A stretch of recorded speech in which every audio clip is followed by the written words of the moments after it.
Early in the morning, Guanlan was abruptly awakened by the incessant knocking at his door. Yawning, he opened the door to find a young man clad in a black robe, frowning in annoyance. "Zhang Chuan, I thought we agreed you would cover for me today. What do you want?" The young man, of similar stature to Guanlan, adjusted his cap and flashed a grin as he stuffed 2 steaming meat buns into Guanlan's arms. "I knew you hadn't had breakfast, so I grabbed a couple from the bun stall while passing by." The warmth of the buns stirred Guanlan's appetite, banishing his drowsiness as he eagerly took a bite. "Why the sudden kindness? Speak plainly, what is it?" he asked, his words muffled by the bun. Zhang Chuan's smile widened as he rubbed his hands together, his tone increasingly obsequious. "Li Gu, hey, race the thing. I spoke with Wang Po about a marriage proposal. The girl is from the nearby Tianshui village and will be coming to Pinghu County in a few days. I was wondering." Guanlan immediately grasped his intent. "You wish to borrow my guys for a couple more days, correct?" "Fine, the usual terms apply." With a bun still in his mouth, he beckoned with his free hand. Prepared for this, Zhang Chuan swiftly produced a string of coins from his pocket and placed them in Guanlan's hand. .30 when a day hay race 91 for 3 days. Guanlan weighed the coins and nodded. "All right." After watching Zhang Chuan leave, Guanlan stretched and closed the door, returning to his room. The interruption had dispelled any lingering desire for sleep, so he reached beneath his pillow for a hefty pouch of coins and poured its contents onto the table, meticulously. Examining each piece that ate tea that moment, a series of ethereal words appear before his eyes. Today's added unjust value, 90. Total available unjust value, 490. Current martial skills Li family minor grappling technique, mastered, cannot be.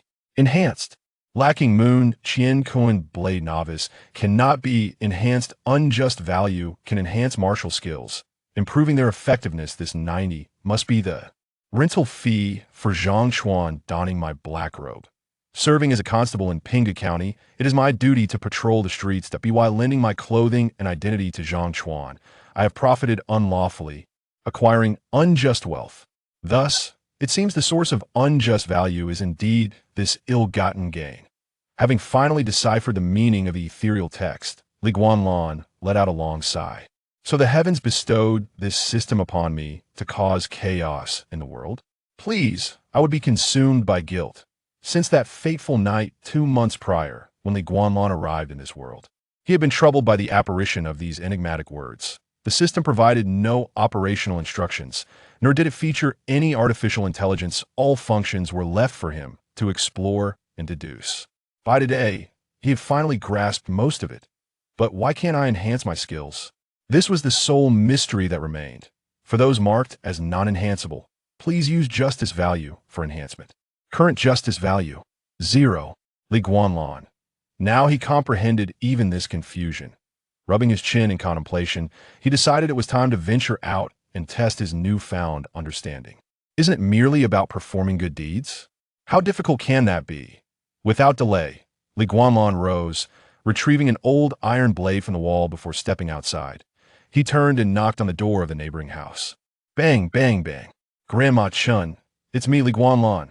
After a moment, the door creaked open to reveal an elderly woman with a head full of white hair. "Guanlan, what brings you here? You mentioned yesterday that your money pouch was lost, so I came to check if you found it." Upon hearing this, Grandma Chun lamented. "I haven't found it, dear. When I returned home yesterday, it was already dark, and I only realized it was missing when I got back. That pouch held my hard-earned vegetable money from the past half month. Little Guanlan, you must help me find it." Guanlan patted his chest confidently. "Don't worry, Grandma. I already have a lead on your case. I'll help you find it right away."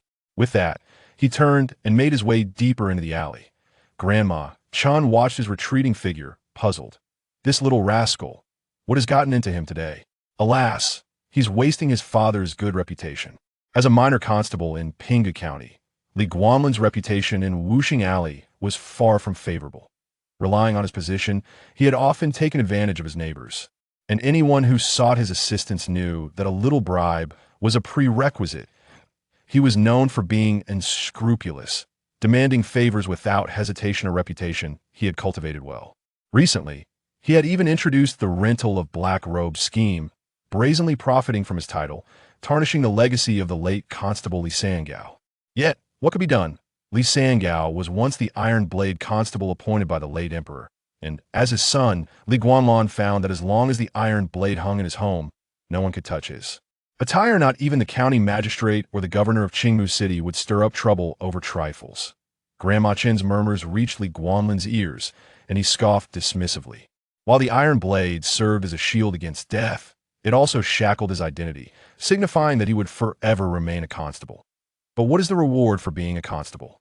It affords little wealth, unable to provide a home or a beloved wife, leaving him in abject poverty, destitute enough to draw tears from a thief, watching others flourish while he remained empty-handed. Was he to settle for a good reputation? In his past life, he toiled like a beast until death. Was he destined to do so again? In this life, he yearned only to be human, lost in thought. Li Guanlan arrived at a tightly shut door at the end of the alley. With no hesitation, he kicked the door. Bang!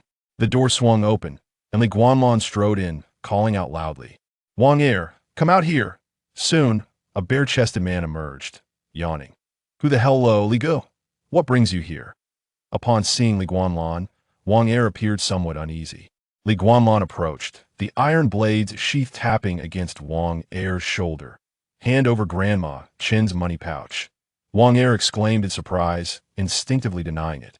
But upon meeting Li Guanlan's icy glare, he quickly complied. "Just a moment. Li Gu will fetch it right away." He dashed back inside and returned shortly with a small pouch, handing it to Li Guanlan. "It contains 1 tael of silver and 25 copper coins. Untouched." Li Guanlan smirked coldly. "Untouched? You mean you just haven't had the chance to touch it yet?" Without further argument, he issued a warning before turning to leave. This decisive demeanor left Wang Er momentarily dazed, and as he reached the door, he noted that Li Guanlan had no intention of extracting a bribe, hastily closing his door. Strange, has this guy turned over a new leaf? Wang Er pondered, bewildered. Arriving at Grandma Chen's doorstep, Li Guanlan returned the money pouch to the elderly woman, who was overwhelmed with gratitude. "Did you really find it? Thank you so much, little Guanlan. You've proven that my affection for you was not in vain. You have acted with righteousness, gaining justice value." 500.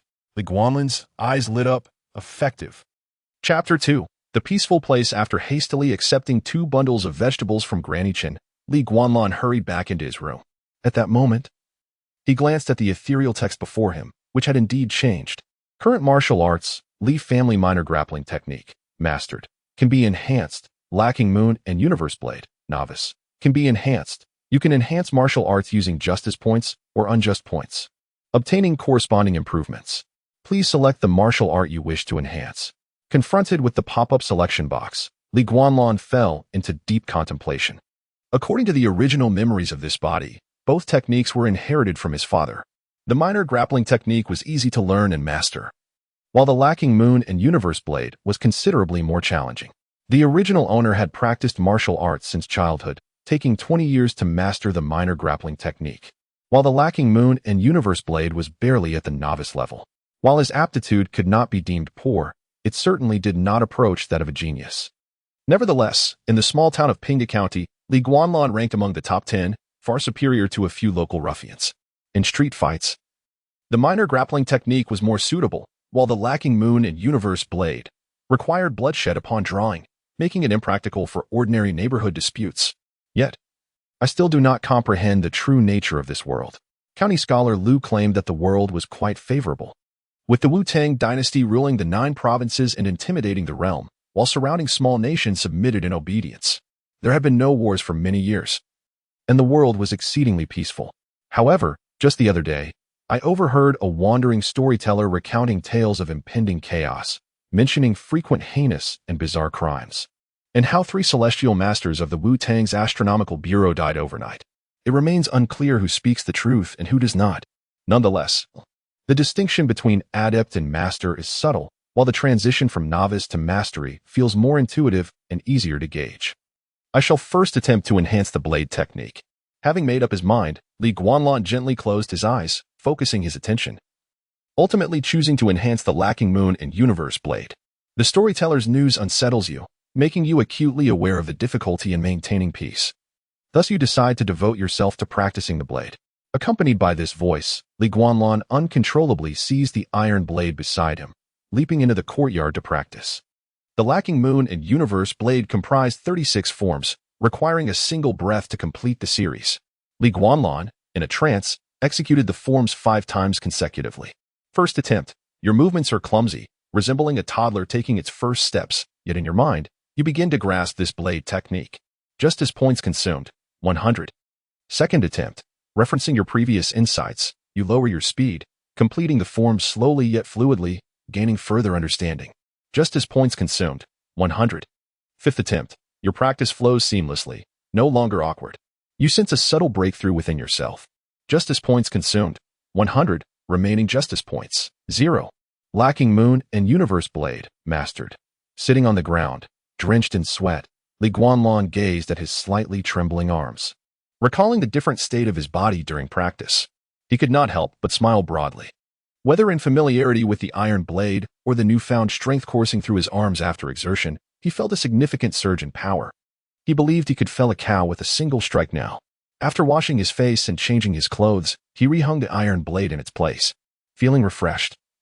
Guanlan patted his stomach and stepped out, intending to treat himself to a good meal. The earlier practice had drained him considerably, and the 2 meat buns Zhang Chuan had given him were hardly sufficient. Just as he stepped outside, he encountered Granny Chen, who was struggling to push a small unicycle cart laden with bundles of vegetables. Guanlan's eyes lit up as he approached. Granny Chen, are you off to sell vegetables? Let me help you push. Oh, that's not necessary, she replied. Your warm-heartedness earns you justice points, 10. Guanlan gently returned the cart to Granny Chen's hands. It truly isn't convenient. I have more pressing matters to attend to. Farewell, Granny Chen. Granny Chen? Before leaving, Guanlan discreetly took a carrot from the cart. You are cold-hearted and greedy for small gains, earning unjust points, 10. After walking just a few steps, Guanlan reconsidered, glancing back at Granny Chen's irritated expression, and absconded with another carrot. However, this time, nothing was added to his score. This dissuaded him from repeatedly seeking to accumulate experience, and with the carrot in hand, he exited the 5 surnames alley and strolled to the familiar morning market. At that moment, a patrol of officers had just passed by. Guanlan spotted Zhang Chuan, who resembled a dog, trailing behind, collecting stall fees from the vendors alongside his colleagues. Each stall charged 5 won, and walking down a street, they could collect around 1 or 2 silver coins a day, enough to cover the county's expenses at the end of the month. Guanlan pondered for a moment, avoiding any encounter with his colleagues, and walked in the opposite direction. He stood before several breakfast stalls, surveying his options, and ultimately chose a wonton vendor. Approaching with a smile, the wonton vendor, upon seeing Guanlan, forced a grimace that resembled a cry. Captain Li, would you like to eat? Guanlan handed the carrot to the vendor and casually replied, a bowl of wontons, with extra filling, no skin or scallions. I'll keep the carrot for the children to nourish their eyesight. The vendor looked at the carrot in his hand, begrudgingly feeling a sense of relief, at least this time. He was not empty-handed.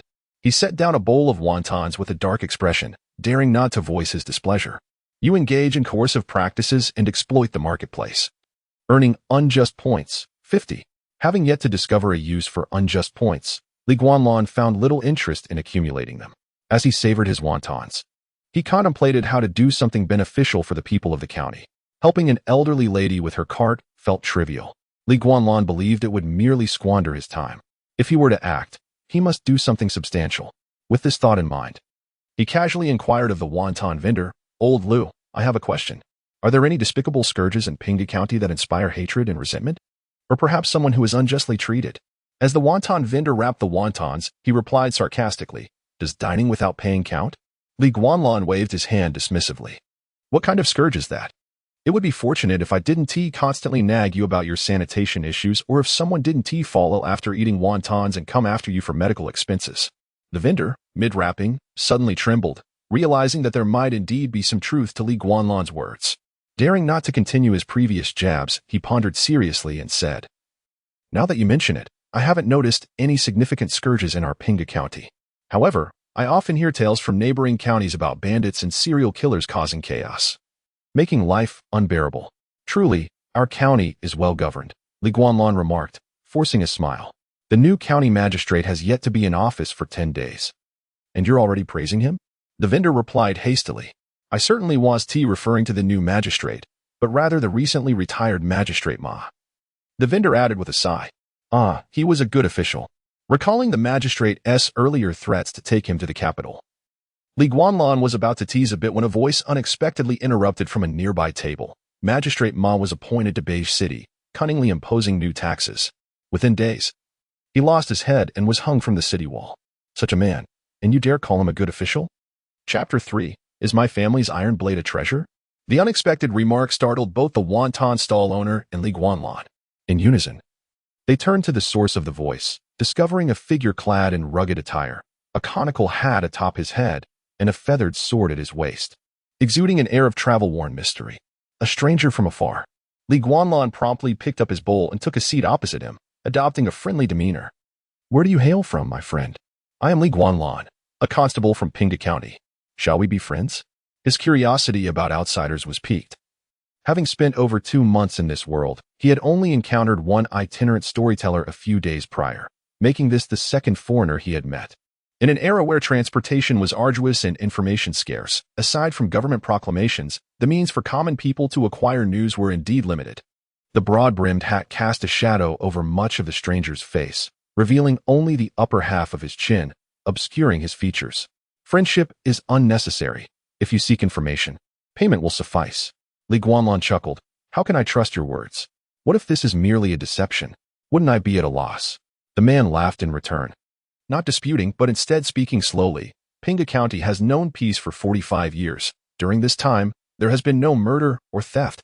The people here are self-sufficient. Nearly isolated from the world, a remarkable phenomenon of the Wutong era. Are you not curious? Li Guanlan's expression turned serious, and he hesitated no longer. From his pocket, he produced a copper coin and slid it across the table. 1 coin for 1 piece of information. If you deem it insufficient, then so be it. He had previously perused the county's records and noted that apart from trivial neighborhood disputes, there had indeed been no significant crimes in Pinghu County for many years. Not even the usual rumors of illicit affairs between local youths. In a county with tens of thousands of households, 30 years without a murder was an extraordinary feat. A marvel in any dynasty. Initially, Li Guanlan suspected a cover-up by local authorities, but upon reflecting on his own observations and the memories of the original owner, he found this situation to be true. His curiosity about matters beyond Pinghu County had grown insatiable, seeking corroboration of his findings. After a moment of silence, the man slowly lifted the copper coin, his tone suddenly animated. Quite a lot, indeed, a fair trade. Li Guanlan, unwilling to allow any change of heart, pressed on. Now, tell me the answer to that earlier question. The man cleared his throat. The last emperor of Wutong, Li Fengtian, faced peril in his youth and was saved by a man who escorted him back to the capital, enabling him to ascend the throne. It is said that this man hailed from Pinghu County and was a constable. Li Guanlan tapped the table, growing impatient. This is common knowledge among us Pinghu locals. Can you divulge something I do not already know? It was absurd. The iron blade he possessed was indeed a gift from the late emperor, something everyone was aware of. The man chuckled. After ascending, Li Fengtian inquired what reward the man sought, to which he replied that the emperor must fulfill a promise made during their ordeal. If he were to gain the throne, he would share half of his power with the man. However, when the moment arrived, Li Fengtian had a change of heart. Thus, a wager was struck. The man would return to Pinghu County as a constable, and if, within 50 years, no murders or major crimes occurred, the promise would be fulfilled. Otherwise, it would be void, and the man would have to relinquish that iron blade to the Wutong royal family. Li Guanlan was taken aback. What? That blade was not a gift from the emperor? The man shook his head. Certainly not. That iron blade has always belonged to Constable Li Sangao. Moreover, to ensure the wager's validity, Li Fengtian pledged half the country's fortune as collateral and enlisted formidable witnesses to prevent any deceit. Even with Li Fengtian's death, it remains binding. This was a version of events Li Guanlan had never encountered, yet he scoffed. 50 years without a murder? How is that even possible? The man sighed softly. Indeed. But now, 45 years have passed, and Pinghu County remains free of murder. Li Guanlan found himself at a loss for words. With only 5 years remaining, even the most patient and confident individual might begin to lose their composure. What would happen next? Though uncertain, a foreboding sense stirred within him. Regaining his focus, he laid down another copper coin. What of that iron blade? Does it possess any unique qualities? The man accepted the coin, his arm trembling for reasons unknown. I cannot say what makes it special, only that the Wutong royal family is deeply fixated on obtaining it, willing to pay a considerable price. It is rumored that this blade can cleave the heavens and the earth, vanquish gods and demons, and sever the dragon's vein. Li Guanlan inhaled sharply. Recalling the iron blade he had carelessly hung on the wall, suddenly feeling restless. Enough, I have gleaned what I needed. For now, I have no further inquiries. If you wish to earn more, meet me here tomorrow at this hour. With that, he hastily stood and made his way home. Upon returning home in a flurry, Li Guanlan secured the door and cradled the iron blade like a precious gem, examining it closely. Yet, no matter how he turned it, scrutinized it from every angle, he could not discern anything extraordinary about it. He even placed a strand of hair upon the blade and blew, but it did not yield to his breath. What could this blade mean by blood to acknowledge its master? Li Guanlan muttered to himself, wincing as he made a small cut on his hand. Blood dripped along the blade's edge, yet everything remained unchanged. However, as he disappointedly sheathed the blade, he suddenly noticed 5 faint characters emerging on the blood-stained edge, lacking moon. Universe blade. So, the blade and its technique are intertwined? Li Guanlan murmured, rising to practice in the courtyard. This time, without the benefit of righteous valor. He could only rely on his own perseverance, losing track of time as he repeated the motions and contemplated their meanings. Regrettably, it seemed his understanding was lacking. Even as darkness fell and the moon ascended, he made no progress. Damn it, either that fellow deceived me, or the blade's secret requires a threshold I have yet to meet. With his stomach grumbling, he entered the kitchen and, after some fuss, fried himself 2 eggs. He sat under the eaves, sulking with a bun in hand, the iron blade tossed aside in frustration. At that moment, moonlight filtered through the clouds, casting a serene glow upon the blade. A fleeting inspiration sparked in Li Guanlan's mind. He quickly finished his bun and rushed back to the courtyard. Kneeling beside the iron blade, he alternated his gaze between the full moon above and the unremarkable blade beside him. Lacking moon. Is it meant literally?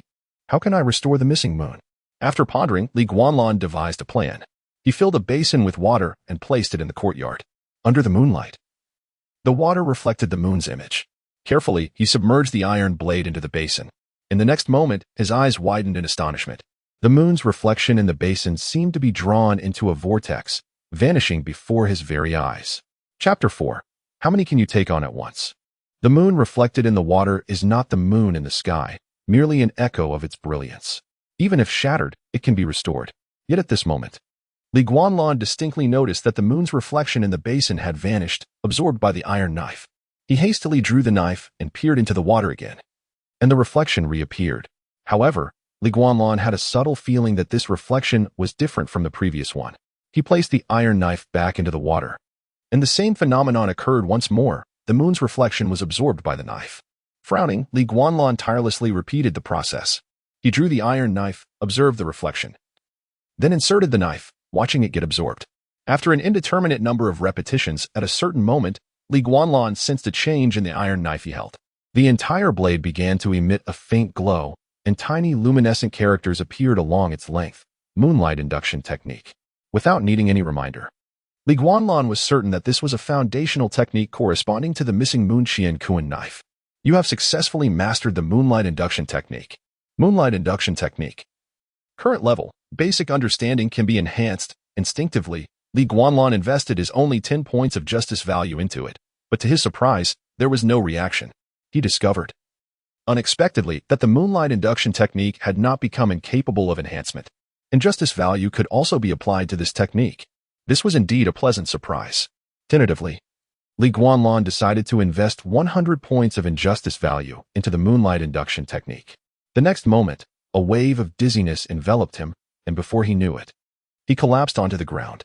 A continuous stream of voices surged from the depths of his mind.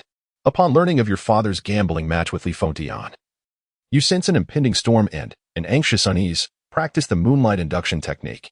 With the moon as your ally, you cultivate under its light, perfectly aligning with the essence of the moonlight induction technique, making rapid progress. You have entered the basics of the moonlight induction technique. A refreshing sensation coursed from the top of his head, swiftly spreading throughout his body, bringing Li Guanlan immense comfort. Opening his eyes, he realized his vision had improved dramatically. Even in the nighttime, it felt as if it were daylight. This inexplicable exhilaration surged within him, for this alteration in his constitution evidently surpassed the benefits of cultivating the missing Moonqian Kuan knife.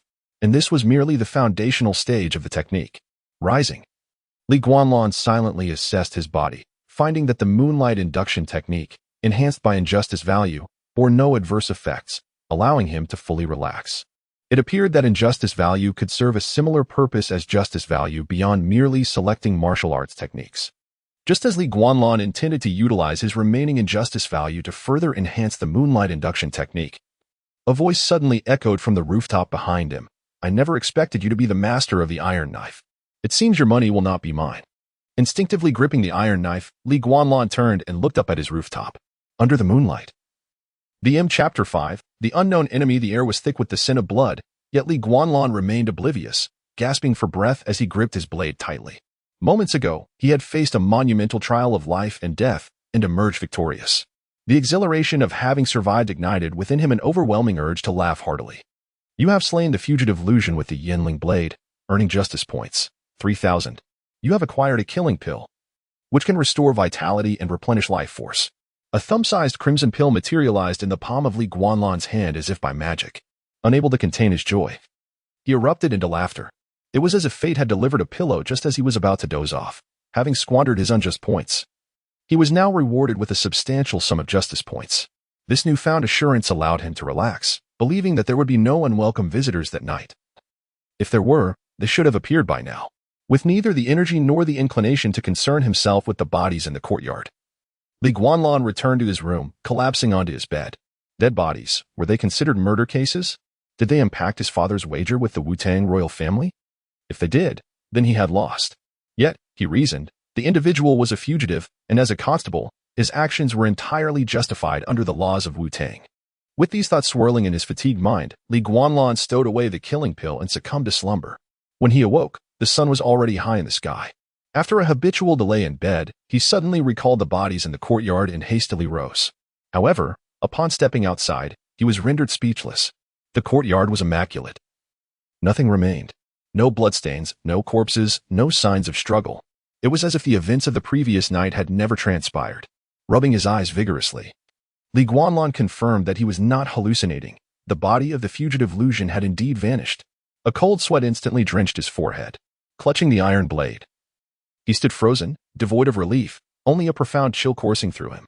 The increase in justice points was real, as was the killing pill in his possession. Thus the battle he had fought was undeniably genuine. Yet, the pristine courtyard before him was equally indisputable. The only explanation was that someone had disposed of Illusion's body. The mere thought that, while he lay in deep slumber, a person, or perhaps a group, had silently entered his home and tidied the courtyard sent another wave of cold sweat cascading down his back. Could it be that Pinghu County had long been a den of hidden talents? Had he been oblivious, teetering on the brink of danger for days? Leaning against the doorframe to steady his trembling legs, Li Guanlan exhaled a heavy sigh, then resolutely sank into a cross-legged position on the ground, closing his eyes. Fear of the unknown compelled him to strengthen himself immediately. Strengthen the missing moon and universe blade. Invest justice points, 3,000. Though the moonlight revealing technique had previously astonished him by facilitating his breakthrough in a dire situation against the fugitive illusion, Li Guanlan chose to first hone the missing moon and universe blade. Without martial skills to support the technique, its full potential could not be realized. As the most formidable technique he currently possessed, it was also the cornerstone of his combat prowess. The moon staff and your blade are lifelong weapons as a sword technique. The missing moon and universe blade is not difficult to practice. After last night's battle, your insights have deepened and your training in the technique has progressed. Justice points consumed, 500. Heaven is for Qian, Earth is for Kuan, the iron blade is for the moon, with the moon in hand. The universe is complete. Justice points consumed, 500. Unlike the previous night when he had actively practiced the technique, Li Guanlan now sat cross-legged. His mind involuntarily conjuring the scenes of the earlier battle, his body instinctively executing the moonlight revealing technique. In this meditative state, he repeatedly adjusted his blade techniques, searching for the optimal responses. Although he appeared still, the mental exertion was immense. Beads of sweat cascaded down his face, soaking his garments. In this exercise, the veins beneath his skin pulsed, his blood rising and falling in sync with the mental rehearsal of the techniques, like a slumbering dragon stirring.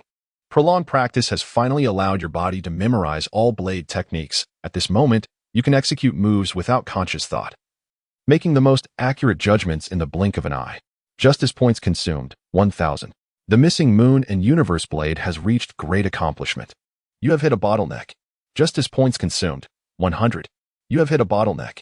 Justice points consumed, 100. You have hit a bottleneck. Justice points consumed, 100. You have hit a. With a sudden spurt, Guanlan coughed up blood, forcibly breaking free from the mental visualization, thereby halting the wasteful expenditure of justice points. Damn it, had he reached his limit? Wiping the corner of his mouth, he surveyed his remaining 600 justice points, feeling a pang of regret. Had he not interrupted himself, he feared these precious points would have been squandered as well. The outcome was that he sustained some internal injuries, but fortunately, the damage was minor. A soothing energy naturally circulated within him, healing his wounded lungs. Gripping the iron blade once more, Guanlan felt an entirely new sensation. The weight of the weapon seemed altered.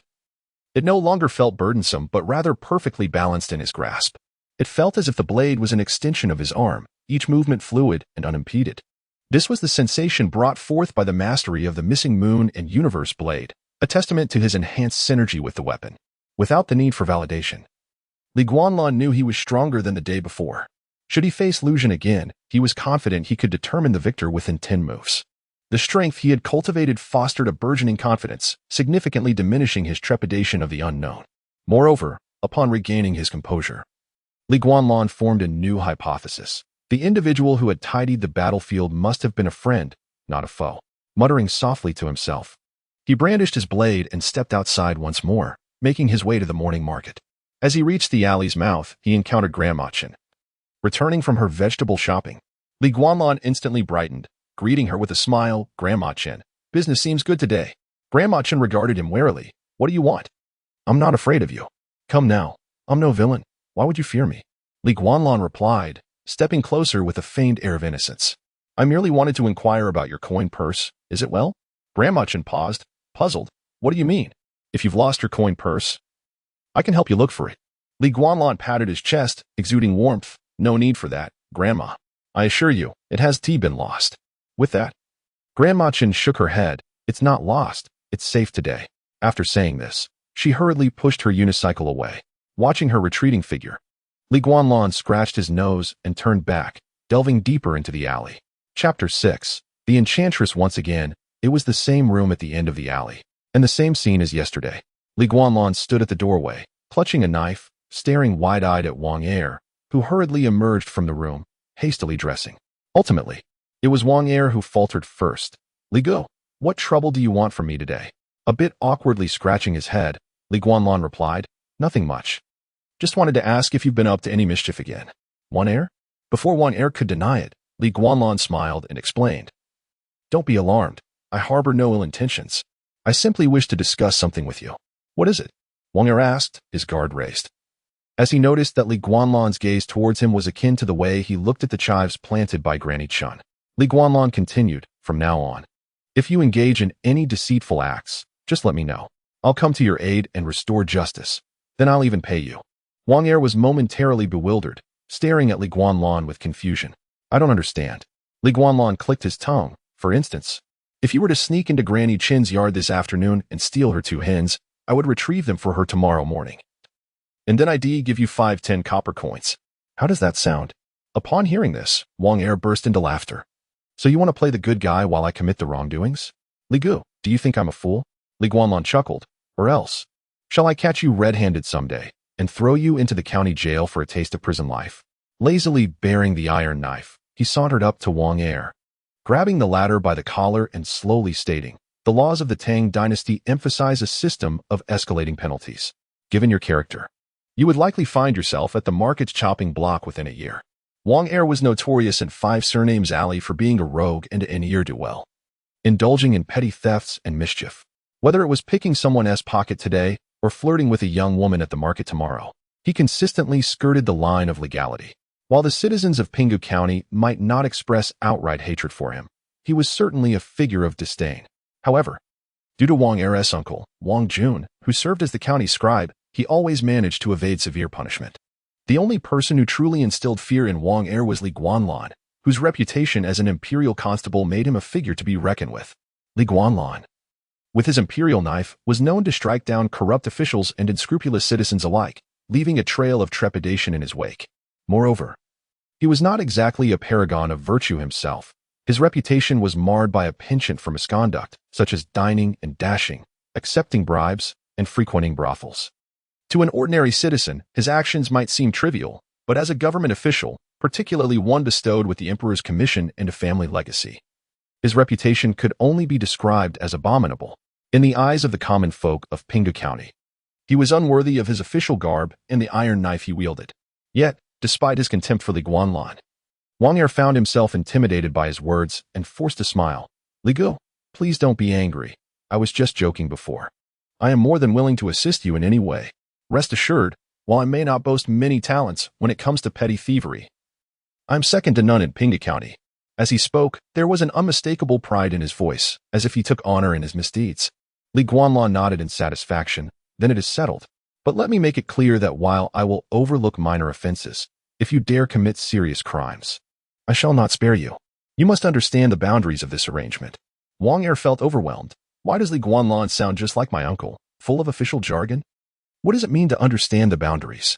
In the end, it's still him who gets to decide. Such a difficult person to deal with. "You are despicable and shameless, promoting wrongdoing. Gained 1,000 unjust values. You are righteous and guide the wicked. Gained 1,000 justice values." Hearing the voices in his mind, Guanlan smirked. After all, the system was just a system, and there were still loopholes to exploit. With this thought, he turned to Wang Er again, reiterating, "But let me make it clear, while I will overlook minor offenses, if you dare commit serious crimes, I shall not spare you. You must understand the boundaries of this arrangement." "Wang Er, are you out of your mind? Did you just repeat the same thing?"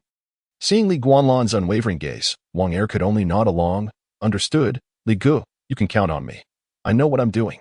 Guanlan waved his hand dismissively, feeling disinterested as he exited the door. He had figured it out. The same tactic could not be employed twice with this system. What a disappointing realization. As he walked through the alley with the knife in hand, Guanlan's mind was consumed with thoughts on how to acquire more martial arts enhancement values. Whether they be unjust or just values, both were desperately needed. For as his martial skills progressed, the demand for related enhancement values would only increase. The meager amount he currently possessed was scarcely enough. He could only hope this method would prove effective. Reflecting on Wang Er's earlier dismissive attitude, Guanlan felt a sense of uncertainty. The so-called rogue is merely a stubborn mule with an extended rebellious phase. They tend to resist whatever is asked of them. Guanlan genuinely feared that under his pressure, Wang Er might abandon his fondness for petty thefts. One must not shun small evils. Guanlan sighed softly. Suddenly, a tinkling laugh rang from above. "Hee hee. How delightful it is that you advocate for not dismissing small evils.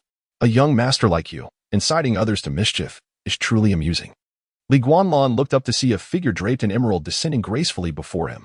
With a playful yet pouting countenance, her face was adorned with two brilliantly bright gemstones, resembling a celestial being sketched by a master artist.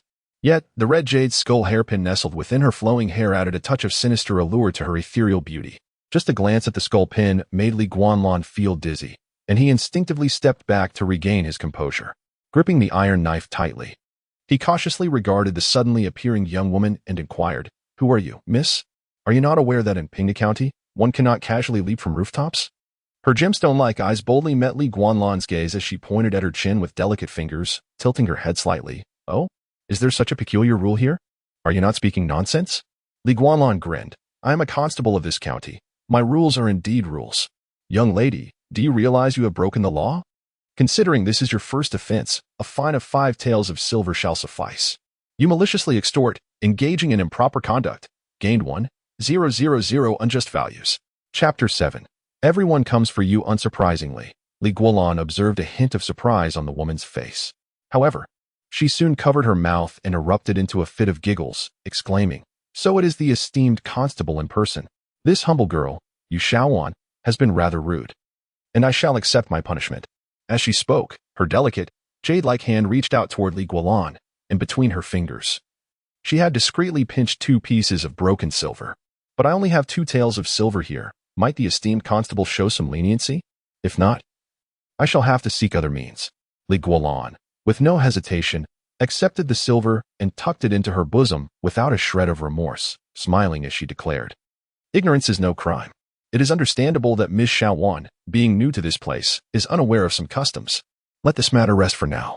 Should there be a next time, do not blame me for being unyielding. Yu Xiaowan nodded, her demeanor obedient. I fear, esteemed constable, that there may not be a next time, for the silver I just handed you is laced with a poison potent enough to cause instant death. Bone-corroding and heart-piercing poison has entered the body. Please take the antidote.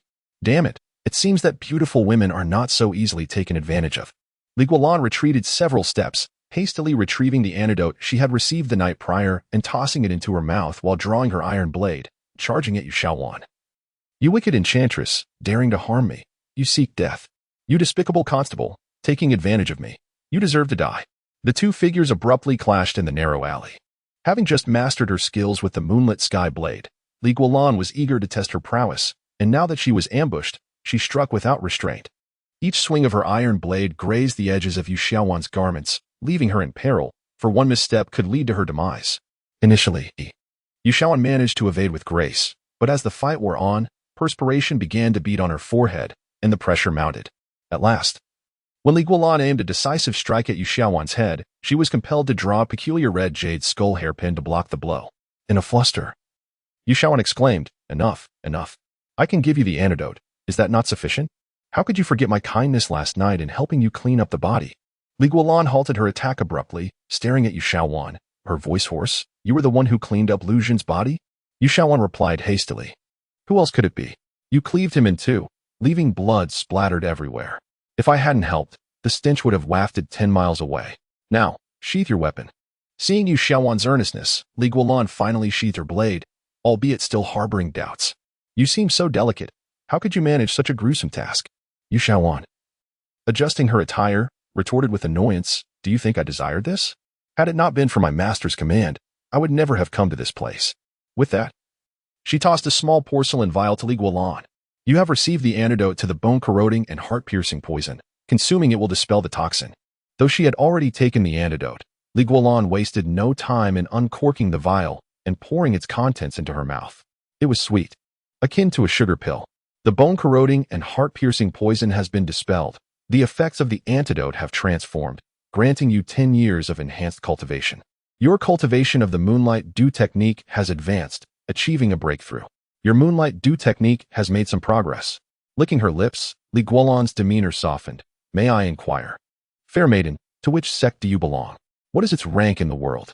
Yu Xiaowan was momentarily taken aback, retorting with increasing irritation. My sect is the Demon Cave, ranked 18th in the demonic arts. As if fearing Li Guolan might underestimate her, she quickly added, Our sect is stringent in accepting disciples, thus our numbers are dwindling. Otherwise, we would surely rank in the top 10. Li Guolan had no concept of such rankings, offering only a formal nod. So you are a distinguished disciple of the Demon Cave. It is a pleasure to meet you. Yu Xiaowan regarded him quizzically, Despicable constable. I am of the demonic arts, a killer without a flicker of remorse. Are you not afraid? Li Guolan shrugged. I killed someone last night without blinking an eye. The key point is, I am of the demonic arts. You, however, are a constable, righteous in the law. Shouldn't you be apprehending me? Yu Xiaowan emphasized. Your understanding is quite shallow for one who claims to be of the demonic arts. The righteous and the corrupt exist in both realms. Who says those of the demonic arts must be villains, and those of the righteous must be virtuous? You have not harmed anyone before me. Why should I fear or arrest you? Yu Xiaowan's eyes widened in astonishment, exclaiming, No wonder my master sent me to find you and assist you. Claiming you have the potential to unify the demonic arts. I now truly believe it. Your insights are remarkably profound. Indeed, there are both good and evil among us in the demonic arts. Generally, when people hear I am from the demonic arts, they avoid me, but you are different. I am quite pleased. She stepped closer, patting Li Guolan on the shoulder. You have been affected by the 3 fragrance powder. Your cognitive abilities are temporarily dulled. But your life is not in danger. Li Guolan cast a silent glance at Yu Xiaowan. Give me the antidote. Yu Xiaowan stuck out her tongue, producing a pill the size of a mung bean. Sniffling as she muttered, You speak so sweetly, yet you remain wary of me. Li Guolan felt a surge of irritation, nearly drawing his blade again. If you weren't so reckless, I would have no reason to be wary. People in the Jianghu are treacherous. I merely wish to test your mettle. Do not be so upset, Yu Xiaowan chuckled, this time refraining from any tricks. As they walked along, side by side, passing by Li Guolan's residence, he suddenly inquired, Where were you hiding last night? Why did I not notice you? After their earlier confrontation, he felt confident that he and his opponent were evenly matched. It was illogical that he had failed to detect her presence the previous evening. Yu Shaowan cooperated, humming softly. I was at Qingulu. How could you possibly have discovered me? Qingulu is the tallest tavern in Pinghu County, offering a panoramic view of the entire region. Owned by the wealthiest man in the county, Sun Shi. It is a good 2 miles away from your home in Wuxing Alley. A chill course through Li Guanlan from head to toe, igniting his anger and anxiety. When did you begin to keep watch over me? With an innocent expression, Yu Shaowan replied, I only arrived here yesterday. No one could enter Pinghu County before that. Li Guanlan seized upon the clue, glaring at Yu Shaowan. What do you mean? No one could enter before? Realizing her slip of the tongue, Yu Shaowan stuck out her tongue. Oh dear, I can't say any more. Just know that from now on. This place will be quite lively, and everyone is coming for you. As she spoke, her gaze fell upon Li Guanlan's iron blade. Chapter 8. A sudden commotion. Having uncovered a portion of the secrets surrounding the iron blade yesterday, Li Guanlan was not taken aback by the current excitement. Rather, he felt a surge of exhilaration. Commotion is delightful. I relish it. That fugitive, Lu Zhen, I found myself quite unsatisfied after our encounter. Not only did Lu Zhen provide Li Guanlan with 3,000 points of justice value, but he also gifted him a killing pill, which astonishingly enhanced his martial prowess for a decade, far more advantageous than conventional reinforcement. He found himself yearning for more individuals of that caliber.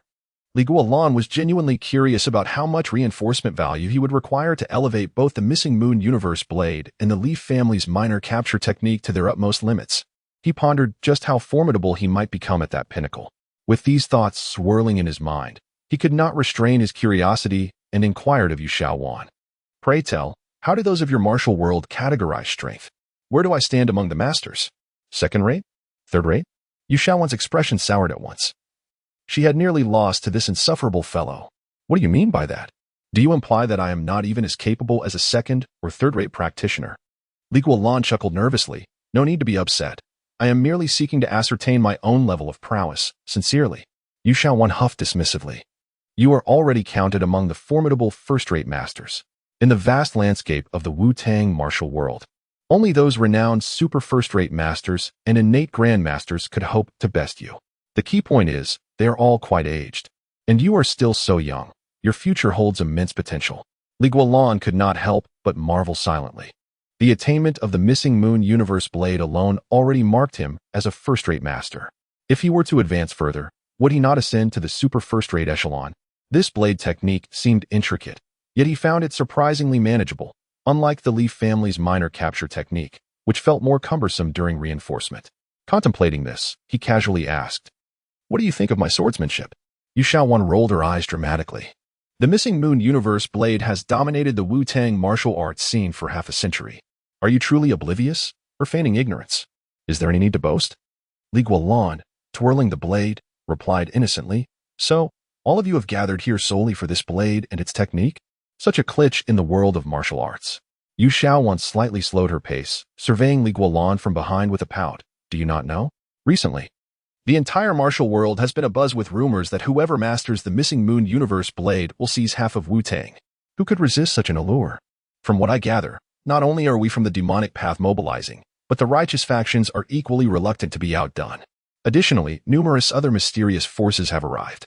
A smirk crept onto Li Guanlan's lips. No wonder, there are merely 5 years remaining until that bet. All manner of creatures seem to be emerging. The wager between the former Emperor Li Fengtian and the Lord of the Iron Blade, Li Sangao, was initially dismissed, yet as the 50th anniversary approached, the small county of Pinghu appeared to transform overnight into a colossal vortex, irresistibly drawing in speculators. Even those of the martial world harbor dreams of emperorship, who would not be tempted by the prospect of ruling over thousands. As the two walked side by side through the alley, they drew closer to the bustling main street, the cacophony of voices growing clearer. Upon finally stepping into the light, Li Guanlan was taken aback by the sight before him. For a fleeting moment, he scarcely recognized the familiar street he had traversed countless times. Typically, while the street was lively, it was merely filled with ordinary townsfolk going about their daily lives. Now, however, he was met with a throng of martial artists, clad in formidable attire, brandishing swords and blades, their faces weathered from travel. These individuals mingled among the shopping populace, exchanging greetings, casting fierce glares, and engaging in boisterous banter, reminiscent of a bustling marketplace. Why is Granny Lee closing up shop so early today? Li Guanlan pondered aloud, clutching the iron blade. The moment his words left his lips, the vibrant street seemed to have been switched to a stillness, as if time had frozen. The calls of vendors ceased, the clamor fell silent, the sounds of unsheathing blades halted, and even the breeze seemed to pause. All eyes turned towards Li Guanlan, breath held, as they slowly pivoted to gaze at the blade he wielded. He felt as though he were a resplendent figure adorned in gold, every inch of him subject to avaricious scrutiny. The greedy gazes were unabashed, unmasked, sending a chill down his spine. In this tableau of stillness, it was Li Guanlan who acted first. He casually tossed the iron blade into the air and proclaimed, "The missing Moon Universe blade is here. Whoever possesses the ability may claim it." As the blade spun in the air, it captivated the attention of all. In the next instant, the crowd erupted into a frenzy. "Seize it! Seize it! He who possesses the treasured blade shall rule the world. The blade is mine. Clear the way." The clamor of unsheathing swords peaked, and furious shouts echoed like thunder. When the first martial artist could no longer restrain himself and leapt towards the blade, he was met with a barrage of swords and blades from his peers. Thus, chaos ensued, abruptly akin to an absurd silent play, yet entirely true to human nature. When opportunity presented itself, not a single one of these distant speculators was willing to relent, regardless of the likelihood of acquiring the iron blade.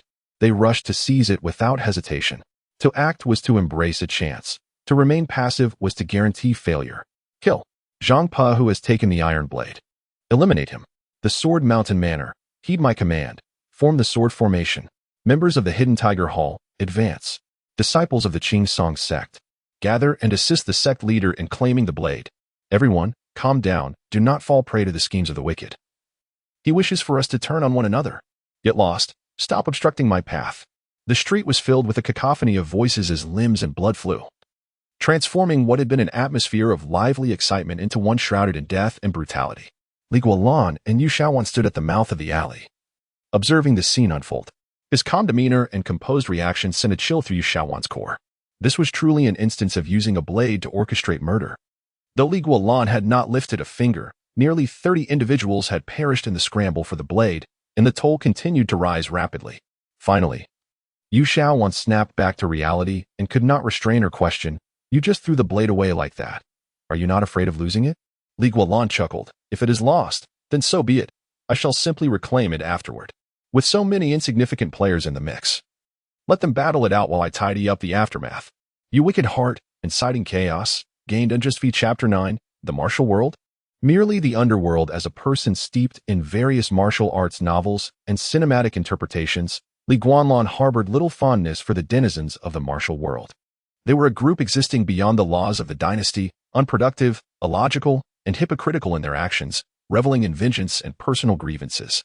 In essence, they resembled the ancient underworld. Even the so-called righteous factions within this realm merely self-labeled within the confines of the martial world. In truth, who among them was without the blood of innocence on their hands? At that moment, the ordinary citizens of Pinghu County were caught in the crossfire of this factional skirmish, many of whom were victimized by the disciples of these so-called righteous sections. Thus, in Li Guanlan's eyes, they all deserve their fates. What righteousness is this but a gathering of sanctimonious rogues? The iron dagger spun through the air, changing hands among the martial artists, each transfer accompanied by bloodshed and death. Gradually, the number of those still contending in the street dwindled. The cries of battle and the clashing of weapons became increasingly sparse. The wounded and weary retreated to the sides, their gazes following the dagger's trajectory, attempting to discern the eventual victor. The one wielding dual blades was Lu Bailong, the leader of the Longmen sect, renowned for 40 years with few rivals. The Longmen sect was the largest righteous faction, with branches established in nearly every city and county, primarily engaged in guarding homes and assisting local authorities in maintaining order, dealing with ruffians. The swordsman was Gui Jiujiang, the proprietor of the Jiujiang Inn, known for his merciless heart and countless murders. The Jiujiang Inn was infamous in the martial world for targeting passing merchants, resorting to kidnapping and extortion, and had even been rumored to have sold human flesh buns. The woman employing hidden weapons for ambush was Li Fian, the leader of the Swallow Alliance. Her concealed weapons were often laced with poison, and one would do well to remain vigilant should a confrontation arise. The Swallow Alliance comprised women who roamed from place to place, luring naive young maidens into sordid trades, killing them after their deeds, far darker than any brothel. They were all top-tier experts, comparable to those of us. Standing beside Li Guanlan, Yu Shaoan quietly introduced the remaining combatants, her gaze darting between the ends of the street. A hint of tension etched across her brow. With both the righteous and the wicked engaged in such fierce conflict, surely the true powers would soon emerge. Li Guanlan crossed his arms, observing the martial artist vying for the iron dagger, baring his teeth. Among those collecting protection fees, running black shops, and abducting women. Are there any good souls? Yu Shaoan scoffed. Good souls? Those who seek virtue in the martial world seldom survive an hour. Li Guanlan nodded in agreement. That is indeed the case. Noticing that a resolution was not forthcoming among the contenders, Li Guanlan turned away, glancing around before striding towards a swordsman clad in gray in the distance. May I inquire your surname, esteemed brother? Merely Zhang. Ah, the illustrious Zhang. An honor to meet you. Pleasantries aside, do you have business with me? I find your dagger quite impressive. Might I borrow it? Are you jesting? For a swordsman. His blade is as his life. How can it be lent so easily? With a swift motion, Li Guanlan executed a small grappling technique, breaking the bones in the hand of the swordsman named Zhang, seizing the treasured blade. You are committing robbery in public. Your methods are ruthless. Gain 200 points of infamy. Li Guanlan paid no heed to the system's reprimand, hefting the dagger. Before the swordsman could lament or curse, he swiftly dislocated the man's jaw. You kicked Luer at the pancake stall. This injury is a slight reprimand. Should you repeat such actions, I shall not hesitate to sever your head. With that, he turned to Luer, who was cowering beneath the pancake stall, exclaiming, Luer, I have avenged you. Do remember to treat me to pancakes on a later date. You act with chivalry, protecting the common folk. Gain 200 points of justice, carrying the unwieldy dagger. Li Guanlan proceeded towards his next target, the individual.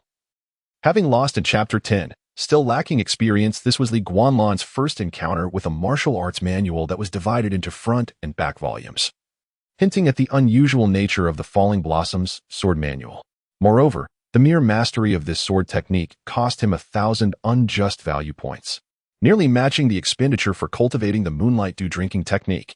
The reaction of Yu Shaoan beside him further validated this. Falling Blossoms? How could the sword manual possibly be here? Li Guanlan discreetly tucked the manual into his bosom. Is this sword manual truly formidable? Yu Shaoan shook her head slightly. I cannot ascertain the prowess of the manual, but I do know that the author of this manual is quite terrifying. Jianxia Feng Huaqiu. Noticing Li Guanlan's lack of reaction, she inquired curiously, Did your father never mention this person? Li Guanlan responded with a shake of his head. No. Is he truly formidable? He possessed the original owner's memories, yet those concerning his adoptive father were rather scant. This was certainly erroneous. The only explanation Li Guanlan could provide was that his arrival had obscured those memories. His parents were merely retired workers who survived the massive layoffs, not the iron-handed constable who escorted the Tang Emperor to the throne or the resolute woman who departed. Unaware of this nuance, Yu Shaoan assumed that Li Sangwa had overly sheltered Li Guanlan. She elaborated, years ago, the iron-handed constable Li Sangwa escorted Prince Li Fengtian into the capital. The Demon Empress dispatched assassins at 8 checkpoints along the way, with Jianxia Feng Huaqiu being the last line of defense. Li Sangwa battled Feng Huaqiu for 3 days and nights, causing half of the century-old trees along Chongting Road to be severed. Eventually, Li Sangwa brought Li Fengtian into the capital, while Jianxia Feng Huaqiu, having been defeated, retreated into seclusion. Thus, the realm returned to the Tang dynasty. He is your father Li Sangwa's lifelong nemesis. Li Guanlan scoffed. Lifelong nemesis? More like a defeated foe. Yu Shaoan was momentarily speechless, feeling a desire to refute, but finding his argument quite valid. Suddenly, both turned their heads in unison towards the battlefield in the center of the street. There, several martial artists who had been entangled moments ago had already determined the victor. Lu Bailong was pierced through the heart by Gua Judge Chapter 11, the Just Path Alliance Li's minor capture technique, akin to the Crescent Moon's divine blade, is a cherished martial art passed down through the Li family. However, due to its nomenclature and application, Li Guanlan had never regarded this technique as his primary combat approach. Both justice and injustice held immense significance for him, and he believed that investing in swordsmanship would yield greater returns than in capturing techniques. Yet, at this moment, with his hand injured and weapon lost, enhancing the Li's minor capture technique had become his sole recourse. The silver lining was that Li Fian had exhausted her hidden weapons, and they were now engaged in a pure contest of strength. The unfortunate reality was that he was currently one-handed. The treachery of your adversary incites your fury. You resolve to instill her with profound terror. If your ancestral techniques cannot aid your resurgence, then you shall augment them. You expend 500 points of justice. The Lee's minor capture technique is enhanced. The Lee's minor capture technique achieves modest success. You expend 500 points of justice. The Lee's minor capture technique is further enhanced. The Lee's minor capture technique reaches great proficiency. You expend 1,000 points of justice. The Lee's minor capture technique undergoes a breakthrough. The Lee's minor capture technique flows effortlessly from your heart, attaining perfection. In an instant, a torrent of information and muscle memory surged into Li Guanlan's mind and body, causing a sharp pain in his head and momentarily blinding him. Nevertheless, the muscle memory enabled him to react to the shifting environment around him. A mere twitch of his ear alerted him to the sound of an incoming palm slicing through the air from behind. Without the need for conscious thought, Li Guanlan raised his arm to block, seamlessly coiling like a serpent, and forcefully grasped Li Fian's shoulder blade. With a swift motion, he twisted his fingers, and with a sharp crack, her entire arm dislocated. Ah! The woman screamed in agony, instinctively retreating to create distance, but Li Guanlan had already closed in. In her panic, she could only jab her remaining hand at his eyes. Li Guanlan emitted a soft grunt through his nostrils, lowering his head slightly to evade the attack, and then thrust his head forward with great force. He collided with an astonishingly resilient mass, and without hesitation. Exec Chapter 12. The inherited identity of the constable. The realms of martial arts and the imperial court have long been distinct entities, a principle established since the founding of the Wu-Tang dynasty. It is said that during the rise of the founding emperor, he received substantial support from a group of martial artists. When the Wu-Tang dynasty was established and the emperor began to reward his supporters, this group of martial artists chose not to seek high positions or wealth. Instead, they negotiated a privilege for all martial artists, the exemption from the laws of the dynasty. In simpler terms, they sought a form of a wildlife protection law, allowing the martial artists, as wild creatures, to operate under a brutal code of survival of the fittest within their territories. As long as they did not harm innocent civilians or officials, they could wreak havoc without fear of retribution from the Wu-Tang authorities. Otherwise, professions such as transport and trade would not have been monopolized by martial artists. Lost in these fragmented memories, Li Guanlan, amidst his frustration, took a deep breath and remarked, "The martial world's disregard for the laws of Tang is conditional upon the non-harm of civilians and officials." As he spoke, his gaze swept across the martial artists on the street and the innocent citizens of Pinghu County affected by the earlier chaos. His expression turning cold. "Yet these individuals have harmed the citizens of my county and even dared to draw blades against this constable. You openly shield them. Do you seek to provoke the court?" This accusation struck a nerve amongst several young members of the Righteous Path Alliance, their expressions shifting with alarm. Xiao Jianli reacted swiftly, coldly snorting, and after glaring at a few incompetent disciples, he tossed a pouch of coins from his belt towards Li Guanlan. "Here are 15 taels of gold, equivalent to 150 taels of silver, ample compensation for today's losses to your county's citizens." Seeing this, others quickly followed suit, producing silver and copper coins to throw at Li Guanlan. This amounted to 4 taels of pure silver. "Is this sufficient? Here, 6 taels of broken silver. If that's not enough, there's more. It's merely a matter of money. I have plenty. You dog of a constable. This money is compensation for the innocent citizens. Should you dare to embezzle a single coin, I would hold you in contempt." The sound of coins clinking filled the air as silver and copper poured down like rain, quickly covering the ground before Li Guanlan. Observing the brazen demeanor of these martial artists, a smirk played on Li Guanlan's lips. As it is said, actions speak louder than words, although you show no remorse. Your willingness to part with money allows me to reluctantly consider this matter settled. He then turned and called out to the rice shop owner and others huddled under a nearby eave. "Zhang, why are you standing there? Come and collect the money, otherwise you'll end up with nothing." "Do not fear these people. If they dare to touch you, I shall slay them." The rice shop owner, Zhang Xian, and the others exchanged fearful glances, hesitant to approach. Pinghu County had enjoyed peace for years, and they had never witnessed such a scene. The bloodied remains strewn across the street had shattered their courage, and they fervently prayed for these terrifying outsiders to depart, fearing to touch their money. Though Li Guanlan spoke with bravado, could he? Chapter 13. The unattainable. Within the residence of Li Guanlan, there exists a red oak box. Inside lies a document of simple wording. The Li family of Pinghu, granted the title of constable with the iron blade, shall neither be promoted nor dismissed, shall not engage in commerce, shall not pay taxes, shall not receive rewards for merit, nor be punished for crime. Upon entering the court, one shall not bow, nor shall one be named. All matters, great and small, within Pinghu County are subject to our inquiry.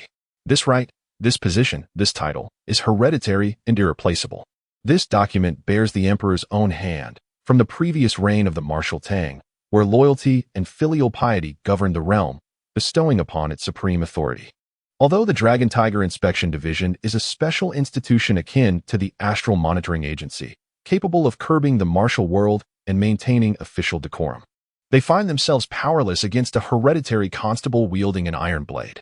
Dismissal is not an option, and fines are meaningless to those who do not seek rewards. Under such circumstances, any pleas for leniency or exemption from punishment are utterly futile. As Li Guanlan brandished his sword, the faces of Lin J.H. and Xiao Gnl, leaders of the Righteous Alliance, darkened. Is the Alliance leader unafraid of the Dragon Tiger Inspection Division? Xiao Gnl queried, glancing at Lin J.H. Lin J.H. furrowed his brow and, after a moment's pause, replied slowly, his status is hereditary. The Dragon Tiger Inspection Division cannot touch him. Xiao Gnl understood, sneering, then we must resort to Plan B. Impatient, he stepped forward, suddenly appearing before the bloodied Li Fin. Lin J.H.'s expression shifted drastically. Master Xiao, you mustn't. Yet it was too late. With a swift motion, Xiao Gnl pressed the sword's hilt, and a streak of silver flashed in the sunlight. With a clang, the sword returned to its sheath, leaving Li Fin's head severed from her body. Li Guanlan regarded Xiao Gnl with an impassive demeanor. The latter, with a graceful turn, returned to his place, extending his hand with a cold smile. Constable Li, matters of the martial world are best resolved within the martial community. Li Fin was indeed disrespectful towards you, and as a member of the Righteous Alliance, I have taken it upon myself to enact this punishment and apology. Please verify. With a glance of triumph toward Chapter 14, taking action gazing at Li Guanlan, who held the knife firmly in hand, Lin Juha's brows furrowed even deeper. He had not anticipated that what should have been a certain affair would devolve into such chaos. According to the information he possessed, Li Guanlan, the son of Li Sangyao, had lived in Pinghu County since birth and had never ventured beyond its borders in 20 years. To Lin Juha, Li Guanlan was merely an inexperienced youth. Entirely oblivious to the world beyond Pinghu County, he lacked awareness of the current state of affairs, the transformations within the court and the martial world over the years, and the fact that what should have been a farcical gamble now entangled numerous forces in a struggle for survival and dominance. He should not have been this astute. Yet from the inception of their plan until now, all their actions had been effortlessly discerned and thwarted by Li Guanlan. The second-rate martial artists on the street were intended to completely shatter the remnants of Pinghu County's national fortune, but just as they prepared to commence, Li Guanlan lured them into a vortex of mutual destruction using the Crescent Moon Universe blade as bait, resulting in casualties and chaos, ultimately scattering the very remnants of national fortune they sought to seize. This, however, was not particularly alarming, as long as they could acquire the Crescent Moon Universe blade. The national fortune seal could be discarded. Yet, as Li Fian had successfully secured it, she was suddenly thwarted at the last moment by Li Guanlan, who reclaimed the iron blade. As the leader of the Fian Alliance, although Li Fian's prowess was not on par with Lin Juha and Xiao Jianli, she was still a formidable expert. To Lin Juha's astonishment, after only a few exchanges, she was rendered utterly powerless. Moreover, Li Guanlan's relentless stance compelled them to abandon their strategy to protect their own, necessitating the immediate execution of Li Fian as a severance. However, this concession only emboldened Li Guanlan further. He intended to pursue the matter to its conclusion, leveraging the hereditary authority of the Iron Blade's enforcers, leaving no room for negotiation. Such provocation was intolerable. Stepping forward, Lin Juha faced the poised Li Guanlan and admonished, "Li Constable, one should exercise restraint. Do not overstep your bounds. The Crescent Moon Universe blade indeed involves forces beyond your imagination. Given your position and capabilities, you are incapable of safeguarding that blade. You may think we are here to seize it, but in truth, we are here to protect your life. If you refuse to surrender the iron blade, I assure you that those who come after you will not be inclined to reason with you. Like us, do not remain stubborn. We act for your own good." Li Guanlan remained unmoved by Lin Juha's words. Fixing his gaze upon Lin, he pronounced firmly, "I possess hands, feet, and a mind. I can take care of myself without your interference. I shall state this only once. Whoever attacked me earlier should step forward. Allow me to reclaim my dignity directly." without dragging others into this. Otherwise, I will seek them out personally. Furthermore, Li Fian is my captive. Without my permission, if you take her life, I shall apprehend you for questioning." The last remark was directed specifically at Xiao Jianli. In a fit of rage, Xiao Jianli retorted with a laugh, "Come if you dare. I will accompany you to the end." Chapter 15. Thunderous tactics. An inch longer is stronger, an inch shorter is perilous. The Li family's small grappling technique primarily focuses on joint manipulation, typically employed to subdue ruffians like Wang Er, delivering a lesson without shedding blood. At its perfected level, the Li family's small grappling becomes even more formidable. Should Li Guanlan desire, he can swiftly dislocate an opponent's joints or seize their vital points, rendering them incapacitated in an instant. As Li Guanlan closed in on Xiao Jianli, the terrifying efficacy of the perfected Li family small grappling was fully unveiled. The moment Xiao Jianli's arm was caught, he instinctively attempted to slash at Li Guanlan's wrist with his sword. But Li Guanlan's tiger claw gripped Xiao Jianli's arm with such force that it immobilized the tendons. Li family small grappling, sealing acupoints and breathing at that moment. All of Xiao Jianli's energy was abruptly stifled, akin to a water pipe being pinched shut. He felt a sharp pain in his wrist, his hand weakened, and the Qing Feng sword slipped from his grasp, only to be sent flying by a swift kick from Li Guanlan. "Curse you!" Xiao Jianli roared in fury, thrusting the sword sheath towards Li Guanlan's chest. Li Guanlan smirked, seizing Xiao Jianli's elbow with his left hand while his right claw ascended, using his forearm as leverage to deliver a devastating blow to Xiao Jianli's elbow, channeling all his strength upwards. With a sickening crack, Xiao Jianli's right arm was fractured. Li family small grappling. Arm breaking? Ah. Xiao Jianli screamed in agony, the excruciating pain disrupting his attack as he instinctively swung the sword sheath to break free. Yet, Li Guanlan offered no respite. He surged forward, crashing into Xiao Jianli, absorbing the impact of the sheath while maintaining his relentless assault on Xiao Jianli's right arm, ultimately shattering his scapula. Li family small grappling. Shoulder-shattering crack. Crack. On the brink of collapse, Xiao Jianli completely succumbed to despair. Roaring as he rammed his forehead into Li Guanlan and kneed him in the abdomen, desperate to escape this perilous predicament. However, his expertise lay solely in swordsmanship, not in unarmed combat. These half-hearted attempts were utterly ineffective against the perfected Li family small grappling. Seizing the opportunity, Li Guanlan encircled Xiao Jianli's legs, and in his terrified gaze, delivered a crushing elbow strike to his Chapter 16. Three men make a tiger, reflecting on the demeanor of the individuals before him when they first appeared, and contrasting it with their current silence. Li Guanlan had begun to grasp the modus operandi of the Righteous Alliance. Firstly, they thrived in numbers, relishing the advantage of many over few. Secondly, they reveled in posturing and moralizing, regardless of how twisted their reasoning might be. Once they spoke in unison, it seemed to transform into an undeniable truth, rendering dissenters as unjust, wicked, and heretical. Finally, when rational discourse failed, they resorted to intimidation through the Dragon and Tiger Inspection Bureau, and if that too fell short, they incited collective animosity. In summary, for those with high moral standing, the Righteous Alliance had a method that suited each individual. As for their own adherence to reason, morality, or righteousness, that remained a subject for debate. In any case, true gentlemen would not rush in at the slightest loosening of the national seal in Pinghu County as if drawn by the scent of meat. Since they were all of questionable character, Li Guanlan felt no psychological burden in dealing with them. Moreover, the system's response validated his suspicions. Achieving both unjust and just values simultaneously was inherently ambiguous regarding the identities involved. Had he replaced Xiao Jianli with Granny Chen or other common folk from Pinghu County, his actions would have resulted in immeasurable unjust values. Realizing this, Li Guanlan regarded Linju and the others with a newfound sense of amusement.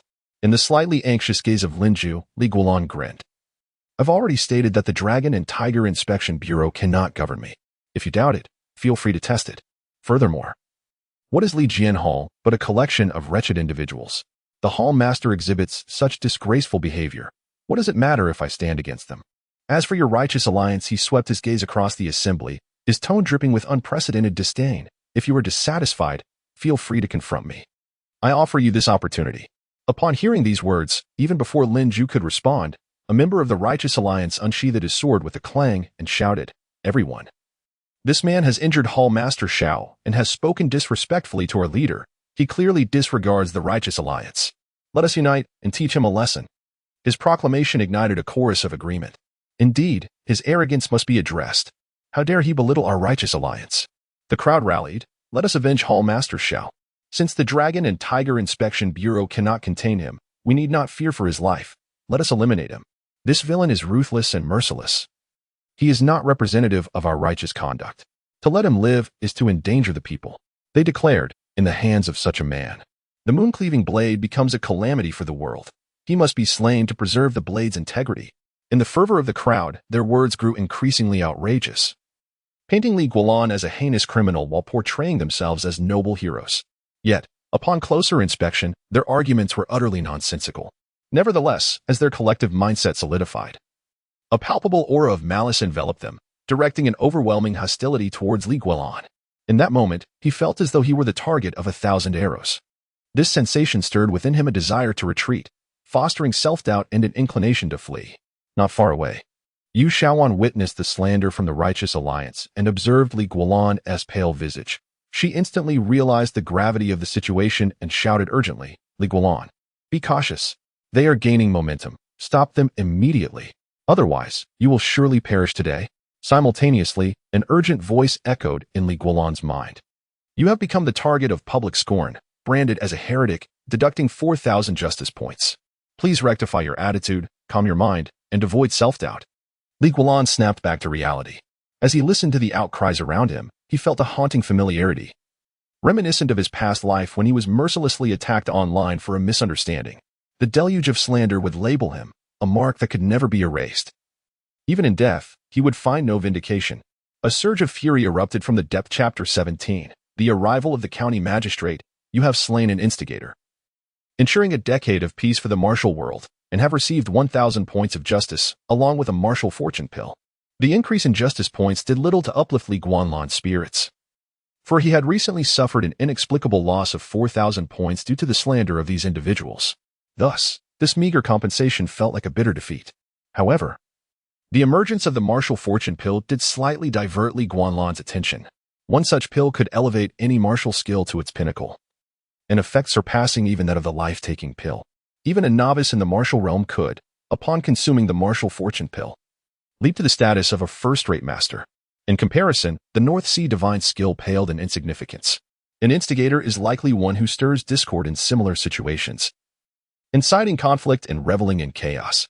Their strength may not be formidable, yet the harm they inflict is profound. And furthermore, eliminating an instigator contributes to the longevity of peace in the martial world. Does the martial fortune pill derive from this? Could it be that each instigator slain yields another martial fortune pill? Following the thoughts in his mind, Li Guanlan's gaze slowly swept over the panicked figures of the martial practitioners, searching for those who had been the loudest in their provocations. Lin Juhe, upon noticing this, was consumed with rage. Li Guanlan, killing Master Xiao is not enough for you. Now you seek to slay these innocents. What have they done wrong? You are utterly deranged. More so than the demonic sect. How can someone like you be fit to serve as an official? Today, I shall act on behalf of justice and rid the world of you, you vile official. Even if the Dragon Tiger Inspection Bureau inquires later, I shall have no regrets. As he spoke, Lin Juhe unsheathed his gleaming blade, its surface reflecting light like a serene autumn lake, faintly etched with the character for justice. Upon witnessing this, the surrounding martial practitioners erupted with excitement. It is the blade of righteousness. The leader wields the blade of righteousness. Splendid. With the blade in hand, our leader is at his strongest. That vile official is doomed. No wonder our leader delayed his strike. He was waiting for the righteous energy to coalesce. Indeed, the blade of righteousness required a steadfast sense of justice to unleash its full potential. Li Guanlan's prior indiscretion in slaying innocents provided the perfect opportunity for Lin Juhe to uphold righteousness. As Li Guanlan gazed at the peculiar blade, a flicker of apprehension arose within him. His instincts warned him that once struck by that blade, dire consequences would ensue. Yet, it required precision to land a blow. With his mastery of the moon-cutting blade, he was confident that in a duel of blade techniques, he would not falter against Lin Juhe, unless, of course, this individual was a consummate master of the blade. However, based on Lin Juhe's earlier performance, Li Guanlan surmised that he had not reached that level. Otherwise, he would not have stood idly by while Li Guanlan killed Xiao Jianli. Just the right opportunity to practice my blade work, he thought. Taking a deep breath, Li Guanlan pointed the tip of his blade toward Lin Juhe. Why waste words?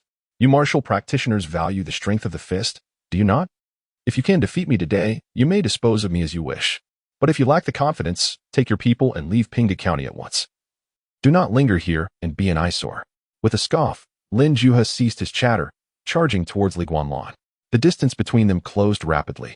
However, just as Lin Juha reached Li Guanlan, preparing to unleash the blade of righteousness, a voice rang out from the other end of the street. Halt. The county magistrate is here. Who dares to cause trouble? Li Guanlan swiftly retracted his blade, retreating several steps to distance himself from Lin Juha. He then turned and clasped his fists in greeting toward the source of the voice. Li Guanlan, the constable of Pinghu, pays respects to the county magistrate. Lin Juha, after missing his strike, too regained his composure, quickly sheathing his blade and offering a salute in the same direction. Lin Juha of the Righteous Alliance, along with my fellow colleagues, pays respects to the esteemed county magistrate. The remaining members of the Righteous Alliance followed suit. Standing behind Lin Juha and bowing towards the street, we pay our respects to the esteemed county magistrate. The sound of galloping hooves approached, sharp and rhythmic. The first figures to come into view were not the county magistrate or the constables, but rather a troop of around 20 armored cavalrymen, brandishing long spears and slinging longbows across their backs. Mounted high, the cavalrymen surveyed the martial practitioners on the street with icy detachment, their eyes devoid of emotion. An overwhelming aura emanated from them, bearing down on Lin Juha and his companions, silencing the martial practitioners, who dared not utter a word. While the martial world may dance with swords and blades, encountering a well-trained, well-equipped army would only result in their defeat. Thus, upon seeing the cavalry, all present fell silent. Once the cavalry established control, a dozen officers clad in dark garments, with solemn expressions, rushed from the back. Armed with long knives and clubs, they swiftly positioned themselves along the street, effectively encircling the martial practitioners. After this was accomplished, an individual emerged from the cavalry, striding purposefully toward the gathered crowd. Clad in a light green official's robe, with a composed demeanor, he was none other than Zhao Qiuqi, the current county magistrate of Pinghu. Observing the chaotic scene before him, with corpses and blood staining the ground, Zhao Qiuqi furrowed his brow and demanded, "Who is responsible for this?" Before Li Guanlan could respond, one of the martial practitioners pointed at him and exclaimed, "County magistrate, it was that constable, Li Guanlan, who did this. We did nothing wrong." Zhao Qiuqi's gaze shot toward the accuser, his eyes flashing with intensity. With a cold snort, he replied, "Did I ask you?" He then commanded, "Bring him forward." A prepared constable swiftly complied, plunging into the crowd to drag the accused out by his collar. The man's face paled, but he dared not resist. Casting a pleading glance at Lin Juha, "Leader, save me." Lin Juha's expression darkened upon witnessing this. Gritting his teeth, he addressed Zhao Qiuqi, county magistrate. "We are all practitioners of the Righteous Alliance, law-abiding citizens." Zhao Qiuqi, however, interrupted him with a scornful laugh. "Law-abiding? The laws of Wu-Tang dictate that no martial practitioners may enter Pinghu County without permission, nor harm a single hair of its citizens. Have you not heard? Or have you simply forgotten? I must inquire, whose justice do you serve, and whose laws do you uphold?" Lin Juha, hearing this, felt a bead of sweat trickle down his forehead and found himself at a loss for words. Zhao Qiuqi waved his hand dismissively. "At a loss for words? It appears you are all guilty of trespassing. Men, seize them all." "Yes." The constables advanced rapidly, using their lassos to bind the martial practitioners one by one. Some impulsive individuals attempted to resist, but upon meeting the cold, indifferent gazes of the cavalrymen, they quickly subsided, resigning themselves to their fate. Encountering the constables, they could still argue their case, but facing these soldiers, to speak a word could mean death. Chapter 18. What is the National Fate Seal?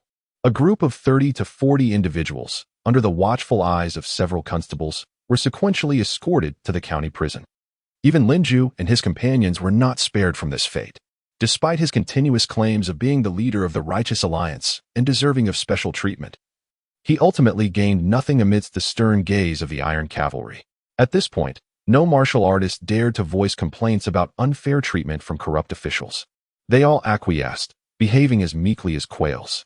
It was not until these individuals were taken away that Zhao Qiuqi finally approached Li Guanlan, hands clasped behind his back. After scrutinizing Li Guanlan and confirming he bore no injuries, Zhao Qiuqi let out a slight sigh of relief, but soon furrowed his brow in displeasure, saying, "Captainly, did I not mention that during my tenure, we should mutually understand one another? We ought to discuss matters together and strive to avoid putting each other in difficult positions?" Listening to Zhao Qiuqi's restrained anger, Li Guanlan retracted his formal demeanor and offered an awkward smile. My lord, you have truly misunderstood me. I was completely unaware of today's events. Who would have known so many martial artists would appear on the streets so early in the morning? And each one more arrogant than the last? It matters not that they look down on me. The key issue is that they vandalized the stalls of the common folk, disturbing the peace of the county, which I could not tolerate, especially after just learning some grappling techniques. Zhao Qiuqi cast a glance at the nearby corpses and pools of blood, exasperatedly retorting, Is it necessary to kill someone over a disturbance in public order? Are you jesting? Li Guanlan, raising his hands in innocence, replied, My lord, we were outnumbered, and the situation was dire. I was merely focused on self-preservation. An accidental death can be excused under such circumstances. Upon reflection, Zhao Qiuqi waved his hand in concession. Well, indeed, those martial artists were at fault first. They deserved their fate for causing chaos in Pinghu County. You cannot be blamed. However, remember that should you encounter a similar situation again, you must first return to the office to summon help. Do not rely solely on your own abilities to charge in. If it were not for Qinlian and the others alerting the county office, you might have been cut down by a mob. Li Guanlan was taken aback. So it was Sister Qin who sent the message? How strange. The sun must be rising from the west today. I have often taken advantage of their hospitality. Zhao Qiuqi scoffed, though you are irksome. At least you understand the importance of protecting the people and are willing to step forward in critical moments. This sets you apart from the vast majority. Qinlian and the others are not blind. They can discern right from wrong. Li Guanlan felt a wave of relief. Indeed. It seems my efforts to care for their business have not been in vain. There are still good people in this world. Unable to tolerate Li Guanlan's self-congratulatory remarks any longer, Zhao Qiuqi swiftly interrupted. Enough of your flattery. Return to the office with me. There are matters we must discuss. Li Guanlan instinctively protested. My lord, some of old lady Qin's chickens have gone missing, and I must help the old woman find them. Zhao Qiuqi shot him a sidelong glance. Still spinning tales? Those chickens have gone missing from your mouth nearly 10 times this month. Can you not come up with a different excuse? Furthermore, do you not wish to know the background of these martial artists and their purpose for coming to Pinghu County? At this, Li Guanlan's interest was piqued, and he changed his tune. Very well, let me inform a friend first, and then I shall visit the office to meet with you. Zhao Qiuqi glanced at the beautiful woman hiding in Wuxing Alley, her head peeking out, and nodded slightly. All right. You go ahead. I will wait here for you. With a resigned sigh, Li Guanlan realized he had no choice but to go to the office today. Approaching Yu Shaowan, he found himself in a silent standoff until she, ever perceptive, broke the silence. Is there something you need, constable? Li Guanlan tossed her his house key. Take this and watch over my home.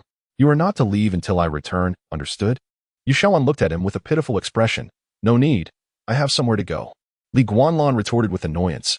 Am I worried about you having nowhere to go? I simply want to ensure that you, as a temptress, do not cause any trouble while I am away. Having witnessed the chaotic behavior of the righteous martial artist earlier, Li Guanlan was acutely aware of the potential mischief this enchantress could conjure. After their previous encounters where she had attempted to poison him, he dared not let her roam free. Seeing Yu Shaowan roll her eyes and prepare to decline, he pointed towards Zhao Qiuqi and the cavalry. If you refuse, I will go speak to my lord and suggest you join those individuals in jail instead. Yu Shaowan hastily waved her hands. No, no, no. I will stay at your home. I promise not to wander. Li Guanlan, not particularly hopeful, concluded with a stern warning. In any case, if I return and find you absent, do not expect to remain in Pinghu County any longer. I assure you, I will make good on my word.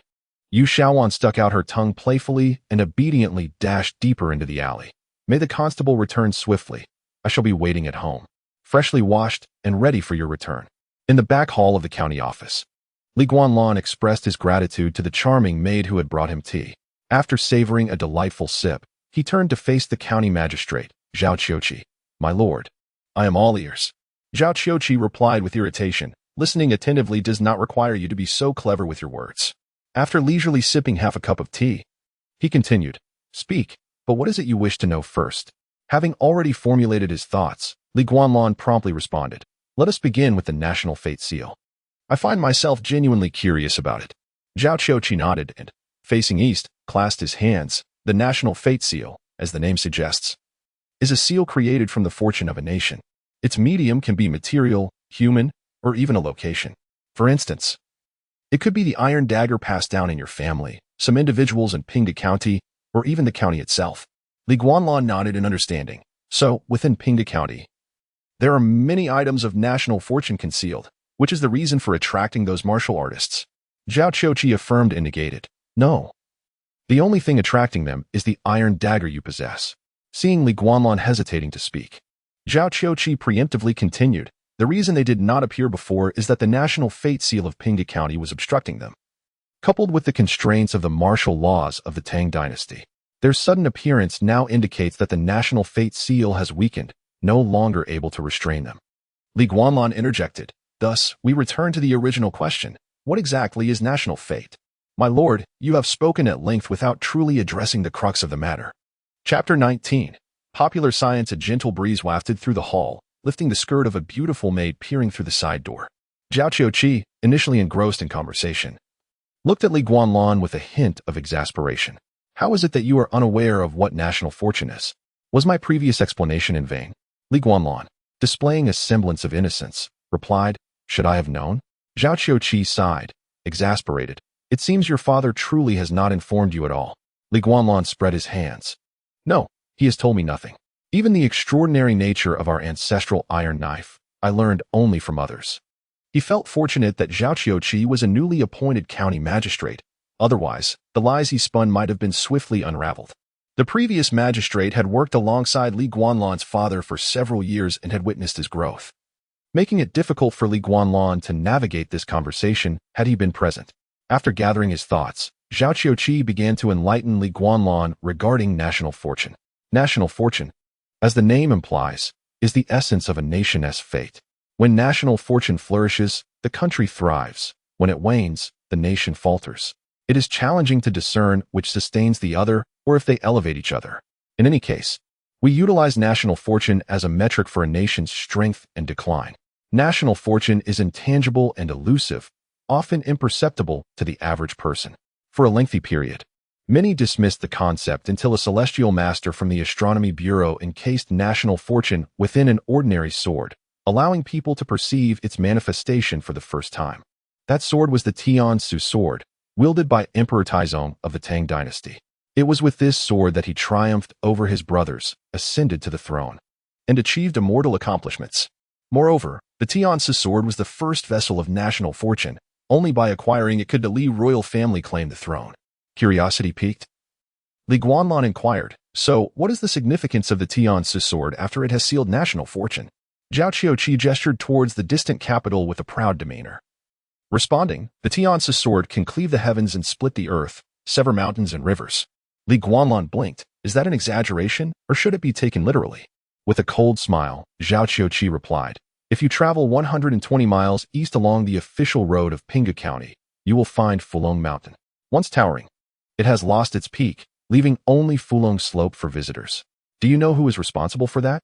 Before Li Guanlan could respond, Zhao Qiuqi continued. That was accomplished by Emperor Taizong during negotiations with the northern barbarians, with a single stroke of his sword. Li Guanlan instinctively clenched his fist. One stroke to remove a mountain peak? That surpasses ordinary human capability. Are there martial artists capable of such feats? Zhao Qiuqi scoffed. When Emperor Taizong wielded the Tian-Su sword, he was akin to a celestial being. Those brutish fighters were unworthy of even carrying his shoes. Otherwise, why do you think they were so frantically attempting to seize your ancestral treasure? Li Guanlan glanced at the iron knife in his hand, piecing together Zhao Qiuqi's information. He tentatively posited, So, this knife, like the Tian-Su sword, also seals the national fortune of the Tang dynasty, which is why it has become so formidable and sought after. Zhao Qiuqi affirmed seriously, Indeed, you are correct. Your knife is also a vessel of national fortune. Li Guanlan pondered silently, caressing the iron knife. Had he not learned an alternative version of the knife's secret from the fugitive Lu Zhan, he might have been inclined to believe Zhao Qiuqi now. However, he felt compelled to question everything. It was not that he assumed the other was deceiving him, but if his rather negligent father had indeed engaged in a gamble with the former Emperor Li Fengtian regarding half of the national fortune, then considering Zhao Qiuqi's position as a Tang official, Li Guanlan had to remain exceedingly cautious. Li Guanlan concluded that he could trust no more than half of Zhao Qiuqi's assertions. You mentioned that national fortune can be sealed not only in objects but also in people and places. What does that entail? He returned to the topic. Recalling a prior mention by Yu Shaowan regarding the loosening of the national fortune seal in Pinghu County during his encounters with Lin Ju and others. This suggested that prior to the loosening of the national fortune seal in this region, no martial artist, righteous or wicked, could enter Pinghu County. Recognizing Li Guanlan's naivety, Zhao Qiuqi was unperturbed about providing further elucidation. After sipping his tea, he spoke lightly. To seal national fortune in a specific location imposes rules upon that place. As long as the seal exists, the rules remain. In Pinghu County, the rule of the national fortune seal essentially states that martial artists shall lose all their power upon entry, no matter if you are a hero or a villain. The moment you dare to step into Pinghu County, you will immediately become an ordinary person, constantly suffering from the erosion of the seal. Forget about wielding force to dominate the region. Even survival becomes a challenge. Li Guanlan clicked his tongue in realization, finally grasping the might of national fortune. And his interest deepened. He pressed on, and what about individuals? What happens when national fortune is sealed within a person? Zhao Qiuqi's face brightened with a rare smile. When national fortune acts upon a person, it manifests as rare talent, someone who can govern through culture or stabilize the nation through martial prowess. Even if they do not enter the halls of power, they will still achieve significant accomplishments in the community, ultimately benefiting the nation and ensuring its prosperity. Strictly speaking, this is the true beneficial application of national fortune. The practice of sealing national fortune in weapons and locations is merely a sideline employed by the celestial masters of the Astronomy Bureau to curry favor with the emperor. Li Guanlan, however, did not quite concur. Drawing the Qianyuan knife from its sheath, he observed the impeccably polished blade under the sunlight and remarked, "Dignity resides only at the sword's edge. Truth lies within the range of cannon fire. The Tang dynasty, if it cannot flourish with martial fortune, how can it uphold the Tang legacy?" Zhao Qiuqi contemplated Li Guanlan's words, his expression shifting to one of astonishment, followed by a soft sigh. "It is a pity you are merely a constable. If you were to learn literature and take the examinations, you could become a capable official." Li Guanlan laughed heartily. "Becoming an official is simply out of the question. It will never happen in this lifetime. As for being a general, that is not an option either. I can only maintain my current state." He continued, "To be honest, I quite enjoy this life. The people of Pinghu County are all talented, and their words are delightful. I truly love it here." Yet Zhao Qiuqi suddenly sighed, casting a glance at Li Guanlan. Alas, such peaceful days may soon be a thing of the past. Under Li Guanlan's puzzled gaze, Zhao Qiuqi slowly produced a document from his sleeve and began to speak. "This is the official letter I received today. The Emperor has decreed that within a month, we are to cooperate with the Celestial Masters of the Astronomy Bureau to dissolve the National Fortune Seal in Pinghu County. Consequently, it is inevitable that martial artists will flood into Pinghu." Chapter 20. The chaotic world outside. Not long ago, Li Guanlan had witnessed the muddled sense of justice and logic among the martial artists. Those righteous alliances led by Lin Jihua were, at their core, nothing more than shameless individuals cloaked in the guise of justice to satisfy their own desires. If the martial world were filled with such people, their entry into Pinghu County would spell disaster for the entire region. The notion of upholding the law? Non-existent. Realizing the gravity of the situation, Li Guanlan became serious and quickly inquired, "Why would they do such a thing?" Zhao Qiuqi sighed, "What you consider good only pertains to your limited view of Pinghu County. In reality, elsewhere, chaos reigns." Li Guanlan was perplexed, "But I heard from Mr. Liu at the private school that the world is peaceful." The young county magistrate rolled his eyes. "Mr. Liu is already in his 70s or 80s and has never left Pinghu County. The information he possesses is from decades ago, back when your father and the late emperor were still alive. Things have changed drastically since then.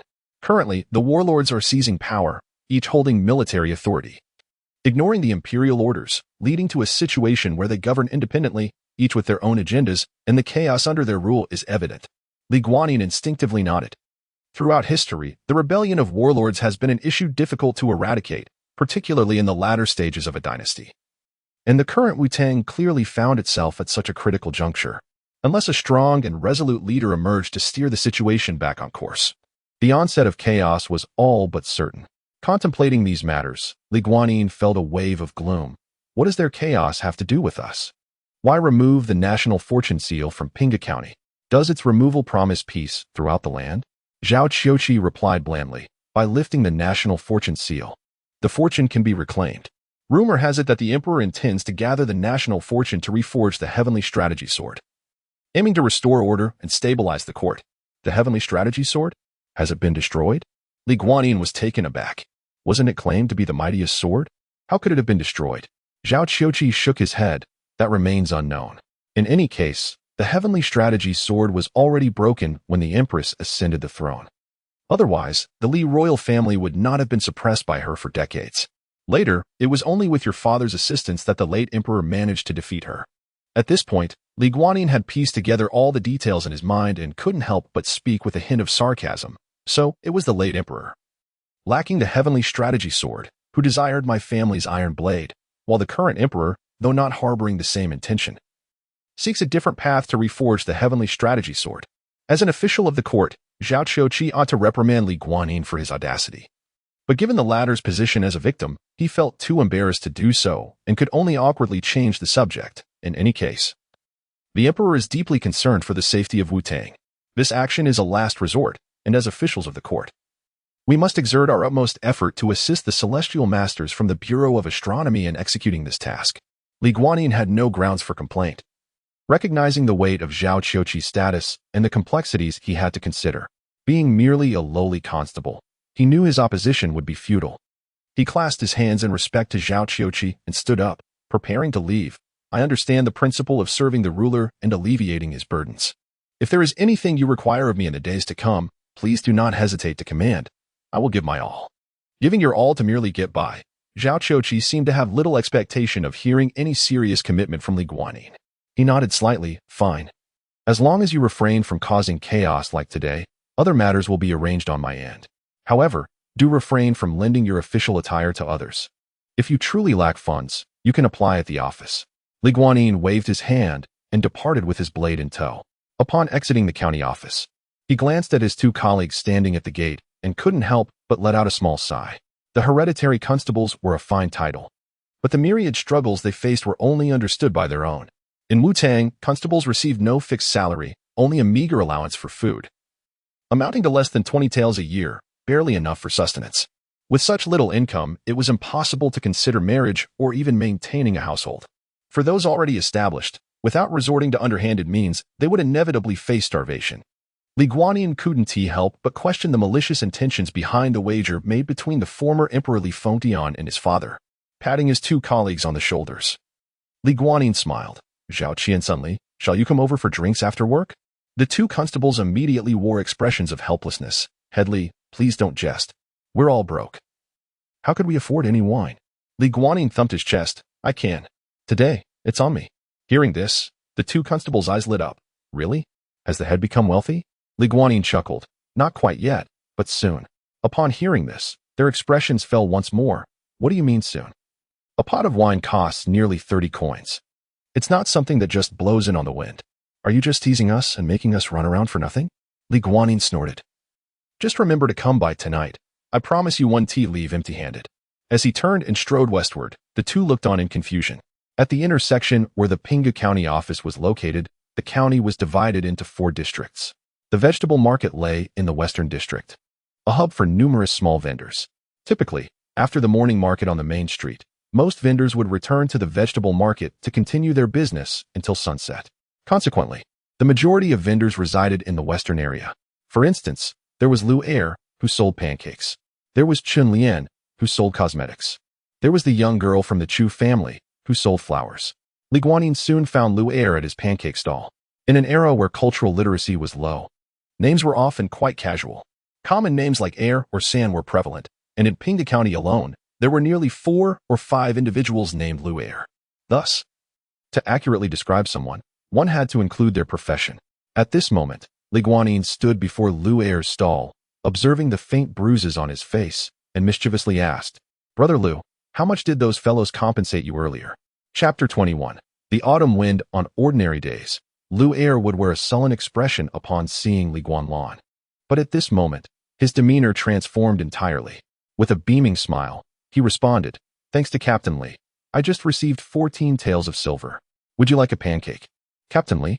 As he spoke, Lu Er skillfully prepared a pancake and handed it to Li Guanlan. Without hesitation, Li Guanlan accepted the pancake and took a bite, mumbling indistinctly. You received 14 taels. What about the others? I recall there were only 4 or 5 of us present. Lu Er replied. Including the owner of the rice shop and his assistant, there were 6 in total. Among them, the shop owner received the most, likely taking the gold, as his shop suffered considerable losses. The remainder was divided among me, Sister Chun, and the daughter of Chu Datong, each receiving around 14 to 15 taels. Li Guanlan nodded. Oh, I see. That's quite satisfactory. Lu Er's smile widened. Satisfactory? 14 taels is enough for me to work for a month. Li Guanlan chuckled. That's splendid. My annual wages are about that amount. Suddenly, Lu Er felt embarrassed, unable to find words, silently cursing himself for falling into Li Guanlan's trap. After a moment of hesitation, he produced 4 taels of silver and handed them to Li Guanlan, saying, Captain Li, for your hard work, please accept this silver. I hope you will take care of us more in the future. Li Guanlan graciously accepted the silver after expressing his gratitude. You have unlawfully seized 500 worth of value. Hearing the voice in his mind, Li Guanlan nodded in satisfaction. It seemed he would need to continue with such activities. He began to anticipate the arrival of more martial artists. While they signified chaos and conflict, they also brought vitality and opportunity. Whether he could change his residence depended on these newcomers, though he had the system at his side, allowing him to grow stronger continuously. Strength alone could not fill his stomach or translate into silver. Li Guanlan still had to devise ways to earn money. Fortunately, inspiration struck him now. With silver in hand, Li Guanlan inquired about the residences of Chun Lian and the young girl from the Chu family before setting off to find them. Coincidentally, although the two families were not neighbors, they lived quite close to each other, situated just behind the vegetable market. When Li Guanlan arrived at Chun Lian's house, he found the woman grinding vermilion in the courtyard, while Chen Lian's husband, Gao Lu, was busy fixing Chen Lian's handcart with a hammer. This handcart, modified from a wheelbarrow, was low in the front and high in the back, equipped with a wooden plank on top and concealed drawers below, allowing one person to push it easily.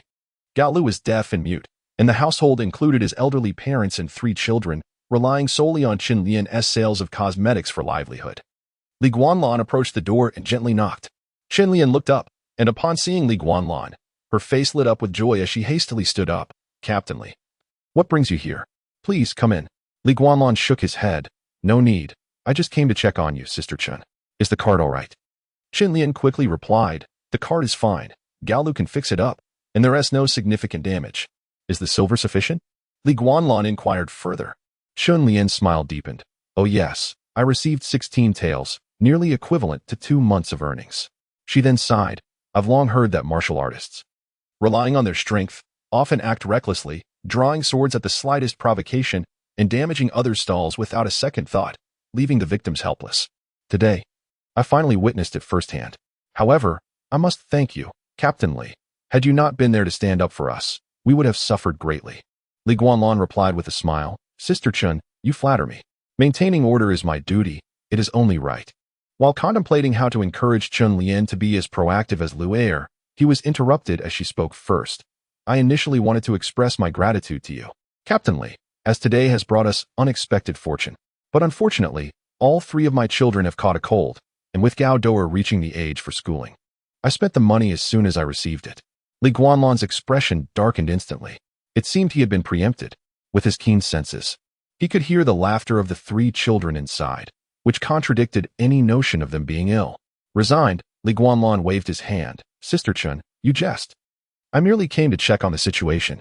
If there were any damages, I would seek recompense from those martial ruffians. Since you say the compensation is sufficient, let us consider the matter closed. I have duties to attend to, so I shall take my leave. Li Guanlan turned to depart. Please wait a moment, Captain Li. There's something else? Li Guanlan turned back to inquire. Chun Lian approached the cart, retrieving 2 palm-sized wooden boxes, and stepped forward to hand them to Li Guanlan. We don't have much to offer, but these 2 boxes contain fine rouge. Perhaps they could fetch 2 taels of silver. Even if you can't use them, you might gift them to someone special.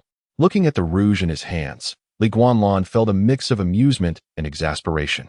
He initially intended to refuse, but suddenly recalled the enchantress at home, so he accepted, saying, Thank you, Sister Chen. I indeed have some use for this rouge. With the 2 boxes of rouge tucked away, Li Guanlan proceeded to the neighboring Chu Datong's residence. Upon entering the yard, he was greeted by an overwhelming fragrance of flowers. Chu Datong worked as a laborer at the estate of Lord Qian in the east of the city, spending his days there while leaving his daughter to tend to the home. However, today, perhaps having heard of the events on the main street, Chu Datong took leave to return home and check on his daughter. The young girl had been overwhelmed by a martial artist in the street and was now sitting amidst a sea of flowers, weeping. When Li Guanlan entered, the girl was throwing a handful of flowers in frustration, inadvertently showering Li Guanlan with them. Chu Datong, witnessing this, was alarmed and rushed to Li Guanlan. Brushing off the petals, "Captain Li, are you all right? Did you get hit?" Li Guanlan sneezed and wiped the dirt from his face, responding brusquely, "Old Chu, you need to discipline your daughter better. Such a temperament will lead to great misfortune when she marries." Chu Datong looked embarrassed. "Captain Li is right. I will certainly ensure she is well disciplined." He then shot a stern glare at his daughter. "Chu Kaier, what are you dawdling for? Hurry and apologize to Captain Li. I've heard that if it weren't for Captain Li standing up for you today, that martial artist would have taken advantage of you." Chu Kaier, startled that her tantrum had struck Li Guanlan, ceased her sobbing and rushed forward, bowing. "Captain Li, it was not my intention. Please don't take it to heart." Chapter 22. A female disciple. Li Guanlan was not the sort to become vexed over trivial matters with a young girl, intending to tease her. He maintained a stern expression and remarked, "An apology must be sincere. If today that martial artist offered you a hollow apology, would you accept it?" Chu Kaier shook her head, then retrieved her small sachet from her waist, producing several pieces of silver, which she presented to Li Guanlan. "Captain Li, this is my token of apology. Please accept it." Li Guanlan was taken aback. Chu Kaier gazed at him with her wide, innocent eyes. Seeing him hesitate, she extracted a few larger pieces of silver and offered them all at once. "This is the compensation I received earlier. Uncle Lu and the others gave me over 18 taels, as my reputation was almost tarnished by those people. You avenged me, Captain Li, and I ought to express my gratitude. But since I just threw flowers at you, I want you to have all of it."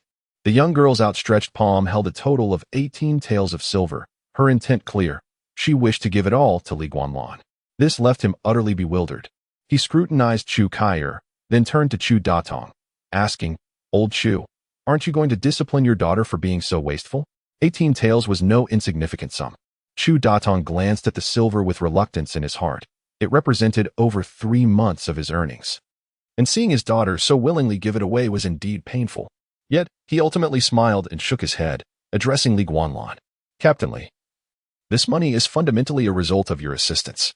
Were it not for you, Kaya would not only have failed to receive this compensation, but she would also have had no means to seek justice for the wrongs done to her. If she wishes to give it to you, you should accept it. I believe there is no issue with that." Li Guanlan regarded the father and daughter before him with a swirl of emotions. In a short span, he had encountered 3 families, Lu, Qin, and the Chu family, each treating him with varying degrees of kindness. Yet, it was this pair who made him feel that everything he had done previously on the streets was indeed worthwhile. It was hard to discern who was right or wrong.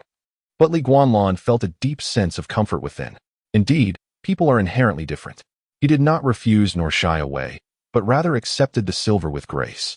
"However, I cannot accept this silver without offering something in return," Li Guanlan said to Chu Kaier. "Let us do this. I will teach you a few martial arts moves. If you practice diligently, you will be able to defend yourself in the future." Chu Kaier's eyes sparkled with excitement upon hearing this, and she eagerly nodded. Yes. That way, if I encounter those bad people again, I can fight them." Chu Datong beamed with joy as well. In the past, he might have opposed his daughter learning martial arts, believing she should focus on more traditional feminine skills. But today's events had instilled in him a sense of foreboding about the future. The peaceful days in Pinghu County might not last long. It is better to rely on oneself than on others. If my daughter knows a move or two, she won't be easily bullied. In ordinary households, there were no elaborate formalities or excessive customs. Chu Datong promptly instructed Chu Kaier to brew a pot of hot tea, and he placed a stool in the courtyard for Li Guanlan to sit upon. Chu Kaier knelt before him, offering tea, and after 3 bows, this marked her apprenticeship. The 18 taels of silver were accepted as a token of her initiation. Naturally, Li Guanlan reciprocated by gifting 8 taels back to Chu Datong, which was a customary gesture from a master to a disciple. This was not an obligatory formality, but rather an unspoken understanding of mutual respect. Such is the nature of the world. When one shows respect, it is often returned manifold. Thus, both parties were satisfied. After the apprenticeship ceremony, Chu Kaier eagerly awaited Li Guanlan's instruction in martial arts. He scratched his cheek, feeling somewhat troubled.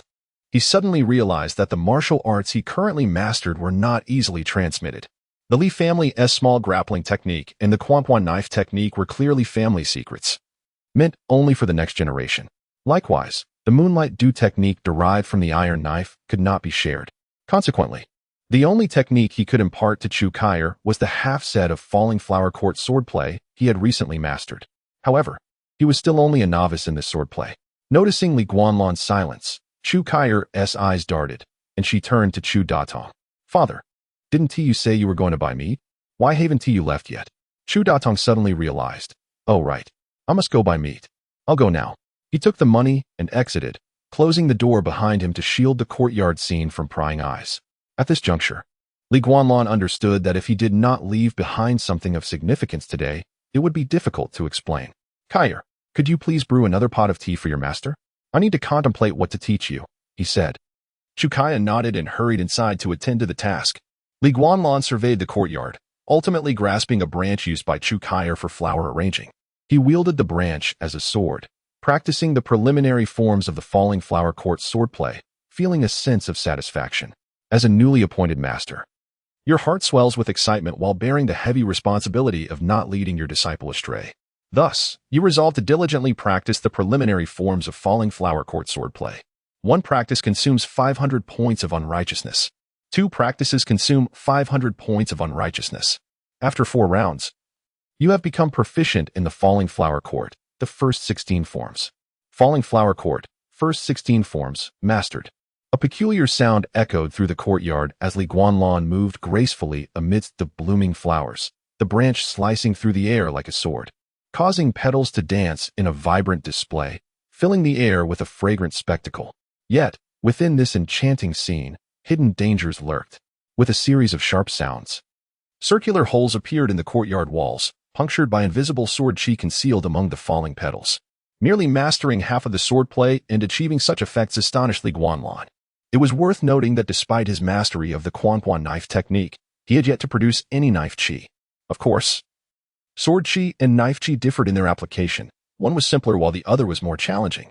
Nevertheless, this served to illustrate the exceptional nature of the falling flower court swordplay. One could only imagine the tremendous power it would wield if both halves were combined. Just as Li Guanlan contemplated pushing forward, utilizing his unrighteous points to complete the half set of swordplay, he encountered a familiar predicament reminiscent of his experience enhancing the Guanlan knife technique. Due to the absence of a complete sword manual, your falling flower court, first 16 forms, has reached a bottleneck, consuming 100 points of unrighteousness. Due to the absence of a complete sword manual, your falling flower court, first 16 forms, has reached a bottleneck, consuming 100 points of unrighteousness. Due to the absence of a complete sword manual. Chapter 23, Master of the Demon Cave. Having already experienced a similar situation, Li Guanlan immediately ceased his fortification, thus averting the embarrassing scenario of spitting blood once more.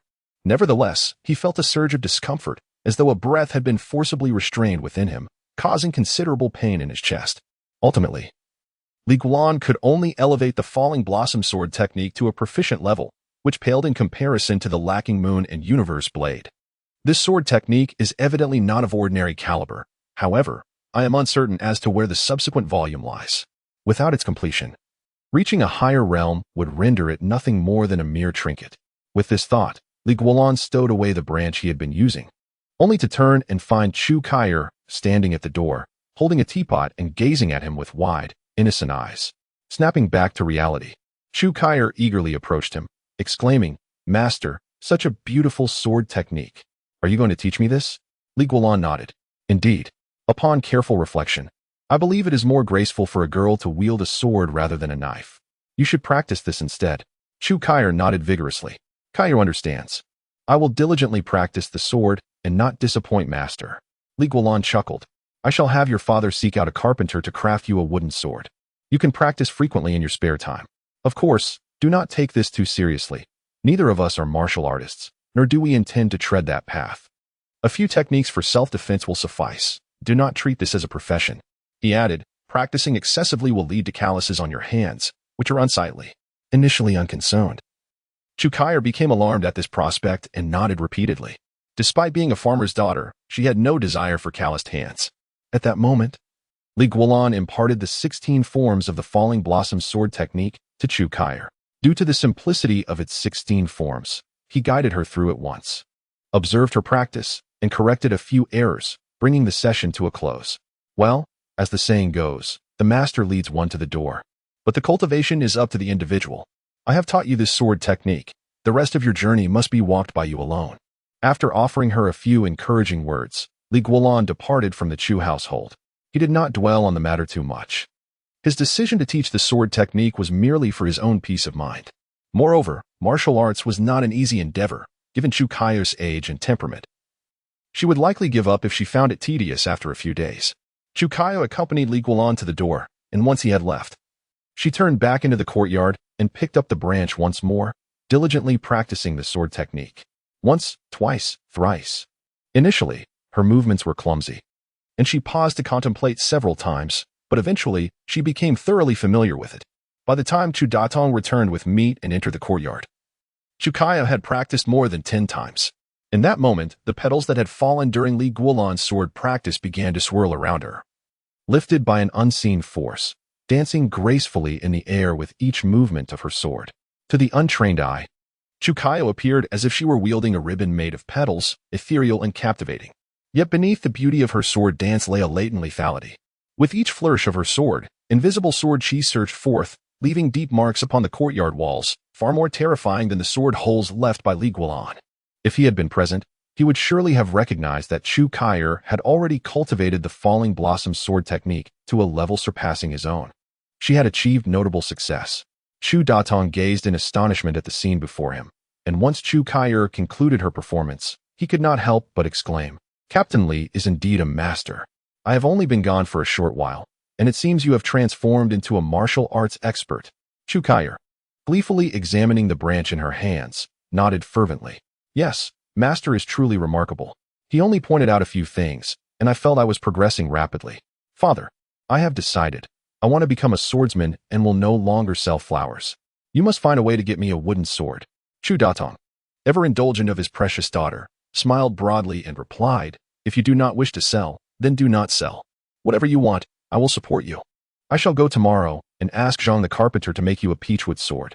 You have infused the martial world with 30 years of martial luck. A profound achievement, earning 5,000 justice points and 1 martial luck pill." Upon hearing this sudden proclamation, Guanlan, who had just purchased 2 jars of wine from the tavern, was momentarily taken aback. "What have I done?" He scratched his head, casting a bewildered glance toward the tavern. Utterly perplexed, he had not even considered Chu Kai in this context. Since he could not fathom the reason, Guanlan chose not to delve deeper. After all, there were many mysteries in this world that he had yet to comprehend, and this was but one of them. For the moment, he needed to discern Zhao Qiuqi's intentions. After all, the 50-year wager was nearing its expiry, and the imperial family of Wutong would surely take action to avoid losing half the nation's fortune. This was also the reason why Guanlan had invited the constables to drink with him. Compared to the outsider Zhao Qiuqi, these constables were all natives of Pinghu County. In terms of camaraderie, they were far more familiar than Zhao Qiuqi. Though these men, due to their ranks, might not have access to many secrets, and were unaware of the wager, Zhao Qiuqi would inevitably have to rely on them for assistance in Pinghu County. What could not be gleaned from Zhao Qiuqi might still be uncovered from these constables. With this thought in mind, Guanlan turned back into the tavern and ordered 2 more jars of wine. He returned to Wuxing Lane, carrying 4 jars of wine. Kicking open his front door, he was greeted by the sight of Yu Shaowan sitting in the courtyard, opposite an elderly man. The old man, clad in black, with hair as white as snow, bore a kind expression, reminiscent of those elderly gentlemen who enjoy basking in the sun at street corners. Yet, this seemingly amiable figure sat cross-legged at his feet. 2 snakes coiled around him, triangular-headed, adorned in red, green, and yellow, and undeniably venomous. Guanlan's initially pleasant mood soured instantly. Casting a sharp glare at Yu Shaowan, he set the wine jars down beside the courtyard wall and addressed the old man. "Let me guess. You are the master of the demon cave, correct? What rank do you hold in the demonic path?" The old man turned to him with a smile, surveying Guanlan with keen interest. "How did Captain Li discern my identity?" Guanlan rolled his eyes. "Your apprentice mentioned that there are only 2 of you in the demon cave. I am not foolish." "Ha ha ha, it seems I have underestimated you." The old man laughed, rising to bow slightly. "I am Ji Songxing, the master of the demon cave, ranked 8th on the martial world leaderboard. It is an honor to meet you, Captain Li. Chapter 24. Who is good and who is evil? Upon hearing Ji Zongxing's self-introduction, Li Guanlan could barely contain himself. You, a demon from the dark path, dare to bear such a grand name? Truly unexpected.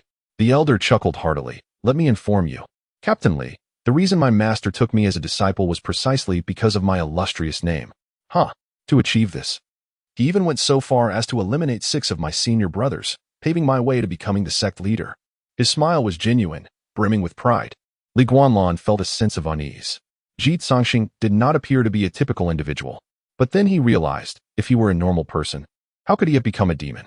If the righteous path of the martial world could be likened to a society that still adhered to some semblance of decorum, then the dark path resembled unrepentant villains. Li Guanlan's heart raced, and he heightened his vigilance, his gaze fixed on Ji Zongxing. I wonder what brings you to my humble abode. Is it for my ancestral treasured blade? If so, you may need to wait your turn, as I have already promised it to Lin Juha of the Righteous Alliance.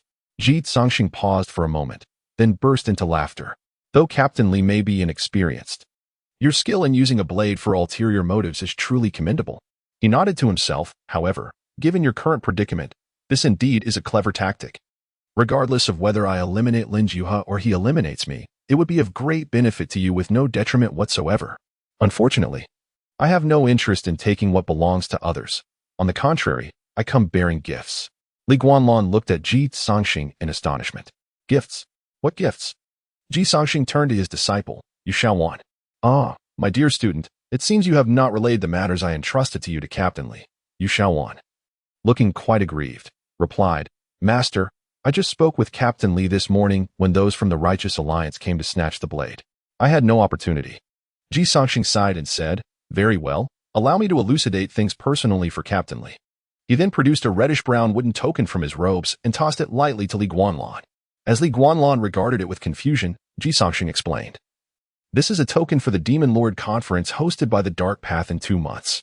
With this token, you may register to participate, and should you emerge victorious, you shall become the Demon Lord, commanding the entirety of the Dark Path. Li Guanlan was taken aback. Without further clarification, Ji Zongxing continued. Once you become the Demon Lord, you will be able to issue a decree of vengeance against the righteous martial world. According to our martial rules, once such a decree is issued, the righteous must respond within 3 months, leading to a grand confrontation between good and evil, where the victor shall prevail. Li Guanlan was bewildered, feeling as though he could not keep pace with the conversation. Elder Ji, what does this Demon Lord Conference and the decree of vengeance have to do with me? It sounds as though I must participate, but I have yet to express my stance. Ji Zongxing scoffed. The righteous martial world covets the Qishua Qinquan blade, and as its rightful owner, you are a thorn in their side, an eyesore they wish to eliminate. To ensure your survival, you must ally with us in the Dark Path, challenging the Righteous Alliance as the Demon Lord. If you succeed, all will rejoice. If you fail, you lose nothing. What is there to oppose? Though reluctant to admit it, Li Guanlan found himself in agreement with Ji Zongxing's words.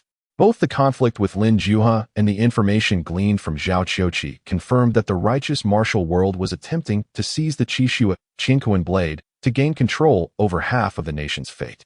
If he wished to protect himself, he had no choice but to stand against them. As for surrendering the Qishua Qinquan blade, that option was not on the table for Li Guanlan. After a moment of silence, he posed the most crucial question. Why help me? Ji Zongxing smiled. Help you? You are mistaken. This is our own ambition. Captain Li, you merely happen to be the instrument through which we seek to fulfill it. Originally, you were not within our considerations, but after observing you yesterday and today, I, Ji Zongxing, Master of the Demon Cave and the 18th ranked expert of the Dark Path, believe you are worthy to lead us. Li Guanlan suddenly understood. Last night marked his first kill, swiftly dispatching the fugitive Lu Zhan, demonstrating his strength. Today, he had caused Lin Juha and the Righteous Alliance considerable loss. It was these 2 instances that prompted Ji Zongxing's current actions. Ji Zongxing, having waited for Li Guanlan to grasp this, continued. Let me put it this way. The conflict between the righteous and dark paths has persisted for nearly 2 centuries, with neither side able to eradicate the other. While the righteous are numerous, they are merely a band of inept fools. The dark path, though fewer in number, is composed of ruthless, formidable experts. In essence, both sides lack the overwhelming power to completely eliminate the other. However, should one side receive external assistance, the annihilation of the other would become decidedly simpler. And that assistance is none other than the Pinghu blade, which holds the nation's fate in balance. In summary, whoever possesses the Pinghu blade will have the opportunity to command half the nation's fate, sufficient to utterly destroy their enemies. The Righteous Alliance, distrustful of all, has preemptively devised a plan to seize the Pinghu blade. In contrast, we of the Dark Path choose to nurture you, allowing you to lead us in vanquishing those hypocritical villains. The enemy of my enemy is my friend. Since the righteous martial world aims to seize the Pinghu blade, we must do everything in our power to thwart them. The perfectly rational explanation left Li Guanlan momentarily speechless, unable to identify any flaws. He could only find the situation absurd, as from his perspective, the actions of the righteous martial world bore a closer resemblance to those of the Dark Path, while the Dark Path's attitude towards him felt more akin to righteousness.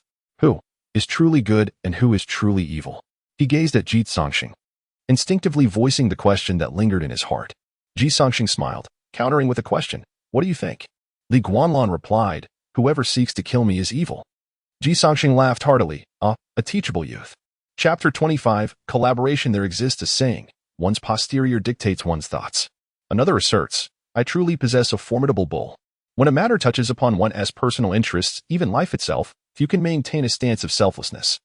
Since the so-called Righteous Alliance seeks to seize my ancestral blade and threatens my very existence, no matter how grandiloquent their proclamations or how just their rationale, nor how much support they muster, in the eyes of Li Guanlan, they are all malevolent, all villains. In a world where the weak are preyed upon by the strong, should you seek to consume me, you become my irreconcilable foe. Notions of right and wrong hold no sway. Thus, since you have aligned with our perspective, you ought to comprehend that the so-called righteous are not virtuous entities. They merely don various facades to rationalize their misconduct. In essence, their actions mirror those of us in the demonic path, and at times, they are even more repugnant. Ji Songxing, stroking his beard, once again imparted his philosophies to deepen this young man's contempt for the righteous. Alas, Li Guanlan remained astutely aware. If the righteous are so disreputable, then surely those of the demonic sect cannot be much better. Before Ji Songxing could speak, Yu Xiaoan interjected. Irate. Humph. I thought you were more enlightened, but you are just as shallow as the common folk. Just because we bear the label demonic, you hastily conclude we are villains? You yourself stated that there are both upright and corrupt officials. Why cannot there be virtuous individuals among us of the demonic path? Li Guanlan promptly raised his hands in surrender. Indeed, miss, you speaks truth. I have been short-sighted. I failed to uphold my principles and should not have cast a blanket judgment. I retract my previous statement, but one must acknowledge that like attracts like. The proportion of good people within the demonic sect cannot be exceedingly high. Ji Songxing raised a hand to forestall Yu Xiaoan's forthcoming retort. A smile gracing his features. Let us temporarily set aside the conflict between righteousness and evil. Deliberating on it could occupy us for 10 days. Captain Li, you need only convey your decision to me. Will you collaborate with our demonic sect, or will you face all that lies ahead alone? I must forewarn you, should you decline, we will activate our contingency plan. As for what that entails, your keen intellect should allow you to surmise. Li Guanlan could certainly guess, yet he remained unfazed. Locking eyes with Ji Songxing. I have a question to pose, senior. You may respond as you see fit, and then I shall provide my answer. Ji Songxing smiled. Ask away. After all, cooperation requires sincerity. Li Guanlan nodded. And his initial inquiry rendered the elder's countenance grave. The national fortune seal in Pinghu County appears to be gradually weakening, indicating this is not merely a sudden occurrence.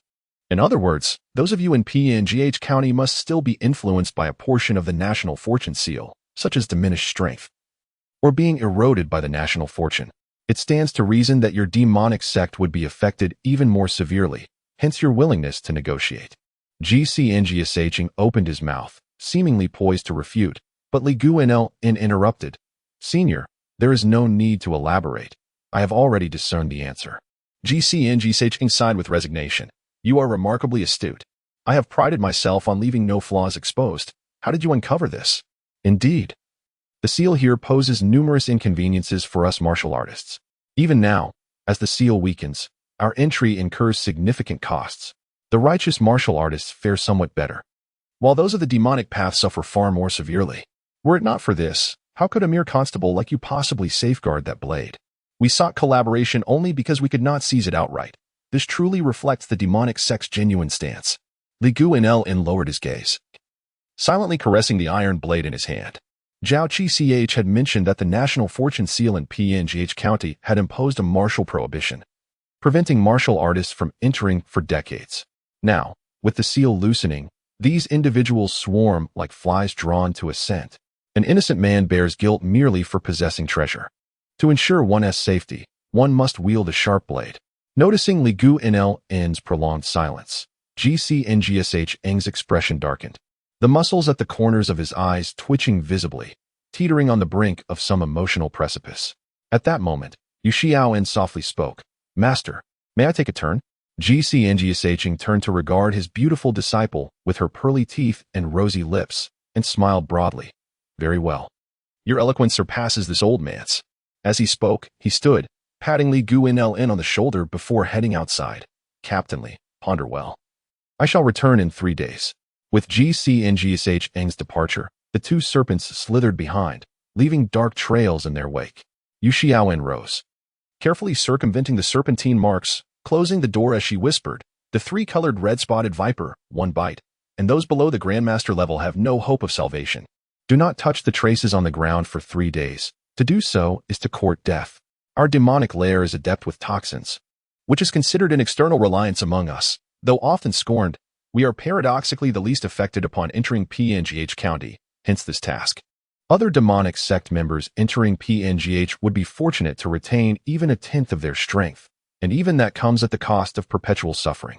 Li Guanlan tilted his head slightly, observing the young woman leaning against the door, raising an eyebrow. Is this your candidness? Yet I remain disinterested in collaborating with you.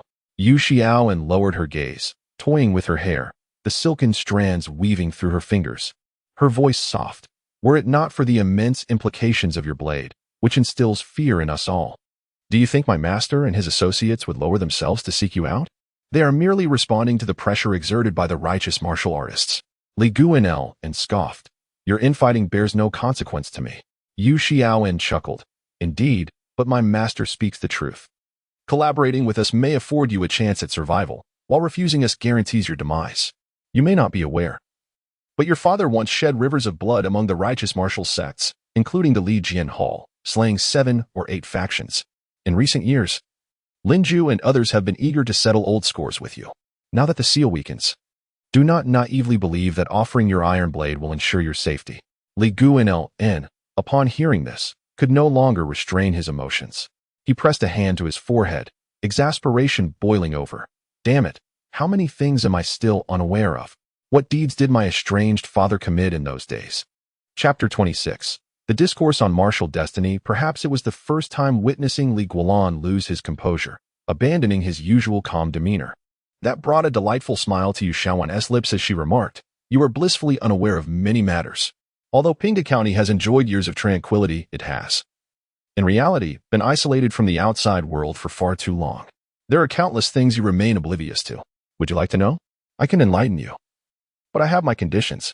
Li Guanlan, with a darkened expression, merely smiled coldly in response. Speak if you wish, but there are plenty of martial artists in the county, and I have ample opportunity to inquire about these matters. Infuriated, Xiaoan did not anticipate that despite his lapse in composure, his intellect remained intact. The information she possessed was not exactly a secret of the martial world. If he truly sought knowledge, he would inevitably learn it from others. Realizing she had no leverage over Li Guanlan, she decided to be magnanimous. Very well, I shall graciously share this information with you. With a huff, she approached the table and seated herself, gradually continuing, this information comes from discussions I overheard among my master and his companions, so I cannot vouch for its absolute accuracy. But the essence remains largely intact. Years ago, your father, Li Sanggao, entered the martial world with a blade, a young man of extraordinary talent. Initially, his actions were well received by the righteous martial community, for every young hero's aspiration is to champion justice and aid the weak. However, as time passed, the martial world dulled his edges, revealing its true nature, filled with opportunists and scoundrels. Li Guanlan remained silent, for he understood this sentiment all too well. From birth to death, each individual is ensconced within various social circles, and an unbroken truth prevails. Every circle comprises both virtuous and vile characters, the commendable and the contemptible, conflict and malevolence. In a classroom, there exist both exemplary and poor students. This holds true from ordinary elementary schools to prestigious high schools and beyond. In a company, one finds both commendable and reprehensible colleagues, from small workshops to large conglomerates. Even in social groups, whether for fishing, reading, or other pursuits, one can discern right from wrong if one looks closely. The martial realm, the political arena, and the imperial court are no exceptions. Observing Li Guanlan's silence, Yu Shaowan continued, perhaps due to certain experiences, Elder Li began to harbor doubts about the dichotomy of righteousness and evil within the martial world, realizing that among the righteous, there exist malevolent individuals, and within the so-called demonic paths, there are also virtuous souls.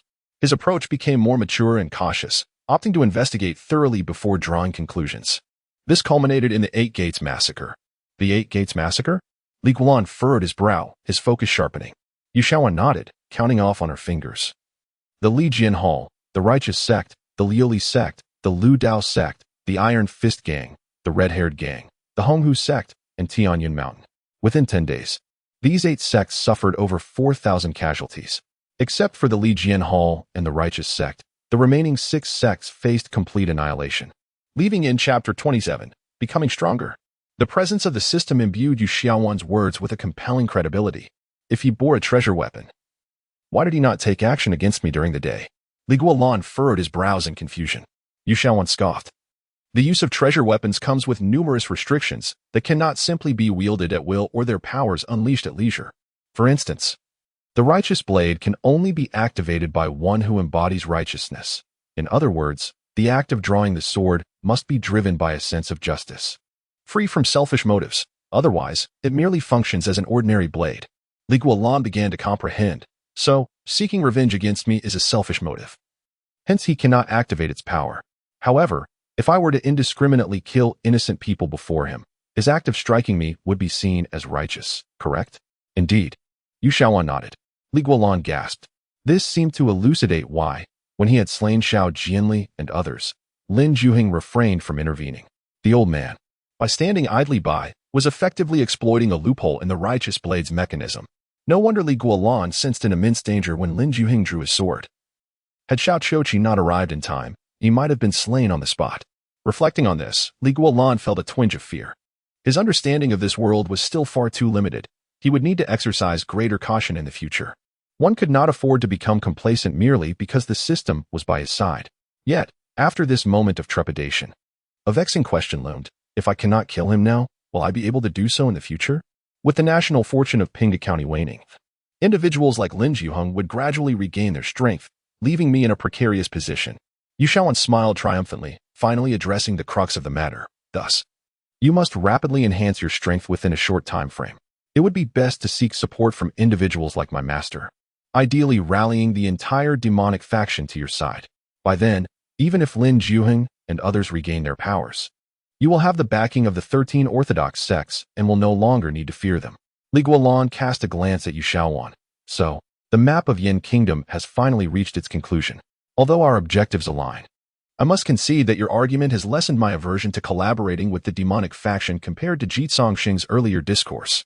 Yet, I still hold the belief that there are few virtuous individuals among the orthodox sects. Does this mean the demonic faction is comprised entirely of virtuous souls? As if sensing Li Guanlan's reservations, Yu Shaowan smiled with pride. The demonic faction has one merit: the strong are revered. As long as you possess sufficient strength, others will look up to you. Our rules are few, unlike the orthodox sects, where becoming the strongest is often shackled by convoluted moral obligations that lead to hypocrisy and deceit. Once you ascend to the role of demon lord, your word will be law. Li Guanlan nodded in agreement, yet could not suppress a self-deprecating thought. As a constable, to ally with the demonic faction would likely earn me scorn from others. Yu Shaowan shook her head repeatedly. That is where you err. Take today's street brawl. Did we from the demonic faction partake in it? Was it not entirely their own conflict? The innocent bystanders, did they forget their grievances simply because they were from the orthodox side? Both the orthodox and demonic martial worlds instill fear in the hearts of ordinary citizens. They lack the ability and inclination to discern between right and wrong, only knowing that martial practitioners are fierce and bloodthirsty. often leading to fatal confrontations. Li Guanlan, vexed, smacked his forehead. You make a valid point. Whether orthodox or demonic, they are essentially gangs. In the eyes of the common people, are they not all villains? In a moment of clarity, Li Guanlan felt a sudden awakening. Was it not akin to the rivalry between the Hongxing and Dongxing gangs? If I cannot join Dongxing, then I must align with Hongxing. There exists no absolute justice. Might makes right. With the imperial court of the Wu-Tang dynasty unreliable, self-preservation rests solely upon my own shoulders. Having come to this realization, Li Guanlan found himself less averse to joining the demonic faction. Yet, he still felt the need to advocate for his interests. Your rhetoric is grand, yet I still do not comprehend the advantages of joining the demonic faction. Initially, I might have had a glimmer of hope. Joining you could extinguish even that.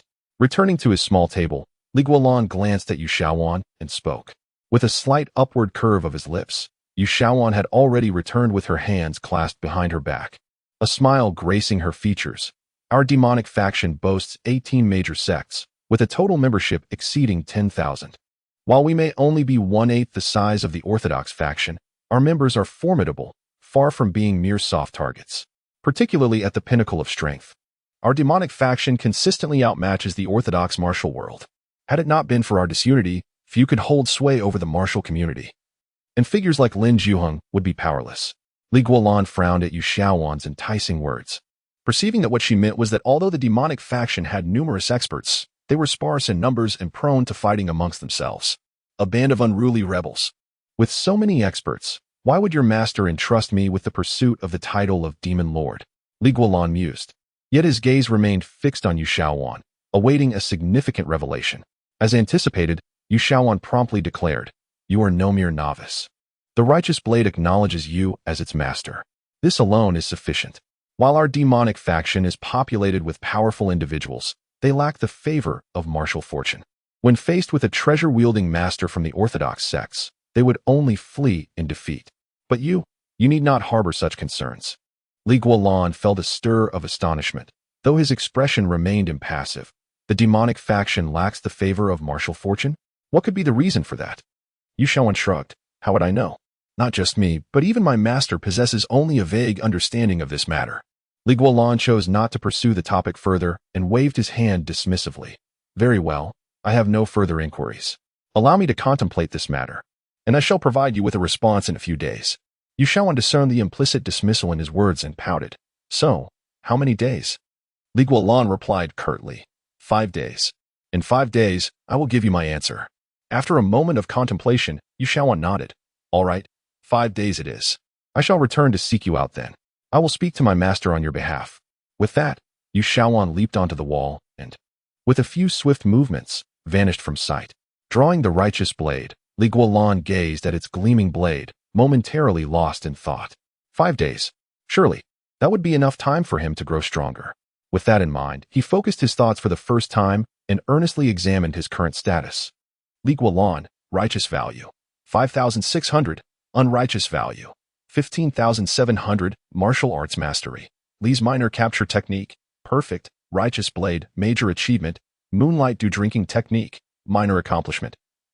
Falling blossom sword technique, first 16 moves, proficient. Pills, fusion pill, 1. Martial fortune pill, 2.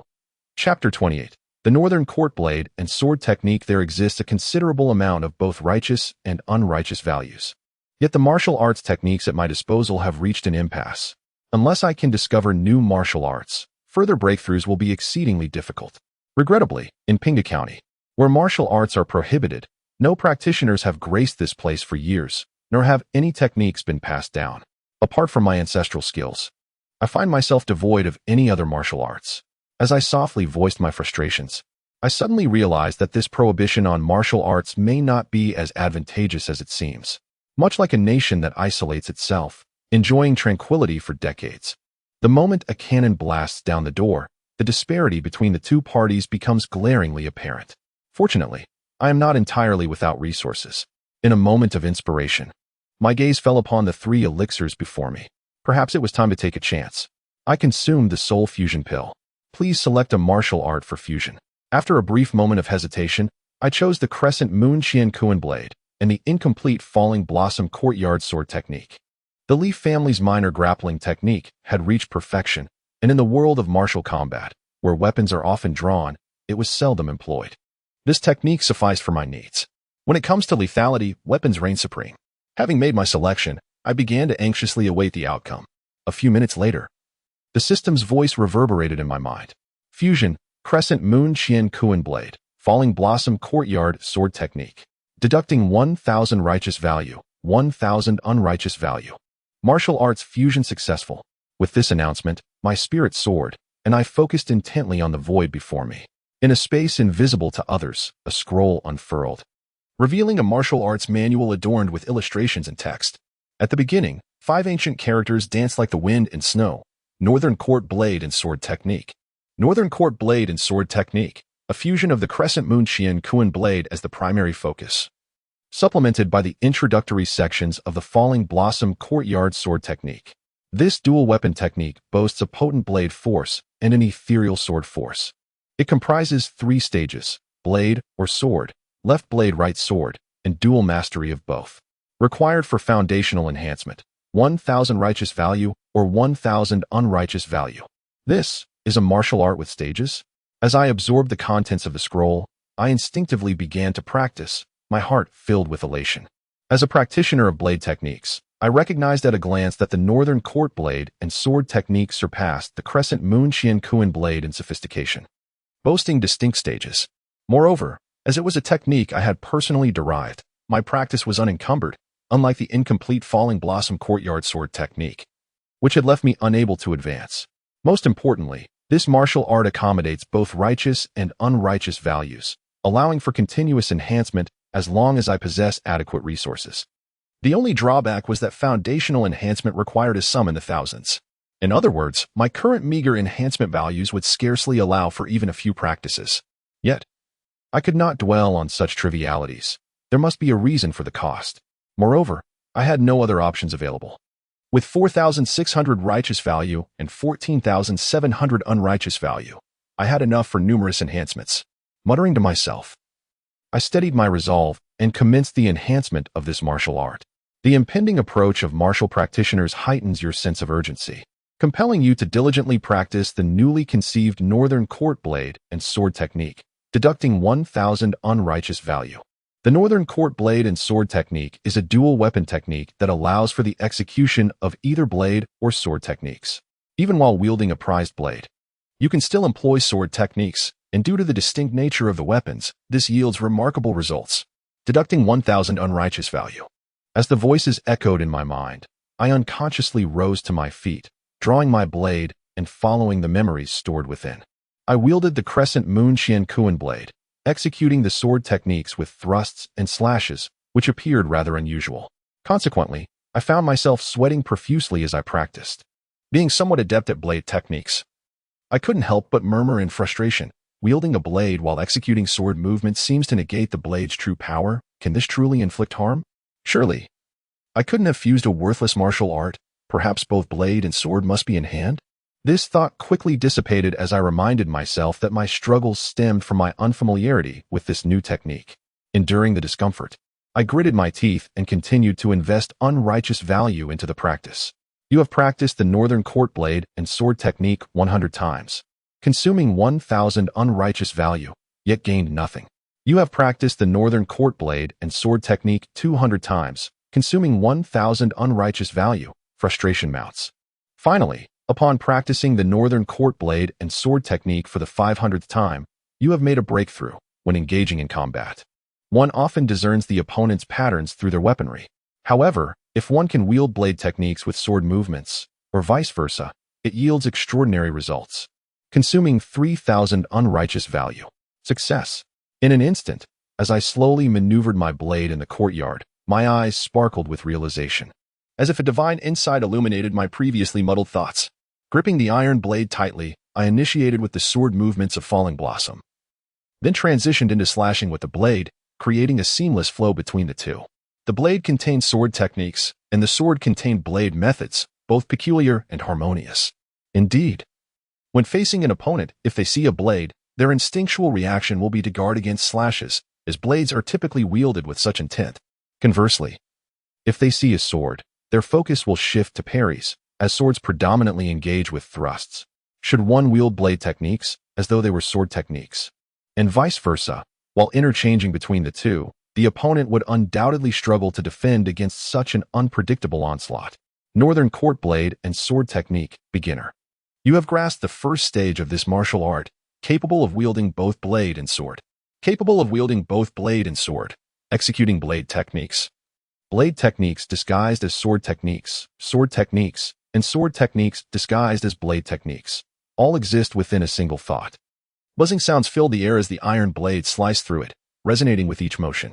My practice became increasingly fluid and adept, shedding the earlier hesitance, as if this martial art were meant to be performed in precisely this manner.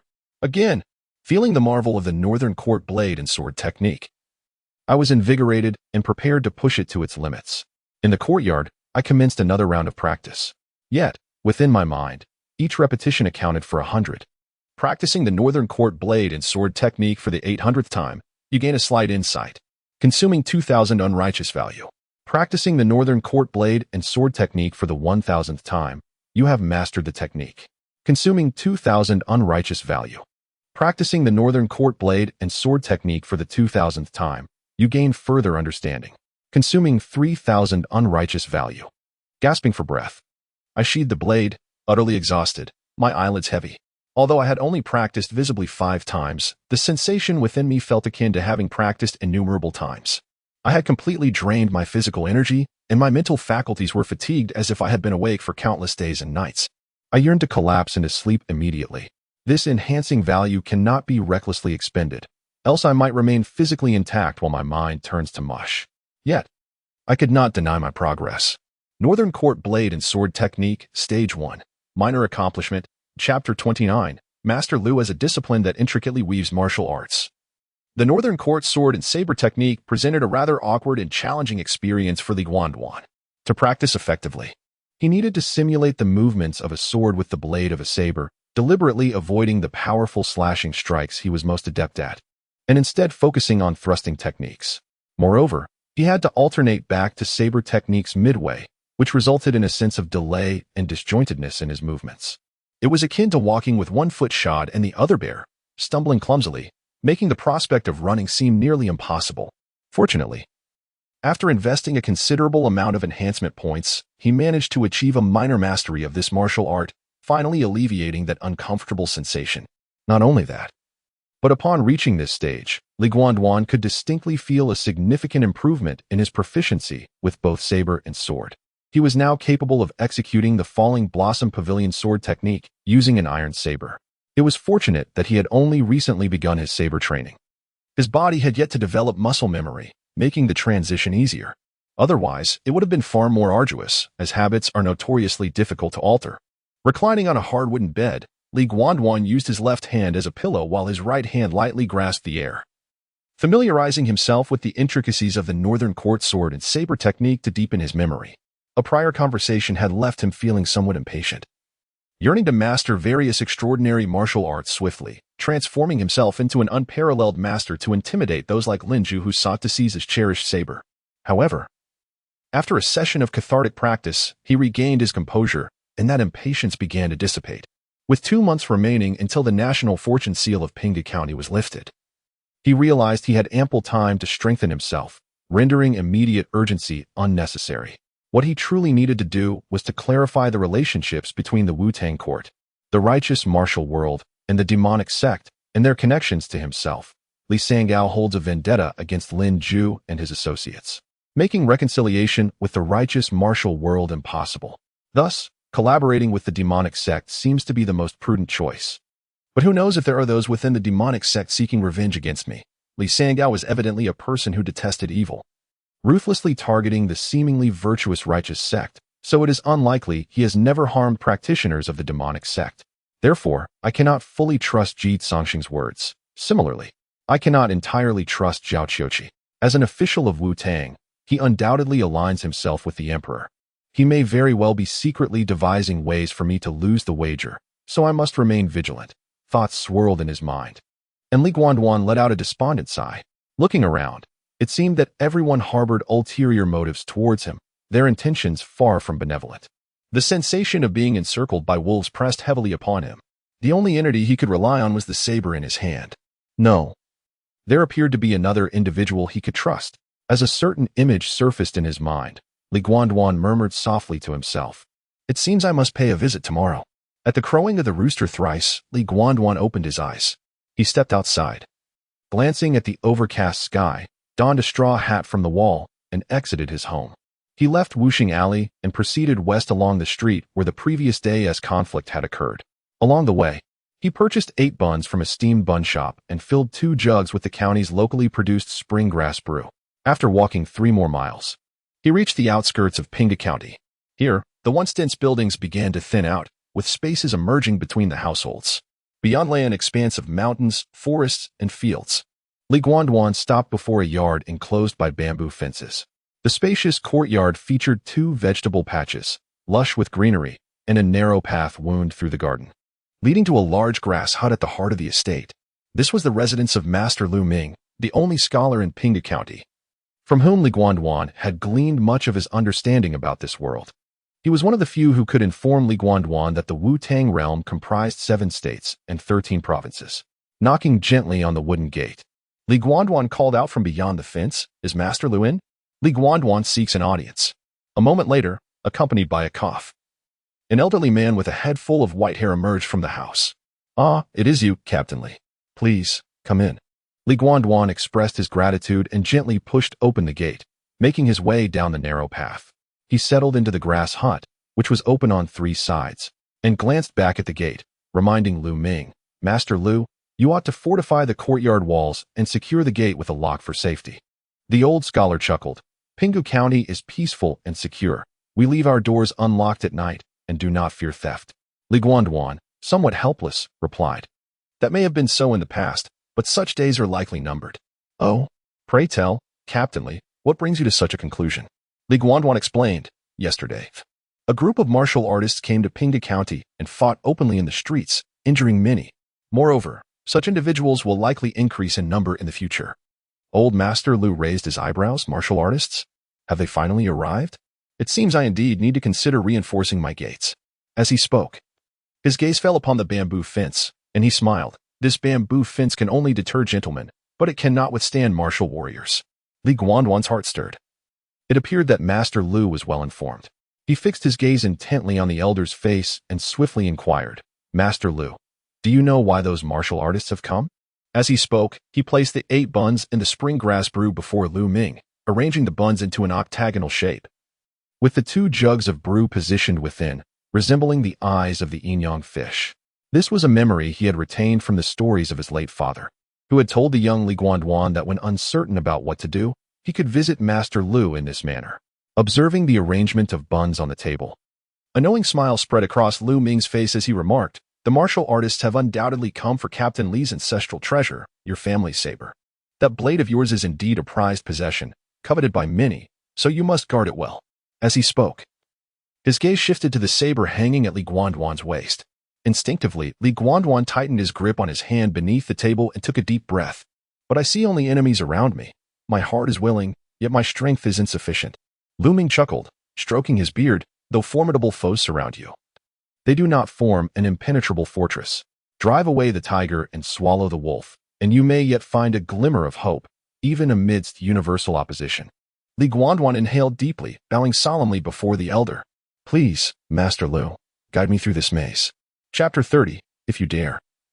Kill. Given that those martial artists had already appeared in Pinghu County yesterday, you must be aware of the entangled grievances between your father and the entire martial arts community. Li Guanduan proceeded to convey all the information he had gathered the previous day. Upon listening, Master Lu picked up 2 buns from the table and placed them on either side. "The righteous martial artists wish to slay you, while the demonic sect seeks to exploit you. You neither wish to surrender nor be used by the demonic sect only to be discarded afterward, thus finding yourself in a predicament, unsure of how to proceed." After speaking, he picked up another bun and placed it in the center. "In addition, the imperial court's stance is ambiguous. They warn you not to let this blade fall into the hands of martial artists. Yet it seems they intend to lift the seal here, allowing even more martial artists to come forth for the blade, which adds to your distress." Li Guanduan nodded. "Master Lu's words resonate with me. I am indeed troubled by this. Lu Ming smiled slightly, stroking his beard, and asked, would you be willing to relinquish this iron blade? Without a moment's hesitation, Li Guanfan shook his head. Absolutely not. Without the crescent moon and universe blade, I would possess no bargaining chip, and those who wish to kill me would only increase. Lu Ming regarded Li Guanfan with approval. Your mind remains clear. Thus, the path before you is singular. Grasp the blade, protect yourself, and eliminate all who dare attempt to seize it. Li Guanfan expressed his discontent. Killing those martial artists poses no burden, but what about the imperial officials? That wager pertains to the fortune of the nation. For the sake of its foundation, I dread to imagine how the court might retaliate against me. This was the true source of his anguish. The martial artists are merely a disorganized rabble, relying on brute strength to perpetrate their misdeeds. Yet the Wu-Tang court is a colossal entity, governing 7 provinces and 13 prefectures, a vast empire with a populace nearing 200 million. Li Guanfan did not believe he possessed the strength to challenge the entirety of Wu-Tang. However, this very court was an insurmountable obstacle he could not evade. Lu Ming chuckled softly and reassured him. Fear not, as long as you do not initiate an attack. The Wu-Tang court cannot and will not dare to strike you down. Li Guanfan's heart stirred, and he eagerly inquired, why? Lu Ming gestured towards the 2 jars of spring grass brew on the table, implying, because the notary of this wager disallows it. Li Guanfan was taken aback. The notary? Lu Ming affirmed. Such an important wager naturally requires a person of considerable weight to notarize. Otherwise, how could the fairness of the wager be ensured? Suddenly, Li Guanfan recalled the fugitive Lu Jin, whom he had cleaved in 2. The man had also mentioned something similar at the wonton stall. In that bygone era, the wager between Li Sangu and Li Fontian had a notary too. Without time to ponder, he immediately asked Lu Ming, may I inquire, Master Lu, who is this notary? Where is he? Is he reliable? Lu Ming shook his head cryptically. How could an old man like me know the identity of that person? I only know that both your father and our former emperor of Wu-Tang hold him in great respect. It is precisely due to his notarization that over the decades, neither side has dared to violate the established terms. Your father remains in Pinghu County, and the Wu-Tang court will not resort to extreme measures, nor will they incite trouble here. Li Guanfan suddenly understood. So, before the 50-year term concludes, the court will not overtly act against me. At most, they will covertly create obstacles. He had always been concerned that the Wu-Tang court might act irrationally, but upon hearing Lu Ming's words, his mood lightened considerably.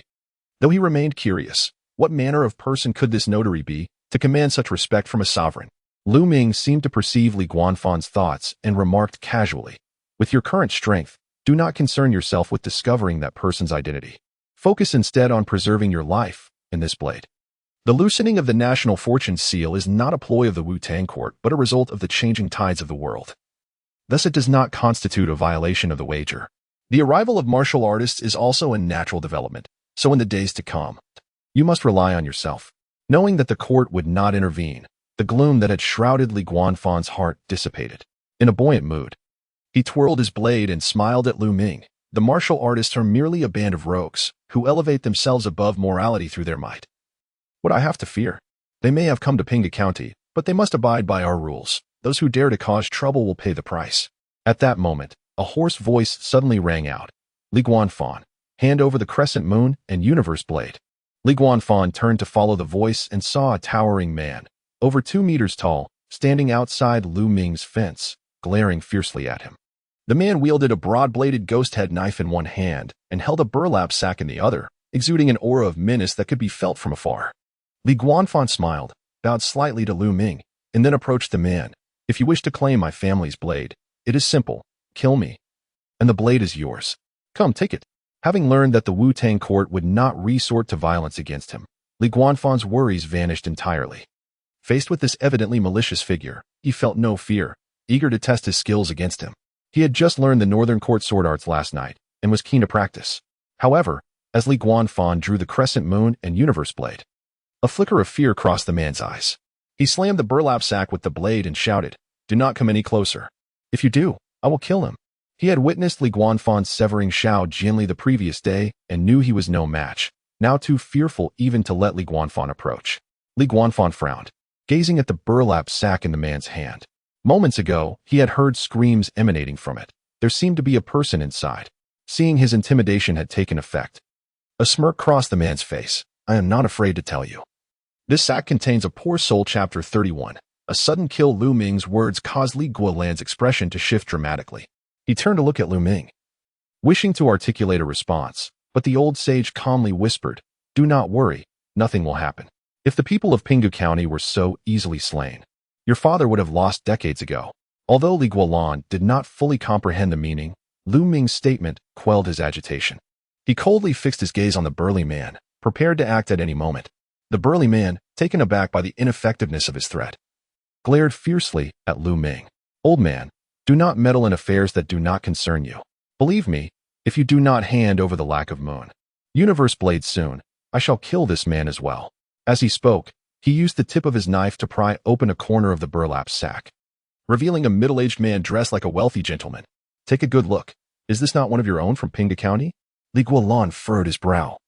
Recognizing the man as Sun Yinong, a wealthy merchant in the county, his two sons were studying under Lu Ming, and they were acquainted. However, upon seeing Sun Yinong, Lu Ming did not relent. Instead, he smiled and gestured invitingly. The burly man found himself in a precarious position, glancing at Li Guolan and urging, "Li Guolan, I am not joking. If you do not give me the blade, I will kill this man, and then you will have lost." Li Guolan suppressed the urge to draw his sword, remaining motionless as though he were echoing Lu Ming's sentiments. "Very well, this is your own doing." The burly man glared resentfully at the two, raising his knife high. His intention was not to kill, but merely to coerce them into surrendering the blade. However, it now seemed he had no choice but to proceed. The ghostly blade, as wide as a child's head, was lifted high in the morning light, and with a mighty swing, it descended towards Sun Yinong. The blade sliced through the air with a fierce whoosh, swiftly approaching Sun Yinong's head, ready to sever him from life. Yet, in the next instant, a radiant beam of light descended from the heavens, piercing through the burly man's body at lightning speed, cleaving him in two. Thud. The burlap sack fell to the ground, and Sun Yinong, who had been waiting for death with closed eyes, did not feel the anticipated pain, but instead smelled the overwhelming scent of blood. Instinctively, he opened his eyes, only to behold the split corpse of the very Chapter 32. The Abyss of Demons, receiving the comprehensive treatise on martial arts from Lu Ming. Li Guolan felt as if he had obtained a treasured gem. At this moment, he lacked nothing but a profound understanding of the power dynamics within this world. He had initially thought that the martial arts practiced by the people here were akin to those he had encountered in various martial arts novels, merely involving blades, swords, and fists. However, the earlier flash of brilliant light and the nearly deafening discourse on national fortune led Li Guolan to suspect that the power structure of this realm might be far more intricate. Indeed, the application of national fortune could very well represent a level of sophistication surpassing that of conventional martial arts. "Thank you, Master Lu, for this invaluable book." Li Guolan bowed deeply, sincerity radiating from his words. Lu Ming nodded, gesturing dismissively, "I have imparted all that I can. How you choose to proceed is entirely up to you. Now, be off. The academy is about to commence its lessons. Also, kindly remove the corpse at the entrance. We wouldn't want to frighten the children." Turning to the east, Li Guolan noticed the first rays of sunlight breaking over the horizon. It would not be long before the students arrived for their classes. Offering another respectful gesture to the old master, he made his way outside, hand resting on the hilt of his sword. Upon opening the wooden door, he was met with the sight of the unconscious Sun Yinong and the gruesome sight of the dismembered corpse, causing Li Guolan some distress. Sun Yinong was notorious for his loose tongue. Should he let word of today's events spread, the town would likely descend into chaos. And the corpse? How was he to clean up such a vast pool of blood? As Li Guolan contemplated this predicament, a figure gracefully descended beside him. The unique, melodious voice of Yu Xiaowan chimed in. "Do you require assistance, Captain Li? I could lend a hand." Initially inclined to refuse, Li Guolan suddenly recalled the mysteriously vanished corpse of Lu Xun and swiftly turned to the woman beside him. "Actually, I do need your help." With a playful tilt of her head, Yu Xiaowan smiled and pointed at the corpse. "Are you referring to this body?" Li Guolan nodded. "It shouldn't be too troublesome. I wish for it to be cleaned up as thoroughly as Lu Xun's was." Yu Xiaowan frowned, a hint of reluctance in her expression. "Captain Li, you may be asking a bit much. The blood is everywhere." Impatiently, Li Guolan replied, "Just tell me if you will help or not." "Of course I will help. Who could refuse someone in need?" She pouted playfully, then approached the corpse. From her pocket, she produced a small porcelain vial and delicately sprinkled the white powder contained within onto the body. A peculiar hissing sound erupted, and wisps of white smoke began to emanate from the corpse. To Li Guolan's astonishment, it rapidly started to dissolve, flesh and bone alike transforming into a pool of reddish-brown liquid in the blink of an eye. Instinctively, he stepped back, pointing at the liquid and inquiring, "What is this?" With a grin, Yu Shaowan responded, "This is our secret potion from the abyss of demons, known as demon powder. Just a tiny pinch, the size of a fingernail, can turn a person into this puddle of blood. Then, a little earth, a sweep with a broom, and everything is left immaculate, no trace remains." Isn't it Chapter 33, Seeking a Constable for a Quiet Life? After escorting the unconscious Sun Yinong back, Li Guanshan indulged in a bowl of wontons at the morning market as usual. In the brief moment it took to enjoy his meal, Yu Shaowan, who had been trailing behind him, vanished without a trace. Unperturbed, Li Guanshan relished his wontons, courtesy of the stall owner, before heading to the county office for roll call. Upon seeing Li Guanshan, the county lieutenant Sun Liang, who was reviewing the attendance list, looked utterly bewildered. His eyes wide as if he had stumbled upon a rare gem. What a marvel! The sun must have risen from the west today. "Look who I see. Li Guanshan. You have deigned to attend roll call." Li Guanshan grinned and clasped his hands in greeting. "Lieutenant, your words are amusing. Am I not here every day? Feel free to check the list. My name is surely there." Sun Liang snorted in response. "Indeed, your name is there. But whether it is you in person is another matter, wouldn't you agree, Zhang Chuan?" At the mention of Zhang Chuan, Li Guanshan's heart sank, and he hurriedly turned to the group of constables nearby, where he indeed spotted a familiar figure awkwardly waving at him. Li Guanshan bared his teeth in irritation, vexed that Zhang Chuan had not greeted him. They had agreed he would only cover for 3 days, yet here he was again. Just as Sun Liang was about to unleash his frustration, Li Guanshan swiftly pulled him aside and whispered, "Lieutenant, have you seen your elder brother today?" Sun Liang's brother, Sun Yinong, had been the one to raise him after their parents passed away, and Li Guanshan had overheard Sun Yinong's wife lamenting about her husband's late-night escapades at a brothel. Upon hearing Li Guanshan mention his brother, Sun Liang furrowed his brow instinctively. "No, why do you ask?" Feigning astonishment, Li Guanshan replied, "You ought to check on him. Your brother fainted inexplicably on the street this morning, and I happened to pass by and brought him home. I am uncertain of his condition now." Sun Liang's face paled. "What? My brother fainted? How could this happen?" Li Guanshan mused. Perhaps it is age catching up with him. As one grows older, ailments become inevitable. He refrained from divulging the details of Sun Yinong's abduction, knowing the corpse of Yang Tu had vanished, and revealing such information would only complicate matters. Sun Yinong was no fool and would not spread tales of being kidnapped while visiting a brothel. Sun Liang, now devoid of the inclination to confront Li Guanshan, slammed the attendance book against him. "Fine, I will overlook today's incident. You are here to help with roll call. If someone is missing, I shall hold you accountable." With that, he hurried home. Watching Sun Liang's figure disappear, Li Guanshan finally exhaled, relieved. Life had been too tranquil for too long, and the clerks in the county office had learned to idle away their time. Only Sun Liang clung to those rigid doctrines. That fellow, lacking in other skills, was notorious for reporting grievances to the county magistrate, and Li Guanshan had no desire to endure Zhao Qiuqi's incessant lecturing. With a perfunctory manner, Li Guanshan read through the names on the attendance list, dismissing a few habitual latecomers, then waved the constables off to patrol the streets, keeping Zhang Chuan behind for a private conversation. "What is the meaning of this? Did we not agree on 3 days? Why are you here today?" Li Guanshan demanded, twisting Zhang Chuan's ear in annoyance. Zhang Chuan hunched over, grimacing in pain. "Brotherly, please let me explain. That matchmaker, old Wang, led me astray. We were supposed to meet the girl from Sweetwater Village yesterday, but when I arrived at the tavern, she said her family had matters to attend to and could only come today. I had no choice but to borrow your clothes for another day." Li Guanshan scoffed, extending his hand. "One more day means one more payment. And you almost got me caught by the lieutenant today. You owe me for my mental distress." "What is this mental distress payment?" "Just consider it a compensation for lost work," Li Guanshan retorted. "How about 60 coins then?" Zhang Chuan inquired, producing the sum from his pocket and placing it in Li Guanshan's hand. This fellow, idling about with no steady occupation, was fortunate enough to come from a family with considerable wealth, so he was never short of money. Li Guanshan shot him a sidelong glance. "Are you jesting? Do you know that the compensation for lost work is threefold?" "Ah." Zhang Chuan scratched his head, reluctantly digging out an additional 40 coins. 100. "Is that sufficient?" "Newly acquired unjust value, 100. Even the smallest mosquito is still meat. Li Guanshan thought as he accepted the money, indignantly exclaiming, "What kind of woman has such airs, refusing to come despite being invited multiple times? Are you sure that old Wang isn't just using you for a free meal?" Zhang Chuan shook his head vigorously. "No, I caught a glimpse of her. And she is as stunning as a celestial being, more beautiful than the renowned Ru Yin from the Zuihua Tower." Li Guanshan scrutinized Zhang Chuan, realizing he bore no resemblance to a handsome figure, looking more like a field mouse. "Are you certain that with your appearance, she would even glance your way?" Zhang Chuan puffed out his chest. "Brotherly, you do not understand. That girl reportedly fled from another place seeking refuge with relatives, having endured a life of hardship and fear. She merely desires a protector for a peaceful life, preferably a constable or an officer, which is why I borrowed your clothes." Li Guanshan could not help but scoff. Seeking a peaceful life with a constable?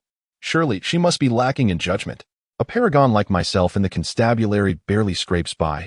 Where's the peace in that? Zhang Chuan appeared momentarily embarrassed, forcing a smile. "That is why I was hoping to secure her affection first, then marry her and settle down." Li Guanshan shook his head in disbelief, bemused by Zhang Chuan's cunning in such matters, unaware of the potential pitfalls. Yet, he mused, if the girl truly were as beautiful as Zhang Chuan claimed, she would never consider him a mere toad.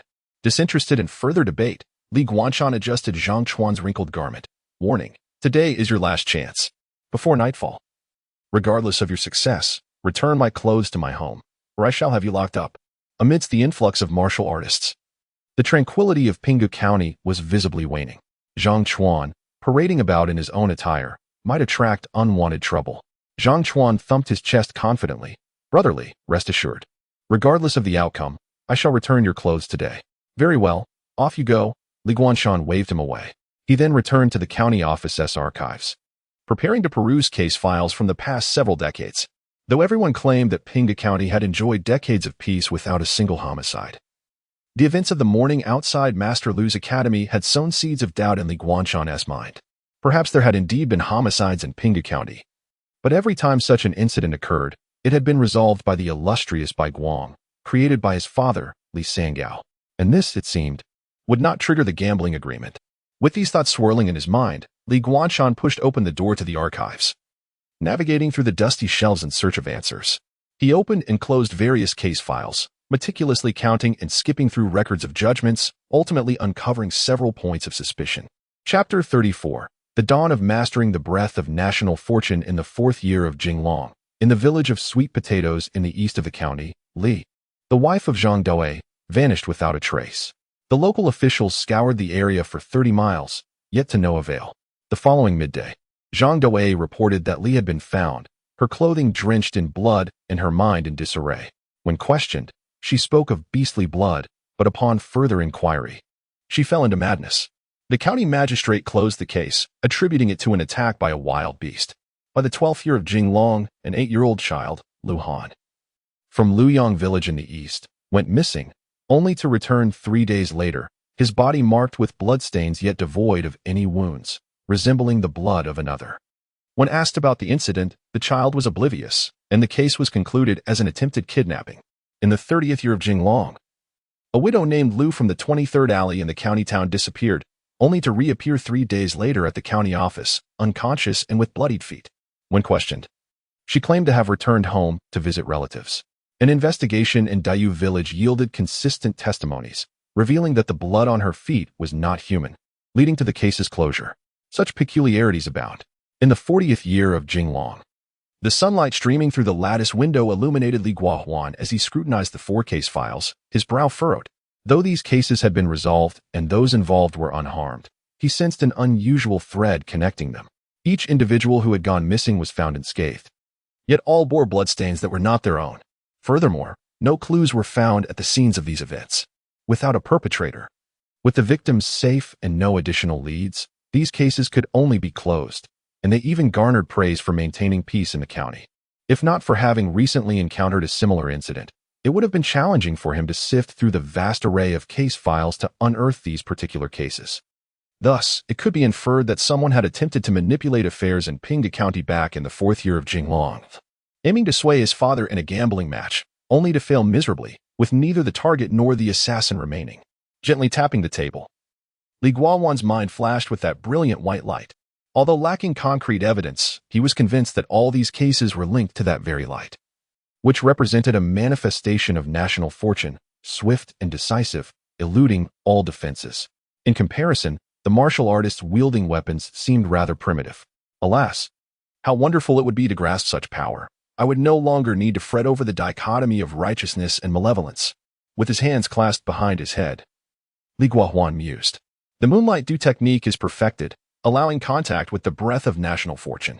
In an instant, Li Guahuan straightened in his seat, his spirit invigorated by the ethereal text before him. So the moonlight dew technique possesses this function? It stands to reason. After all, it is a family heirloom, and my father would have no reason to withhold it from me. He had been troubled by how to more concretely grasp the breath of national fortune. And now a lead had emerged, like a pillow offered to a sleepy man, while there remained a distance between contacting the national fortune and mastering that white light. Once he crossed that threshold, how far could the rest be? Encouraged, Li Guahuan promptly closed his eyes, preparing to enhance the moonlight dew technique. However, upon gazing at his meager enhancement value, he felt a twinge of dismay. After merging with the North Court sword technique, he had exhausted his enhancement value to its limits, leaving him with a paltry 2,800 units of unjust value and merely 6,600 units of righteous value. The higher the martial arts level and realm, the greater the enhancement value consumed. Now, to enhance the moonlight dew technique just once would cost 500 enhancement points. With his current reserves, he could only afford 18 enhancements. Yet, this momentary worry dissipated within seconds. Regardless, he had come this far. Should this technique reach its pinnacle, the rewards would far outweigh the others. He yearned to connect with that so-called national fortune, something that could stir the entire martial world. Lingering in the thoughts of the royal family of the Wu-Tang and incite turmoil across the land, undoubtedly remarkable. Enhancing the moonlight dew technique. Investing righteous value, 6,500. Investing unjust value, 2,500. You enter a meditative state, silently guiding the moonlight dew technique. And after 100 cycles, you gain insights. It is not only the moonlight that can enter your being, but also the morning dew. You comprehend the inner breath of air. You comprehend the inner breath of water. You enter a meditative state, guiding the moonlight dew technique for the 200th cycle.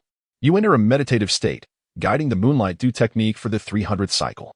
You enter a meditative state, guiding the moonlight dew technique for the 400th cycle. You enter a meditative state, guiding the moonlight dew technique for the 1000th cycle. At this moment, you attain a deeper understanding. If the moonlight can be drawn, why not the sunlight as well? The concept of yang is rooted in yin, and yin in yang.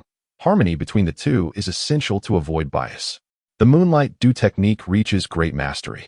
You comprehend the inner breath of yang. The moonlight dew technique has reached its limit. Further enhancement is impossible. Remaining righteous value, 4,100. Remaining unjust value, 300. Exhaling deeply, Li Guahuan opened his eyes. At that moment, the world before him transformed anew. It is difficult to articulate, but he felt that in this sunlit room, the boundary between shadow and light was strikingly clear, and everything, whether in shadowy recesses or illuminated by brilliance, appeared remarkably distinct.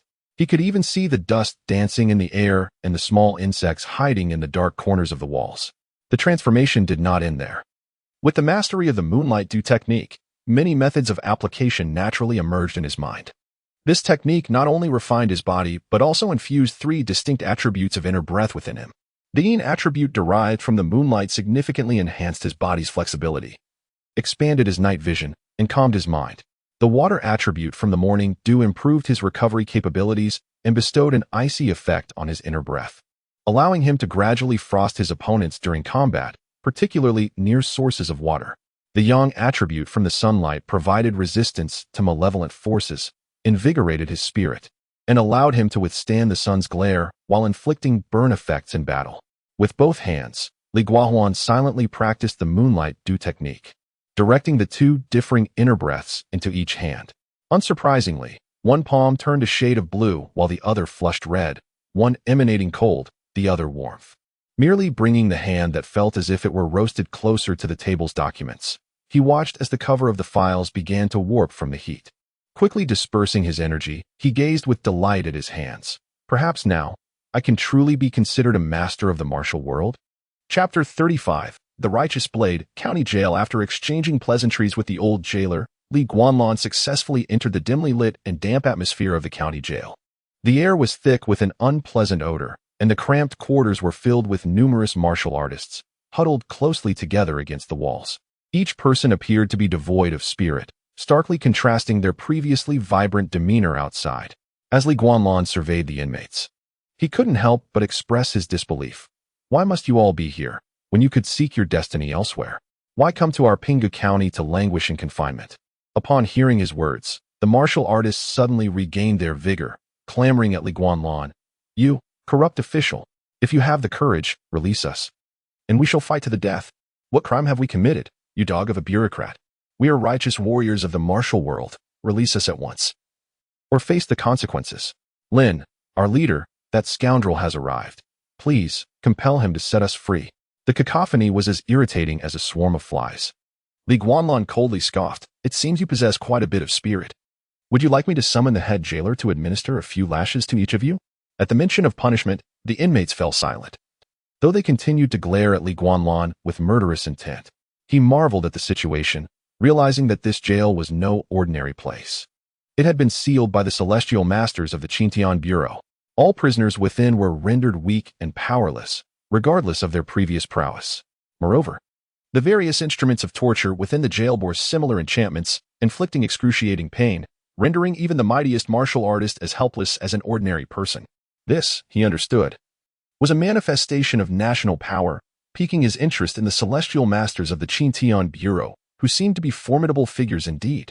Before long, Li Guanlan reached the solitary chamber at the end of the cell block, where he found Lin Juha, the leader of the Righteous Alliance, sitting cross-legged with eyes closed in meditation. Upon sensing Li Guanlan's gaze, Lin Juha opened his eyes, immediately fixating on the crescent moon-shaped blade at Li Guanlan's waist. Following Lin Juha's gaze, Li Guanlan unsheathed the iron blade, pointing its tip directly at Lin Juha. So, you are the leader of the Righteous Alliance? It appears we have some old grievances to settle. Lin Juha met Li Guanlan's gaze with calm composure. What would you like to say, Captain Li? Li Guanlan replied coolly. I wish to discern whether your assembly of so many martial artists is born out of a sense of justice or driven by ulterior motives. Brushing off some insects from his garments, Lin Juha responded nonchalantly, it is a bit of both. Your father annihilated 4,000 members of our 6 clans in one fell swoop, a heinous act. If I do not avenge this wrong, I would be unworthy of the title of man. The crescent moon blade rests in your hands. Who is to say you won't follow in his footsteps? This blade must be wielded by one who embodies righteousness and harbors noble intentions. In the hands of others, it would be a calamity for the world. Li Guanlan rolled his eyes, exasperated. What a grand accusation. I have lived in Pinghu County all my life without stealing, robbing, or committing any crimes. How could I be deemed a villain? Am I not entitled to wield my family's blade? Or do you believe you are more deserving than I? Lin Juha remained unperturbed, responding calmly, while they may lack the requisite qualities, I believe I have lived a life free of shame and acted with integrity. Therefore, it is only fitting that I wield the righteous blade. Li Guanlan scrutinized the elder, incredulous at his audacity. You are remarkably shameless. Lin Juha remained unfazed, responding coolly. My ability to wield the righteous blade serves as evidence of my character. Whether you believe it or not is inconsequential. Li Guanlan's eyes fell upon the righteous blade resting on Lin Juha's lap. It was a remarkably curved sword, adorned with golden thread and vibrant red tassels, initially appearing gaudy. Yet upon closer inspection, it seemed fitting for such a weapon. Li Guanlan's eyelids twitched, and he could not help but shout towards the jail door, Uncle Wang. How do you conduct your affairs? How is it that this man is allowed to possess a weapon while incarcerated? Shouldn't it be confiscated? A feeble voice responded from outside. That blade is a treasure imbued with martial prowess. We cannot touch it. Besides, it is safer with him than in any other place. What do you mean safer with him? It is a weapon. What if he injures someone in here? Can you shoulder that responsibility? Li Guanlan retorted, visibly displeased. The voice chuckled softly. If you find it inappropriate, simply take the blade from him and see if it makes any difference in his hands compared to yours.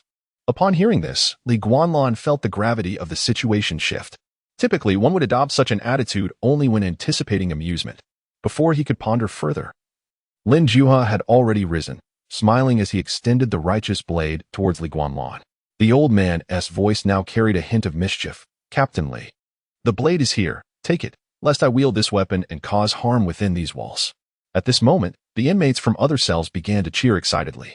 Captain Li, take the blade. As a government official, you must be a paragon of righteousness, so take the blade and show us. Yes, Captain Li. Accepting the blade is nothing.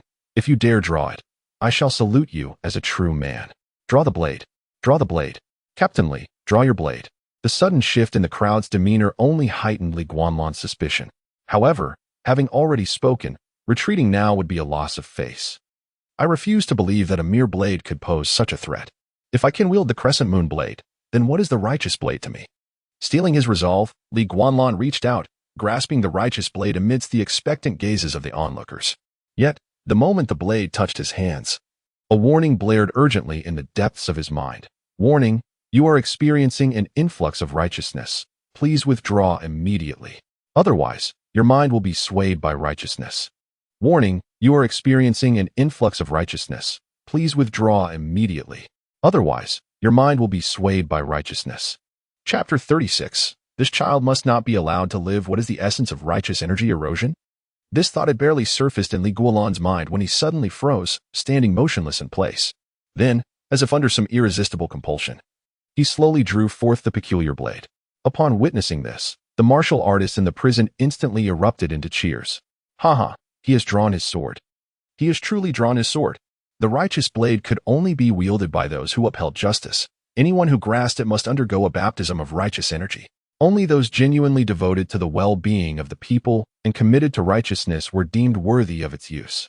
Indeed, those who failed to endure this sacred trial would, at best, be overwhelmed with guilt, begging for forgiveness on their knees, or, at worst, would descend into madness, with some even resorting to self-immolation as an act of contrition to the world. This corrupt official was doomed. The martial artists gazed at the sword-wielding Li Guanlan with eyes filled with schadenfreude, some already celebrating as if they had witnessed the impending spectacle of this scoundrel's self-destruction. Even Lin Juha unconsciously displayed a smile, feeling a sense of satisfaction, though he could not personally slay Li Guanlan. Witnessing his demise in such a manner made the journey worthwhile. Moreover, upon this man's death, the moonlit sky blade would naturally belong to him. With this thought in mind, Lin Juha looked at Li Guanlan and spoke in a tone that was almost seductive. Captain Li, have you ever committed acts that weighed heavily on your conscience? Seemingly devoid of self-awareness, Li Guanlan nodded gently, yes.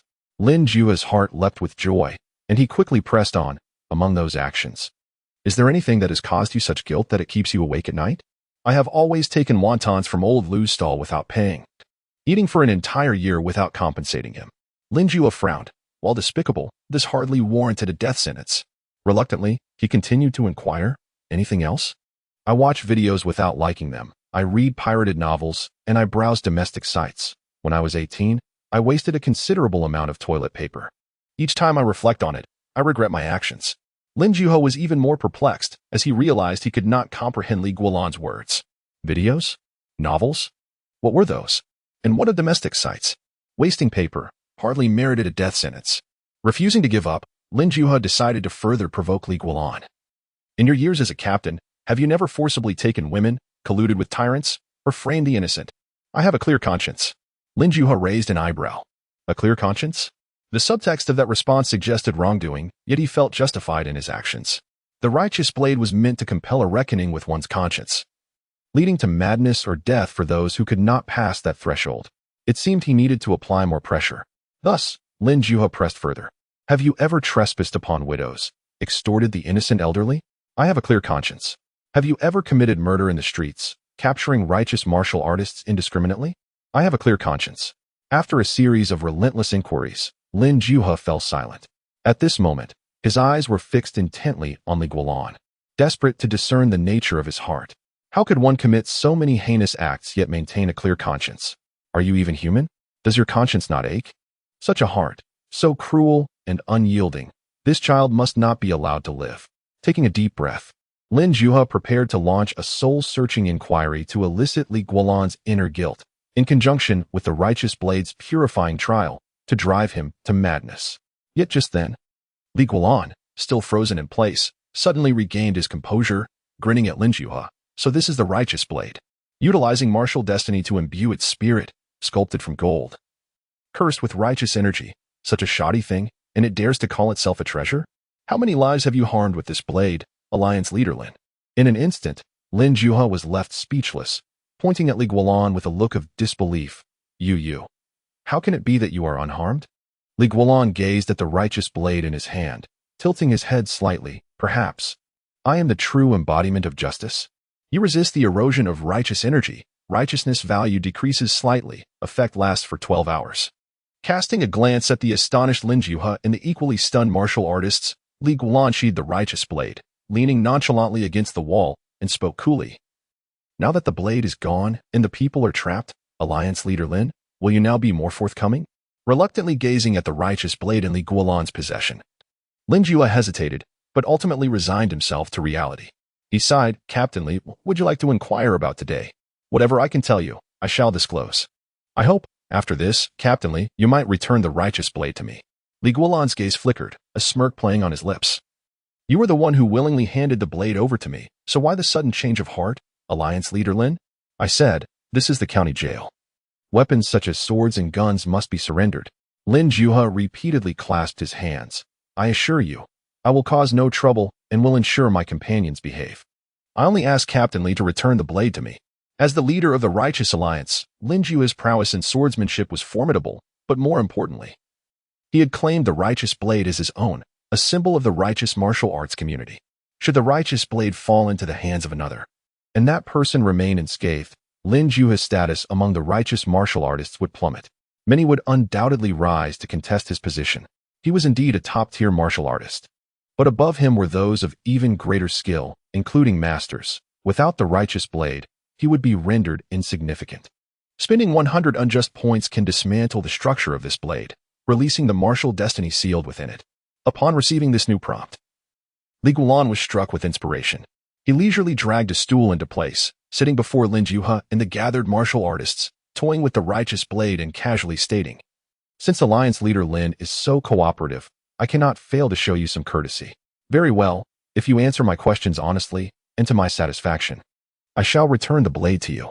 As he spoke, Li Guanlan discreetly chose to dismantle the righteous blade, deducting 100 unjust points, beginning analysis of the righteous blade. Lin Juha, unaware of Li Guanlan's actions, was filled with anticipation, believing the treasured blade was soon to be returned to its rightful owner. He nodded vigorously. Good. Captain Li, feel free to ask whatever questions you have. I shall answer without reservation. Li Guanlan had prepared his questions in advance and immediately asked, I have heard that your entry here necessitated enduring the torment of ceiling erosion, resulting in a substantial decrease in your martial prowess. Is that true? Chapter 37. Analysis of the Righteous Blade. Seizing the destiny of martial arts. Though Li Guanlan had received answers from various individuals regarding this matter, he intended to seek confirmation from Lin Juha as well. After all, a solitary testimony holds little weight. If both friend and foe assert the same, then the matter may indeed be regarded as truth. Lin Juha did not hesitate, nodding in affirmation. Indeed. The national seal of Pinghu County is termed Jinwu, which signifies the prohibition of martial force. This restriction encompasses not only us martial artists from the rivers and lakes but also the prominent figures within the imperial court, including those from the Dragon and Tiger Inspection Bureau and the Astral Observatory. Upon entering this land, all must endure the encroachment of the seal. Until the national seal of Pinghu County is loosened, our presence here renders us akin to ordinary folk. Even a common citizen could match us in combat. Thus, throughout those years, despite the allure of the Keiwa Chinkuan blade, none dared to venture forth lightly. A look of comprehension dawned on Li Guanlan's face. Coupling this with the peculiar cases he had recently observed, he gleaned further insight into the tranquility that had enveloped Pinghu County in recent years. The existence of the martial prohibition seal had rendered martial practitioners powerless, almost indistinguishable from commoners, significantly diminishing the interest of such individuals in entering this realm. Who would willingly plunge into a place where years of arduous training as a chivalrous warrior would lead to a parity with the unremarkable? Only those with ulterior motives would dare take such risks. With this layer of filtration in place, any who might dare to commit acts of violence against the county's populace would soon face the swift retribution of the radiant white light. A martial artist bereft of their skills would be naught but a mere shell, and a flash of that white light would spell certain death. Thus, after a few attempts, outsiders recognized the futility of seeking loopholes and abandoned such thoughts. This consideration was astutely devised and left little room for criticism. After a pause, Li Guanlan inquired further, then, without the national seal, how much stronger would you be compared to your current state? This question was one he was eager to comprehend. Having learned that the martial practitioners he had encountered, including the likes of Xiao Jianli, were all diminished by the seal, his initial sense of triumph had evaporated, replaced by an acute sense of urgency. The seal was set to dissipate in 2 months. While he was secure for now, what would transpire once the seal vanished? He was uncertain of the strength that these martial artists would regain, and thus he felt compelled to gather as much information as possible. Lin Juhe, upon hearing the question, was momentarily taken aback, before responding with a knowing smile. How strong would we be without the seal's encroachment? If one were to draw a comparison, we might possess 3 to 4 times, or even 7 to 8 times, the current prowess. Li Guanlan felt a sudden disquiet wash over him. So potent? Who stands at 3 to 4 times, and who might reach 7 to 8 times? Before Lin Juhe could answer, a restless martial artist from the adjacent cell interjected with an air of certainty. Humph, do we even need to ask? We have lost approximately 60% of our strength, while Alliance leader Xiao and his companions have suffered a loss of over 90%.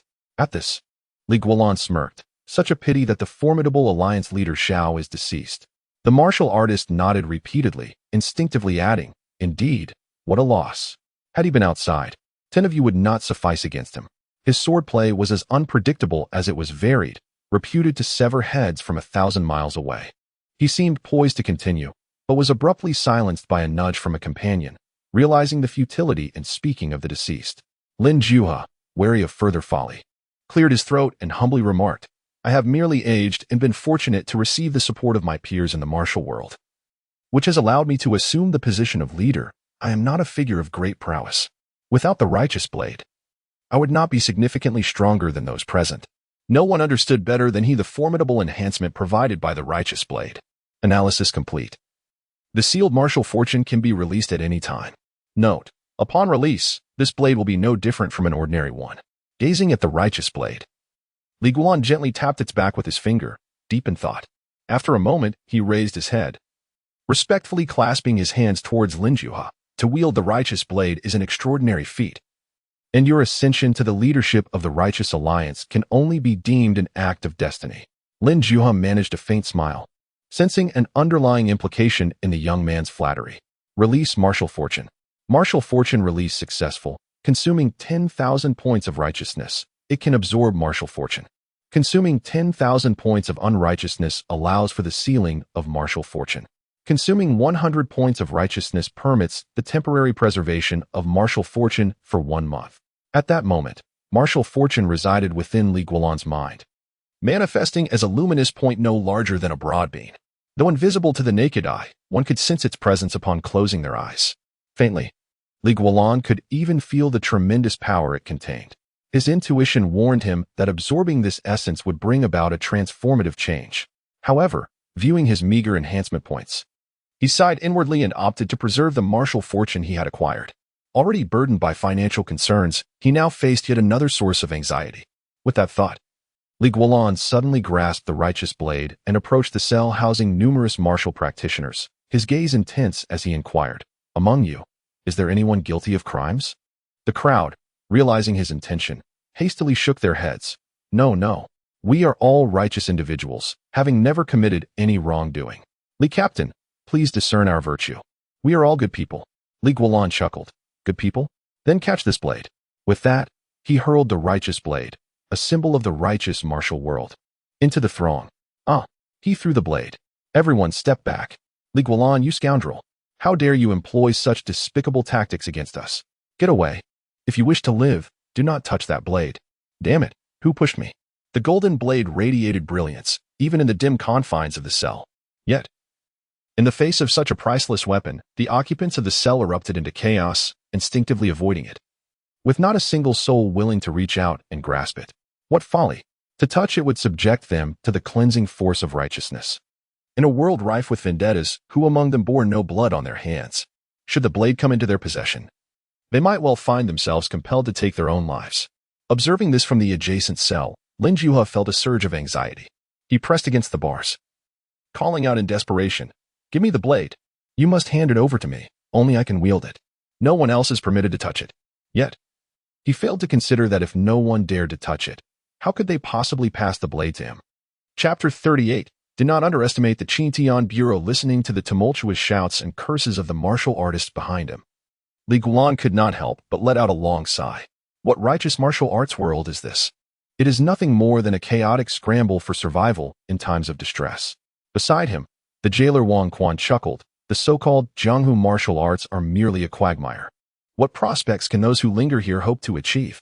These warriors, who neglect the pursuit of literacy and knowledge in favor of mastering weapons, may have their reasons for self-defense, but once they acquire martial power, they resort to bullying the weak. Do you expect to find a sage among them? Li Guanlan clasped his hands in acknowledgement, saying, Uncle Wang speaks wisely. Self-improvement is commendable, but to wield one's strength to oppress the weak is utterly wrong. These individuals indeed require proper guidance. Satisfied with Li Guanlan's attitude, Wang Quan noticed his curiosity and smiled. Are you perhaps wondering about the national fortune seal within this prison? Li Guanlan nodded vigorously. Uncle Wang, your insight is remarkable. You saw right through my thoughts. Upon learning that the county jail also housed a national fortune seal, Li Guanlan had been diligently searching for traces of its existence since he entered the prison. Although the national fortune is an elusive concept, one would expect that a seal would leave some evidence behind. However, after a thorough examination, he found nothing. Wang Quan, not one to withhold information, beckoned him to sit at the table and then unfastened the whip from his waist, placing it before Li Guanlan. The seal of the county jail was embedded underground during its construction. You cannot see it, but this whip can offer you a glimpse. The martial artists in the prison feared Wang Quan's whip the most, for it was imbued with the essence of the national fortune. Nevertheless, the amount of national fortune contained within this whip was minimal, considering the multitude of prisons throughout the Wutong realm and the even greater number of whips used by jailers. When this whip strikes an ordinary person, it feels different from striking a martial artist. Each lash diminishes their hard-earned inner strength. A few hundred or thousand lashes could render a martial artist incapacitated. This was merely the county jail. The whips in the prefectural or imperial prisons would be even more formidable, capable of incapacitating even the mightiest of warriors. As Li Guanlan gazed at the whip, Wang Quan spoke with an air of pride. Li Guanlan marveled, for upon grasping the whip, he heard the voice of the system in his mind. Spend 1,000 unjust points to extract the residual national fortune from this whip. Setting aside how the national fortune could be utilized, the 1-to-1 ratio was daunting. He had only needed 100 unjust points to extract the martial fortune from the righteous blade he had previously encountered. However, this did imply that national fortune held greater value than martial fortune, which seemed only natural. As he contemplated the whip, Li Guanlan eventually discovered an intricately carved pattern at the grip. At first glance, it appeared to be random scribbles, but upon closer inspection, it conveyed an impression of text, as if it contained deeper meanings. Is this the seal? Li Guanlan inquired, pointing at the design. Indeed, this is the seal. A magnificent creation of the Xinjiang Bureau. It is thanks to this that the Wutong was able to quell the rebellion of the Empress and suppress the entire Jianghu, forcing those martial artists to bow their heads in submission. This seemed to touch upon the historical transition of dynasties. And while Li Guanlan had no desire to delve into that, it prompted him to consider another matter. When capturing these martial artists, the county magistrate had brought a contingent of cavalry, albeit a mere dozen or so, yet they had managed to subdue the group. Could this also be attributed to the presence of national fortune seals? He was quick to make connections. Wang Quan smiled knowingly. The iron cavalry of the Wutong gained renown during the reign of the great ancestor emperor. When the preceding emperor overthrew the empress, they were further enhanced by the Xinjiang Bureau. Each knight's armor and weaponry bears a seal, granting them overwhelming superiority not only against martial artists but also against the armies of neighboring states. With a sigh, Wang Quan continued. The Xinjiang Bureau's research and application of national fortune has reached astonishing heights. New sealing artifacts emerge regularly. Beyond their martial applications, I have heard rumors of seals with diverse functions appearing in the capital, though their veracity remains uncertain. Li Guanlan was taken aback. Is the Xinjiang Bureau truly that formidable? I had thought them merely a group of stargazers and charlatans. Wang Quan's expression shifted dramatically, and he instinctively glanced upwards, warning sternly, do not speak carelessly. The celestial masters of the Xinjiang Bureau are far from what you imagine. They are truly learned individuals, selected annually from the imperial examinations as exemplary talents, possessing at least 5 levels of literary essence. They are no charlatans. Literary essence? This was a new term to Li Guanlan, who immediately expressed interest. Uncle Wang, What is literary essence? Wang Quan replied curtly, warriors possess martial fortune, while scholars possess literary fortune. Literary essence is the manifestation of one's literary fortune. Only those who are top scholars are endowed with it, and the celestial masters of the Qintian Bureau are no exception. Do not assume that mere Jianghu sorcerers can create artifacts imbued with various functionalities. Li Guanlan scratched his head, somewhat embarrassed. It seems I have underestimated this world. Wang Quan scoffed. The National Fortune Seal is about to be unveiled, and soon, Pinghu County will see a plethora of individuals, martial artists, Qintian Bureau officials, and members of the Longhu Inspection Agency, none of whom are to be trifled with. They're all keeping a close watch on you. Be cautious and do not act recklessly as you did before. Your father is no longer here, and there are few who can protect you. It seemed that Wang Quan was yet another acquaintance of Li Sangao, which was hardly surprising, for everyone in Pinghu County knew of him. Many elders had grown up alongside Li Sangao. As time passed, some had aged and passed away, and the tenuous connections with the Li family gradually faded. Li Guanlan understood that his ability to act with impunity in Pinghu County over the years was not only due to his status as a constable but also because he was the son of Li Sangao. Chapter 39. Would it not have been better to say so earlier? With a heavy heart, Li Guanlan bid farewell to Wang Quan, losing all interest in attending his duties at the yamen. After purchasing a few meat buns from the street, he returned home. Upon pushing open the door, he greeted the elderly man and woman in the yard with mild surprise. You've arrived? Have you eaten? He then displayed the buns he had bought. Ji Songxing frowned at Li Guanlan. Is this all you plan to eat for lunch, Captain Li? Li Guanlan sighed deeply. Life is not easy. I earn merely a few taels of silver a year, and every single coin must be meticulously accounted for. How could I afford lavish meals? Pinghu County, isolated from the outside world, was indeed peaceful, yet this tranquility came at the cost of economic stagnation. A lack of economic vitality led to insufficient tax revenues. Consequently, the county could hardly pay its constables. As for engaging in business, that required both capital and energy. Upon hearing this, Ji Songxing understood the implications and smiled faintly. If Captain Li does not mind, our demon cave can offer you some financial assistance. 2 silver coins each month is not much. But if our collaboration proves fruitful, your remuneration could increase indefinitely. Li Guanlan was momentarily taken aback. Could it be that fortune had finally smiled upon him? Beside him, Yu Shaoan eagerly added, if Captain Li is willing to participate in the Demon Lord Conference and successfully becomes the Demon Lord, our demon cave, along with other demonic sects, would gladly provide you with financial support. Should you lead us to triumph over the righteous martial world, you shall have all the wealth and beauties you desire. Li Guanlan slapped his thigh in excitement, beaming as he gave both of them a thumbs up. Look at this. Now that is the style of the demonic path.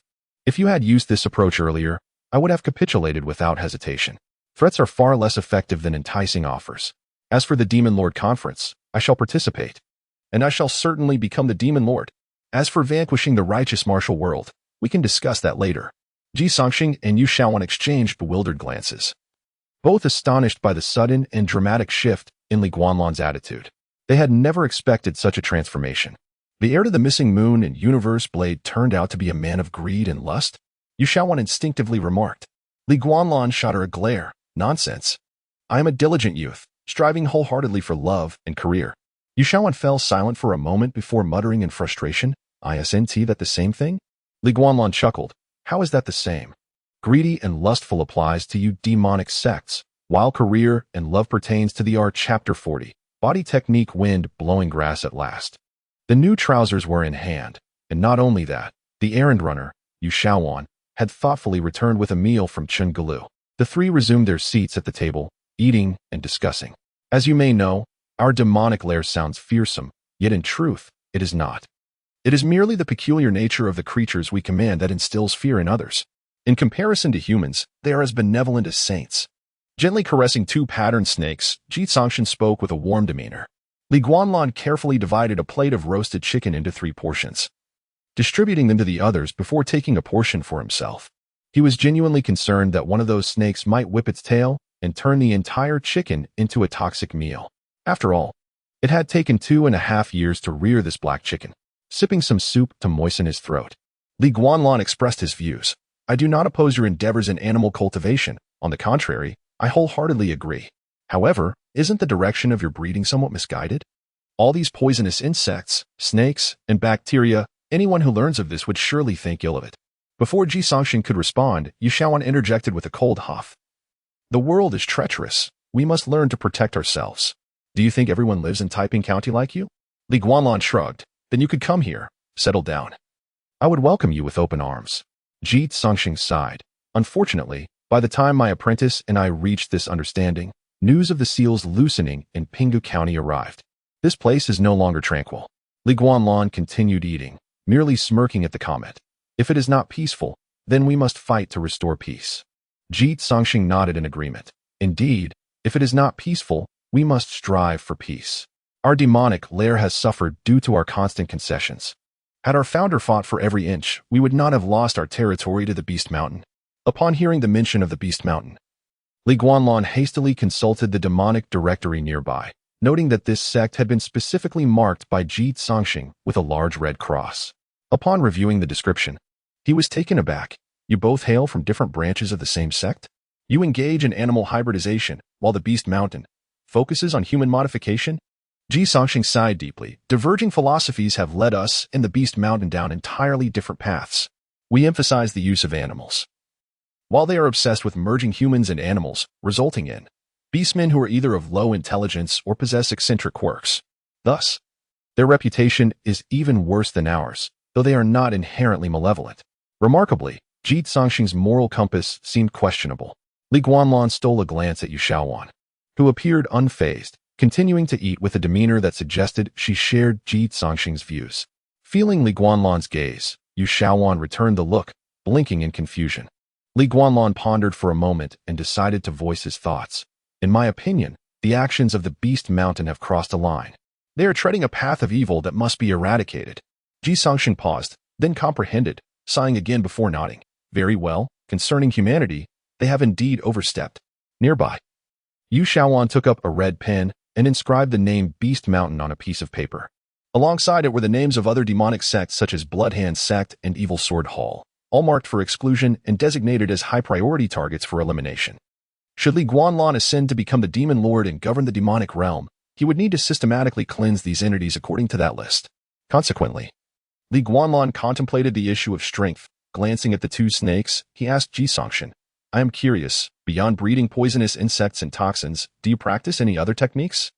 If this is all you have, your combat prowess may be lacking. The cultivation of poisonous creatures could only facilitate covert assassinations. Their direct combat capabilities must be minimal, though certainly not non-existent. Li Guanlan was presently in need of martial arts and enhancement values, yearning to scour the world for martial knowledge to rapidly augment his abilities. Thus, he found himself intrigued by the techniques of the demonic lair, beyond the method of cultivating toxins.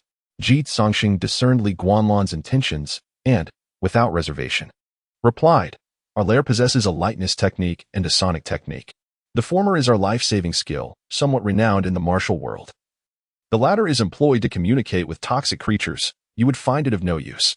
Additionally, we possess several ordinary martial arts. However, they are rather unremarkable, so I shan't present them to you. Having said this, Ji Songxing turned to Yu Shaoan, disciple. Please write down the wind-blowing grass technique and present it to Captain Li. When asking someone for assistance, one must not lack sincerity.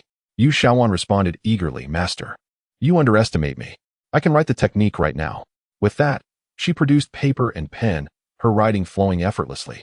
Li Guanlan opened his mouth in surprise. Was martial arts so easily obtained? Not to mention the tradition of not transmitting teachings to those who had not formally entered the sect. One would expect to be accepted as a disciple first. Yet Ji Songxing seemed to anticipate his astonishment, offering a cheerful explanation. Such notions of sectarianism are only upheld by righteous martial artists. We in the demonic path are unorthodox and do not adhere to such practices. As long as mutual interests are sufficient, we can exchange freely. Moreover, the wind-blowing grass technique also placed considerable emphasis on aptitude. Not everyone could master it. Curious, Li Guanlan casually inquired, Aptitude? What kind of aptitude? Was it a preordained physique for lightness techniques? Yu Shaoan rolled her eyes. What nonsense. This technique requires that a person's weight does not exceed 120 pounds. Beyond that, one cannot achieve the gracefulness of wind-blowing grass. Li Guanlan felt a twinge of embarrassment. The requirements for aptitude were surprisingly straightforward. However, considering lightness techniques, it was indeed easier for lighter individuals to master. A person of substantial weight would struggle even to walk, let alone soar through the skies. Before long, Yu Shaowan completed the manuscript of the wind-blowing grass technique and confidently handed it to Li Guanlan. Here, take it and practice. If you have any questions, feel free to ask me. However, given your current age, it may take you 3 to 5 months to grasp the basics, hee. With that, she covered her mouth and giggled. Li Guanlan accepted the manuscript, scanning it briefly when he heard a notification sound. You have acquired the technique, wind-blowing grass. It requires 500 justice points to master. Captain Li had enough justice points and immediately chose to learn it. Your memory is remarkable, and your aptitude is astounding. Without a master's guidance, you have still learned the wind-blowing grass technique. You have entered the basics of wind-blowing grass. Unconsciously, Li Guanlan gently drew in his breath and attempted to lift his feet. In the next moment, he stumbled, rising 3 feet off the ground, swaying like a person who had consumed counterfeit liquor. Beside him, Yu Shaowan, who had just been mocking Li Guanlan, was now rendered speechless. Chapter 41. Is he really a genius? Have you truly just begun? Gazed Yu Shaowan, her mouth agape in astonishment, as she observed Li Guanjuan, who was cautiously leaning against the wall and ultimately managed to stand half suspended in the air. Well, I suppose it can be considered a beginning. I'm not entirely sure, Li Guanjuan replied nonchalantly, relishing the subtle air of superiority. He had already sensed the incredulous glances from both Yu Shaowan and Ji Songxing. Yu Shaowan looked from Li Guanjuan to Ji Songxing, and as memories of her own initial struggles with this technique flooded back, she found herself questioning reality. Could it be that he is truly a genius? Ji Songxing, equally astonished, felt not just surprise but an overwhelming sense of delight. For Li Guanjuan's remarkable talent further validated his own earlier decision. This individual before him was undoubtedly the finest candidate to become the demon sovereign. Ji Songxing resolved in his heart to persuade the other demon sects to align with him and support Li Guanjuan. Such a gifted young man must be retained by all means, for only then would the demon path hold promise.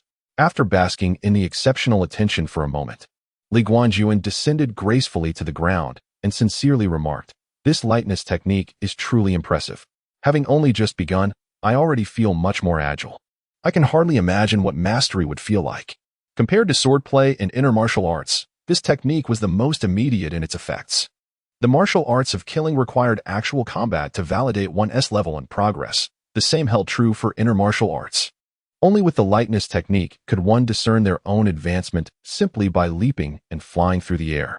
Yu Shaowan, increasingly irked by Li Guanjuan's performance, couldn't he help but interject, "Once you master this technique, whatever you do will be as natural as the wind rustling through the grass, unnoticed by anyone.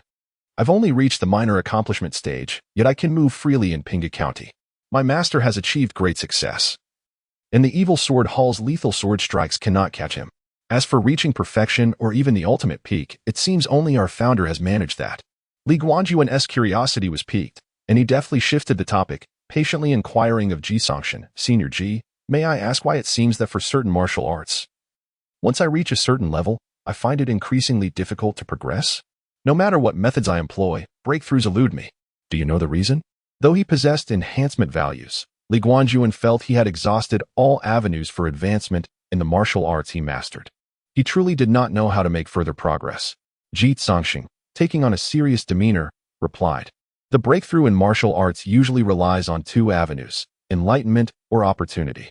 Enlightenment, in essence, is the result of persistent thought and practice, a gradual process that culminates in a moment of clarity, a sudden realization that dispels confusion.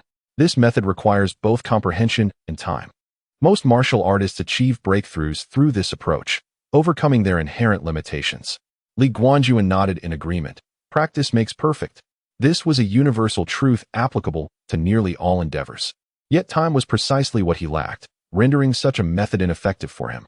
Ji Songxing, sensing Li Guanjuan's contemplation, sighed softly and continued, "Of course, if a senior were to guide you, pointing out missteps and wrong paths along the way, it would save you considerable effort.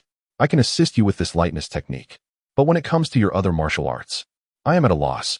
Despite his regret over not being able to offer guidance in the more profound techniques, such as the Moonlit Universe swordplay or its associated esoteric inner arts, Ji Songxing quickly added, "Additionally, life and death battles can also lead to breakthroughs. The great terror of facing death presents an opportunity for enlightenment. By transcending the fear of life and death, one may unravel many perplexities that once hindered progress. This is why martial artists often resort to drawing swords in anger or engaging in deadly combat. They seek breakthroughs within the realm of life and death. Breaking through barriers reveals one's true self. For you, the Demon Sovereign Conference in 2 months presents an opportunity.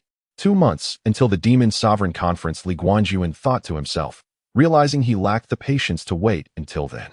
After a brief silence, he asked, "What then is the explanation for opportunity?" Ji Songxing replied, "Opportunity is a gift from the heavens, a stroke of luck that others can only envy. It may manifest as a rare herb, a potent elixir, a venerable master passing on their teachings, or even an elusive twist of fate in martial fortune. While opportunities are desirable, they are ultimately bestowed by fate and may not come your way. Therefore, do not place your hopes in such intangible aspirations.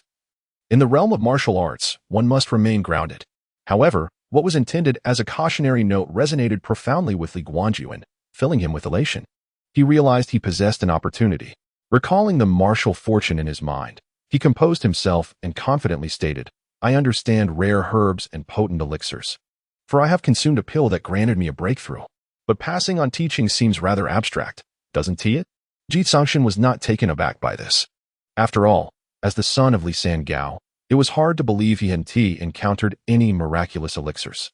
Ji Songxin even suspected that Li Guanjuan had been raised in a medicinal bath, likely consuming pills as if they were mere sweets during his childhood. How else could one explain his immediate grasp of the lightness technique after merely reading its manual? After a brief pause, Ji Songxin continued, "The passing of teachings is not an uncommon occurrence among various sections. When a severely injured or dying leader realizes there is no remedy for their condition, there are often enlightened individuals willing to share their hard-earned eternal energy with their disciples through unique methods, thereby helping younger generations navigate their challenges and find their path." Li Guanjuan was indifferent to this. He had no revered elders to rely upon, nor did he expect such benevolence to befall him. Instead, he seized the moment to inquire further, "And what of martial fortune? How does one attain that?" Ji Songxing sighed slightly. Martial fortune is even more elusive, primarily existing within the realm of legend. Chapter 42. Those who come are all malicious. Li Guanlan, filled with impatience, urged repeatedly, "Let it be mere legend. Please share whatever you know." In his desperation, his tone softened significantly, even incorporating honorifics. Yu Shaowan, sitting nearby, observed Li Guanlan thoughtfully, yet found nothing amiss. This puzzled her. As he was known to be someone who rises early only for profit, such a sudden shift in demeanor surely had ulterior motives. Ji Songxing, oblivious to Li Guanlan's peculiar behavior, assumed he was genuinely seeking knowledge, and said, "There is a notion of national fortune, and similarly, a concept of martial fortune in the martial world. You must already be aware of this." Li Guanlan nodded. "Indeed, I am aware. But both concepts are ethereal and elusive. One knows of them, yet has never witnessed their form." This statement was, of course, a deception aimed at Ji Songxing. He had witnessed the embodiment of national fortune in the form of a brilliant white light and had experienced martial fortune in his mind. What he lacked was a more concrete understanding of martial fortune and its applications, and Ji Songxing evidently possessed such insights. After clearing his throat, Ji Songxing delved into the topic. Martial fortune is indeed nebulous and cannot be seen in its true form because you have yet to reach that level of understanding. To illustrate simply, the 8 treasured artifacts that command respect in the righteous sect were forged by master artisans who infused them with strands of martial fortune, undergoing complex processes and relentless refinement. These artifacts are no ordinary items. A typical martial artist who acquires even one can immediately challenge those of greater strength. There are rumors of one even slaying a master, the truth of which is uncertain, but it certainly illustrates the extraordinary power contained within these artifacts. He chuckled at this point. Before Lin Juha gained recognition from the Righteous Blade, he was merely an inner disciple of the Righteous Sect. By sheer luck, he obtained that blade and instantly became the focal point of attention. With the sect investing considerable resources in him and even establishing the Righteous Alliance to elevate him to the position of its leader. Thus, he transformed from an inconsequential martial artist into an extraordinary master, soaring to new heights. Although Ji Songxing's words appeared to praise Lin Juha, the underlying disdain was unmistakable, leading Li Guanlan to suspect that the old man bore some long-standing grudge against him. Uninterested in such matters, he pressed on with his inquiries. "You mentioned infusing martial fortune into weapons. How does this relate to a martial artist breakthrough? Ji Songxing cast a sidelong glance at Li Guanlan. If martial fortune can be Infish Chapter 43, a summons for you that evening. Zhang Chuan arrived punctually at Li Guanlan's door, returning the borrowed officer's attire. Li Gu, the clothes are a bit soiled, and I had no time to wash them. Here. Let me compensate you with an additional 21 as an apology. As he handed the garments and coins to Li Guanlan, Zhang Chuan lowered his head, his mood somewhat despondent. Li Guanlan, upon hearing this, paid little heed. After accepting the clothes and money, he casually inquired, "What's wrong? You seem rather downcast today. Is it because that woman did not take a liking to you? I told you, who seeks a constable for matchmaking? Isn't that akin to jumping into a fire pit?" Zhang Chuan shook his head. "No, it's not about the clothes. The truth is, that woman specifically requested to marry a constable, and my appearance, well, it's just not up to par." Li Guanlan chuckled softly. Huh? It seems that though the woman might not be very bright, her judgment is still intact. Frankly, your looks are rather unappealing, were it not for your wealthy background. No woman would give you a second glance. Feeling disheartened, Zhang Chuan, provoked by Li Guanlan's words, retorted without reservation, "You may have an appearance that is presentable, but alas, your family is impoverished, rendering you equally undesirable to any woman." Li Guanlan's expression darkened. "One does not strike a person's face. Are you intentionally looking for trouble?" Yet, he quickly broke into a smile. "Never mind, today I am in good spirits, so I shall overlook it. You may go now." Having recently become a man earning 50 taels a month, he was no longer burdened by hardship. As he felt the weight of the silver in his pocket, his fondness for the pair of practitioners from the demon lair increased further. Regardless of their reputation, they were indeed generous with their payments. Unlike those from the Righteous Alliance who harbored malicious intentions. Just as he intended to close the door, Zhang Chuan lingered outside, hesitating for quite some time. Li Guanlan, puzzled, could not help but ask, "Do you have something else to discuss?" Zhang Chuan replied with a hesitant Li Guanlan, growing impatient, urged, "If you have something to say, speak quickly, don't just stand there like a wooden block." As he reached to swat at Zhang Chuan, the latter finally spoke up, "That woman wants to see you." Li Guanlan's hand froze mid-air. "What?" Zhang Chuan, avoiding eye contact, eventually muttered glumly, "The woman I was supposed to meet for matchmaking, she specifically requested to see you." "She requested to see me?" Li Guanlan's expression darkened as he pointed to himself. Zhang Chuan nodded. "Yes, I only learned today that she initially sent someone to find you. But that old hag, blinded by greed, not only pocketed her money but also spread false news claiming she was merely seeking a constable. She took my money along with several other bachelors, hoping to profit from multiple suitors." Li Guanlan furrowed his brow, and then, Zhang Chuan, with a mournful expression, explained, "Today, I went to the agreed meeting place at Chungalu and encountered those rascals from the Qin family. They were all dressed in officer's attire and were there for matchmaking as well. It was only through our exchange of testimonies that we realized we had been deceived by that old hag. Later, the woman who had come for the meeting found out and flew into a rage, beating us all and insisting that I find you." Li Guanlan released Zhang Chuan and turned to retrieve his iron dagger from within, then stepped outside. "Let us go to Qingalu." If it were merely a typical matchmaking debacle, Li Guanlan would not have interfered. However, having heard the details, it was clear that the woman from the so-called Sweetwater village was specifically targeting him. Was she fleeing from a disaster in her homeland? It was likely she had learned of the loosening seals in Pinghu County and had come to stake her claim. Zhang Chuan, initially worried about how to persuade Li Guanlan to accompany him, felt a wave of relief and brightened his tone. "Li Gu, don't rush. Why not tidy yourself up first? Although you are dashing and charming, a little preparation might enhance your chances. Shut your mouth." Oh. Qingalu was located in the heart of Pinghu County, notable for its vast expanse and towering structure, making it easy to locate. As the finest tavern in the county, its business had not been particularly thriving, for there had been few visitors from outside over the years, and most of the time, the owner, Sun Shi, merely used it to pass the time or to entertain the county magistrate. With the departure of the previous magistrate and the new one yet to establish a rapport with Sun Shi, business at Chungalu had grown even more lackluster. However, for some inexplicable reason, the tavern's fortunes had recently taken a turn for the better, and it was becoming increasingly popular, much to Sun Shi's delight, prompting him to redecorate the establishment. A dozen bright red lanterns hung high, illuminating the night like daylight, captivating the eye. When Li Guanlan and Zhang Chuan arrived at Qingalu, they found the tavern bustling with patrons. In the main hall, people clinked glasses and engaged in lively games. creating an atmosphere reminiscent of a festival. Li Guanlan cast a quick glance around and noted many unfamiliar faces, stirring his curiosity. In just a day, it appeared that numerous martial artists had arrived in Pinghu County. He wondered how many of them had come with intentions directed at him. Casting a cold glance at the crowd, Li Guanlan nudged Zhang Chuan, lead the way. As they ascended the stairs, Zhang Chuan could not contain his protest. Li Gu, why do you treat me like a criminal? I haven't done anything wrong. He felt quite aggrieved, believing he was merely escorting Li Guanlan to a matchmaking meeting. The sound of their ascent soon drew the attention of a nearby table of patrons, who turned to see Li Guanlan and were instantly taken aback, falling silent. It's him, Li Guanlan, the master of the missing moon in the universe blade. As these exclamations rang out, the silence spread like a contagion throughout the hall. With all eyes now fixed on Li Guanlan as he ascended the stairs, expressions reflecting shock, joy, greed, and fear, Li Guanlan, appearing unfazed, calmly proceeded upstairs, following Zhang Chuan into a private room. The moment he stepped inside, the previously hushed hall erupted into a frenzy.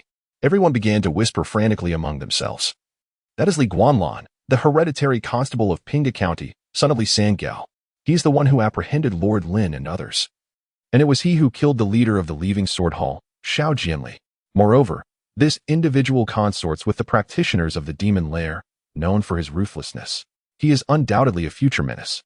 The missing moon and universe blade must not fall into his hands. It is imperative that we seize it for the sake of the righteous path. Hush, you are unaware. This corrupt official is a man of the court. If we provoke him, we will surely alert the county office. We must plan this carefully. Plan carefully? The county magistrate dares not show his face. I would take him down along with this one. Fool, the magistrate comes accompanied by the cavalry. Go ahead and try to take them both down. The cowardly magistrate will not dare to bring his cavalry if he has the guts. Chapter 44. I come to fulfill the contract as the door closed behind him. The clamor from outside was abruptly muted, creating an atmosphere that felt as though two worlds had been separated. Li Guanlan turned and immediately fixed his gaze on the window. Leaning against the wide-open window was a graceful figure, peering out into the night sky, seemingly indifferent to the happenings around her. Her long, swan-like neck and porcelain skin glowed softly in the candlelight, while her delicate features were accentuated by the shadows, revealing a smooth contour. A hint of melancholy adorned her lightly painted face. In her hand, she held a wine jug, from which the fragrant spring grass brew dripped, permeating the room with its aroma. At her feet sat a group of disheveled men, their faces bruised and battered, staring vacantly at the floor, exuding an air of despair. On the other side of the room, the notorious Wang Pa from Pinghu County, stripped of her clothing and bound, lay helplessly on the bed. In her 50s, her sagging skin was enough to turn one's stomach at first glance. Seemingly recalling something unpleasant, Zhang Chuan shuddered abruptly, coughed, and addressed Li Guanlan. Li, brotherly. This is Miss Shi Wanqing. Miss Shi, your desired Captain Li has arrived. The serene atmosphere was shattered, and the woman by the window turned her head, her striking black and white eyes meeting Li Guanlan's face. Curiosity and scrutiny flickered across her expression before she gracefully rose, placing the wine jug aside and offering a light bow. I greet you, Captain Li. Regaining his composure from her beauty, Li Guanlan clasped his hands in return. Miss Shi is most courteous. May I inquire as to the purpose of your visit? He was direct, unwilling to engage in unnecessary pleasantries, for he had sensed from their first encounter that she was no ordinary woman. Her initial surprise at his abruptness was quickly replaced by a composed demeanor. She gestured towards the bound Wang Pa and spoke. Half a month ago, I arrived in Tianshui village, seeking a family to whom I could connect as a relative. I invited this auntie here, hoping she would introduce me to Captain Li. However, I was taken aback when she exploited this opportunity to deceive numerous individuals into meeting me, claiming I was seeking a marriage match, while telling me that I was to identify someone. It was only today that I discovered the truth, which compelled me to bind her as a lesson. Does Captain Li find this objectionable? Li Guanlan shook his head. It is both reasonable and just. Were I in your position, I would demand reimbursement for all expenses incurred and seek further compensation of 10 or 20 taels of silver, followed by a detention of 10 days or half a month. He felt a growing impatience, as she was evading the matter of her identity while engaging him in trivial conversation. Nevertheless, the topic she broached compelled him to respond, given his official capacity. Upon hearing his answer, Shi Wanqing laughed lightly. So, Captain Li is indeed discerning in matters of reward and punishment. That reassures me. With that, She walked over to the bed, rifling through Wang Pe's discarded clothing before retrieving a heavy purse of coins, which she tossed to Li Guanlan without a second glance. Instinctively catching it, Li Guanlan found himself increasingly bewildered. What does this mean, miss? Shi Wanqing remained silent, pointing instead at the bruised men. These men, driven by lust, persisted in their intentions even after learning I had been deceived by Wang Pe. They attempted to take liberties with me, and I subdued them, binding them as a consequence. Does Captain Li find this problematic? Without a moment's hesitation, Li Guanlan replied, certainly not. To harass a woman and harbor ulterior motives deserves at least 20 lashes and a fine of 20 taels of silver. Shi Wanqing nodded, gesturing with her foot towards the nearest man, who promptly produced 20 taels of silver from his possession. The others followed suit, rummaging through their clothing to gather the necessary funds. Observing this, Shi Wanqing crouched down to collect the coins and placed them in a pouch, which he subsequently tossed to Li Guanlan. He was left even more perplexed. What is the meaning of this? The fines are not meant for me, miss. By the laws of the Wutong, this compensation is due to you. He began to toss the coins back. However, Shi Wanqing raised her hand to stop him. Captain Li, do not be hasty. Let me finish my explanation. Reluctantly, Li Guanlan tempered his impatience. Please, monsieur, I am eager to hear your full account. With a deep breath, Shi Wanqing turned, taking a swig from the unfinished wine on the table before continuing. In truth, I have traveled a great distance to seek you out in order to fulfill this marriage contract. The compensation is, by both sentiment and reason, rightfully yours to claim. In an instant, her words struck Li Guanlan like a thunderclap, leaving him reeling. His eyes widened in disbelief as he gazed at Shi Wanqing. The intoxicating aroma of the wine had flushed her cheeks, and her gaze flickered, tinged with a mix of embarrassment and unease. After a protracted silence, Li Guanlan rubbed his temples and approached Shi Wanqing, scrutinizing her with uncertainty. You come to fulfill a marriage contract? Indeed. Between whom? Between you and me. Who are the parties involved? Li Guanlan and Shi Wanqing. And where is the contract? What contract? The marriage contract. Present it for me to examine. I have never heard anyone claim I possess such a contract. Unceremoniously spitting out the words, Li Guanlan extended his hand, demanding the so-called contract from the enchanting woman before him. He harbored grave suspicions that this was yet another ploy from some sect. A beauty trap, perhaps? Was this a test devised to challenge officials? Who could withstand such a trial? Just then, Shi Wanqing placed a letter in his hand. Li Guanlan, skeptical, tore it open, revealing a document that indeed proved to be a marriage contract. The names inscribed in black and white were unmistakably Li Guanlan and Shi Wanqing. The signatories, however, were none other than Li Sangao and Fu Xiangzong. Glancing at the signature, Li Guanlan raised a questioning gaze towards Shi Wanqing. With a gentle nod, she explained, I hail from Fu Xiangzong. The sect is my family, and matters of marriage are determined by the sect. But I have never heard of Fu Xiangzong. Li Guanlan replied, furrowing his brow as he scoured his memory for any reference to the name. He felt a surge of frustration at his ignorance of such martial sections. Shi Wanqing continued, Fu Xiangzong has long since faded from the martial world, so your ignorance is understandable, yet the sect has consistently kept an eye on you. Li Guanlan fell into silence. After a prolonged pause, he suddenly blurted out, what about the dowry? Chapter 45. So, what is the price? This sudden twist left Shi Wanqing somewhat bewildered. What bride price? Li Guanlan looked at the marriage contract with suspicion and then at Shi Wanqing. Isn't there supposed to be a bride price for marriage? Why is it not mentioned here? Shi Wanqing was taken aback. Do we really need a bride price for marriage? My masters never mentioned it. Seemingly afraid that Li Guanlan might not believe her, she hurriedly added, this marriage contract is genuine. I wouldn't joke about my whole life. As for the bride price, how about you suggest an amount, and I will write to my elders for their opinions? If possible, it can be delivered within half a month. Li Guanlan instinctively nodded, but then he realized and looked at Shi Wanqing with a strange expression. You mean, your sect will cover the bride price? Shi Wanqing felt a bit embarrassed. I am penniless. Li Guanlan gasped, increasingly convinced that something was amiss.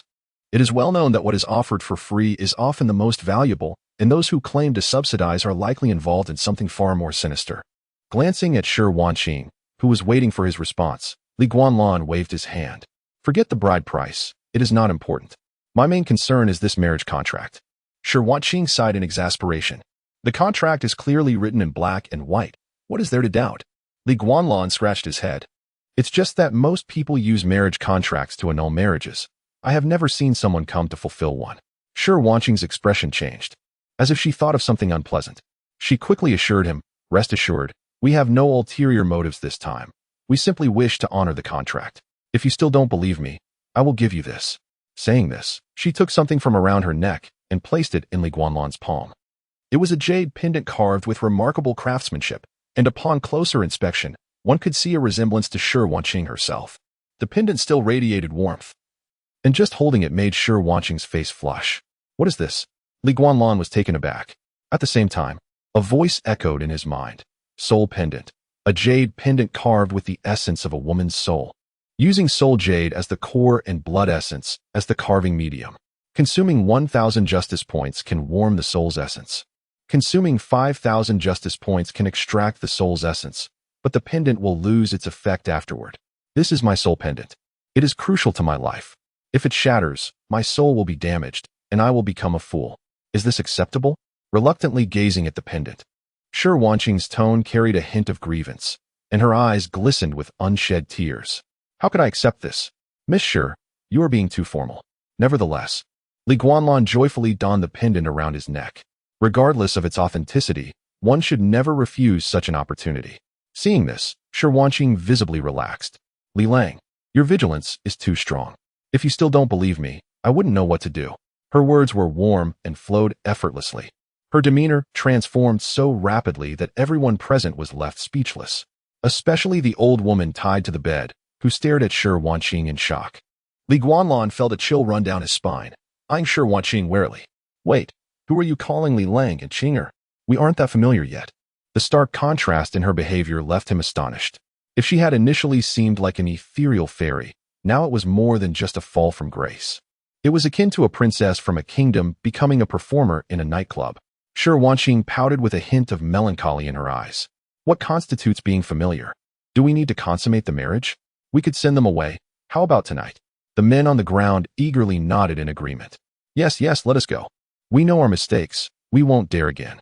Even the old woman on the bed squirmed and whimpered, seemingly eager to flee. Li Guanlan frowned at the unfortunate group and couldn't help but ask Shi Wanqing, "What else did you do to them?" Shi Wanqing feigned innocence. "They were brazenly seeking women. And since the old woman is also a woman, I locked them in here and gave them a little medicine. That is all." "How ruthless," Li Guanlan gasped, looking down at the unfortunate group with newfound sympathy. He turned to Zhang Chuan, who appeared relieved and terrified, clearly having escaped a calamity. "If I hadn't come today, would he have met the same fate?" Li Guanlan couldn't help but inquire. Shi Wanqing nodded. "I came to find Li Lang, and none of them were helpful. They even conspired to deceive me, so they naturally had to pay the price." Zhang Chuan was nearly in tears, waving his hands and pointing at the old woman. "Maiden, please spare me. I truly thought you were here for matchmaking. I had no idea you were looking for brotherly. I swear on my life. It was the old woman who instigated it." Shi Wanqing scoffed. "All right then, I haven't harmed you, have I? What is your name?" "Forget it. You all can leave now. My family and I still have much to discuss." As soon as she spoke, the men on the floor scrambled to their feet and rushed toward the exit. Even the old woman managed to crawl off the bed, making a desperate bid to escape. Li Guanlan couldn't bear to watch and stepped forward to cut the ropes binding her hands and feet, giving her a kick to her lower back. "Go on. You've gained quite the advantage, yet you still look so miserable." The old woman repeatedly thanked him, hastily gathering her scattered clothing and limping out. Once everyone had departed, Li Guanlan approached and closed the door, then sat at the window, scrutinizing Shi Wanqing. "Well, everyone is gone now, so we needn't pretend anymore. Let's be honest, Miss Shi. What is the true intention behind this elaborate scheme?" Shi Wanqing looked astonished. "Li Lang, could it be that you still do not trust me? I truly came to honor the marriage contract. I even gave you my soul pendant." Li Guanlan chuckled lightly. "So, what is the price?" A beauty as exquisite as a flower, calling him Li Lang with such an air of expectation, yet not asking for a bride price. If he were to believe there was no cost involved, he would be a fool. "The prices." Shi Wanqing rested her chin on her hand, contemplating. "To guard the void moon sword and prevent it from falling into the hands of the Wu-Tang royal family?" Chapter 46. What a great pit this is this the request of your Fuxiang sect? Li Guanlan, stroking his chin, found this response quite surprising. He had no intention of relinquishing the Kwei Chin Kuan blade, regardless of who might come. If the Righteous Alliance demanded the blade, he would slay them. If the demonic path sought it, he would likewise draw his sword against them. Even if the royal family of the Wu-Tang dynasty demanded it, he would not hesitate to draw his blade against them. Having seen countless films and dramas, he understood that surrendering a life-saving artifact would not end well for anyone. Thus, Shi Wuqing's request held no weight in his eyes. Unbeknownst to Shi Wuqing, Li Guanlan's thoughts were tumultuous, and upon noticing his frown, she felt a twinge of anxiety. However, the admonishments of the elders from her sect echoed in her mind, urging her to proceed despite the apparent challenges. With graceful steps, she approached Li Guanlan and personally poured him a cup of spring grass brew. The Kwei Qiankuan blade is pivotal to many matters. Beyond the well-known wager of half the nation's fortune in the martial world, it harbors other secrets, far more intricate than you might imagine. Li Guanlan remained silent, sipping his drink, patiently awaiting further elaboration. His curiosity was piqued regarding the blade's hidden mysteries. Observing his demeanor, Shi Wuqing pressed on. The Wu-Tang court's desire for this blade is not merely for prestige. They fear its capability to sever the nation's fate. Do you know what allowed the empress to usurp the throne and transform Wu-Tang into Wuzhou, dominating the royal family for decades? Li Guanlan, uninterested in playing the role of the fool, set his cup down with a thud, prompting Shi Wuqing to pour more wine with a hint of distress as she continued. The empress ascended the throne using the imperial seal, legitimizing her rule through a holy decree. Yet, even then, she could not alter the state of Wu-Tang until the grand ceremony at Mount Song succeeded in changing the nation's name to Wuzhou. It is widely known that only with a change of name can the people acknowledge the new state, thereby establishing its destiny. Thus, when Li Fengtian raised his rebellion against Zhou, it was cloaked in the guise of restoring Wu-Tang, but discerning eyes recognized it as an outright insurrection against Wuzhou. At that time, Wuzhou's fate was already established. Despite remnants of the Wu-Tang royal family still holding sway in various regions, success was far from guaranteed. The challenge lay in severing their national fortune. Yet, no one could have anticipated that a mere constable from Pinghu County, wielding a single blade, would sever Wuzhou's fate and restore power to Wu-Tang. Though recounting events from decades past, Shi Wuqing's few words stirred a fervor in the listener, igniting a longing for grandeur. Li Guanlan could not help but envision the monumental scene of a single blade severing a nation's destiny. And he gazed at the unremarkable iron blade in his hand, curious about the spectacle it must have created in another's hands. Shi Wuqing's gaze fell upon the Kwei Qiankuan blade, her eyes betraying an inscrutable complexity. The Wu-Tang royal family desires the Kwei Qiankuan blade not only for their own pride but to ensure they wield this powerful weapon, lest they find themselves in a similar predicament in the future.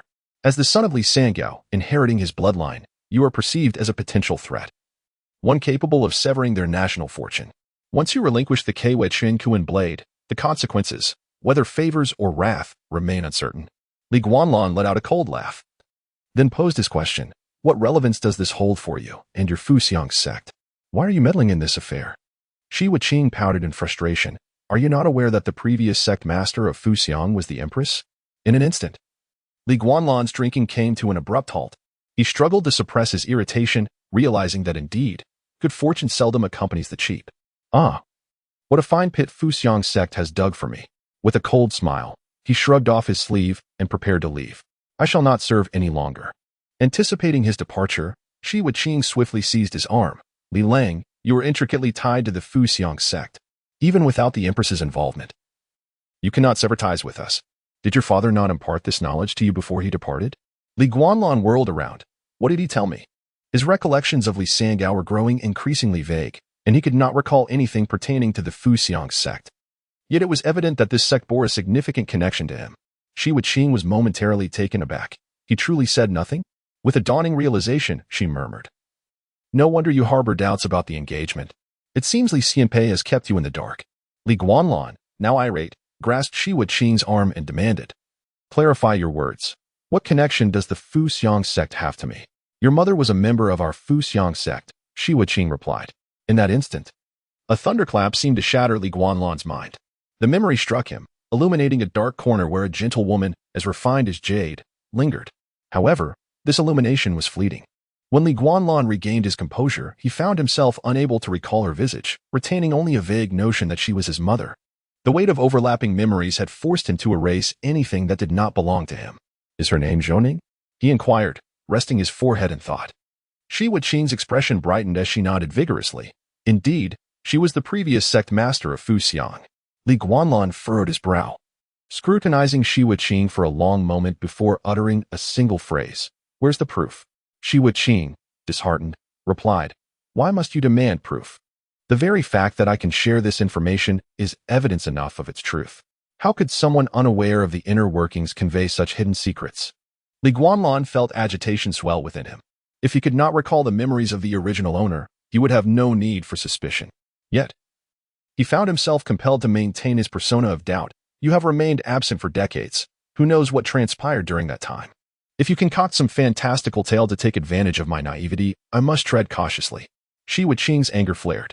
She had traveled a great distance to Pinghu County with hopes and expectations for this meeting, only to find herself laying bare her heart, yet receiving no acceptance from Li Guanlan. If that was the case, she would discard any teachings or warnings from her sect. Fixing her gaze on Li Guanlan, she coldly stated, You seek proof, do you? Are you prepared to learn the truth? Li Guanlan retorted defiantly, Bring it on. I am ready. Let me hear what earth-shattering revelations I have yet to discover. Chapter 47. My mother's identity is surprisingly not simple. Upon discovering that the Empress was the former leader of the Pinghu Sect, Li Guanlan felt an overwhelming sense of caution arise within him. This was a significant complication. Should he become entangled with them, it could lead to insurmountable troubles. Before he could extricate himself from the situation, however, Shi Wuqing revealed even more shocking information, dragging his mother, whom he barely remembered, into the fray. If this revelation proved true, then even if Li Guanlan rushed to the palace and offered his heart to the emperor, he would still be unable to absolve himself of suspicion. He had no desire to stir up trouble. He simply wished to live a quiet life.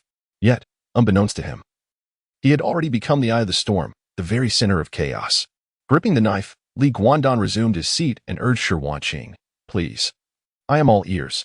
Shi Wuqing snorted softly and recounted an old tale. Are you aware that during your father's travels in the martial world, there was a bloodbath involving 6 sects, including the Jingqi sect? Within 10 days, countless lives were lost, and the perpetrators were none other than your father and Li Fengtian. Li Guandan's heart stirred. He was well aware of this incident, having been informed by Ji Sanxing. However, he maintained an impassive faade and feigned surprise, saying, Such a thing? My father never mentioned it. Shi Wuqing sighed, since he did not disclose even the identity of the former leader to you. It is no wonder he kept this matter from you as well. After a brief pause, she continued. The calamity that befell those 6 sects was due to their capture of a woman. This woman, named Zhou Ning, hailed from the Pinghu sect and was a wandering member of the sect. She had a chance encounter with the esteemed Li Sangao, and they traveled together on the sacred river.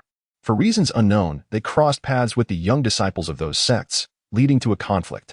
In the aftermath, Zhou Ning and Li Sangao managed to escape, while the young disciples from those sects were rendered powerless, due to the identities of Li Sangao and Li Fengtian. The 6 sects found it difficult to seek revenge, and the matter should have ended there. However, as with all tales, an unexpected twist occurred. Zhou Ning's identity as a member of the Pinghu sect was leaked. At that time, the world was in turmoil, the rule of Wuzhou was faltering, and voices denouncing the Empress rose from all corners. The Pinghu sect's reputation suffered greatly, and its disciples were universally despised. Once Zhou Ning's identity became known, the 6 sects, which had previously lowered their flags and ceased hostilities, unleashed their wrath upon her.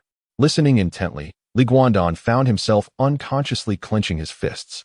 Ji Sanxing had briefly mentioned this incident, but he had glossed over it, failing to mention Zhou Ning at all. Now, hearing more details from Shi Wuqing, he found himself deeply immersed in the narrative. When he was unaware of Zhou Ning's identity, he could remain calm. However, now that he learned who she was, his awareness as a son ignited an uncontrollable reaction within him. Shi Wuqing continued to recount. Zhou Ning was captured, and the 6 sects vowed to burn her at the stake. Yet, behind the scenes, others had ulterior motives. Perhaps you do not know, but our disciples of the Pinghu sect practice a unique dual cultivation technique. Each disciple serves as an exceptional vessel for dual cultivation, providing numerous benefits, even allowing ordinary individuals to prolong their lives. Li Guandan's gaze inadvertently fell upon Shi Wuqing before quickly averting it. Shi Wuqing's face flushed slightly, but she paid it no mind and cleared her throat before saying, It was not just one person who harbored such intentions. All the sect leaders were involved. Ultimately, they conspired to share Zhou Ning. Then, somehow, this information leaked, first to the elders of each sect and then to the disciples. Eventually, everyone clamored to get involved. Bang! Li Guanlan slammed his fist onto the table, leaving a deep imprint. His eyes reddened, and murderous intent surged within him as he gritted his teeth and declared, "They deserve to die," having always held a poor impression of the righteous martial world. Li Guanlan's disdain for those individuals plummeted to unprecedented depths. He owned a storm consuming 1,000 points of justice can nurture the essence of the soul. This seems to be the very purpose of its existence. Unfortunately, he currently lacks an abundance of justice points. Otherwise, he would have liked to explore what transformations might occur. Witnessing Li Guanlan once again don the soul pendant around her neck, Shi Wanqing nodded in satisfaction. "This item pertains to my very existence. You must take great care of it, do you understand? Otherwise, should I become a fool in the future, you shall bear the responsibility of taking care of me." Li Guanlan smiled and readily agreed, feeling a profound sense of reflection within. Since arriving in this world, he had believed himself to be utterly alone, yet today, he finally felt the warmth of companionship.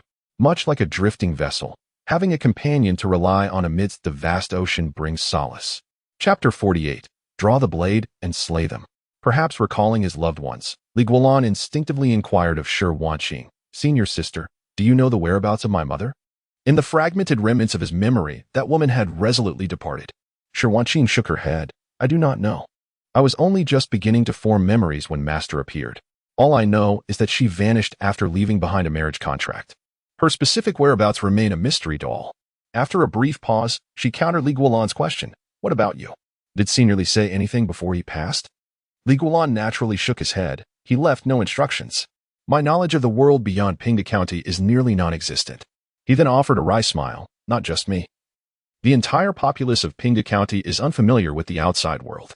Even Master Lu Ming kept telling me of the peace in the realm until that band of martial artists arrived." He added, "Master Lu once roamed the rivers and lakes with my father and was his close friend."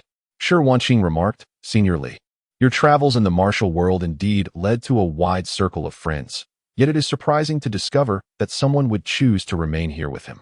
Li Guanlan nodded instinctively, feeling a surge of respect and gratitude towards Lu Ming, who had gifted him a copy of the Compendium of Martial Arts. He resolved to read it at a later time. With that thought, Li Guanlan glanced at the darkening sky and stood to bid farewell to Shi Wanqing. "Senior sister, it is late. You should rest. I shall return now." Shi Wanqing nodded. "Very well." Li Guanlan smiled and walked towards the guest room, unaware that the woman was closely following him. After taking a few steps out the door, Li Guanlan sensed something amiss and turned to face her. "Senior sister, where are you going?" Shi Wanqing replied matter-of-factly, "To check out and return home with you." Li Guanlan gasped in disbelief. "Why would you leave a perfectly good room at the Chundrum Tower to come with me?" Shi Wanqing, already shouldering a small bundle, nodded earnestly. "This room costs 51 a day. I cannot afford it." Li Guanlan sighed in exasperation. "But you must have a place to stay. My humble abode is drafty and offers only a hardboard bed. There is no room for you." Shi Wanqing tilted her head with a smile, her eyes narrowing into crescent shapes. "It's fine. We can squeeze together." Li Guanlan was rendered speechless. This woman truly did not consider herself an outsider. Was it as simple as squeezing together? That could very well lead to disaster.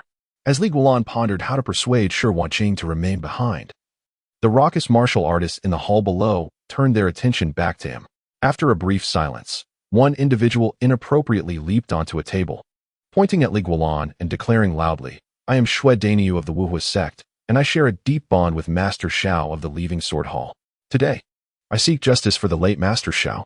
Li Guanlan frowned and turned to regard the burly, bald man. "What do you propose?" "Quite simply, 2 months from now, I shall set up a challenge at the Chundrum Tower. We will fight with real weapons. If I win, you will return the crescent moon." However, before he could finish, Li Guanlan had already leaped into action, drawing his blade in a furious arc and cleaving Shui Dainyu in two before the latter could react. Silence enveloped the hall. Then Chapter 49. Tasting the martial fortune pill. Having acquired yet another martial fortune pill, I now possess a total of 3. Stepping out of the Chundrum Tower with an air of nonchalance, Li Guanlan felt an immense sense of satisfaction. The enhancement points and the martial fortune pill were secondary. The true source of his elation lay in the fact that he had silenced those malicious instigators, leaving them too frightened to utter a sound. Li Guanlan was certain that among the martial artists present, there were others marked as instigators by the system, yet they remained mute, clearly intimidated by his earlier display. He contemplated the possibility of launching a counterattack to apprehend a few gossip mongers, but quickly dismissed the idea, knowing it would incite public fury. while his explosive power was undeniable. Facing such numbers alone would ultimately prove futile, exhausting him without achieving his goal. In truth, most martial artists who came to Pinghu County were merely spectators, eager to witness the unfolding spectacle. Only the leaders and elders of various sects truly coveted the coveted lunar blade. Moreover, he noticed an intriguing phenomenon. When the martial artists drew their weapons against him, it did not trigger the white light of the system, as if he existed beyond its rules. Should he test the effects of the pill? Holding the orb-sized martial fortune pill, Guanlan felt a surge of eagerness. According to the system's description, consuming it would elevate any martial skill to perfection without any side effects, a veritable elixir. Previously, he had refrained from taking it, as his martial skills were either perfected or at a bottleneck, making the cost of consumption seem unjustifiable. However, those concerns had dissipated. Deciding to take a chance, he reasoned that even if there were no effects or unforeseen circumstances, he would not regret it. Furthermore, the experience would serve him well in future endeavors, ensuring he did not falter at crucial moments. As for which martial skill to enhance, Guanlan had already made up his mind. The newly learned wind-blowing grass technique was only a nascent skill, but he had felt a marked increase in speed when employing it earlier in the Chindrum Tower. Seizing this opportunity to elevate it to perfection would undoubtedly enhance his combat prowess exponentially. With that thought, Guanlan slipped into the shadows of a nearby alley and swallowed the martial fortune pill. What is this flavor? It tastes remarkably like chocolate. He licked his lips, somewhat surprised. He had prepared himself for a bitter experience, but the pill was unexpectedly delectable, leaving him wanting more. It was only when a notification from the system jolted him back to reality that he regained his focus. Please select the martial skill to enhance.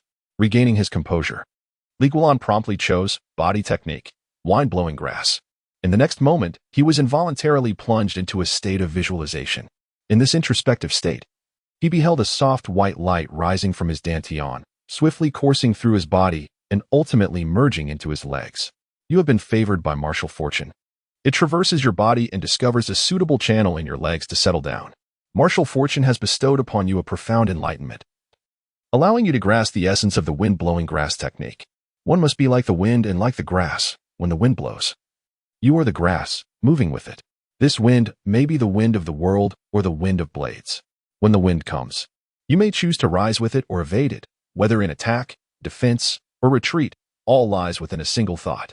Body technique, wine-blowing grass perfected. As he opened his eyes in the darkness, Guanlan acutely sensed numerous changes within his body. First and foremost, his hearing had sharpened. The night breeze now whispered clearly in his ears. He could discern the origins of the winds, predicting their arrival and the directions in which they would blow. Secondly, his agility had notably increased.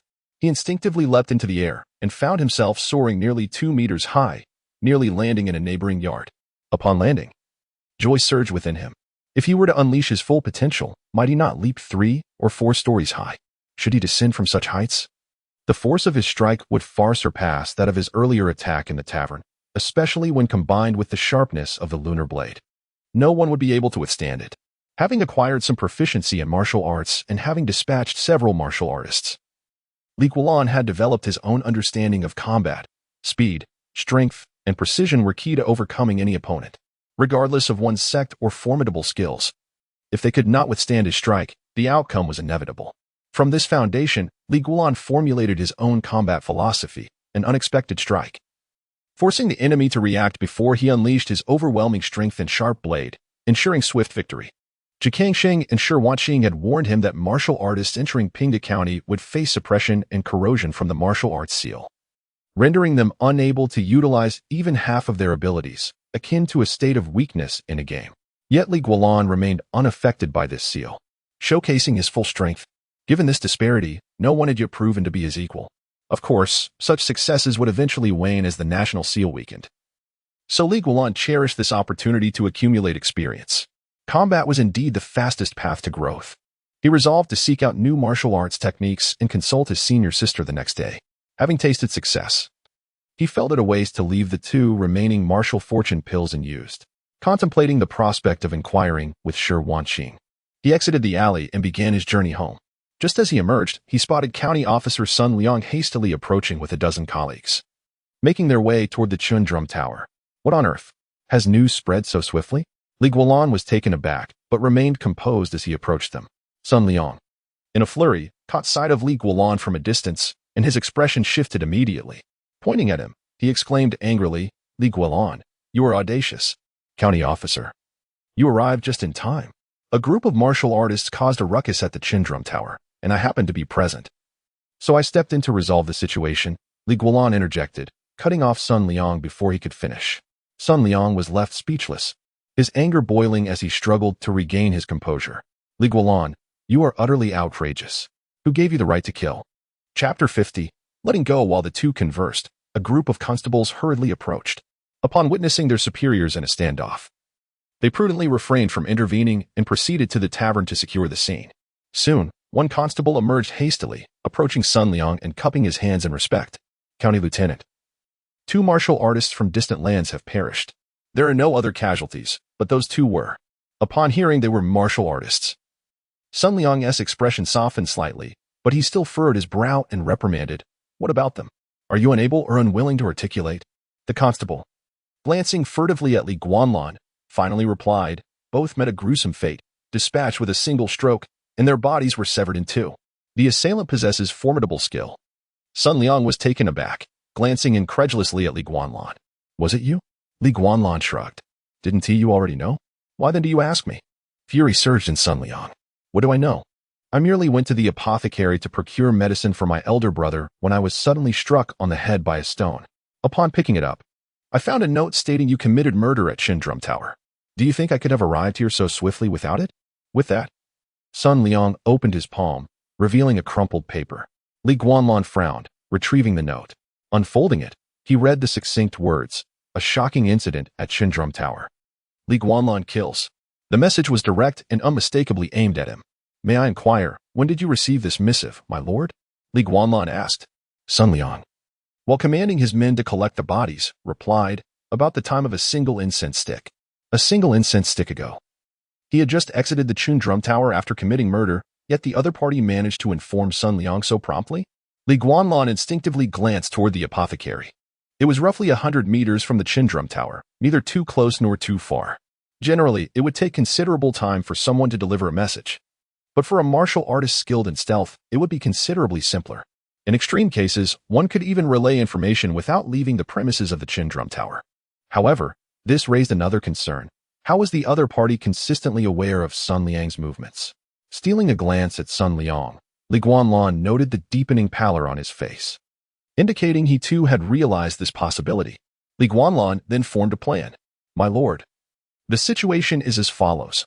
I came to the Chindrum Tower this evening for personal matters, unaware that a multitude of martial artists had gathered. Upon completing my business and descending, I accidentally overheard a conversation among 2 martial artists. They mentioned having kidnapped a rotund man today in the county, only to be intercepted midway." Sun Liang's expression shifted dramatically, grasping Li Guanlan's arm. "What did you say? They kidnapped someone today?" Li Guanlan nodded. "You and I have arrived at the same conclusion, my lord. Hearing this, I thought of your brother and intended to inquire further, but upon my approach, they attempted to flee, with one even drawing a weapon against me." Sun Liang regarded him skeptically. "And then you killed him with a single blow?" Li Guanlan sighed. "Naturally, I intended to capture him alive, but they proved unexpectedly weak. One stroke, and his weapon shattered, resulting in his demise." As he spoke, Li Guanlan unsheathed his iron blade before Sun Liang. Under the moonlight, the crescent moon and universe blade gleamed brightly, akin to a fleeting autumn swan passing before Sun Liang's eyes. A jolt of realization struck Sun Liang, immediately recalling the county's legends surrounding this very blade. After a moment of silence, he waved his hand dismissively, seemingly unwilling to pursue the matter further. "This blade is a treasured heirloom, incomparable to ordinary weapons. The deceased were merely ruffians who brought their own demise. You have done a service to the people. Let this matter rest for tonight. Gather the bodies, and we shall return." With that, he turned to leave. The other constables, witnessing the exchange, felt a wave of relief wash over them. Aside from a few tasked with body collection, the rest appeared unburdened. This left Li Guanlan utterly perplexed. They had made such a grand entrance, yet they were departing so quietly? He hurried after Sun Liang, perplexed. "My lord, you are leaving? Aren't you going to examine the scene or inquire about the witnesses and evidence?" Although he held the title of Chief Constable in Pinghu County, Responsible for apprehending criminals and investigating cases, the final authority in drafting reports and making determinations lay with County Lieutenant Sun Liang. If Sun Liang deemed there was an issue with a case, it would undoubtedly warrant further investigation. Yet now, after concocting a hasty tale, Sun Liang appeared to accept it without question. This left Li Guanlan bewildered. Sun Liang was known for his integrity and often clashed with him. Why was he now so conspicuously favoring him? Sun Liang cast a sidelong glance at Li Guanlan, a cold snort escaping his lips. You just killed a man, and I received word immediately. It is evident those individuals were targeting you, and they are certainly aware of my every move. Their intent could not be clearer, which is to manipulate me against you. How could I grant them such satisfaction? Li Guanlan remained confounded. My lord, this is not your usual approach. Shouldn't this case be thoroughly investigated? Sun Liang chuckled lightly. When it comes to martial artists, there is no need to apply the rigid laws of the Tang dynasty. They revel in swift justice. Why should I not allow them their wishes? It is unreasonable to claim exemption from the law when they victimize others, only to seek my intervention when they suffer consequences. Li Guanlan's eyes brightened at this insight. Your understanding is astute, my lord. I admire your clarity of thought. Sun Liang waved dismissively, denying Li Guanlan the opportunity to flatter him. In future incidents of this nature, handle them yourself. There is no need to inform me. Likewise, I shall disregard any messages I receive, offering you no assistance. You must navigate this on your own. Li Guanlan felt a surge of joy, bowing in thanks. Thank you for your understanding, my lord. As he watched Sun Liang's figure recede into the distance, Li Guanlan's smile faded. Realizing the intention of these individuals was to sit back and watch the chaos unfold. Chapter 51. The visit of the Spectre. Sun Liang's words appeared to grant Li Guanchuan the liberty to disregard his duties as an enforcer, allowing him to act recklessly towards the martial artists arriving in Pinghu County. However, from another perspective, it signified a tacit abandonment of Li Guanchuan. Although Sun Liang's remarks seemed directed at Li Guanchuan, they were, in truth, an implicit message from the county magistrate Zhao Qiuqi, expressing the stance of both himself and the Wu-Tang court. These martial artists are beyond our jurisdiction. How you resolve your grievances with them is of no concern to us. The irony of the situation was palpable. In the face of potential threats from martial artists, any other constable would have received the full support of the Wu-Tang court. Yet, for Li Guanchuan, this peculiar leniency made a twisted sort of sense. The existence of the wager rendered the court unable to act directly against him.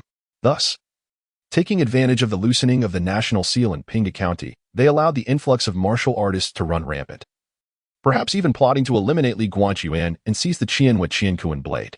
What puzzled Li Guanchuan was the sudden shift in Zhao Qiuqi's attitude.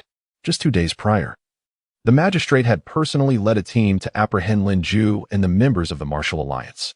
What had transpired to provoke such a change? Casting a glance towards the county office, Li Guanchuan then turned to the brightly lit Chen Gulu, recalling his meeting with Shi Wanqing that evening, which sparked an epiphany. Clearly, something had occurred unbeknownst to him. Alas, one cannot rely on the court. As the saying goes, even a sow can climb a tree, and one must ultimately depend on oneself. With a flourish, he performed a dance of the blade under the moonlight, then gathered his energy and leapt lightly onto a nearby roof, traversing the rooftops like a shadowy figure from the television, swiftly returning home to Wuxing Alley. Upon landing in the courtyard like a gust of wind, Li Guanchuan felt a surge of satisfaction with his speed, muttering to himself. The shortest distance between 2 points is a straight line. No wonder so many people prefer to fly about rather than walk. As he prepared to enter his home, a sudden frown crossed his brow. Without a moment's hesitation, he drew his blade and slashed toward the empty space to his right. The Qianhui Qiankuan blade traced a silver arc, momentarily shimmering in the moonlight before emitting a resonant hum. In the next instant, the seemingly vacant space quivered, and a wretched sound akin to a cat's cry pierced the air, followed by a soft thud, returning the surroundings to silence. Li Guanchuan sheathed his blade, vigilantly eyeing the area. Who goes there? Show yourself. Had it not been for the enhancement of his night vision granted by the moonlight dew technique, Li Guanchuan would not have noticed the unusual disturbance just 2 meters to his right. In his perception, the space had momentarily shifted, warping the surrounding atmosphere. His peripheral vision quickly darted to the blade's surface, where he detected a trace of dark liquid, further affirming his suspicions. Something unseen lurked within his courtyard. Could it be a ghost? A shiver ran down his spine as he scanned the area, feeling an involuntary tension. He had never encountered tales of specters before. It seemed as though such entities did not exist in this world. Yet, having recently come into contact with the soul pendant gifted by Shi Wanqing, He had gained an indirect understanding of the concept of souls, and thus, the notion of spirits was not entirely implausible. Pressing his back against the door, Li Guanchuan fixed his gaze on the empty courtyard, the tip of his blade wavering, pointing in various directions. After several movements, the stillness of the courtyard was pierced by a voice tinged with melancholy. Strange, how do you manage to pinpoint my location so accurately? The voice drifted softly, devoid of weight, akin to the faint whisper of one on the brink of death. Li Guanchuan kept his blade trained on the invisible foe, a smirk curling his lips as he retorted, if you watched hundreds of female streamers dance every day, you might achieve the same. With that, he stepped into the courtyard, scooping a handful of dirt from the ground and threatening towards the 3 o'clock direction. If you don't reveal yourself, I shall scatter this. Though he did not fully grasp the meaning of scattering powder, the lurking figure hesitated, finally responding, wait, I shall reveal myself now. As the last words faded, a creature enveloped in white cloth materialized before Li Guanchuan, hovering 3 feet above the ground. Even with prior mental preparation, the sight of such a being sent a jolt through Li Guanchuan. Gripping his blade tightly, he spoke with a strained voice, a ghost? Ah, you do not know my identity? The specter floated curiously, attempting to advance, but retreated at the sight of Li Guanchuan's blade aimed directly at it, maintaining a safe distance. Li Guanchuan's vigilance did not wane. He coldly scoffed. Why should I know who you are? Shouldn't you introduce yourself? Pray tell, from which nefarious sect do you hail? His instincts led him to believe this specter hailed from the demonic sect of the martial world, for it seemed far removed from the righteous path. As expected, the specter readily confessed, I am from Guanqingdong, hailing from 100 Ghost Mountain. I have come specifically to pay a visit to the esteemed master of the Qianhua Qiankuan blade. Guanqingdong? I am more concerned with Guanqingshi, Li Guanchuan mocked. Yet internally he sighed in relief. Indeed, it was of demonic origin. In the introduction pamphlet provided by Ji Zongxing, he had encountered a description of 100 Ghost Mountain. This sect consisted of individuals such as corpse drivers, grave robbers, and practitioners of paper effigies.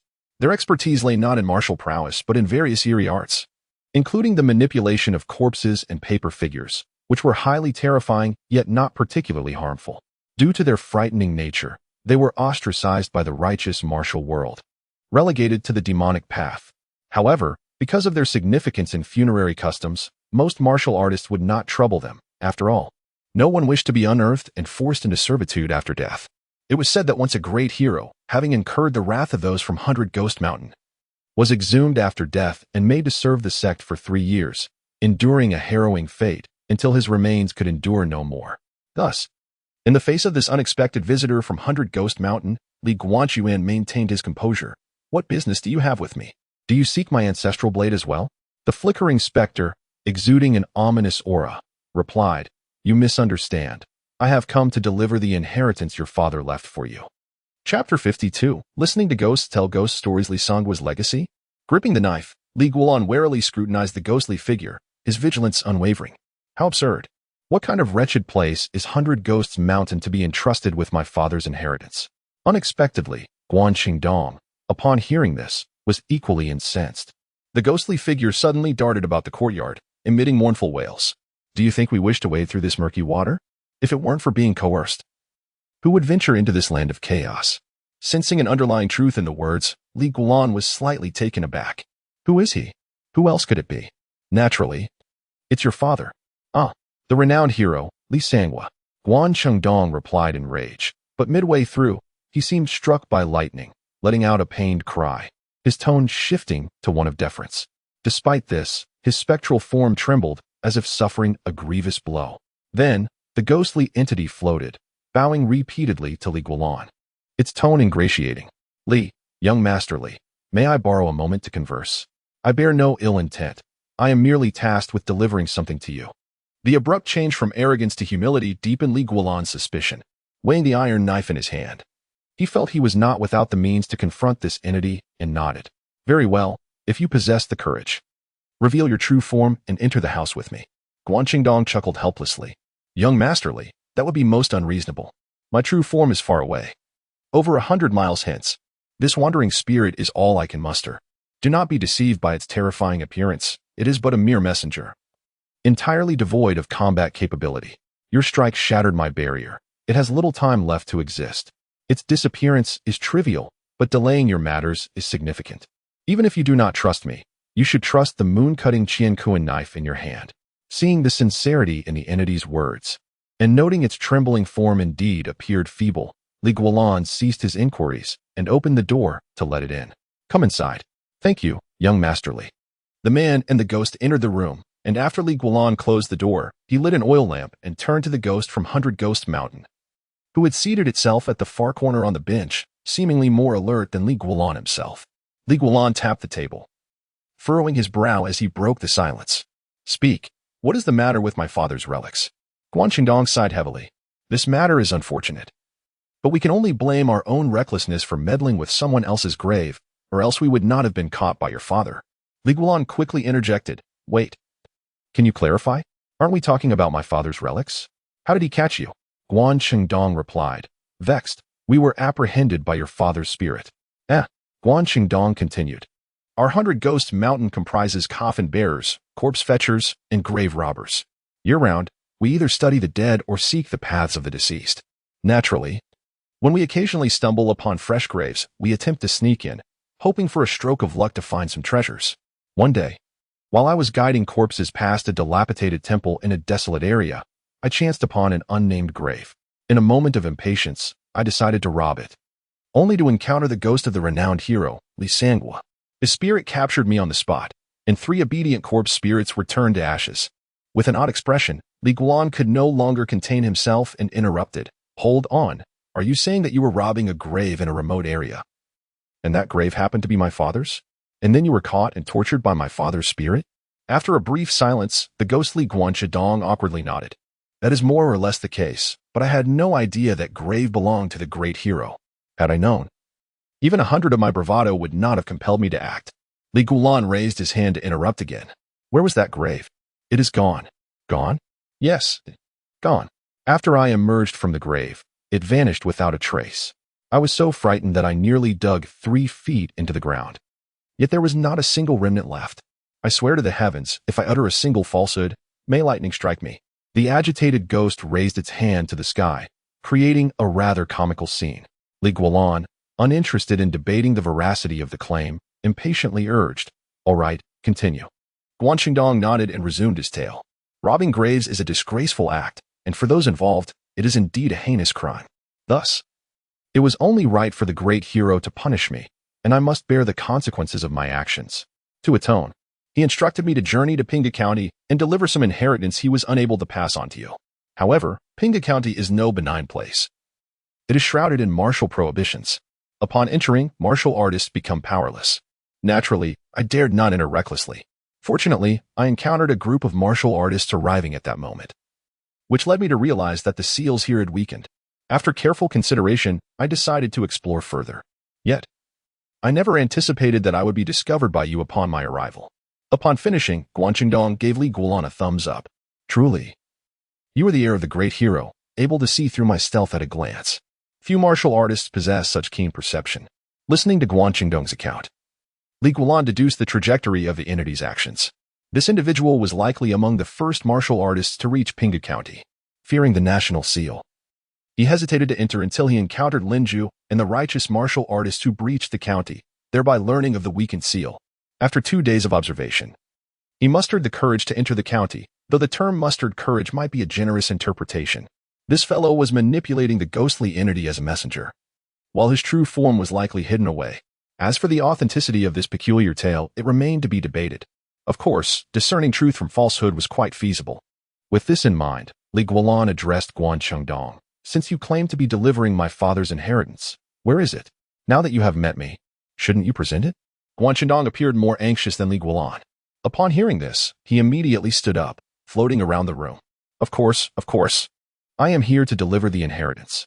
Now that I have confirmed you as the master of the moon-cutting Qiankuan knife, I must present it to you. Come, I shall take you to retrieve it. As he spoke, the ghostly entity drifted out through the door, only to poke its head back in a moment later. Hurry. Young Master Li. Li Guanlan furrowed his brow. The items you mentioned, where are they? Chapter 53. Endless ghostly tale. Seeing that Li Guanlan remained unmoved, Guan Qingdong had no choice but to float back again. He circled around Li Guanlan, extending an arm that resembled smoke to touch the table, only for it to dissipate upon contact.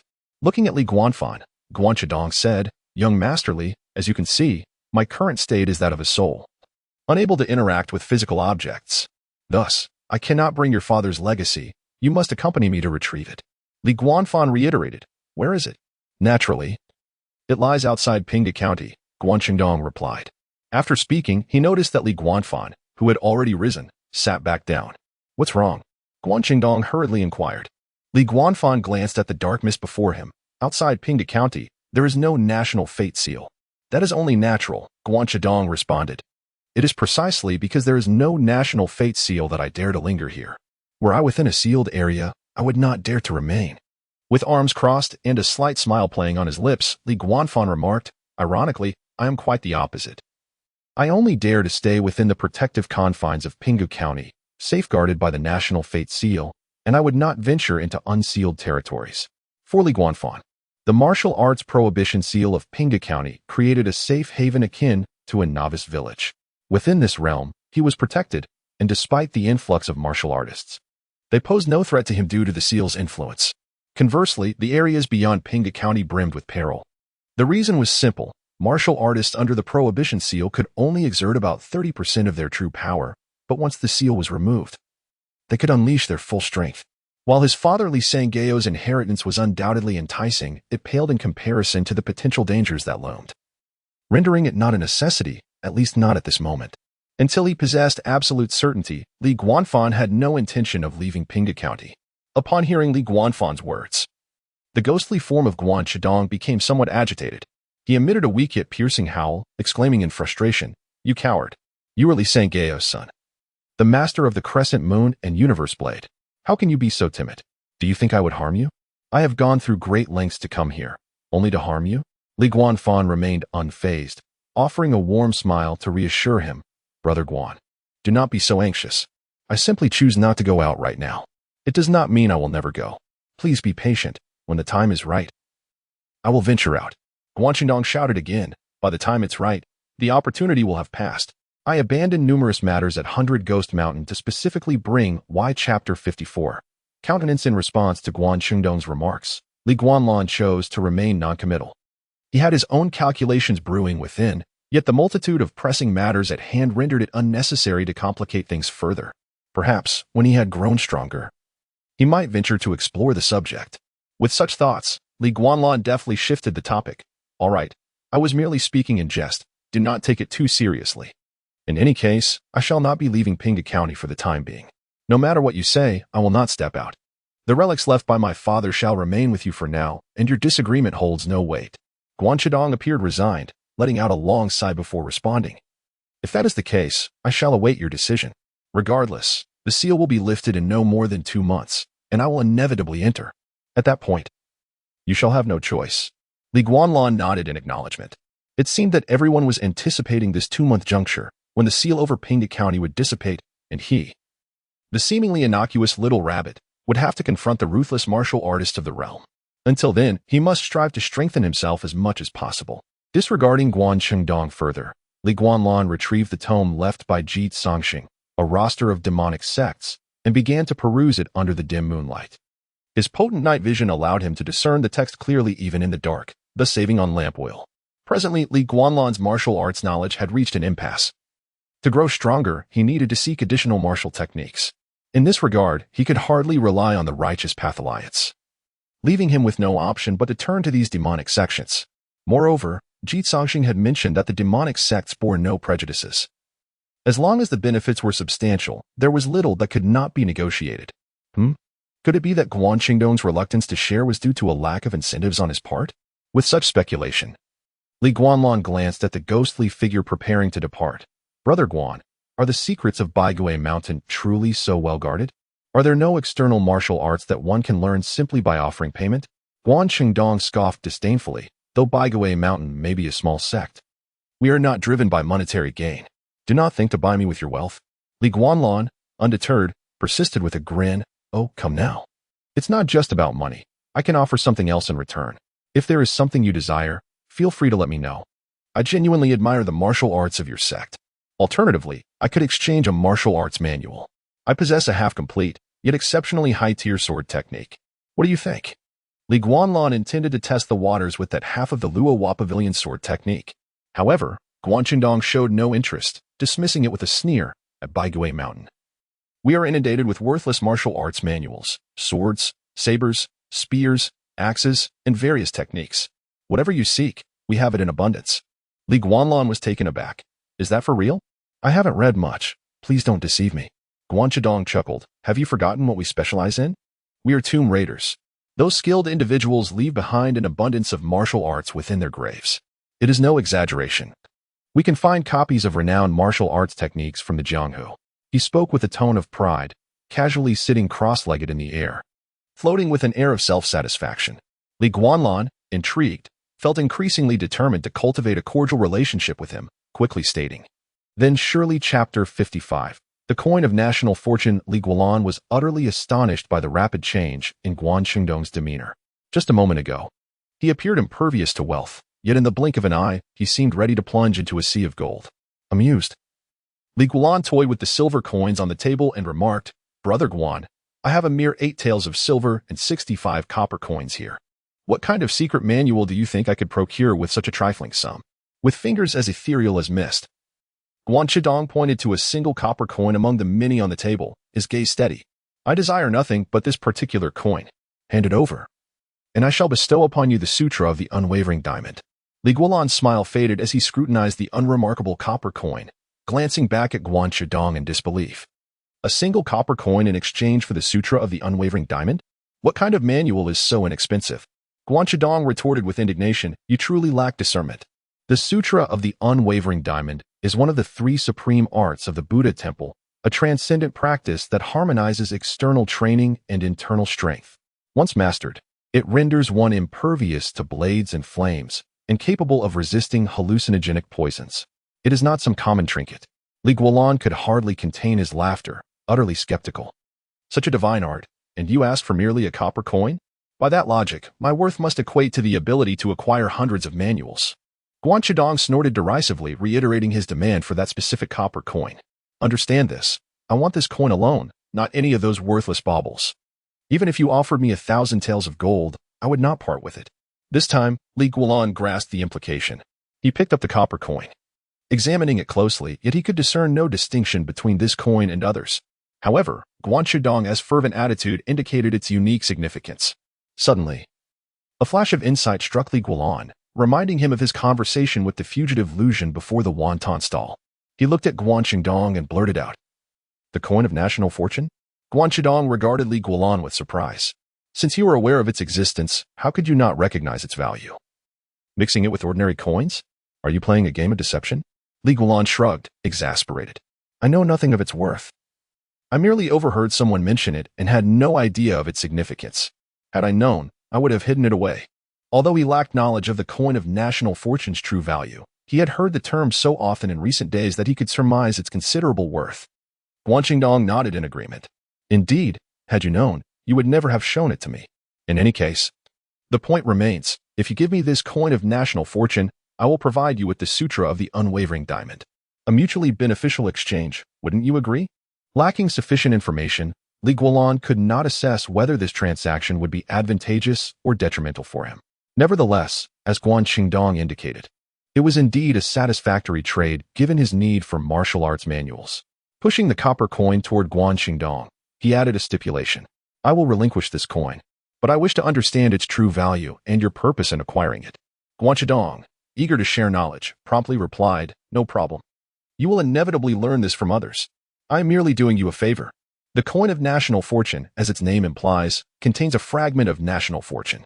To the uninitiated, it is merely a coin, but to those with discernment, its worth is immeasurable.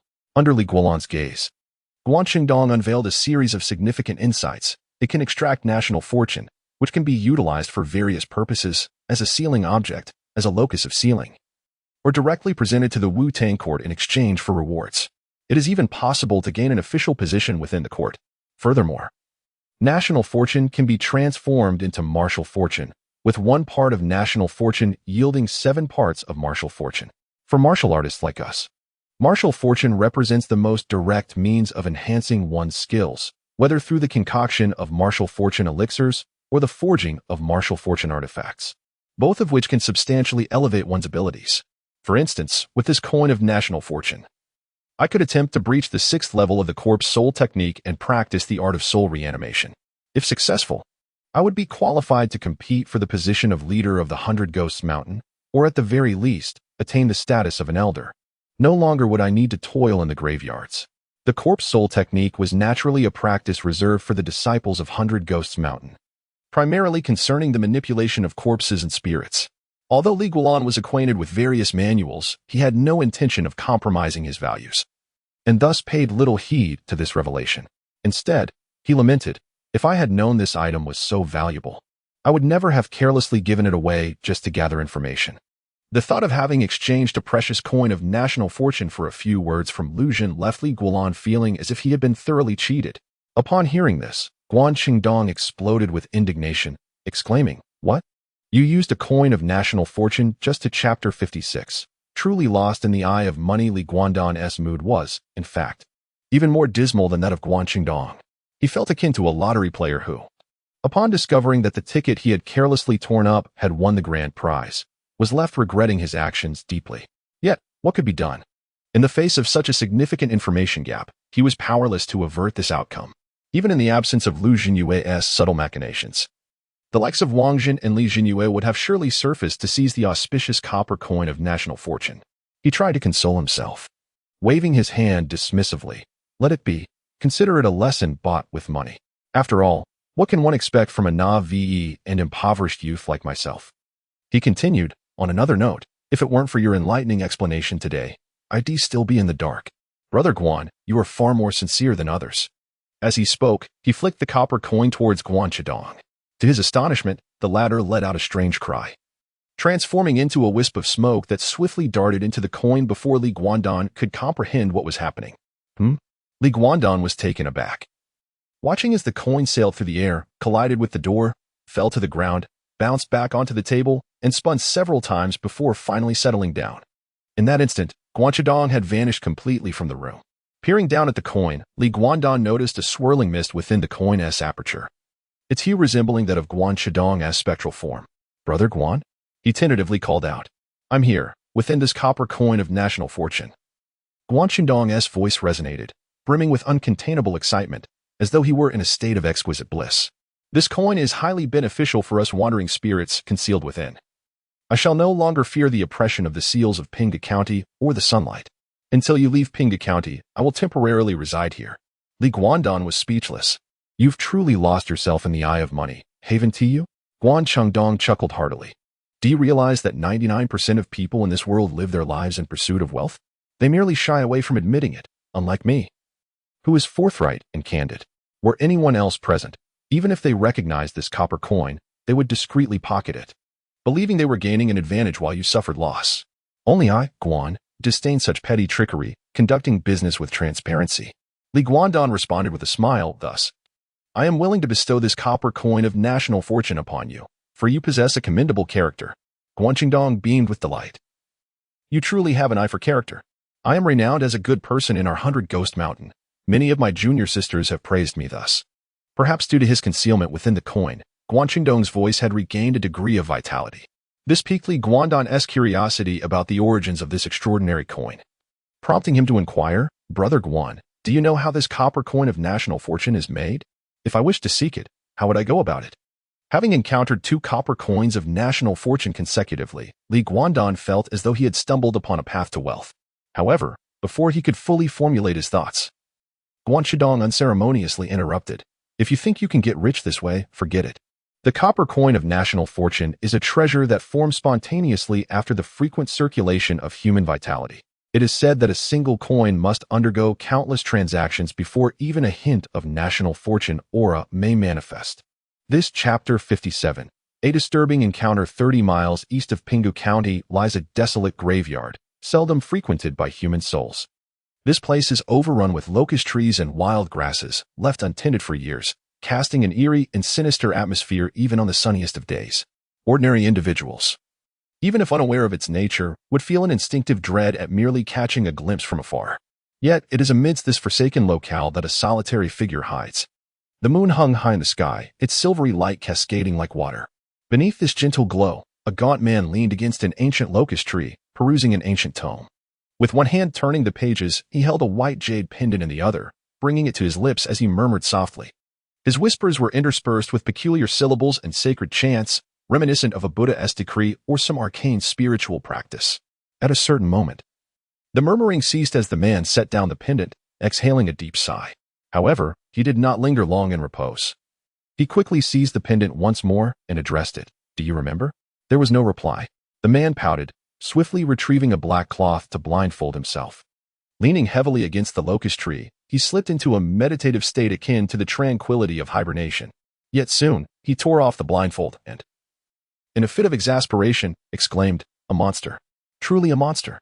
I have only just commenced teaching him the unwavering diamond technique, and in less than an hour. He has already brushed against the threshold? Is there no sense in this? Is he even human? When did the sacred arts of the Buddha become so readily learned?" Undeterred by disbelief, he covered his eyes once more and, after another thorough examination, he sighed in resignation. Indeed, the disparity between individuals can be infuriating. No wonder he is the son of the esteemed hero Li. His speed of cultivation is unparalleled. It is no surprise he has become the master of the missing moon in the universe blade. As he lamented, his hand instinctively reached to his back. And he grimaced in pain. What good is innate talent and skill if both father and son are no better than scoundrels? I must have incurred some terrible misfortune to be embroiled in this mess. No sooner had he spoken than he cried out in agony, rolling on the ground as if struck by some malevolent force. Elder, I was wrong, truly wrong. Hero Li, I have disrespected you. I shall never dare again. Spare me, O venerable one." After such a harrowing plea, the tormenting sensation finally ceased, leaving the man drenched in sweat and utterly drained, lacking even the strength to rise. He lay prostrate in the damp, odoriferous grass of the graveyard, exposing his entire back to the chilling moonlight. Illuminated by the silvery chapter 58, a visit following a night of gruesome tragedy, the business at Chingula remained largely unaffected. On the contrary, fortune seemed to smile upon the establishment as an influx of out-of-town guests arrived daily. Despite the proprietor, Sun Shi, dispatching his staff to offer friendly warnings to the newcomers, their enthusiasm could not be curtailed. This delighted Sun Shi, who stood at the entrance, personally greeting and bidding farewell to guests. However, his joy was short-lived. He soon spotted Li Guanjuan approaching from a distance, heading directly toward him, causing his expression to shift dramatically as panic set in. The two corpses from the previous night haunted his thoughts, and he feared that this harbinger of doom might bring calamity upon him. This simply could not happen. The establishment had not seen such prosperous business in years, and he could not allow this figure to ruin it. Resolutely, Sun Shi steeled himself and hastened toward Li Guanjuan. Though the young man had exhibited a ruthless efficiency in his actions the night before, he was still clad in official garments, and Sun Shi had committed no wrongdoing. Surely, he would not be attacked in the street. Martial artists may be martial artists, but I am merely an ordinary citizen. This will not come to pass. It cannot come to pass. Quietly reassuring himself, Sun Shi cupped his hands in greeting from afar. "Captain Li, please, hold on." Seeing the rotund proprietor approaching, Li Guanjuan felt a twinge of awkwardness. "Ah, it is you, Boss Sunday. Is there something amiss?" With a broad smile plastered across his face, Sun Shi replied. "Where is Captain Li headed?" Li Guanjuan gestured toward Chingulu. "Naturally, I am going to visit Boss Sun's establishment." Sun Shi inwardly lamented, but he pressed on. "Perhaps it would be best if you did not, Captain. Your commotion last night frightened quite a number of my patrons. If you were to appear again today, my business would surely suffer." Li Guanjuan stifled a laugh. The expanse of Pinghu County had long been closed off, with scarcely 5 inns to accommodate visitors. With the influx of martial artists, all inns would soon be filled to capacity. There was no need for concern over dwindling business. He patted Sun Shi on the shoulder, reassuringly saying, "Fear not, your inn shall remain busy. Rather than worrying about your guests being frightened away, you might want to consider expanding your establishment. It will not be long before your rooms are fully occupied." Without waiting for Sun Shi to respond, he sidestepped the proprietor and entered Chingulu. Sun Shi could only watch in dismay as the harbinger of doom entered his establishment. Gritting his teeth, he hurriedly followed, resolved to prevent any disturbance today, no matter the cost. As it was still early, most guests in the inn had not yet risen, and only a handful were present in the hall, sipping tea and chatting, most of whom were martial artists from distant lands. That official truly is formidable. With a single strike, he dispatched that Shui daimyo. "I could not have done the same," one remarked. He merely took advantage of his weapon and caught Shwedania off guard. If it had been a fair fight, Shwedania would not have fallen so quickly. Another countered. Brother Wang concurred. Indeed, had I possessed that exquisite blade, the Qianquan blade, I too could have ended Shwedania with one swift stroke. While the sentiment was not incorrect, another voice chimed in. But do you truly possess the ruthlessness to take a life without hesitation? This fellow is not of gentle disposition. Zhao spoke wisely, thus. We must ensure that blade does not fall into his hands, lest we face calamity akin to the horrors of Ur, where his father was said to have slain 1,000 in 10 days. We need not discuss any notions of chivalry. Let us find an opportunity to infiltrate his home under the cover of darkness. As one excitedly recounted his plans, he was suddenly struck by the grave expressions of his companions, who had straightened in their seats, gripping their weapons tightly. What is the matter with you all? Am I mistaken in my assertions? He inquired, bewildered. Not at all, came the reply, but when you devise such nefarious schemes, might you not do so in a more secluded setting, rather than in plain view of the public? Li Guanjuan stood behind him, arms crossed, irritation evident in his tone. The martial artist stiffened and slowly turned to face Li Guanjuan, his complexion paling to a ghostly white. Suddenly, a brave soul drew his weapon and shouted, Li Guanjuan, we are not afraid of you. If you seek to slaughter the innocent, we shall fight to the bitter end today. Do not think you can escape unscathed as you did last night. His words sent ripples of alarm through the gathering. Almost immediately, the second floor erupted with the sound of doors slamming open. Approximately 5 rooms swung wide, and martial artists emerged in haste, weapons drawn. Li Guanjuan, it truly is him. He dares to return? This is a perfect opportunity for us to avenge Brother Shue. Amidst the din of shouts, the crowd merely shouted from the railing, none daring to step forward. A mere glance from Li Guanjuan silenced a portion of them, rendering them mute with trepidation. Sun Shi, trailing closely behind Li Guanjuan, was genuinely fearful of a disturbance. He could not fathom where he found the courage, yet he firmly grasped Li Guanjuan's arm. Li Guanjuan, disinterested in the antics of the onlookers, strode toward the stairs, inquiring of Sun Shi, who followed closely behind. Has an elderly man and a young woman stayed here? The former possesses a kind demeanor, while the latter is sharp-tongued and quirky. Sun Shi hesitated. Captain, that description is rather broad. Could you provide more specific details? They keep snakes, Li Guanjuan replied. Sun Shi slapped his thigh in realization. Yes. The old man has 2 flamboyant snakes, reputedly venomous. I dared not allow them to stay in the inn, so I arranged a separate courtyard for them in the back, fearing those creatures might cause trouble. Li Guanjuan promptly turned. That is precisely who I seek. Lead the way. Sun Shi sighed in relief. As long as Li Guanjuan did not cause a commotion where there were many people, he was content with any destination. He personally guided Li Guanjuan to the secluded courtyard, instructing the staff to prepare tea and pastries, eager to provide attentive service. Understanding the proprietor's intentions, Li Guanjuan spoke softly to Sun Shi as they traversed the premises. Rest assured, boss son, I will endeavor to conduct my affairs outside of Qinggulu, ensuring your establishment suffers no losses. Sun Shi, filled with excitement, patted his chest. With Captain Li's word, I am at ease. From this day forth, your meals and drinks at Qinggulu shall be complimentary. As they conversed, they arrived at the secluded courtyard. Pointing toward the distant structure, Sun Shi cautioned, Captain, that is the place. Speak to them as you wish, but please, do not take any lives. My establishment cannot endure such turmoil. Do not worry. I shall not take any lives today, Li Guanjuan reassured him, waving his hand as he approached the courtyard. Chapter 59. The Antidote Pill and the Antidote Body. The small courtyard behind Qinggulu was indeed as Sun Shi described. A makeshift arrangement. Along the way, an enormous spider web unexpectedly obstructed Li Guanlan's path, suspended between 2 branches. He casually swatted the web aside and continued forward, his brow furrowed. The cobblestone path beneath his feet was covered in moss, while weeds flourished along the walls, and firewood and miscellaneous items were carelessly piled in the corners, giving the place a dilapidated appearance. However, what truly captured Li Guanlan's attention was the fleeting flash of vibrant colors hidden among the weeds and firewood. Hiss, hiss, hiss. The sound of a venomous snake raised the hairs on his neck, while a sweet aroma permeating the air dulled his senses. This feeling was unsettling. Li Guanlan felt a throbbing in his head, accompanied by dizziness. He swiftly employed the unperturbed Vidrat technique, and instantly felt a wave of coolness rush from the crown of his head to the soles of his feet, awakening him. He had unwittingly been poisoned. Irritated, he drew the Crescent Moon Universe Blade and strode to the center of the courtyard. Yu Shaowan, will you come out willingly? or shall I compel you? Simultaneously, the two rooms on either side of the courtyard opened, and Ji Songxing along with his disciple Yu Xiaowan emerged one after the other. Yu Xiaowan appeared to have just woken, using a copper comb to tidy her hair. She tilted her head, glancing at Li Guanlan with a somewhat naive expression. Frowning, she exclaimed, "Captain, why are you up so early? What brings you to me?" Li Guanlan shot her a cold glance. "Where is it?" "What?" Yu Xiaowan replied, bewildered. "Stop pretending, the national fortune copper coin."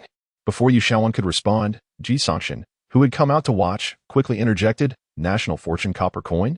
Where is the national fortune copper coin?"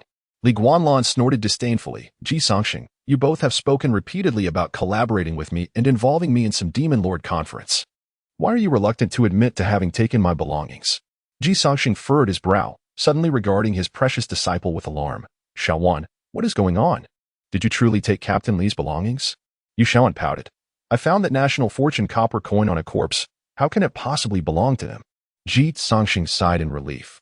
As long as it wasn't taken from Li Guanlan, everything could be negotiated. He immediately extended his hand toward Yu Xiaowan. "Return the national fortune copper coin to Captain Li. It undoubtedly belongs to him." Yet, Yu Xiaowan shrugged. "It's too late." Li Guanlan's heart sank. "What do you mean it's too late?" "You arrived too late."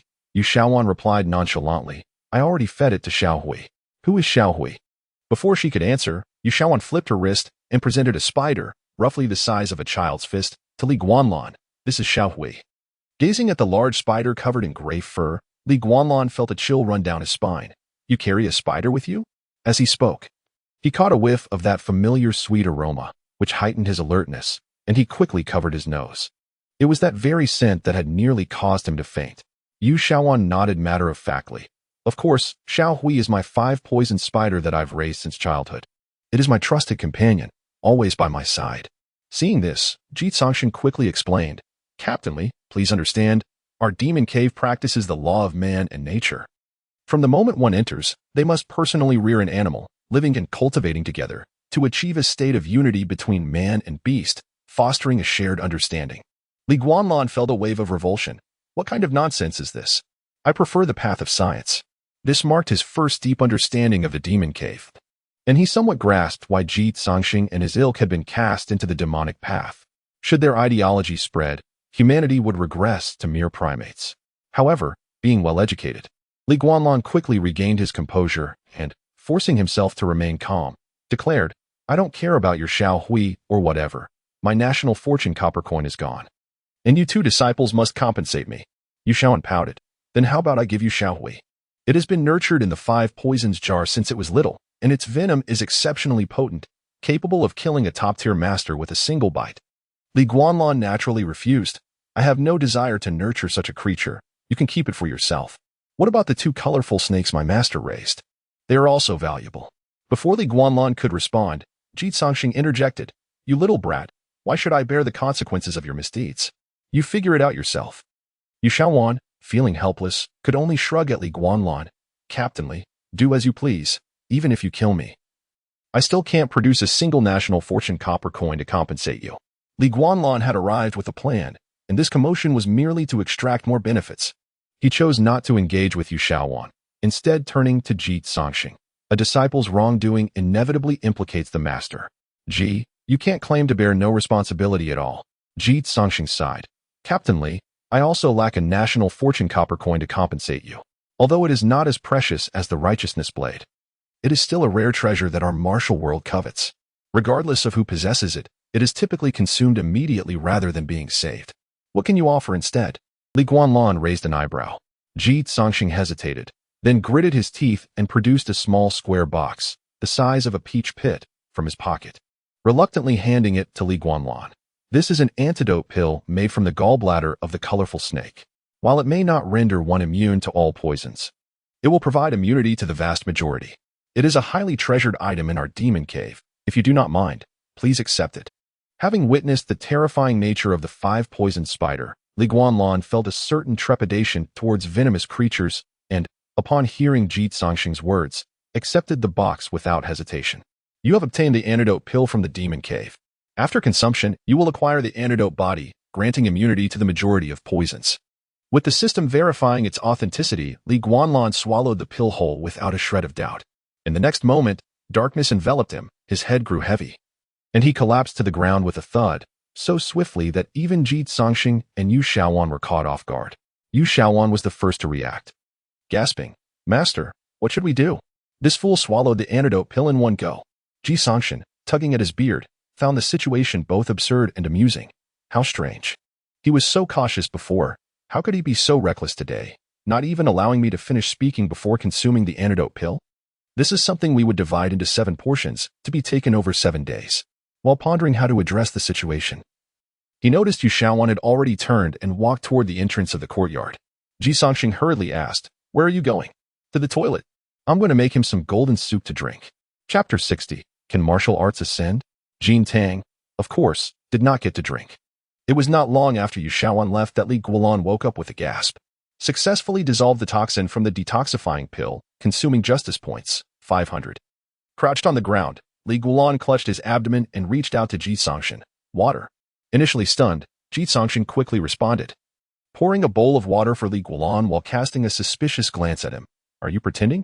After drinking the water, Li Guanlan felt somewhat better, though his complexion remained pale. Wiping the sweat from his forehead, he shot an annoyed glance at the elder. "What nonsense. I'm resilient." He felt a mixture of relief and lingering fear, relieved that he had an advantage, and grateful that he hadn't squandered all his justice points on the unwavering Vajra technique. Otherwise, he might have met an untimely demise today. Spending 500 justice points for a life made Li Guanlan appreciate their value even more, solidifying his resolve to perform good deeds. Beside him, Ji Songxing awkwardly explained, "The detoxifying pill is a medication designed to fundamentally improve one's physique.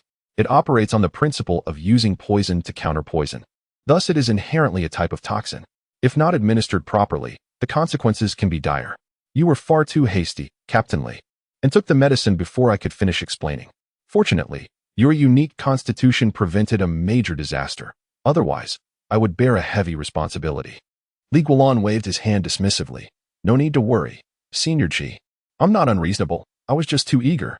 Ji Songxing let out a sigh of relief, secretly praising the young man for his understanding, worthy of being Li Sangao's successor. Remembering that individual, Ji Songxing involuntarily smiled. "Speaking of which, you bear quite a resemblance to your father. Seeing you reminds me of him in his youth." Li Guanlan's heart stirred. "Oh, Senior, you knew my father?" "Indeed. In the martial world of yesteryear, few were unfamiliar with him. In fact, I owe much of my progress to his guidance," Ji Songxing reminisced while stroking his beard.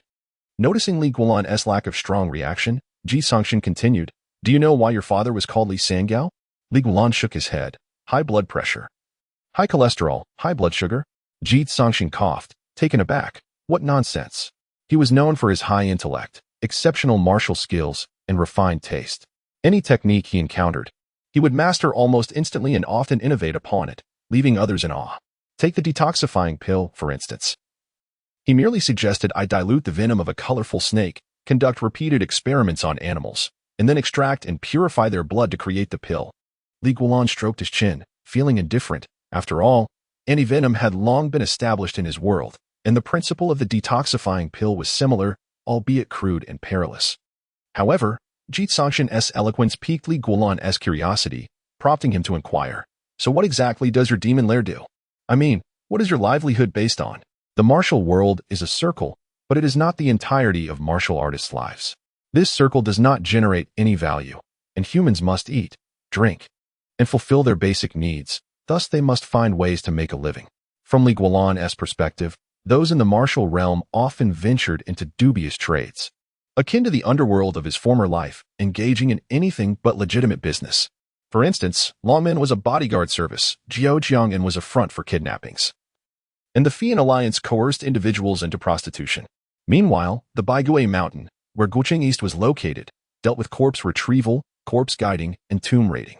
These martial artists, though appearing imposing, were essentially involved in shady endeavors. Thus, Li Guanlan was eager to learn how the demon lair profited. Ji Songxing was taken aback by Li Guanlan's question, hesitating before sheepishly replying, "We collaborate with pharmacies like Jisher Hall, providing them with herbal medicines and occasionally some poisonous creatures. Well, if any wealthy families require exotic beasts, we also undertake the task of capturing them." Li Guanlan elongated his tone. "Oh, I see. So you're essentially farmers and poachers." Ji Songxing attempted to defend himself, That is merely our means of survival, not the core of our demon lair's purpose. Our ultimate goal is to pursue the legendary path to ascension. However, one must first secure wealth. Hence a portion of us engages in worldly trade. Ascend to immortality? Li Guanlan exclaimed, astonished. Such a lofty aspiration? Shouldn't you seek to improve your martial prowess and become the strongest in the world instead of pursuing immortality? Isn't that a bit ambitious? Ji Songxing, on the contrary, seemed puzzled. What use is martial prowess? If one cannot live beyond 100 years, suffering from ailments in old age, they still need money for their daily needs. Aside from being slightly more adept at killing, how different are they from ordinary people? Only through ascension to immortality can we achieve our ultimate goal. The reason we choose to practice martial arts is that we believe it is a path to transcendence. While our demon lair seeks an alternative route, Li Guanlan found himself at a loss for words. Suppressing his incredulity as he asked, "Do you genuinely believe martial arts can lead to ascension? And that your demon lair's alternative path can also lead to ascension?" Ji Songxing nodded affirmatively. The path of martial arts is undoubtedly a route to immortality. This is indisputable. Take the founding emperor of the Wutong dynasty, for instance. He ultimately ascended to immortality, a sight witnessed by countless individuals. If you doubt this, you need only peruse the records of Wutong to find relevant accounts. It is said that when he ascended, there were first thunder and then colorful clouds, followed by a resplendent golden portal, the legendary Southern Heavenly Gate. As for our demon lair's path to ascension, it is also traceable. Li Guanlan listened intently, instinctively asking, "What is your route?" Ji Songxing stroked his beard with a hint of pride. "Our demon lair venerates Luan, the king of Huainan, as our ancestral master." Li Guanlan was taken aback. The Luan who ascended with the aid of his poultry? Ji Songxing nodded. Precisely. It was through a miraculous elixir that Luan achieved his ascent in broad daylight. As Li Guanlan attempted to reconcile the differences between this world and his understanding, he observed Ji Songxing's expression intently. Luan's alchemical ascent and your reliance on poisonous creatures, those seem worlds apart. However, Ji Songxing's next words left Li Guanlan utterly astonished. Not at all. Luan's ascension was not due to the elixir but rather his poultry. It was the poultry that aided his ascent, not the other way around. Otherwise, with countless alchemists throughout history, why has no one else achieved ascension? Chapter 61. Speculation. Li Guanlan felt a buzzing in his head, a tumult of thoughts swirling within. The sudden revelations from his counterpart were somewhat disruptive to his established understanding. Yet, the unwavering words of Ji Songxing compelled him to believe. After all, when it comes to comprehending this world, he was vastly outmatched by this native. The existence of the demon cave for such an extended period, coupled with the ascension of the founder Luan, was likely not mere hearsay. After several deep breaths, Li Guanlan forced himself to regain his composure. He was not one to aspire recklessly, fully aware that this was not the time for him to chase after ascension. Yet he could not help but feel a surge of excitement. If martial ascension were indeed attainable, then this seemingly futile individual stood a significant chance. He merely lacked a concrete method. However, Ji Songxing evidently was not equipped to enlighten him on the matter. Observing Li Guanlan's reaction, Ji Songxing noted his distraction, and after some contemplation, he tentatively inquired, "Captain Li, may I ask a rather presumptuous question? Has your father passed away?" Li Guanlan looked at Ji Songxing with a neutral expression. Ji Songxing hastily waved his hand and clarified, "Please do not misunderstand. I harbor no disrespect towards your father. It was widely believed that if anyone could ascend after Emperor Taizong, it would have been him." Li Guanlan chuckled. "Do you think my father is not dead, but has instead become an immortal?" Ji Songxing nodded earnestly. Li Guanlan shook his head. "I personally buried him, and I am quite certain of that." Presently, the memories left by the original owner in Li Guanlan's mind were scant, yet one vivid moment remained. Kneeling before his father's grave on a stormy night, weeping uncontrollably. The sorrow of losing a loved one was undeniably real. Upon hearing this, Ji Songxing sighed in disappointment. It seems that even someone as formidable as Li Sangao cannot escape the ravages of time and the passage of life. I too am 70 this year, and I ponder how many years I may have left. Li Guanlan felt little resonance with this sentiment, for he was still youthful, with a long future ahead and devoid of the elderly's worries about life's transience. Aging, illness, and death are the natural course of life. Senior Ji, take it lightly. Ji Songxing responded stubbornly, If I were to take it lightly, I would have done so decades ago and would not have joined the demon cave in search of ascension methods. What meaning does life hold if one does not strive against heaven?" Seeing the old man so obstinate, Li Guanlan chose not to argue further and clasped his hands in farewell. I admire your aspirations, but I have matters to attend to, so I shall take my leave. Ji Songxing Chapter 62. The instigator. Upon stepping out of the small courtyard, Li Guanlan felt a lingering lightness in his steps, as if his body were frail. He stomped his feet and jumped in place a couple of times, only to realize that he lacked strength, which left him somewhat disheartened. The detoxifying pill he had consumed was, in fact, toxic. Its effects on his physique were gradual. In other words, for a limited time. Li Guanlan's body would have to resist the poison until it gradually developed sufficient antibodies to return to its original state. It seemed he would need to tread lightly in the coming days. With this regretful sentiment, Li Guanlan made his way back to the grand hall of the Qinggulu. Inside, the bustling crowd of martial artists was as lively as ever, their conversations rife with disdain for Li Guanlan, expressing how despicable he was and how he deserved punishment. They lamented how, had they been present, he would have learned a lesson.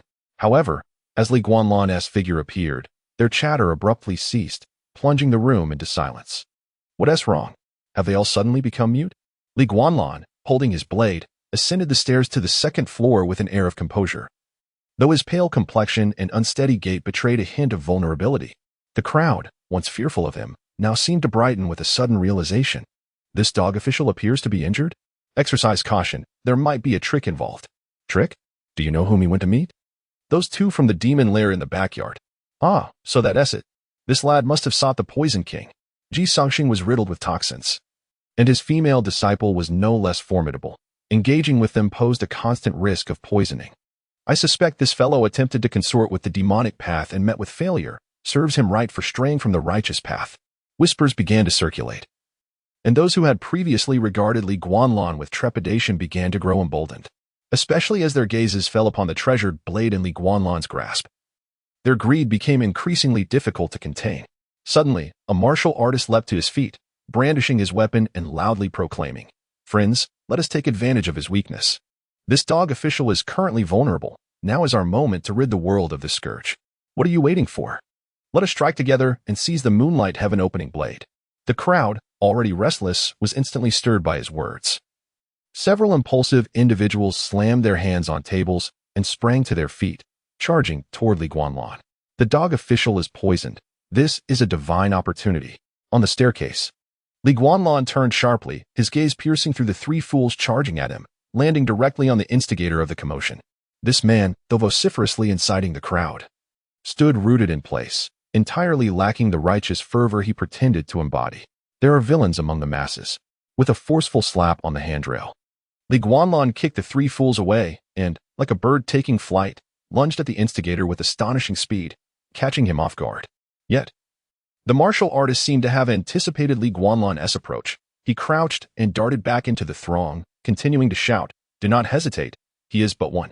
Join forces and slay him. Brothers from the sword-severing hall, friends of Shui Dainyu. What are you waiting?" Chapter 63. The Path of Death. The Dragon Tiger Inspection Division was a special organization established by the Wu-Tang dynasty to suppress the martial arts world. They held official status, and in fact, their rank was even higher than that of the constable Li Guanlan. The difference between the two was akin to that between a central anti-crime unit and local auxiliary police. So, I had just killed two members of the Dragon Tiger Inspection Division?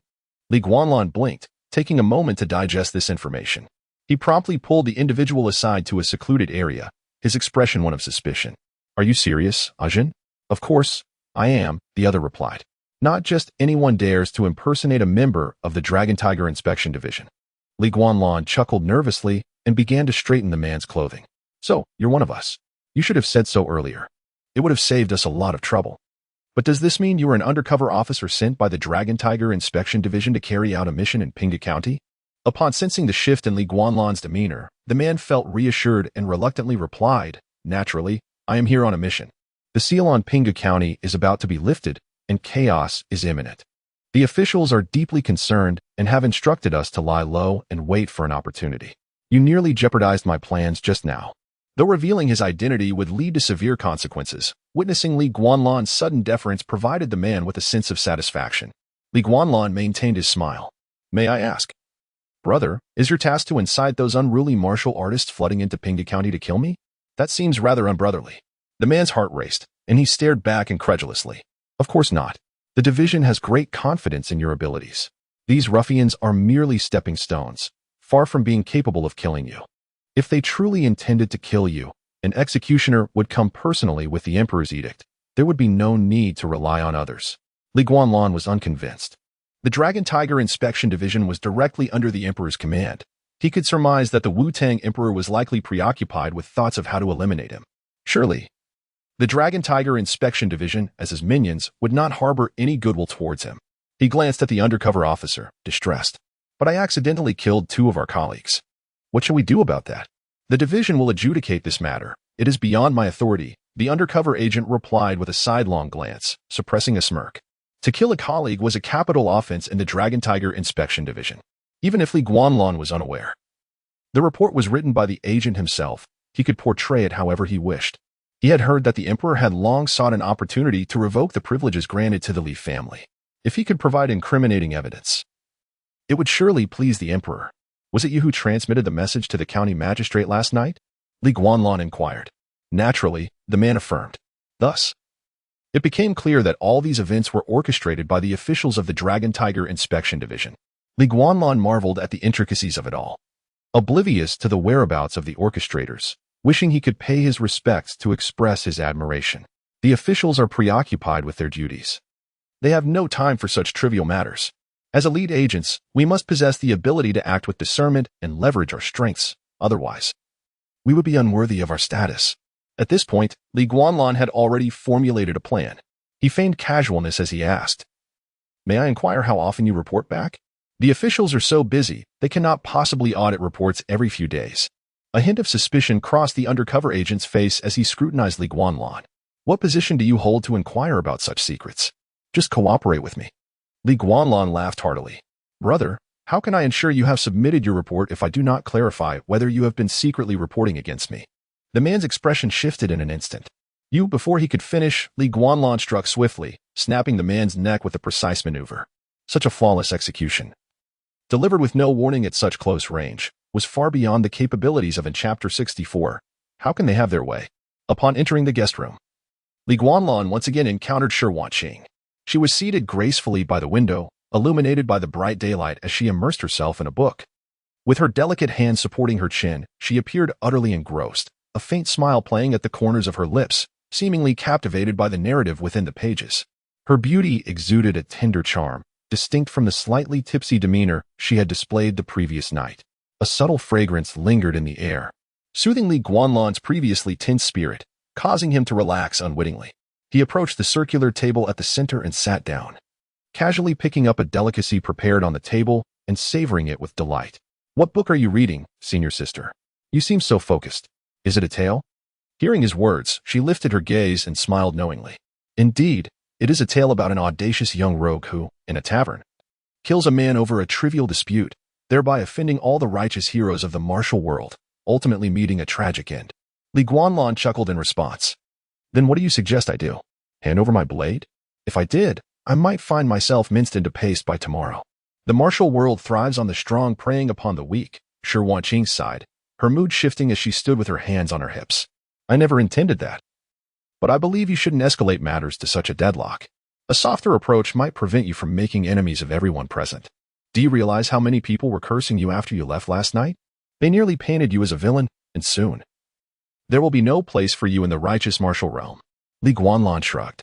"Senior sister, you must understand the animosity between my sect, the Fragrant Sect, and the righteous martial world runs deep. Based on what you revealed to me last night, as a son of the sect, I ought to cleanse the remnants of the old factions that still linger." Shi Wanqing paused, her lips instinctively parting. "While that may be true, acting in such a manner will only increase your adversaries, which is hardly beneficial." Despite her words, a hint of amusement danced on her face, and her hands relaxed as she took a seat at the round table, pouring a cup of spring grass brew for Guanlan. He raised the cup and drank it down without a care. "The martial world is rather mundane, merely a collection of rabble. As long as I am strong enough, what can they possibly do to me?" Shi Wanqing's expression turned earnest, and she spoke with gravity. "Guanlan, I must alert you to a critical matter. Pinghu County is shrouded by the prohibited martial arts seal of the national fortune. Here, the martial prowess of individuals is significantly curtailed. The people you see may not be as feeble as they appear.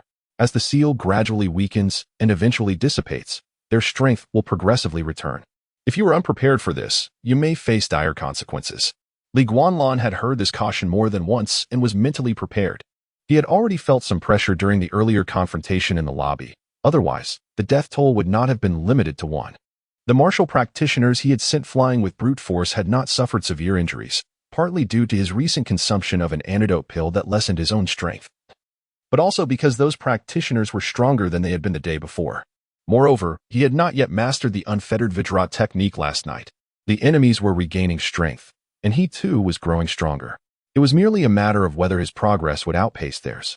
Unaware of Guanlan's internal musings, Shi Wanqing, seeing his silence, assumed her words had taken effect and quickly reassured him. But there is no need for concern. As their strength returns, so does mine. I will ensure your safe departure from this place. Depart? Guanlan looked at her, bewildered. Shi Wanqing nodded. Indeed, I have come to take you away. You are one of us in the fragrant sect, and now that Elderly is no longer with us, it is our responsibility to care for you. Once the seal is lifted, you, bearing the crescent moon Qianquan blade, will undoubtedly become a target. Besides these lowly henchmen, far more formidable foes will undoubtedly come seeking you. We must hide before they arrive, or your demise is Chapter 65. Into the ditch gazing at Guanlan, SHWNQing appeared lost in thought. A flicker of sadness crossing her eyes. She tilted her head slightly and spoke with an undeniable tone. No. The Li Tang royal family has orchestrated this day for an unknown duration. None can fathom the multitude of traps and dangers that await you. If you remain, it could very well spell your demise. Guanlan smiled faintly. A true man meets death with dignity, if one must die. Let it be for a worthy cause. SHWNQing slammed her hand on the table, gritting her teeth, regardless, when the time comes. I will drag you away by force. You are the man I intend to marry, and I refuse to become a widow. Prepare yourself. Upon hearing this, Guanlan found himself momentarily at a loss. He was not yet mentally ready for this sudden proposition of marriage. It was not that he lacked attraction to the beautiful woman before him, but rather that he was unprepared for such an abrupt advance in their relationship. Some men are naturally flirtatious, while others possess an innate innocence. Guanlan belonged to the latter category. After all, marriage is not as simple as plugging in a socket. One cannot simply unplug it at will. After careful consideration, Guanlan tentatively asked SHWNQing. Senior sister, may I inquire if our engagement holds significant weight for you? He continued, what I mean to say is, if you feel any resistance toward it, we could consider annulling the engagement. A mere piece of paper, devoid of dowry, seemed inconsequential to Guanlan. He felt that if it were to be annulled, it would not matter. At least he would not have to constantly feel obligated to anyone or be under someone else's control. Of course, if any dramatic complications were to arise later, he could always invoke the age-old adage of 30 years in the East and 30 years in the West. However, upon his tentative inquiry, he noticed SHWNQing's eyes instantly redden. Does Li Lang no longer want me? Is it because of my earlier words? She lamented. If that is the case, then I shan't take you away. I will stay and face death with you. It was unclear whether it was an act or genuine sentiment, but as she spoke, two streams of tears cascaded down SHWNQing's cheeks, causing Guanlan to panic momentarily. He hurriedly fumbled for a handkerchief to offer her. Senior sister, please do not take it this way. I meant no such thing. I simply believe that every matter has its process. Your sudden appearance with an engagement and declaration of eternal companionship is a bit overwhelming for me. What is there to be overwhelmed by? It is a matter of parental consent and a marriage contract, with heaven and earth as witnesses. I am yours in life and in death, I fear not. So why should you? Guanlan, exasperated, rubbed his forehead. There is no need to speak of death so casually. Marriage and love are merely matters of compatibility. If it works, we continue. If not, we part ways. It is not a matter of life and death. His words reflected an instinctive and genuine perspective shaped by years of education, yet to SHWNQing's ears, they carried a different meaning. Perhaps startled, she sat rigidly, tears still flowing without an attempt to wipe them away. After a moment, she spoke with a slightly altered tone. Li Lang, are you telling me in advance that you will indulge in multiple wives and concubines, enjoying the pleasures of many? If I disagree, you would prefer to cast me aside, would you not? Guanlan was taken aback. What? I never implied such a thing. Each word he uttered held no such meaning. And not a single term she mentioned was present in his speech. There was not even a hint of it. Who could fathom how her mind had wandered to such conclusions? Indeed, in any world, one should never attempt to reason with a woman. Taking a deep breath, Li Guanlan clenched his fists, suppressing his frustration at the misunderstanding. I did not mean. Very well, multiple wives and concubines. I have no objections, he found himself muttering. Li Guanlan was momentarily stunned. Gathering her disheveled hair, SHWNQ wiped her tears with a handkerchief, striving to keep her sorrow at bay. I said I have no objections to multiple wives and concubines. You may do as you please, but do not think you can cast me aside. I, SHWNQ, acknowledge this marriage contract and you as a person. If you do not wish to leave Pinghu County, then I shall accompany you here. If you desire multiple wives and a shared bed, so be it. Even if you were to cast me aside in the future, it would simply be my misfortune. And I would not blame anyone else. Are you satisfied now, Li Lang? She concluded. Li Guanlan stood there, mouth agape, and after a long pause, finally managed to ask, why? SHWNQ gazed in silence towards a direction where Li Guanlan knew lay the marriage contract. Was the spirit of contract so potent in this world? Such was the case with gambling contracts, and now with marriage contracts? Li Guanlan found himself torn between joy and sorrow. He wanted to denounce the oppressive feudal traditions, yet as a beneficiary, he felt a strange sense of satisfaction. Suddenly, he smacked his forehead, frowning as he muttered to himself, wait, what was I here for today? How did we end up discussing this? Upon hearing his words, SHWNQ also came to a realization. She awkwardly rose and approached the window, hastily stowing away a small incense burner. After opening the window, she remarked, Li Lang, did you not come today to discuss our engagement? I thought you were here to bring me into your home. Into my home? What home? The dilapidated place in WXing Alley is hardly as comfortable as this place. Li Guanlan shook his head, dismissing the notion. Of course not. I came to inquire about certain matters. He scratched his brow, noticing the fragrance in the room had significantly diminished, yet he paid it little mind. After a moment of contemplation, he clapped his hands. I remember now. I came for this. As he spoke, he removed a copper coin from around his neck, revealing it on the table. Senior sister, take a look at this. SHWNQ glanced at it and instantly gasped. The national fortune coin. You possess a national fortune coin. Where did you acquire it?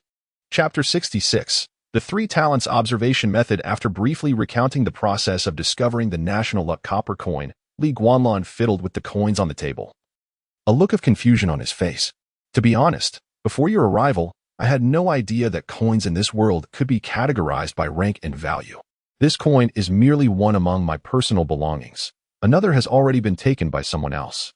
The sources of his silver and copper coins were quite clear. The silver came from Chen and Chukair, while the copper coins were given by Zhang Chuan, with some change from market vendors.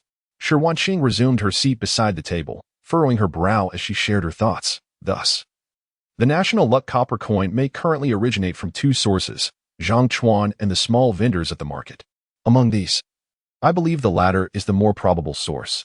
The conditions for the emergence of a national luck copper coin are exceedingly stringent, requiring countless exchanges before its existence.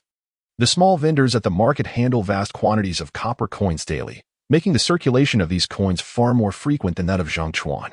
Li Guanlan nodded in agreement. That is precisely what I was thinking. Hence, I sought out my senior sister today to inquire about the methods of identifying national luck copper coins. It seems you all recognized it at a glance, yet to me, these coins appear identical. Given the emergence of national luck copper coins in the market, Li Guanlan was naturally eager to try his luck. For a single national luck copper coin could exchange for a divine skill in Guanchen East, which was crucial for him. Shi Wanqing smiled slightly. For the average person, the national luck copper coin bears no discernible difference in appearance or texture compared to ordinary coins. However, to those of us trained in the observation method, it shines like a firefly in the night, instantly recognizable. Observation method? Li Guanlan inquired, puzzled by this new term. Shi Wanqing nodded affirmatively. The observation method originates from the Qintian Observatory, a unique skill cultivated by its celestial masters. Its sole purpose is to perceive fortune. Disciples of the Qintian Observatory spend their days wandering through the markets, searching for objects embodying national luck. This has even become a part of their assignments. It is said that the head of the Qintian Observatory, Master Yu, can discern the flow and direction of a nation's fortune and the anomalies of heaven and earth, earning the favor of the current emperor. Li Guanlan grinned. If it is indeed a unique skill of the Qintian Observatory, how is it that you know it, senior sister? Shi Wanqing chuckled lightly. Because the Empress bestowed this knowledge upon the sect long ago, while not every disciple of the Fuxiang sect possesses it. Those who wish to learn can certainly do so. Li Guanlan laughed awkwardly. It seems this unique skill is of little consequence when faced with imperial authority. The Qintian Observatory was not an exclusive institution of the Wutong dynasty. It had existed since previous dynasties but gained significant imperial support during the reign of Emperor Taizong of Wutong. A crucial reason for this was the ability of the observatory's celestial masters to perceive fortune and manipulate national luck. Interestingly, the previous dynasty had placed little value on this elusive concept, ultimately leading to their downfall at the hands of Wutong, who adeptly harnessed its potential. It sounded mystical. Yet to Li Guanlan, it was akin to a transformative revolution similar to the industrial or electrical revolutions. Just as steam, oil, and electricity serve as energy sources, national luck is a form of energy as well, albeit its origins are unsubstantiated and its application complex. However, once mastered, its potential is immense. Most importantly, it can be directly wielded by individuals, rendering it exceedingly precious and creating a unique environment in this world. If you could learn the observation method, the search for national luck copper coins would be greatly facilitated. With this thought in mind, Li Guanlan turned to Shi Wanqing. Senior sister, may I? Before he could finish his sentence, he found Shi Wanqing nodding. Certainly, I shall write it down for you. Li Guanlan was momentarily taken aback, staring at Shi Wanqing. His emotions a mix of surprise and gratitude. She had anticipated his request even before he voiced it and had agreed without hesitation.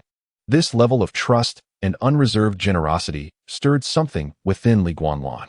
Shi Wanqing stood up, walked over to a nearby desk, retrieved paper and ink, and began writing in front of Li Guanlan. The first 3 characters she inscribed were unmistakably observation method. Thank you, senior sister. Li Guanlan expressed his heartfelt gratitude for the first time. Shi Wanqing playfully shot him a glance and remarked, had I known that such a gesture would earn your genuine appreciation, I would have written it for you the moment we met yesterday. Li Guanlan scratched his head awkwardly, unsure of what to say, and instead took a sip from his cup of spring grass brew. The room fell into a tranquil silence, filled only with the rhythm of their breathing and the occasional rustle of paper stirred by the wind. After what felt like an eternity, approximately the duration of 2 incense sticks, Shi Wanqing completed the entire manuscript of the observation method. She handed the 5 pages to Li Guanlan, softly advising, the observation method belongs to the Qintian Observatory. Once you have learned it, it is best to burn it immediately. If discovered, it could easily link us to the Fuxiang sect and the Empress, which would lead to complications. Please take this seriously. Li Guanlan nodded, accepting the manuscript and delving into its contents. Shi Wanqing couldn't help but interject, there's no need to rush. The observation method is intricate and difficult to comprehend. It is not something you can master in a short time. Take your time to practice it at home. However, Li Guanlan remained engrossed in the text, his expression focused.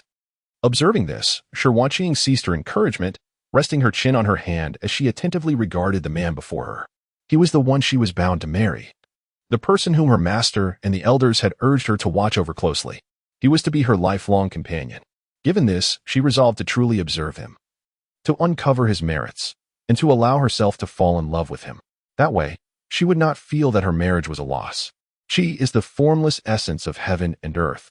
Though intangible, it enables birds to soar, sustains life, and stirs the winds, serving as the fundamental source of all things in the universe, possibly deriving from this. You have read the observation method once, finding its text to be insipid and lacking in essence, justice points consumed, 100. You have read the observation method 10 times, gaining some insight. Justice points consumed, 100. You have read the observation method 100 times, finally grasping the meaning of Qi, aligning with your prior knowledge, with no discrepancies. Truly astonishing, justice points consumed, 100. You have read the observation method 1,000 times, now intimately familiar with it. Able to perceive the existence of Qi in the universe, and therein find the unseen custodians of all things, justice points consumed, 100. 3 talents observation method. Initiation complete. Upon opening his eyes, Li Guanlan crumpled the paper in his hand and tossed it into a nearby teacup to soak. Under Shi Wanqing's puzzled gaze, he calmly stated, Senior sister, I have learned it. Chapter 67. Have you changed your tune? In the room, Shi Wanqing regained her composure and gazed at the composed Li Guanlan. Have you mastered it? She inquired. Li Guanlan nodded affirmatively, struggling to maintain her calm. Shi Wanqing instinctively asked, "You're not deceiving me, are you?" Li Guanlan regarded Shi Wanqing with a scrutinizing glance, then turned to survey the surroundings. His gaze first fell upon the incense burner on the table by the window, then shifted to the wooden bed shrouded in gauze, before finally returning to Shi Wanqing. "Your incense burner is quite remarkable. I noticed a flicker of red light emanating from it. Furthermore, there appears to be a hidden treasure within your bed, radiating a yellow light. Lastly, the intimate garments you are wearing also emit a red glow." Shi Wanqing was taken aback. The observations made by Li Guanlan could only be perceived by someone well-versed in the art of qi observation. She sat there, dumbfounded, gazing at him in disbelief, feeling as though her understanding of the world had been irrevocably transformed. He had merely perused the technique a few times, and yet he had genuinely mastered it. Remarkably, he had not asked a single question nor received any guidance. He had solely relied on his innate intelligence to grasp this esoteric skill of the Qintian monitor. You truly have never encountered the art of qi observation before?" Shi Wanqing finally stammered. Li Guanlan shrugged. "I don't believe so. This is the first time I've seen light emanating from objects. By the way, what do these colors signify?" "There are red and yellow," he continued, as he lifted a copper coin, unexpectedly observing both yellow and blue hues shimmering upon it. The yellow enveloped the blue within the coin's aperture. Thus, yellow must represent national fortune, while blue pertains to the unique essence of the spectral entities from Guanqing East. As expected, Shi Wanqing elucidated. "You should be aware that in this world, there exists not only national fortune but also martial and scholarly fortunes, all of which fall under the category of qi fortune, with national fortune being the most prestigious. Yellow signifies national fortune, red represents martial fortune, and the scholarly fortune you have yet to witness will be represented by a blue hue. The colors denote the type of qi fortune, while the intensity of the light reflects the strength of the fortune. However, the copper coin of national fortune is an exception. Being the most pure and natural essence of national fortune, its glow is diminutive yet substantial, unlike other products infused with national fortune, which appear rather insubstantial." Noticing her pause and explanation, Li Guanlan pressed on, "And the blue?" Shi Wanqing responded, "The blue represents the color of the soul and specters, but it is quite unique, for it possesses intelligence and thus tends to conceal itself. Unless one has a high mastery of the qi observation technique, it is generally difficult for even seasoned celestial masters to detect." Having finished her explanation, she cast a knowing glance at the copper coin and then seamlessly shifted the topic. "When did you encounter that wretched creature from Pinghu Mountain? Was it last night?" "Ah, you need not worry about him eavesdropping. This borrowing of souls technique is quite taxing. And once a spectral entity retreats into the national fortune coin, the host must immediately rest. In fact, had it not been for this coin preserving the spectral entity, it would have had to vacate Pinghu County before dawn to recuperate, since the qi observation technique could unveil the hiding place of the Guanqing East entity." Li Guanlan chose not to conceal anything and recounted his experiences from the previous night. Upon hearing this, Shi Wanqing covered her mouth and chuckled. "Li Lang, your experience in the martial world is still somewhat limited. Had you taken me back last night, I could have assisted you in obtaining another divine skill. However, a trade is not a loss. You both would benefit from it, and the unwavering Vajra technique from the One Buddha Temple is indeed quite renowned." From Shi Wanqing's reaction, it appeared that she held a favorable view of Pinghu Mountain, which further solidified Li Guanlan's trust in Guanqing East. Contemplating this, Li Guanlan casually inquired, "Sister, do you know much about Pinghu Mountain? How do they compare to the Yao Demon Cave?" Shi Wanqing answered without hesitation, "The people of Pinghu Mountain, despite some eccentricities and untidiness, are generally decent. They have maintained a low profile and seldom meddle in the affairs of the martial world, due to their unique profession. The righteous sects dare not provoke them, hence their reputation is quite favorable, provided they haven't disturbed your ancestors' graves. As for the Yao Demon Cave, my knowledge is scant. I only know that their population is so sparse it is nearly facing extinction, yet they are quite fearsome, and they are sworn enemies of the 10,000 Beasts Mountain." Having said that, she glanced at Li Guanlan with a knowing expression. "Li Lang, have both families crossed your path?" Li Guanlan nodded. "Indeed, the Jikangsheng from the Yao Demon Cave was the first to approach me. They invited me to participate in the Demon Lord Conference in 2 months, seemingly wishing to nominate me for some position." As trust continued to deepen, the conversation between Li Guanlan and Shi Wanqing expanded. Although the Fuxiang sect had been labeled as demonic, it had long since faded from prominence, bearing little connection to the present-day demonic factions. If Li Guanlan had not mentioned it, Shi Wanqing would have been entirely unaware. However, now that she was informed, she could glean much from the revelation. Indeed, upon hearing the news, Shi Wanqing furrowed her brow slightly. According to your account, the Demon Lord Conference is to be held in Pinghu County? They are treating this place as a battleground against the righteous sections. Li Guanlan's interest piqued. Why do you say that? Shi Wanqing elucidated, the demonic factions are akin to a scattered sand dune, typically fighting their own battles. Consequently, they are often bullied by the righteous sections. Yet, even a clay figurine has some fire within. When they are pushed too far, the demonic factions will unite and confront the righteous sects in earnest. The Demon Lord Conference arises under such circumstances. Traditionally, every Demon Lord must lead the demonic factions to a decisive battle against the righteous sections.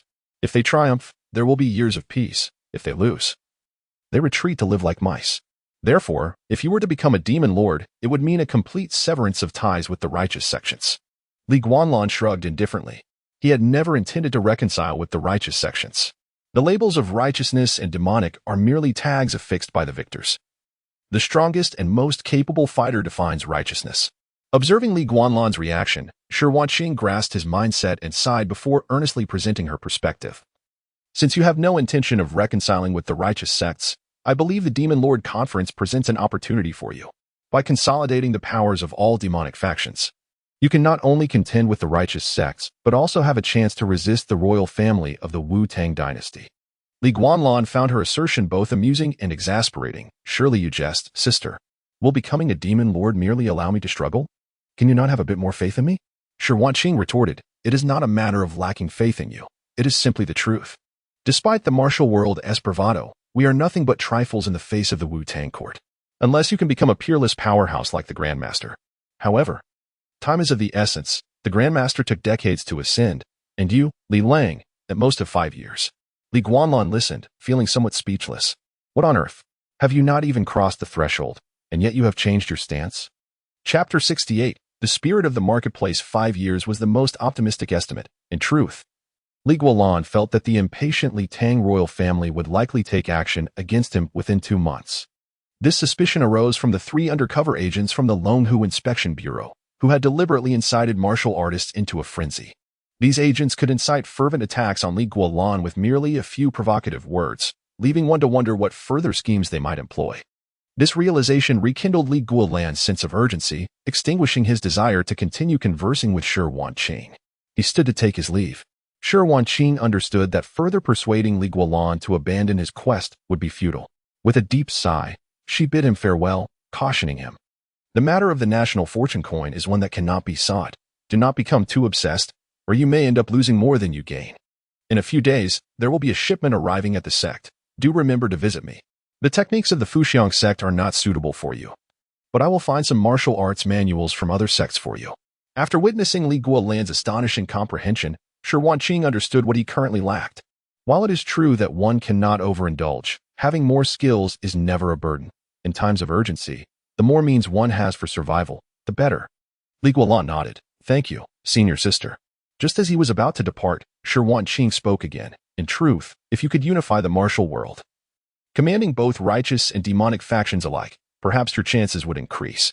Yet, alas, such an endeavor is akin to reaching for the heavens.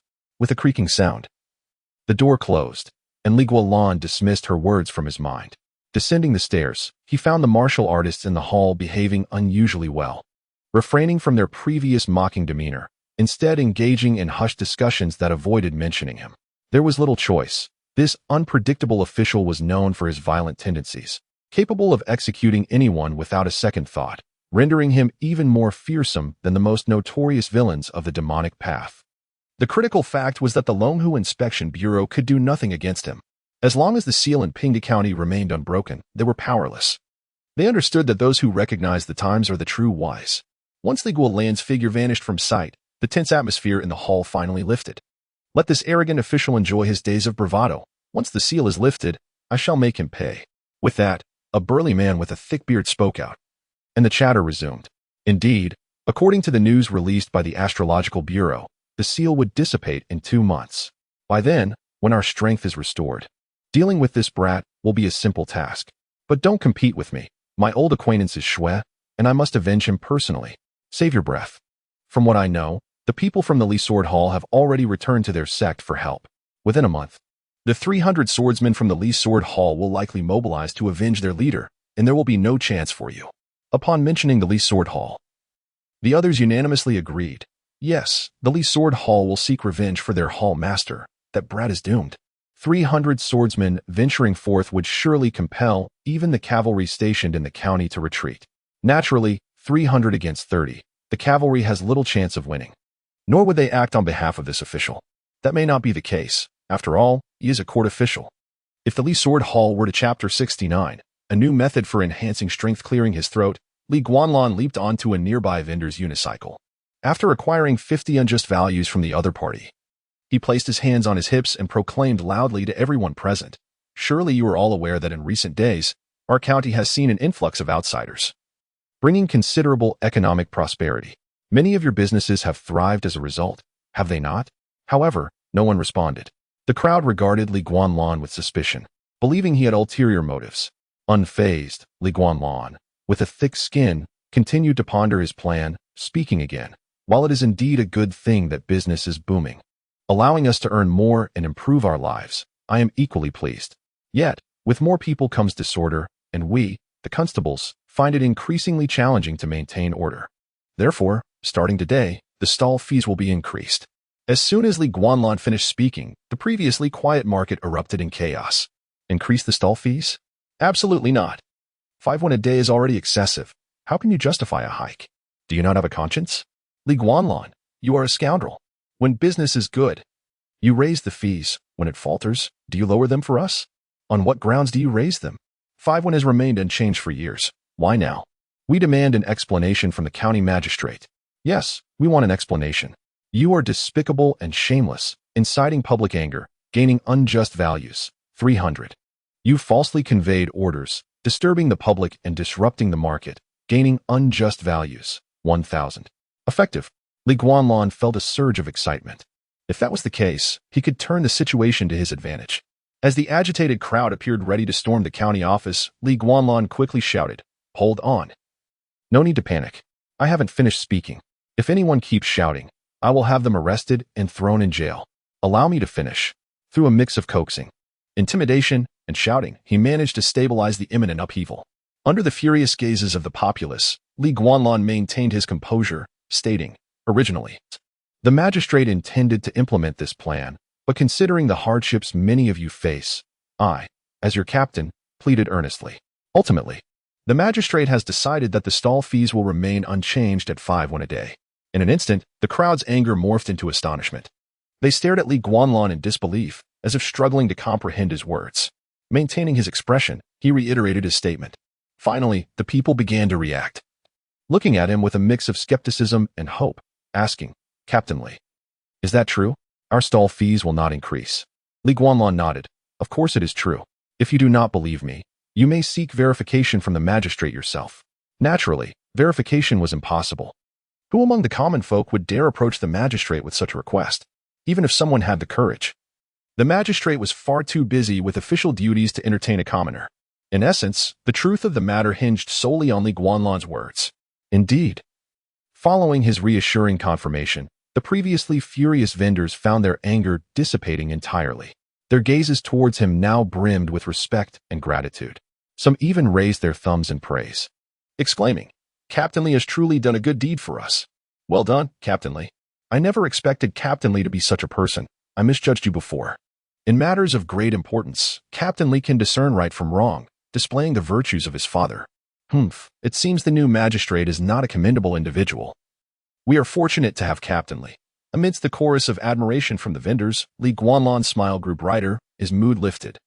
Wholly unconcerned that Magistrate Zhao Qiuqi had been branded a scoundrel by the people due to his machinations, you eloquently pacified the populace and maintained market order, gaining just values. 500. You successfully quelled a potential uprising, gaining just values. 2,000. You slandered the magistrate, a despicable act, gaining unjust values. 1,000. Watching the continuous influx of enhancement points, Li Guanlan felt he had discovered a method to amass experience. If he could replicate this several more times, his enhancement points would surely soar, alleviating any future concerns, and he could then await the arrival of advanced techniques to practice. Having pacified the excited crowd, Li Guanlan concluded this endeavor. After all, he had already employed the magistrate's orders today, and repeating them might invite scrutiny. The tale of the boy who cried wolf was not advisable. He had already validated this lesson with old Granny Chin. Moreover, Li Guanlan discovered that after earning the people's acclaim, he no longer received the previous 10 unjust values from them. This perhaps indicated an increased tolerance on their part. It bore the sin of overexploitation, thus Li Guanlan dared not press further. Subsequently, under the guise of maintaining public order, he meandered through the market, refraining from spreading further panic, and focused intently on utilizing his observation skills to locate national fortune coins. His identity as a constable provided him with a protective cover. And as he moved from stall to stall, the vendors largely perceived no wrongdoing. Even when he occasionally rummaged through their money boxes for coins, it elicited little reaction after all. These individuals were accustomed to such behavior. A few went here and there, if lost, were merely considered fodder for the dogs. However, after several rounds, Li Guanlan failed to find even a single national fortune coin. This truly echoed the adage, when one does not desire something, it is everywhere. When one seeks it, it is nowhere to be found. Wandering until noon, with no fruitful outcomes, Li Guanlan finally resolved to abandon his search. He settled down at a familiar wonton stall, requesting a bowl of wontons from the owner, Old Qian, while casually placing 5 copper coins on the table. When Old Qian brought over the wontons and noticed the coins, he was momentarily taken aback. Glancing between Li Guanlan and the coins, he hesitantly asked, "Captain Li, is this money for me? What else could it be?" Li Guanlan replied with a nod, as if it were the most natural thing in the world. He had accrued some assets by now. It was unbecoming to dine without paying. To his surprise, upon receiving confirmation, Old Qian became overwhelmed with emotion, wiping away tears. Under Li Guanlan's curious gaze, this man, who had sold wontons for nearly 30 years, looked skyward and exclaimed, "Heaven bless, after 20 years, I finally see a return on my investment." Chapter 70. The sword of clarity and courage. Old Man Lu's words startled Li Guanlan, evoking a deep sense of shame within him. He had unwittingly enjoyed over 20 years of free wontons, a rather inappropriate act, albeit he had only been present in his true form for 2 months. The crux of the matter lay in the fact that he had nearly dined and drank for free here every day. While Old Man Lu had never uttered a word of complaint, despite the glint of resentment in his eyes each time Li Guanlan indulged in his generosity. After some contemplation, Li Guanlan fished out 5 coins and placed them in Old Man Lu's hand. "Rest assured, Old Lu, from now on, I shall pay you double for each bowl of wontons. If you strive to sell for another 20 years, you will recoup your losses." Old Man Lu wiped his eyes and, filled with joy, accepted the copper coins. "Very well, to recover my costs, I shall indeed sell for another 20 years. Seeing the prospect of returning to profit, Old Man Lu's demeanor softened, and he began to converse with Li Guanlan. "You, my boy, have not brought disgrace upon your father. He once promised me that you would achieve success before turning 25, at which point I would reclaim my wonton fees with interest. As it turns out, you flourished by the age of 20. That eases my mind considerably." Li Guanlan smiled awkwardly, reluctant to disclose the truth to Old Man Lu. The age of 25 coincided precisely with the completion of a 50-year term. Should he fail to succeed by then, it would mean dire consequences. At that moment, a nearby vendor selling buns seized the opportunity to chime in. "Captain Li, you've paid Old Lu, but when shall you pay me? You've been eating my buns for years without compensation." Li Guanlan's expression darkened instantly. "Humatzi, spare me your complaints. I haven't paid you, and you haven't charged me for stall fees. It remains unclear who owes whom." Humatzi pouted, feigning grievance. "You may not have charged me, but others have. That has nothing to do with me. In my eyes, neither of us owes the other," Li Guanlan retorted, dismissing Humatzi with a wave of his hand. After all, he had indulged in the hospitality of nearly 30 establishments on this street. If everyone demanded repayment, he would soon find himself destitute, with no means to construct his home. Old Man Lu chuckled at the exchange, playfully chastising Humatzi. "You scoundrel, if you're keeping count, you still owe his father a life. Shouldn't you repay that debt?" Humatzi scratched his head sheepishly, falling silent, though he muttered under his breath as he turned away, "As if you owe no one. The entire street is indebted to him." Li Guanlan, engrossed in his thoughts, did not catch Humatzi's words. As his gaze was fixated on a book beside Old Man Lu's stove, the tome appeared to have aged, its pages yellowed from years of proximity to the fire. Yet the title remained legible, "The Sword of Clarity and Courage." Instinctively reaching out, Li Guanlan pointed at the book and asked Old Man Lu, "Old Lu, may I have a look at that book?" Old Man Lu turned to the book, smacking his thigh in realization. "I nearly forgot. That book belongs to you. I must return it." He picked up the book and handed it to Li Guanlan. Li Guanlan, taken aback, accepted the book, bewildered. "This book was mine?" Old Lu nodded. "Indeed, it was yours. You gave it to me when you were a child. Do you not remember? You were about this tall, a good boy. One time, your father was away for several days, and you were starving without money. You came to me with that book, trading it for a bowl of wontons. You promised to redeem it when you had money, yet all these years, you have not returned." Li Guanlan gently tapped his head, struggling to recall such a memory. After a pause, he hesitantly asked, "Was that the year my mother left home?" Old Man Lu pondered for a moment before affirming, "Yes, that was the year. Your mother vanished unexpectedly, and your father was frantic, searching far and wide without success. He nearly starved you at home." Reflecting on the past, Old Man Lu sighed, adding, "Yet one cannot entirely blame your mother. A stunning beauty like her, enduring a meager existence with your rough-hewn father in this small town for decades, who could bear it? Thus, it is said that a man must possess wealth. My name embodies that very principle." Li Guanlan, however, did not absorb the remainder of Old Man Lu's words. Holding the book, The Sword of Clarity and Courage, he returned home, his mind heavy with thoughts. The courageous possess spirit. The sword is the commander of 100 weapons.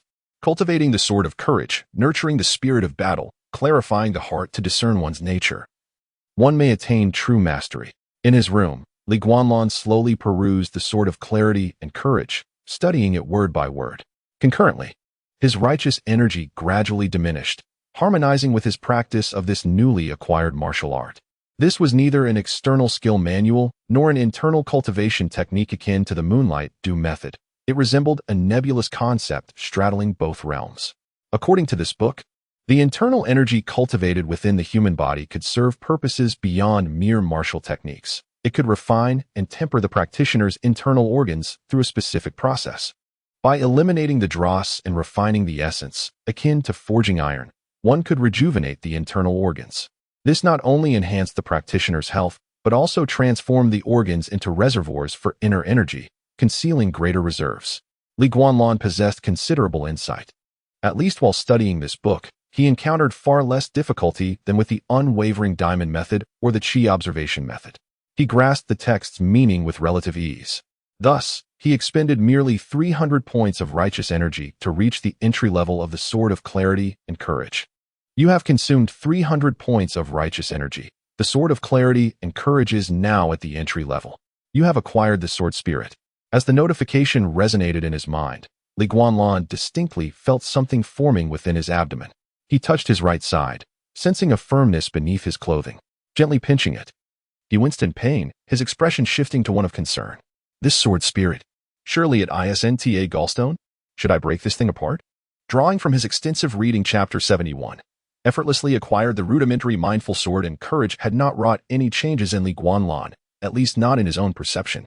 It was not until the following morning, when he rose to practice the biting sword and saber technique in the courtyard, that he discerned an apparent acceleration in his training progress.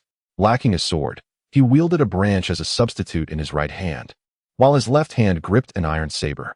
As he practiced the dual prowess of sword and saber, he felt as if both the saber and the branch were mere extensions of his arm, flowing effortlessly as if guided by his will. This seamless coordination had been unattainable before, as his saber technique was grounded in the advanced moonlit universe saber, while his swordsmanship was limited to the intermediate half-blooming court sword. The disparity in his mastery had previously hindered him from training both simultaneously without a delay, but now, that issue had vanished. The mindful sword and courage seemed to have elevated his swordsmanship to an unforeseen level. If he were to achieve perfection in this art, would any sword technique at his disposal not ascend to a level of completeness? This highly probable conjecture filled Li Guanlan with exhilaration. He lamented the absence of additional sword technique manuals, for otherwise, he would have tested this theory immediately. After practicing the biting sword and saber technique for half an hour, Li Guanlan was poised to catch his breath before continuing with the unperturbed diamond method when a series of loud knocks echoed from the wooden door. Sheathing the iron saber, he playfully twirled the branch as he approached the door. Outside stood Sun Liang, his expression dark and forbidding. The branch pointed directly at Sun Liang's nose, and upon seeing his superior, Li Guanlan awkwardly smiled. My lord, what brings you here? With that, he casually discarded the branch and beckoned Sun Liang to enter. Yet Sun Liang did not move an inch, instead stiffly handing over a small bundle, muttering after a long pause, My brother's health has improved. He said you saved him that day, so I have come to offer you 10 taels of silver as a token of gratitude. Following this, Sun Liang clasped his fist in salute, bowing earnestly. I, son, am grateful for the life-saving grace. Li Guanlan quickly supported Sun Liang, replying, My lord, you are too kind. It is my duty to assist others. There is no need for thanks. Sun Liang shook his head, a hint of shame in his demeanor. Though I have often clashed with you, you set aside past grievances to aid my brother. For that alone, I owe you a bow. If roles were reversed, I, Sun Liang, might not have been able to do the same. A man of integrity, Sun Liang was resolute and principled, harboring disdain for Li Guanlan's tendency to exploit the common folk. He frequently lodged complaints with the county magistrate or sought to trouble Li Guanlan, even knowing that the emperor could not dismiss him. Yet he persisted, believing himself to be a defender of the people, only to realize he was the petty one. Ordinary constables received meager salaries, barely scraping by, and without alternative sources of income, their lives were often worse than those of commoners. Given the chance to mend his relationship with his superior, Li Guanlan was naturally eager to comply, humbly asserting, It is the county lieutenant's wise guidance that has allowed me to remain true to my duties in critical moments. If we are to delve deeper, the credit belongs to the county lieutenant.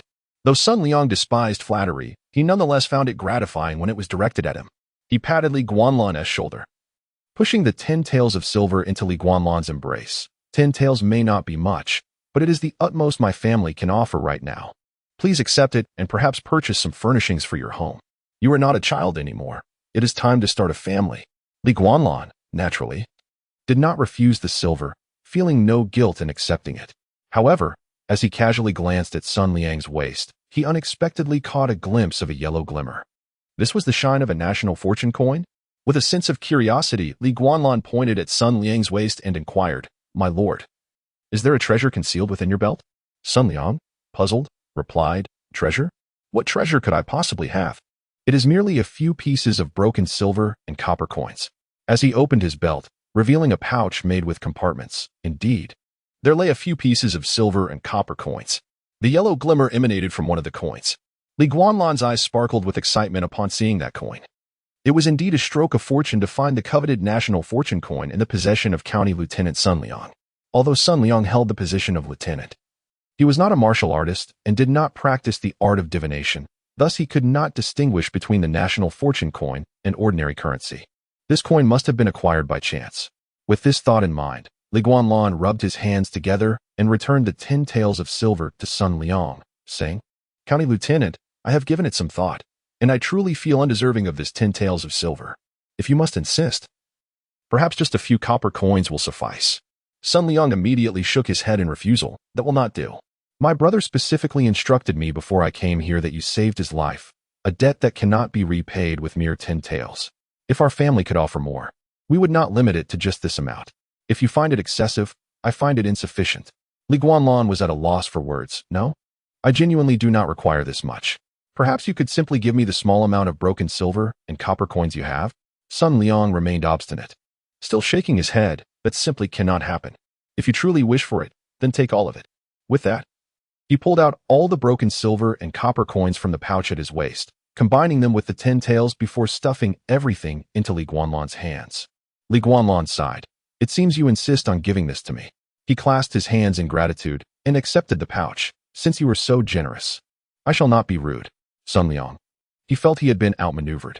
Noticing Sun Liang's sour expression, Li Guanlan sheepishly retrieved the silver. Perhaps I should return this to you, my lord. Sun Liang, frowning, waved his sleeve and turned to leave. Nonsense. Take it all. I cannot afford to lose face. He resolved not to fall for Li Guanlan's schemes again. This fellow was certainly not a good person. Chapter 72. The inequity of birth. As Li Guanlan watched Sun Liang's figure vanish at the alley's end, he felt an undeniable sense of grievance. All he truly desired was that copper coin. Yet, requesting merely the coin would undoubtedly arouse Sun Liang's suspicion. To avoid unnecessary complications, he had to take all of them. Indeed, there are still many good-hearted individuals in this world. With a heart full of optimism, Li Guanlan returned to his abode, placing the national fortune copper coin upon the table. He then retrieved the one from around his neck, setting both coins side by side. Gently tapping the table, he tentatively called out, "Brother Guan, are you there?" The copper coin imbued with a lingering spirit flickered to life, pulsating like a breathing lamp. "Next time, do not ask if I am present. Simply state your purpose. I will respond once I hear you." Li Guanyan chuckled. "I have acquired another national fortune copper coin. Would you like to come forth and take a look?" As he spoke, he focused on the coin belonging to Guan Qingdong, employing the Qi observation technique. In his gaze, the blue light within the coin erupted, expanding like a balloon before condensing into a spirit the size of a fist, hovering in the air. Simultaneously, a shadowy entity appeared in the room. The blue light coalesced into the heart of the shadowy figure. Li Guanyan extended his hand, attempting to grasp the shadow. Guan Qingdong floated there, unflinching, mockingly stating, "Shadows are not tangible. You cannot seize them." "Is that so?" Li Guanyan retorted, his hand suddenly lunging towards the blue light. Once again, he grasped at emptiness. However, this action startled Guan Qingdong, who instinctively recoiled, exclaiming, "You can see my soul core?" Li Guanyan nodded. "I could not yesterday, but I can today, for I have learned the 3 talents Qi observation technique." Guan Qingdong was taken aback. "You have learned the 3 talents Qi observation technique? Have you encountered someone from the Imperial Astronomical Bureau?" "Not at all," Li Guanyan replied, and before Guan Qingdong could further inquire, he unsheathed the crescent moon Qianquan blade. With the iron blade in hand, his gaze sharpened as he struck towards the blue light once more. "You madman!" Guan Qingdong screamed, instantly retreating, his entire form shrinking into the earthen wall behind him. Li Guanyan raised an eyebrow, smiling. "Did you not claim that shadows are not corporeal, and thus not susceptible to attacks? Then why do you hide?" Clearly frightened by Li Guanyan, Guan Qingdong revealed only his head, cursing while roaring in explanation. "Ordinary physical attacks do not affect me, but you wield the crescent moon Qianquan blade. That weapon can sever national fortunes. What chance do I stand? Quickly sheath that blade, you insolent brat. Or do not expect me to divulge any information or engage in trade with you." Li Guanyan had merely wished to test the sword's properties. As everyone spoke of its might, yet specifics eluded them. It could not merely excel in direct confrontation. It seemed evident now that it held remarkable efficacy against spirits and phantoms. Naturally withdrawing the blade, Li Guanyan flicked the national fortune copper coin on the table, grinning. "You mentioned this, so I shall trade this coin with others." In Pinghu County, numerous discerning individuals existed. Those possessing martial arts manuals were surely not limited to you alone. Upon hearing this, Guan Qingdong grew anxious, hastily emerging from the wall. "All right, you win. I concede. We share a foundation of trust if you seek to trade with others. Who knows what subpar techniques you might acquire?" Li Guanyan believed this statement. Among those he could trust, only Ji Zongxing and his disciple, known for their dealings with venomous creatures, likely lacked formidable martial arts manuals, as they did not primarily engage in direct combat. The 3 talents Qi observation technique provided by Shi Wanqing was not an immediate means to enhance his strength. She might possess other manuals, but those were mostly tied to the Fuxiang sect, given the enmity between the Fuxiang sect and the Wu-Tang royal family. Exposing such techniques would lead to significant trouble, making them impractical to practice. Only Guan Qingdong offered access to an array of martial arts manuals from various sects without the risk of attracting governmental scrutiny, making him a reliable option. Resuming his seat at the table, Li Guanyan lifted the national fortune copper coin, teasingly waving it before Guan Qingdong. "What do you know about sword courage?" "Sword courage?" Hearing this chapter 73, only the middleman profits before he could ponder deeply. Guan Qingdong's words interrupted Li Guanju's train of thought. "Let me see. Since you possess the courage of a swordsman, you must be equipped with a supreme sword technique. How about the Li Fei Tian sword? It is a secret of the Li Sword Hall, accessible only to those who have perfected the Li sword art. As far as I know, no one in the Li Sword Hall has mastered it yet."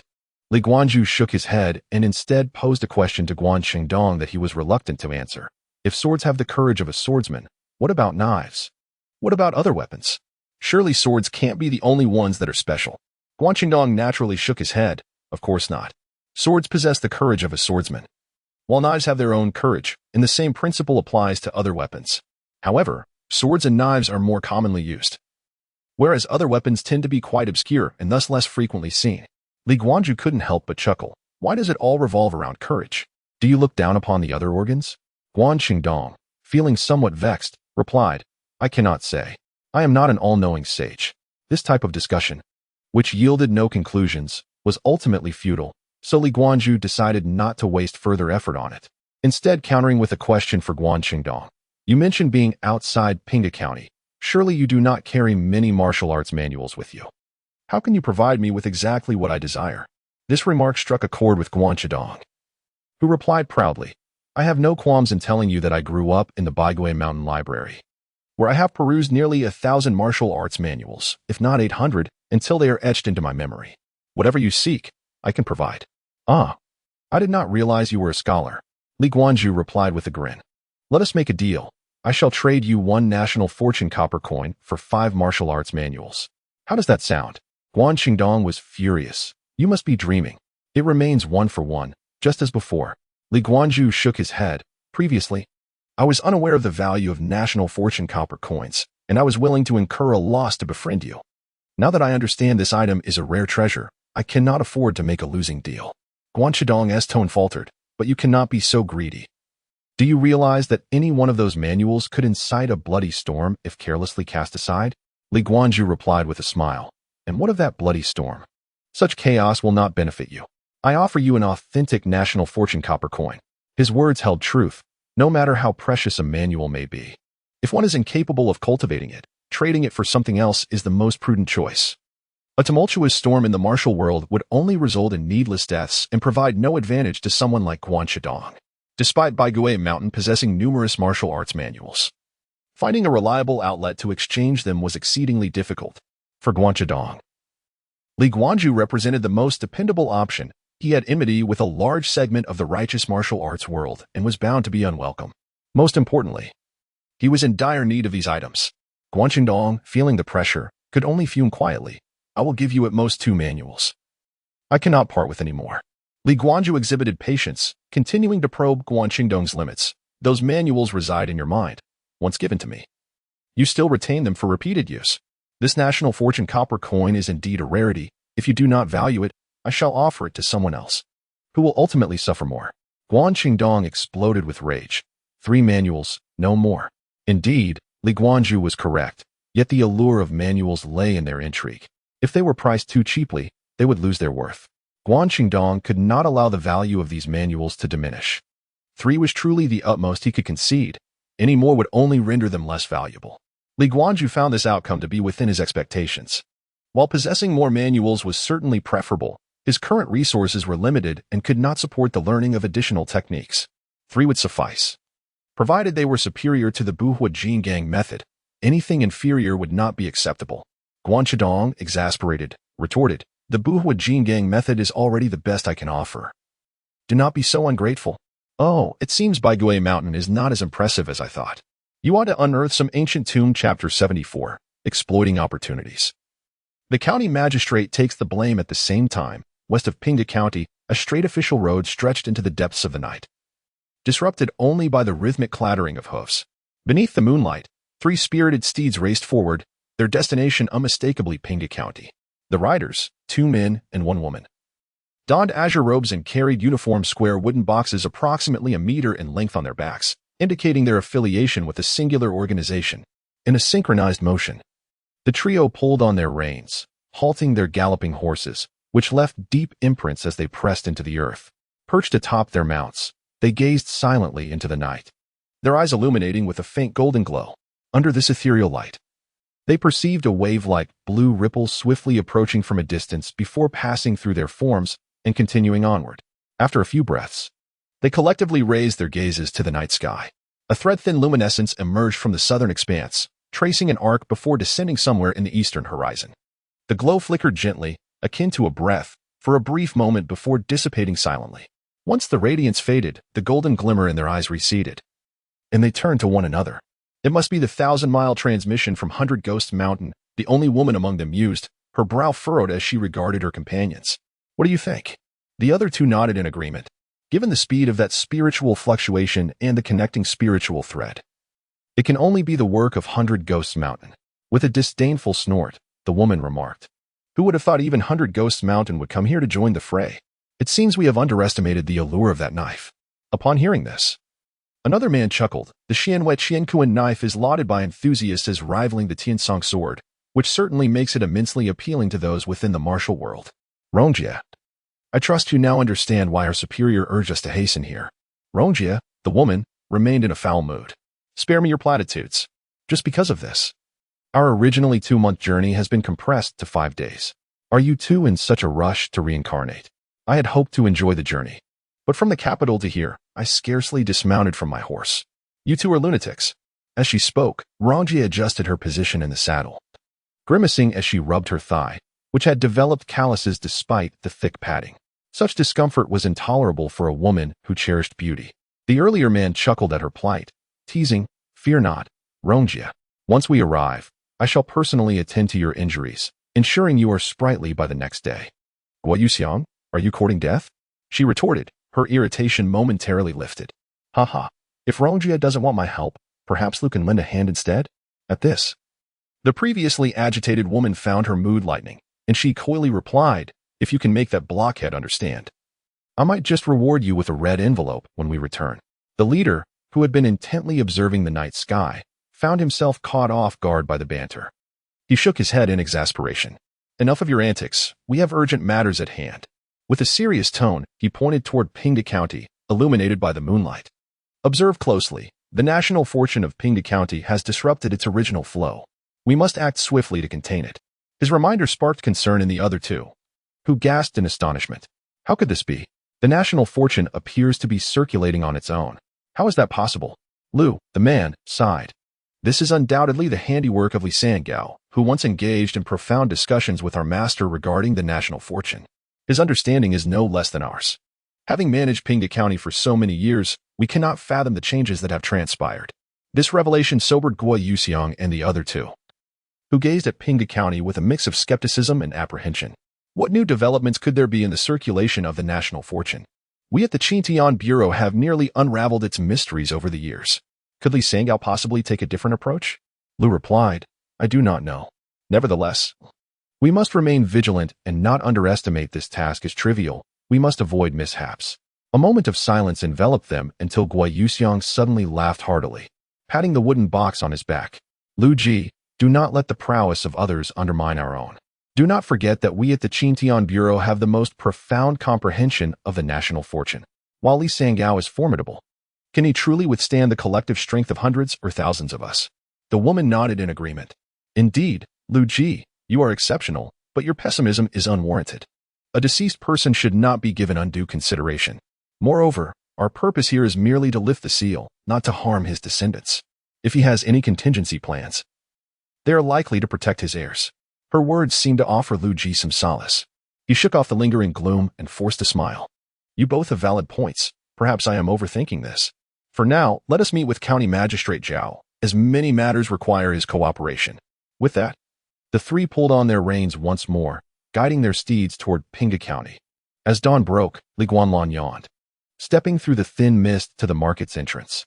The sun had just begun to rise, and most people were still asleep, with even the early vendors just beginning to set up their stalls. As the vendors approached the market, they were promptly intercepted by Li Guanlan. "Stop. Pay the toll," he called out. The vendors looked at him in confusion. "Captain Li, what is this new toll?" Li Guanlan shrugged. "I have no idea. It's just something our county magistrate came up with. It's not much, merely a penny per person."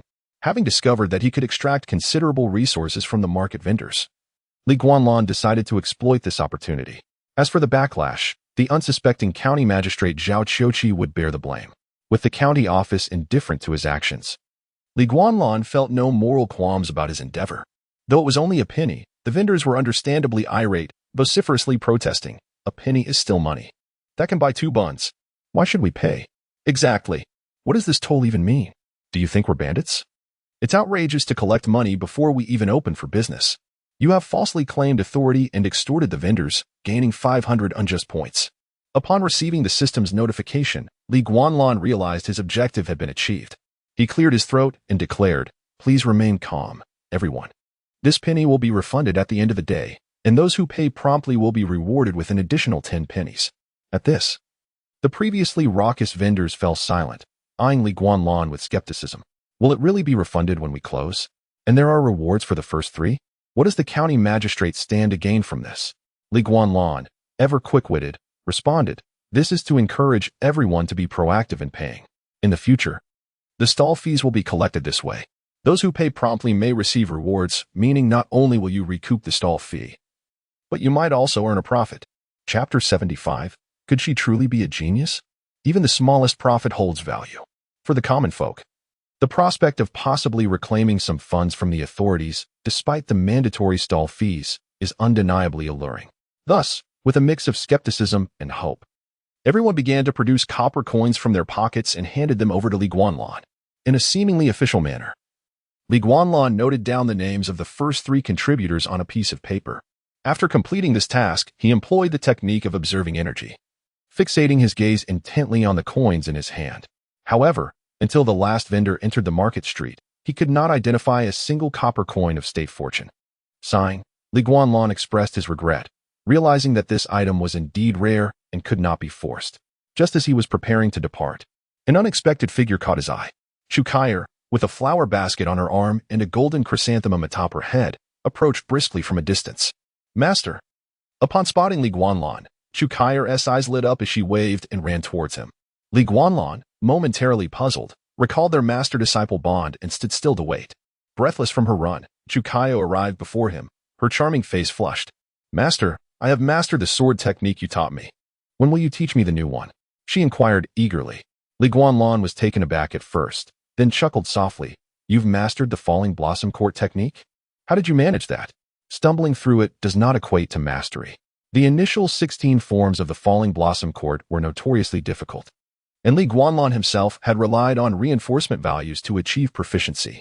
Thus, he regarded Chukaier's claim with skepticism, dismissing it as the exaggerations of a novice.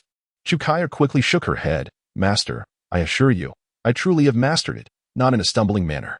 Realizing she couldn't articulate her point clearly, she pulled a peony flower, about a foot long, from her basket and declared, If you don't believe me, I will demonstrate for you.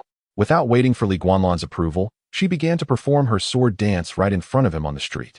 Fortunately, it was still early, and few pedestrians were around. Otherwise, it would have drawn quite a crowd. In the thin morning mist, the girl clad in simple attire, holding the flower basket in one hand and the peony in the other, performed a silent sword dance. With lips pursed and a focused expression, she moved from slow to fast and into a frenzied pace, all within a few breaths. The vibrant peony traced arcs of crimson in the air, releasing a fragrant breeze, while the morning fog seemed to be drawn to her movements, swirling around her like a delicate veil, leaving behind a series of sword-like impressions. As the mist gathered around her, it enveloped her in an ethereal ambience, creating an indescribable atmosphere. Initially indifferent, Guanlan now found himself speechless as he watched the girl dance with the sword. The performance was evidently the result of mastering the falling blossom court technique. And this was only a few days after he had taught her the fundamentals. It was noteworthy that due to the lack of a complete sword manual, even with reinforcement values, Guanlan could only reach proficiency himself. In other words, Chukaier had not yet reached her limits. As she ceased her dance and looked at him with eager anticipation, Guanlan was plunged into deep contemplation. Could she truly be a genius? Master, how did I perform? Chukaier asked anxiously, gripping the peony tightly. Snapping back to reality, Guanlan cleared his throat. You performed remarkably well, even surpassing my expectations. Chukaier beamed. Is that true? Does this mean I can learn the subsequent sword techniques? I feel that this sword style is incomplete. You must have more to teach me, right? Guanlan forced a smile. You are quite correct. There is indeed a latter portion to the technique. Chukaier, filled with excitement, grasped his arm. Please, master. Teach me. Without the complete technique, it is difficult for me to practice. I always feel like I'm just treading water. I wish I could teach you. Guanlan replied awkwardly, but I cannot share the latter part just yet, as your current skills still require refinement. Furthermore, I do not favor rigidly conforming disciples, rather than merely mimicking the technique. I hope you can draw inspiration from your own experiences and insights to create a sword style that belongs uniquely to you, thus understanding your own path in swordsmanship. Chukaier was deeply moved by his lofty words, drawing inspiration, creating my own sword style. Master, I fear I may not be capable. How will you know unless you try? Guanlan encouraged her with a reassuring pat on the shoulder. Do not rush, practice gradually. Reflect deeply, and allow yourself to be a little freer. Do not be confined to specific forms, follow your instincts, and one day you will succeed. Seeing his words resonate with her, Guanlan, eager to make his exit, handed the pouch of collected fees to Chukaier, instructing her, This money belongs to the market vendors. After the market closes this evening, return it to them, each receiving a coin. Additionally, there are 30 coins here. You should give them to the 3 individuals listed as a reward for their cooperation. Chu Kaier, still basking in the vision of the glorious future Li Guanlan had painted, nodded vigorously, viewing this as a test of her capabilities. Rest assured, Master, I will complete the task. You are irresponsible, deceiving your disciple, gaining illegitimate value. 300. Initially feeling a twinge of guilt, Li Guanlan's spirits lifted upon receiving this unexpected reward, raising his eyebrows in delight. So it works this way. A fleeting thought crossed his mind about possibly taking on more disciples, but he quickly dismissed it, reminding himself that one must maintain certain principles and boundaries. After sending Chu Kaier on her way, Li Guanlan turned to leave the market street, heading towards the county office. The stall fees were never included in the county's tax revenue. Instead, they served as a supplement for the officials, divided among them. Since he had established new regulations, it was imperative to clarify matters with his colleagues at the county office. After all, his decision had resulted in a reduction of their overall income. Fortunately, Li Guanlan had come into some extra funds, and he resolved to cover the shortfall himself. Chapter 76. The Blade. Too sharply, Guanlan visited the county office only on rare occasions. Previously, he was simply disinclined to come, but now he actively wished to avoid it. Moreover, he anticipated that he would likely be barred from entry in the future. This suspicion was evident from the furrowed brows of the 2 gatekeepers, who greeted him with forced smiles as he stepped onto the threshold of the county office. Sir, do you have business here? If you have matters to discuss, please instruct us. There's no need for you to enter. Li Guanlan regarded the 2 with a faint smile. Have you received orders from above? From Lord Sun or Lord Zhao? The 2 gatekeepers exchanged glances and gritted their teeth, replying, both. Li Guanlan was not surprised. He nodded. Understood. In that case, I shall refrain from entering. However, there are a few matters I must convey to you. He then outlined the new regulations regarding the market stalls, concluding by patting the shoulders of the 2 men. I know the brothers rely on those meager earnings to get by. Therefore, I will compensate for any losses incurred. Please inform the others to prevent any misunderstandings. This was not a significant issue, and the 2 gatekeepers promptly agreed. Yet one hesitated and asked, should we report this to our superiors? Before Li Guanlan could respond, another scoffed, are you foolish? The stall fees have always been absorbed by us. The higher-ups turn a blind eye. Everyone understands, and it passes without issue. If you report it, what will they do with the money? Will it be recorded? Will there be any profit sharing? Don't make things difficult for yourself. The hesitant man scratched his head, offering an awkward smile. I was just concerned about being held accountable later. Li Guanlan understood the situation clearly and reassured him. County offices across the land handle market stall fees similarly, adhering to the principle that if the people do not raise the issue, the officials will not pursue it, so long as the superiors remain uninvolved. You need not bring it up. It's better to avoid unnecessary complications. Li Guanlan was uncertain whether he was being sidelined or disregarded by the county office. But as the gatekeepers were his foundational support, he instinctively wanted to maintain some rapport. He did not expect these gatekeepers, who earned only a few hundred coins each month, to risk their lives alongside him in times of trouble. However, preserving some goodwill would at least allow him to glean information from the county office. As the 3 conversed, they suddenly heard the rhythmic clatter of hoofs. They turned in unison towards the sound, and soon, 3 majestic steeds emerged from the morning mist. Each rider clad in azure robes and carrying peculiar wooden boxes on their backs, clearly travelers from afar. Another group of martial artists, perhaps? We've seen an influx of such individuals in the county lately, one gatekeeper remarked, glancing at the furrowed brow of Li Guanlan. He subtly hinted that it was time to depart. The people of Pinghu County were well aware of the legends surrounding the Qianyue Chinkoan blade, understanding how Li Guanlan acquired his role as a constable. Thus, they also recognized that these recent arrivals from the martial world had their sights set on him. Consequently, in recent days, no one dared to approach Li Guanlan closely. The county office distanced itself immediately, and even his usual companions had vanished, fearing the repercussions of being caught in the crossfire. Casting a glance at the prominently displayed county hall, Li Guanlan offered a cold smile. He did not wish to trouble the 2 gatekeepers further. He merely patted their shoulders and prepared to leave. However, as he descended the steps, he unexpectedly encountered the 3 riders head-on. To his surprise, the 3 riders seemed to ignore him entirely, passing by with a swiftness that brought them to the entrance of the county office. The leader then produced a token from his robes and addressed the gatekeepers. Might I trouble you to convey that Lu Ji, Su Rong, and Gui Yuxiang from the Astronomical Bureau seek an audience with your esteemed county magistrate? The gatekeepers were taken aback, realizing that these individuals were not martial artists but rather notable figures from the capital. Shocked, they immediately responded with respect. Please wait a moment, esteemed celestial masters. We shall notify the magistrate at once. One remained to guard the entrance while the other hurried inside. Watching this unfold from a distance, Li Guanlan narrowed his eyes. Celestial masters from the Astronomical Bureau? Have they arrived so soon? With a mix of curiosity and concern, he approached them. Meanwhile, atop their horses, Lu Ji and his companions tensed, with Gui Yuxiang in the rear breaking into a cold sweat. What do we do now? He whispered, his voice strained. Feign ignorance. What else can we do? Su Rong, her face taut with anxiety, gripped the reins tightly, her knuckles pale. But his blade is terrifying. I fear I cannot withstand it. Gui Yuxiang lamented, casting a pleading glance at Lu Ji. With a resigned sigh, Lu Ji steeled himself and turned his horse to meet Li Guanlan before he could draw nearer. He clasped his hands in greeting. May I inquire if you are Constable Li Guanlan? Li Guanlan halted instinctively, mirroring the gesture. Indeed, I am Li Guanlan. And you are the Celestial Masters from the Astronomical Bureau? I am Lu Ji, and these two are Su Rong and Gui Yuxiang, all from the Astronomical Bureau.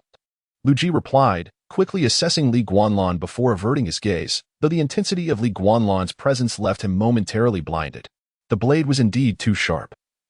No wonder the magistrate was so concerned. With that thought lingering, Lu Ji retrieved a palm-sized brocade box from his robes, opened it, and donned an item on his face, gaining the courage to meet Li Guanlan's gaze once more. Li Guanlan blinked in surprise at Lu Ji's new accessory. Glasses? Indeed. Lu Ji confirmed. The object perched on his nose was crafted from a transparent stone, encased in what appeared to be gold, extending slender arms that looped over his ears. Resembling the glasses Li Guanlan was familiar with, to discover such an item in this world was astonishing. Although glasses were not an unusual invention, their sudden appearance in this era left Li Guanlan momentarily awestruck, deepening his curiosity about the Astronomical Bureau. As the old jailer Wang Quan had said, the celestial masters of the Astronomical Bureau were not charlatans, but rather individuals of profound knowledge. Are they engineers? This question flickered through Li Guanlan's mind, prompting him to inquire. I heard from Lord Zhao that you would not arrive for over a month. How is it that you have come so swiftly? Are you eager for my demise? Initially, he had thought he had time to grow stronger. However, the appearance of these three instilled a sense of foreboding within him. Lu Ji's expression stiffened at once. Internally cursing Zhao Qiuqi for his loose tongue, he maintained a composed facade and hurriedly explained, Constable Li, you misunderstand. Engaging with the national fortune seal and absorbing its essence is not an endeavor that can be accomplished overnight. Even if we were to begin preparations today, it would still take 2 months to complete. Fearing an outburst from Li Guanlan, he quickly added, moreover, the loosening of the national fortune seal is not a consequence of our actions. If possible, we would prefer it to endure for a century or a millennium. The decline of the Wu-Tang dynasty's fortune is the root cause of the seal's instability. Chapter 77. A whisper of literary fortune. The decline of the Wu-Tang Empire had loosened the seal of its national fortune, a sentiment that Li Guanlan had heard before. When Zhao Qiuqi confronted him initially, he had articulated this very concern. In contemporary Wu-Tang, the fragmentation among local warlords had intensified, with numerous princes hoarding power in their respective regions, often disregarding royal decrees. Coupled with years of natural disasters and oppressive taxation, the populace suffered immensely, leading to a deterioration of the once flourishing nation. Although the situation had not yet spiraled into utter chaos, it was evident that the Wu-Tang dynasty was visibly on the path to decline. Curiously, this turmoil and weakness had not yet reached the remote town of Pinghu County, primarily due to its strong connection to the essence of national fortune. Like a lifeline, this connection had caught the attention of the beleaguered emperor of Wu-Tang, prompting orders to lift the seal on the national fortune and consolidate its essence. In the vast realm, all land belongs to the emperor, on all shores. All subjects are his. It was entirely reasonable for the emperor to seek local fortune to salvage his empire, embracing the sacrifice of individual interest for the greater good.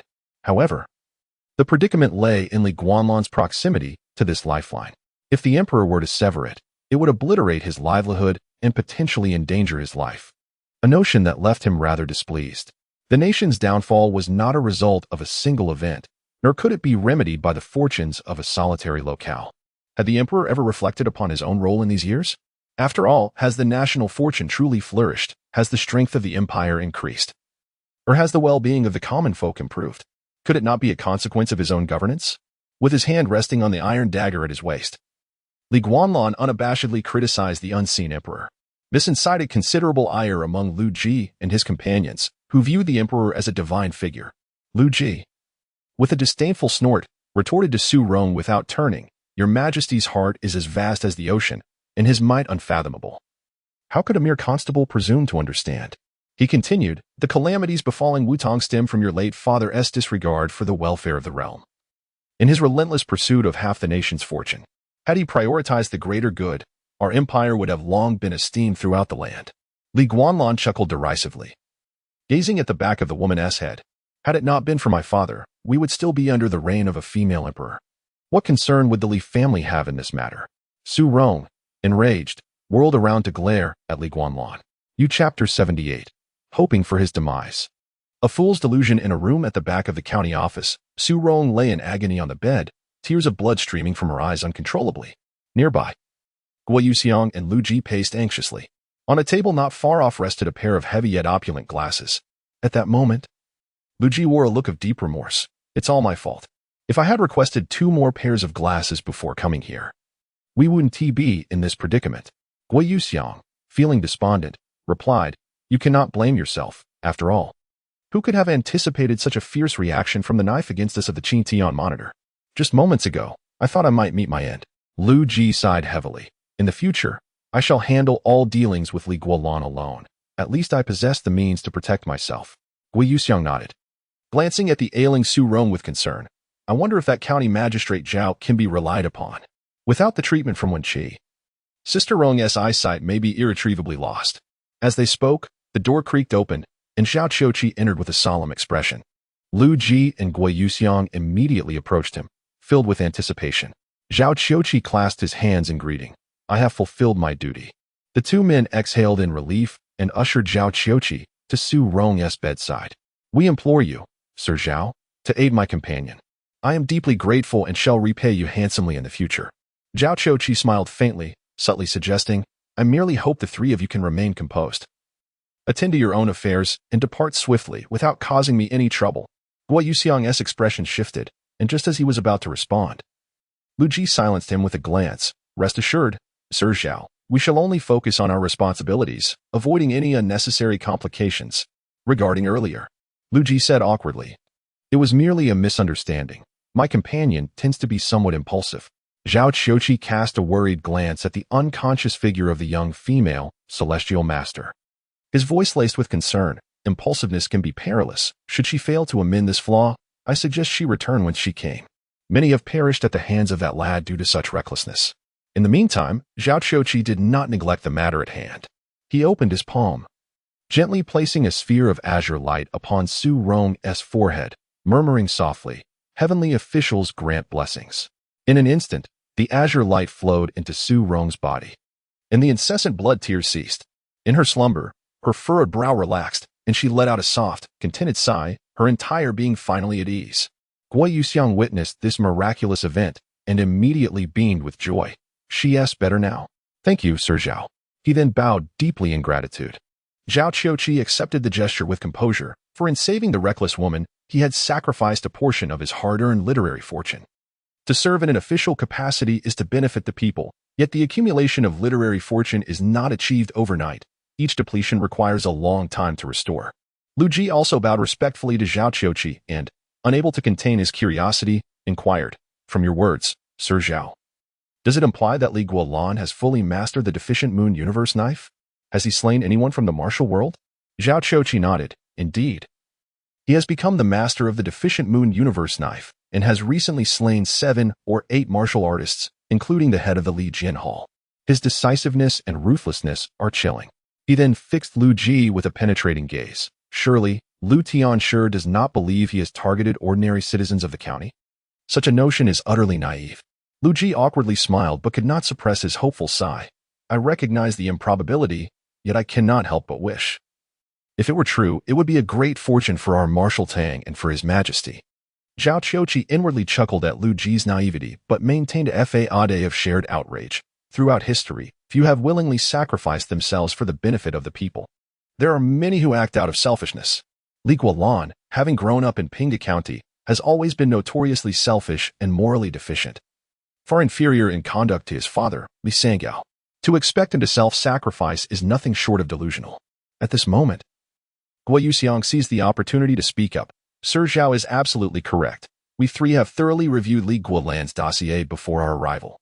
And he is indeed not a person of noble character. If not for his position as a constable, he might have become a mere ruffian, with no chance of becoming a good person. Such a person deserves to perish, ridding the world of a scourge while saving countless lives. Just then, Su Rong stirred from her slumber, interrupting the trio's discourse. Lu Ji and Guo Yuxiang rushed forward. Su Rong, how do you feel? Sister Rong, can you see?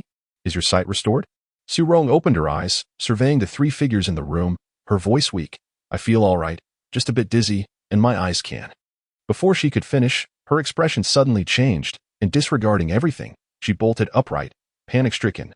My eyes, I cannot see. The room fell into confusion. For to their eyes, Su Rong's eyes sparkled with vitality, clearly indicating she could see. The distinction between the blind and the sighted is easily discerned. Lu Ji waved his hand in front of her. Su Rong, how many fingers do I hold up? Without hesitation, Su Rong replied, 4. Guo Yuxiang chuckled. But you seem perfectly fine. How can you claim you cannot see? Su Rong, however, erupted in fury, shouting at him. I mean my perceptive sight. I cannot see my perceptive sight. I cannot perceive the energy surrounding you. At this revelation, Lu Ji and Guo Yuxiang's expression shifted dramatically, save for Zhao Qiuqi. What? Your perceptive sight is blind? How can this be? Yet Su Rong had no reason to lie. She sat cross-legged on the bed, took a moment to concentrate, then bit her fingertip, smearing the blood upon her eyelids, attempting to widen her eyes to gaze at the three again, but her vision remained unchanged. Despair washed over her face as she suddenly broke down in tears. I'm blind, truly blind. My perceptive sight is gone. I cannot see any energies. Woe is me. I will kill him. Suddenly, she leaped from the bed, seizing a wooden box from the table and charging towards the door. Fortunately, Guo Yuxiang managed to seize her tightly, dragging her back with great effort. Su Rong struggled violently, wailing as if driven mad. Lu Ji, filled with frustration, slammed his hand on the table and shouted, Su Rong, calm yourself. You can only not perceive your sight. You are not truly blind. Why are you behaving so irrationally? Once we return to the Qintian monitor, the master will treat you. Such a commotion is utterly unbecoming. How can you possibly fulfill the role of a celestial master in such a manner? Chapter 79. Is this dreadful blade so potent? Perhaps witnessing Lu Ji ignite with genuine fervor, or perhaps the resonance of his words took effect. The once frenzied and clamorous Su Rong ultimately regained her composure. She ceased her vociferous lamentations, retreating to the solitude of her bed, where she curled up, embracing her knees while quietly weeping. Guo Yuxiang stood by, torn between the desire to offer solace and the uncertainty of how to proceed, rendering him helplessly anxious. Zhao Qiuqi, who had been in a state of bewilderment throughout, now directed a gaze of inquiry towards Lu Ji. Taking a deep breath to steady his emotions, Lu Ji managed to muster a faint smile. Might it be that Lord Zhao wishes to inquire about the nature of Guanmu? Zhao Qiuqi nodded earnestly. I humbly request Master Lu to enlighten me.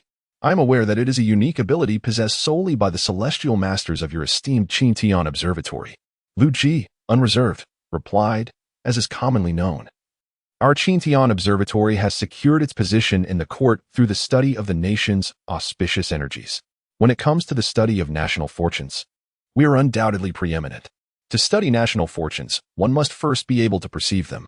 Thus, our most illustrious ancestor at the Qintian Observatory devised a specialized technique for observing these auspicious energies, San Kai Guan Chi Fa. Upon mastering this technique, our celestial masters can perceive the various energies existing in the world, the energy of national fortune, martial vigor, literary prowess, and spiritual essence.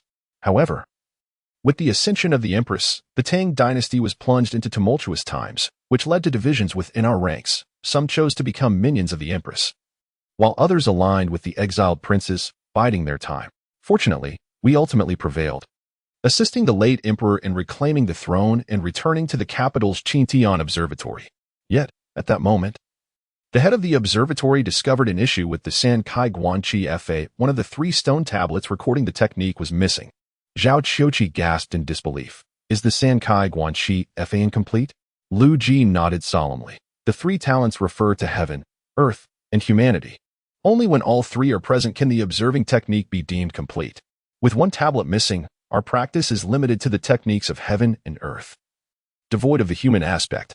Without the human aspect, one cannot master oneself, leaving us perpetually in a state of observation.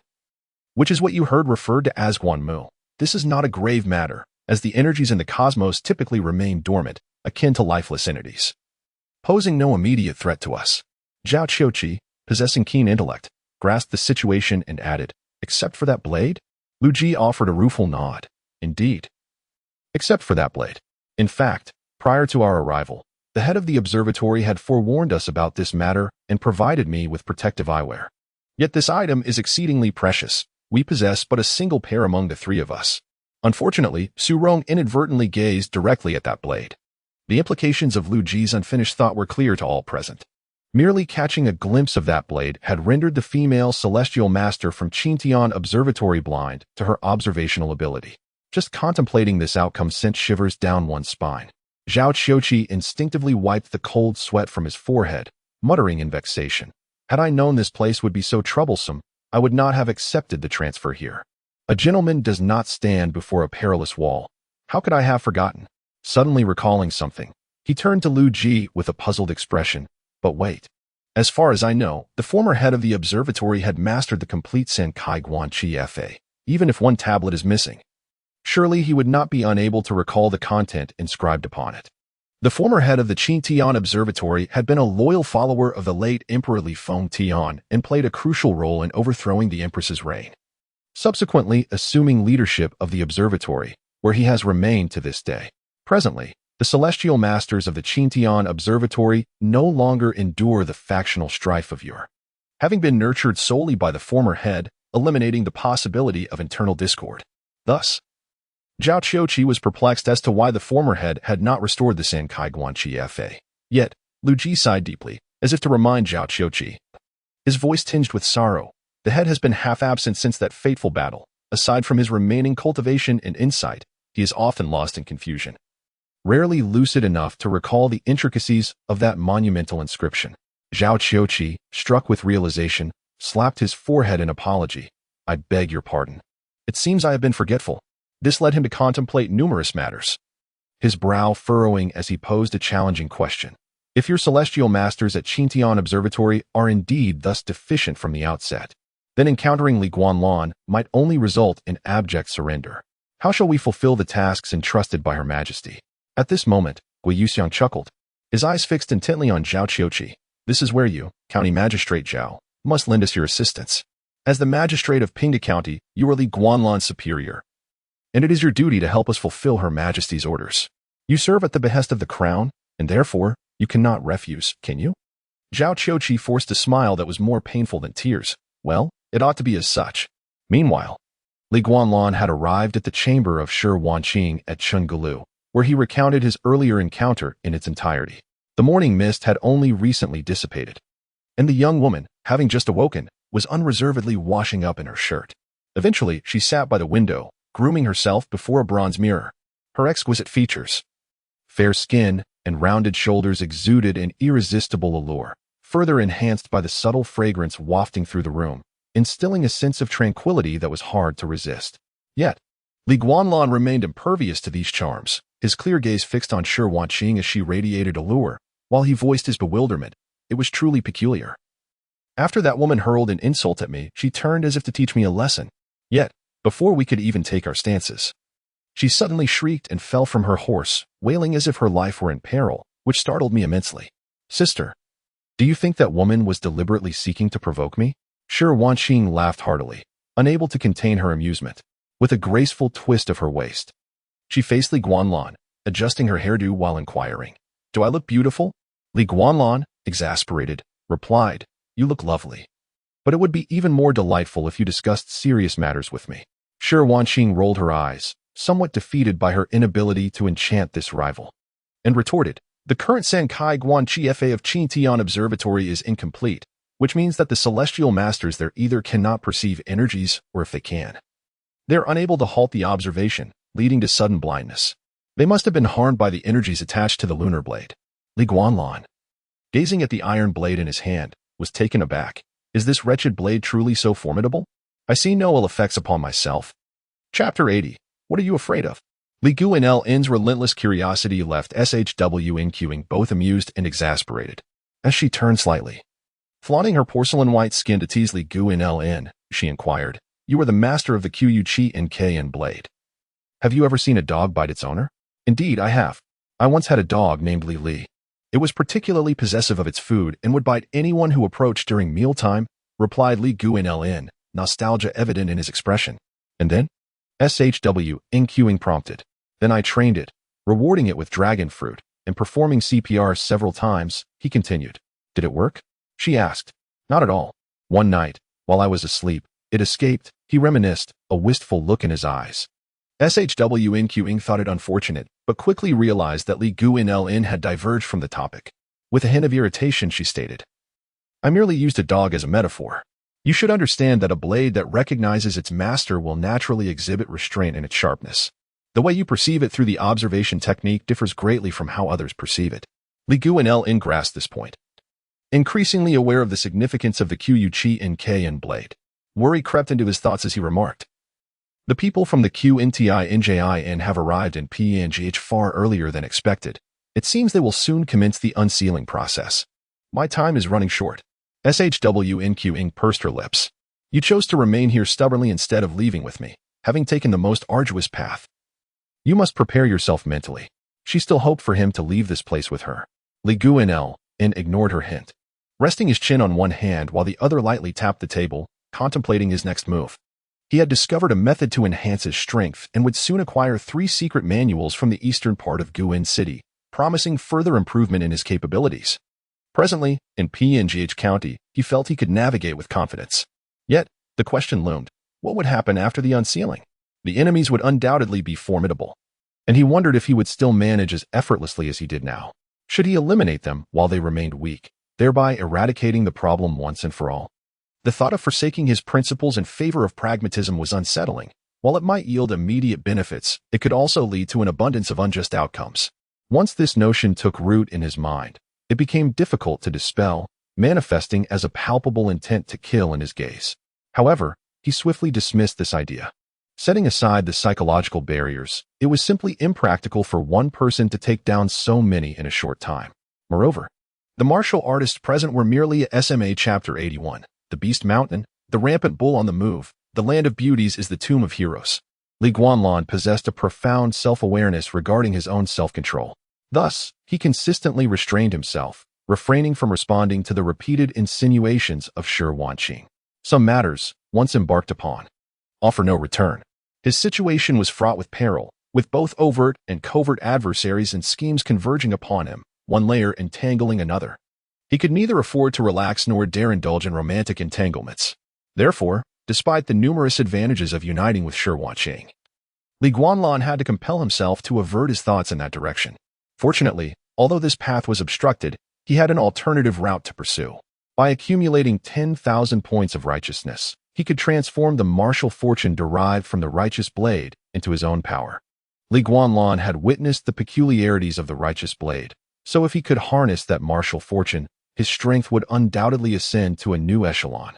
10,000 points of righteousness, he had barely over 6,000 at hand, leaving him a daunting deficit of 4,000. Furrowing his brow, Guanlan closed his eyes, contemplating how he might amass such an abundance of righteousness points.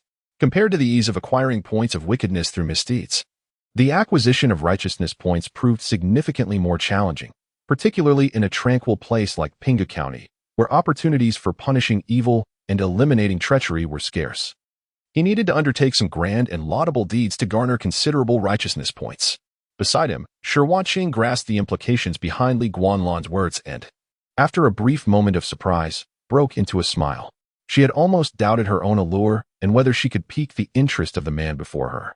For a woman, such a thought could be a profound humiliation. Delicately toying with the teacup on the table, her fingers traced the rim as she cast a captivating glance at Guanlan, her crimson lips parting slightly. If this is not feasible, I am at a loss as to how I might assist you. The techniques of the fragrant sect were practiced solely by women, and she had already imparted the only insight she could offer, leaving her truly unsure of how to aid Li Guanlan. Li Guanlan, unfazed, instead posed a question he had no desire to ask. Senior sister, you have been in Pinghu County for several days. Have you encountered any injustices? Shi Wanqing appeared perplexed. Injustices? What kind of injustices? Li Guanlan pondered for a moment and replied, for instance, has anyone coveted your beauty with ill intentions?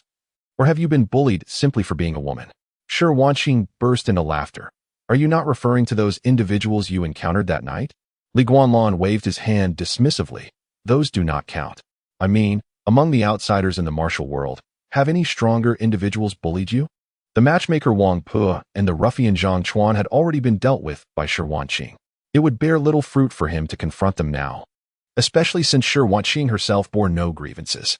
Li Guanlan estimated he would earn minimal righteousness points from such an endeavor. It is essential to understand that the pursuit of justice necessitates the existence of oppression by the strong over the weak. The weak, in their folly, might clash with the strong, yet the latter would never feel aggrieved, only bemused by their ignorance. Noticing Li Guanlan's earnest inquiry, Shi Wanqing ceased her jesting. Shaking her head, since my arrival here, I have maintained a low profile, rarely venturing outside. Even when I must, I don a veil for disguise, ensuring no one troubles me. Li Guanlan expressed a soft "oh," feeling somewhat disappointed. Upon seeing his expression, Shi Wanqing covered her mouth and laughed, asking, what is it? Does my dearly long to witness me being bullied, so you can rush out to teach them a lesson? Li Guanlan was uncertain how to clarify his intentions. Merely nodding, I wish to conduct a test. Shi Wanqing's laughter grew even more delightful. I never imagined my dearly possessed such a peculiar inclination. Very well. For the sake of my beloved, I shall make a sacrifice. As Shi Wanqing rose to don her outer garments in preparation to go fishing, a sudden cry for help echoed from the street below. Help! Someone help me! Li Guanlan's spirit surged instantly. He grasped Shi Wanqing's shoulder, uttering a quick no need, before leaping through the open window. In midair, Chapter 82. Is this man still going to kill? The Beast Mountain?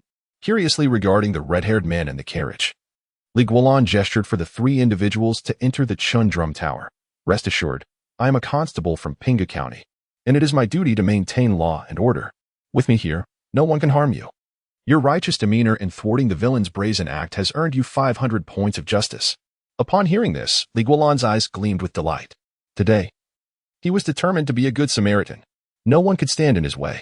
The three individuals, upon hearing Li Guanlan's words, were filled with exhilaration. Feeling as if they had narrowly escaped death, they cautiously glanced at Li Guanlan, noticing he was indeed clad in official attire, which further reassured them. They quickly scrambled to their feet, expressing their gratitude profusely as they dashed toward the Chundrum Tower. However, just as the three began to move, the red-haired man in the distance snorted coldly and lunged forward. Thinking of fleeing? It won't be so easy. You three shall die today. Having been vigilant of the opponent's movements, Li Guanlan sprang into action without hesitation. He harnessed the wind-blowing grass technique to its utmost limit, raising his iron blade high.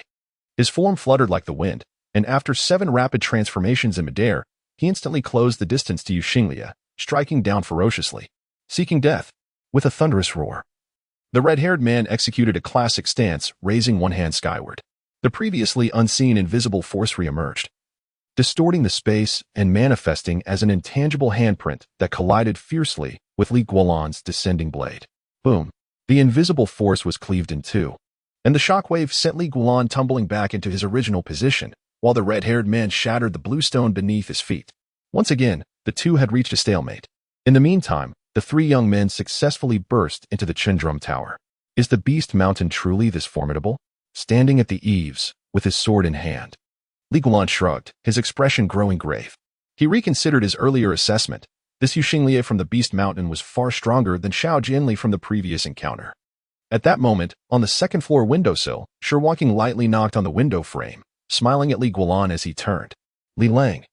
This man is one of the 12 zodiac beasts of the Beast Mountain, a monstrous creature akin to an ox, with tough skin and immense strength. Do not underestimate him. She was aware of Li Guanlan's lack of familiarity with martial affairs and thus felt compelled to warn him, fearing he might suffer a disadvantage. Finally, the martial artist within the Chundrum Tower reacted, emerging to witness the spectacle. Upon recognizing Yuxinglia's signature flamboyant red hair, They were instantly struck with terror. The mad bull of the Beast Mountain, Yuxinglia? How did this fiend arrive? Did you not hear what those 3 beggars said earlier? This man murdered 18 people and intends to eradicate all witnesses. Such actions were not surprising from the Beast Mountain, which raised beasts using humans and refined beasts from humans. Damn it! Let us all attack together and rid the world of this scourge. Fools! Do you think the 12 zodiac beasts of the Beast Mountain are mere nobodies? Even all of us combined cannot defeat him. Did you not see that dog official stepping forward? Let us observe for now. We will act when they are both weakened. Indeed, it is a dog-eat-dog situation. We need not rush. The chattering voices buzzed like flies, yet they failed to affect the tense standoff between Li Guanlan and Yuxinglia. Instead, Yuxinglia's eyes sparkled as he gazed at the peaking Wonking, hot air escaping from his flaring nostrils. What a beautiful peony. Do you have a guest tonight? Wonking giggled, unfazed by the remark. She pointed casually at Li Guanlan and said, Big ox, you are about to be minced into beef filling by my Li Lang. And you still have the heart to fantasize? Think of how to save your life. Furious, Yuxinglia retorted, You little rascal, dare to challenge me. You? I will kill you. With that, he opened his mouth wide and let out a roar directed at Li Guanlan. Moo! Standing on the eaves. Li Guanlan could not help but burst into laughter. What a mad bull. Your mooing is even more authentic than a real cow. As he mocked, he once again swung his iron blade, slicing through the invisible sound waves rolling forth from the roar, his heart brimming with trepidation. For this man was indeed the most formidable opponent he had encountered thus far, capable of generating invisible shockwaves with every move, making defense nearly impossible. Had it not been for the sharpness of his blade, he would have suffered several covert defeats. As Li Guanlan effortlessly neutralized Yuxinglia's attack once more, the latter finally regained his composure. Shaking his head like an ox, he inquired, Little constable, who are you? Quickly reveal your name. Perhaps I might know your superior. And in that case, I may spare your life. This question left Li Guanlan momentarily taken aback. He had presumed this madman was merely brutish, yet it seemed he possessed some intellect as well. However, even if he were clever, it likely wasn't to a great extent. Leaping down from the 2nd floor, Li Guanlan stood in the street and pointed to himself, asking Yuxinglia, You have come to Pinghu County, and you do not know who I am? I am Li Guanlan, the very person everyone wishes to eliminate. Yuxinglia smacked his forehead, glancing around in astonishment. This is Pinghu County? So this is Pinghu County. Haha. I have arrived at Pinghu County. After a series of exclamations, the madman suddenly became elated, swaying his head and flailing his arms. Then turned to shout toward the nearby carriage, Junior brother, we have reached Pinghu County. We have finally arrived at Pinghu County. Wake up. Yet, the carriage remained silent, showing no sign of response. Yuxinglia seemed unfazed, turning his gaze back to Li Guanlan with a broad grin. Li Guanlan, are you the one intending to participate in the Demon Lord Conference, to become the Demon Lord and unify our demonic realm? Upon hearing this, Li Guanlan had yet to respond when the martial artists at the entrance of the Chindrum Tower erupted in chaos. What? This dog official wishes to attend the Demon Lord Conference? He wants to become the Demon Lord? I knew it. This fellow is indeed a natural-born fiend. The Demon Lord Conference is about to commence. Will the battle between good and evil unfold again? Damn it, a fiend meets a fiend. They won't shake hands and make peace, will they? What shall we do now? What else can we do but band together? Otherwise, we will be slaughtered in an instant. A group of individuals nervously watched the 2 men on the street, instinctively tightening their grips on their weapons, preparing for a desperate defense. Some even retreated into the hall, ready to seek an escape route. Observing Yuxinglia, Li Guanlan felt a flicker of doubt. How could the news spread so swiftly? The matter of attending the Demon Lord Conference had only been discussed with Ji Songshan and the others a few days prior. How did this outsider, Yuxinglia, seem to know about it already? If he were to suddenly bow down and offer his allegiance, wanting to toast and celebrate, or even propose to be my subordinate, what should I do? This man, will he kill or not? Chapter 83. The element of surprise. It became evident that Li Guanlan had been overly optimistic in his expectations. Instead of receiving a respectful bow from Yuxinglia, he was met with a forceful slap akin to a fan. Yuxinglia raised both hands high and, without any warning, pressed downward. Li Guanlan, situated 10 meters away, immediately felt the air shift above him, as an invisible force descended upon him like a mountain. Again, Li Guanlan felt a sense of disbelief, yet he could not ignore the formidable pressure closing in around him. After mastering the moonlight dew technique, he had attained the ability to project his internal energy outward, coupled with the Qishuiqian Kuan knife. He could unleash a blade of energy capable of severing gold and jade, harming opponents from a distance. However, it was precisely this capability that heightened his awareness of Yuxinglia's terrifying power. The projection of internal energy was an immensely taxing technique, requiring a period of rest and recuperation after each use. Without a substantial reserve of internal energy, one was in no position to employ such a method. Among various forms of energy projection, sword energy was the easiest to generate due to its piercing nature, while bare-handed attacks posed significantly greater difficulty. As a result, energy projection was typically reserved for decisive strikes or unexpected moves, rarely used as a standard form of attack, except by grandmasters. Yet, the Yuxinglia before him was capable of launching successive attacks using this technique, with such minimal intervals that it raised doubts about his need for recovery. But this individual was clearly not a grandmaster. How was he achieving this? Despite the myriad questions swirling in his mind, Guanlan remained undeterred, wielding his blade skyward. Utilizing the characteristics of the Qishua Qiankuan knife, he effortlessly sliced through the invisible palm strike and leapt forward, launching an attack directly at Yuxinglia. At the tip of his blade, a flickering sword light danced, an effect produced by his rapid thrusts, creating an illusion of sword energy, strictly speaking, a mere semblance of it, derived from the biting sword technique. Though it was only a feigned sword energy, when combined with the Qishua Qiankuan knife, its power was not to be underestimated. Yuxinglia, taken aback by Guanlan's audacity to launch an offensive, was further astonished upon witnessing the sword energy emanating from the blade. Is this the renowned Qishua Qiankuan knife, capable of cutting through all forms of energy? Truly a marvelous treasure. As he spoke, he unleashed 3 consecutive punches, retreating swiftly in an attempt to create distance once more. The consequences of a strike from a blade that could easily sever internal energy would be catastrophic if it struck flesh. Guanlan was resolute in not allowing Yuxinglia to achieve his goal. Firmly gripping his iron knife, he pressed forward relentlessly, piercing through the 3 waves of punches as if they were mere balloons. Boom! The punches exploded, sending shockwaves toward Guanlan, diminishing his momentum as he charged ahead. By the time he broke through the 3 waves of punches and reached Yuxinglia, the flickering sword light had dissipated, leaving him with only a fraction of his initial power. Witnessing this, Yuxinglia's eyes glimmered with a golden light. "You little brat, hand over the knife." Aha! With that, he brought his palm. Chapter 84. This is the true path of demonic influence. Fortune favors the bold, as the old adage aptly states. The justice points awarded to Yuxinglia were astonishing, far exceeding any previous enhancements he had acquired, much to Li Guanshan's astonishment. Nevertheless, given the formidable strength displayed by his opponent, the peril was indeed commensurate with the reward. Grasping his injured shoulder, Li Guanshan sensed that the bones in his left arm might be shattered, rendering him incapable of exerting any force. He stepped forward, silently observing Yuxinglia. The latter bore a grievous wound in his abdomen, his entrails mangled by a sword strike imbued with the essence of sunlight. To say that he could continue fighting was miraculous. Merely surviving was an achievement in itself. Staring blankly at his own wound, Yuxinglia slowly raised his head. Disbelief etched on his face. "You are truly insidious." A hint of resentment colored his words. Had it not been for this young man's concealed strength and unexpected maneuver, he would not have succumbed to defeat, not in such a dire manner. Li Guanshan found amusement in Yuxinglia's words. "My friend, as a wanderer in the martial world, have you not heard the phrase, 'The hearts of men in the martial world are treacherous'? How naive you are, akin to a child." This retort provoked Yuxinglia to spit blood, his wound spilling forth grotesque fragments of flesh, a sight that was nothing short of tragic. Yet, against all odds, he remained alive.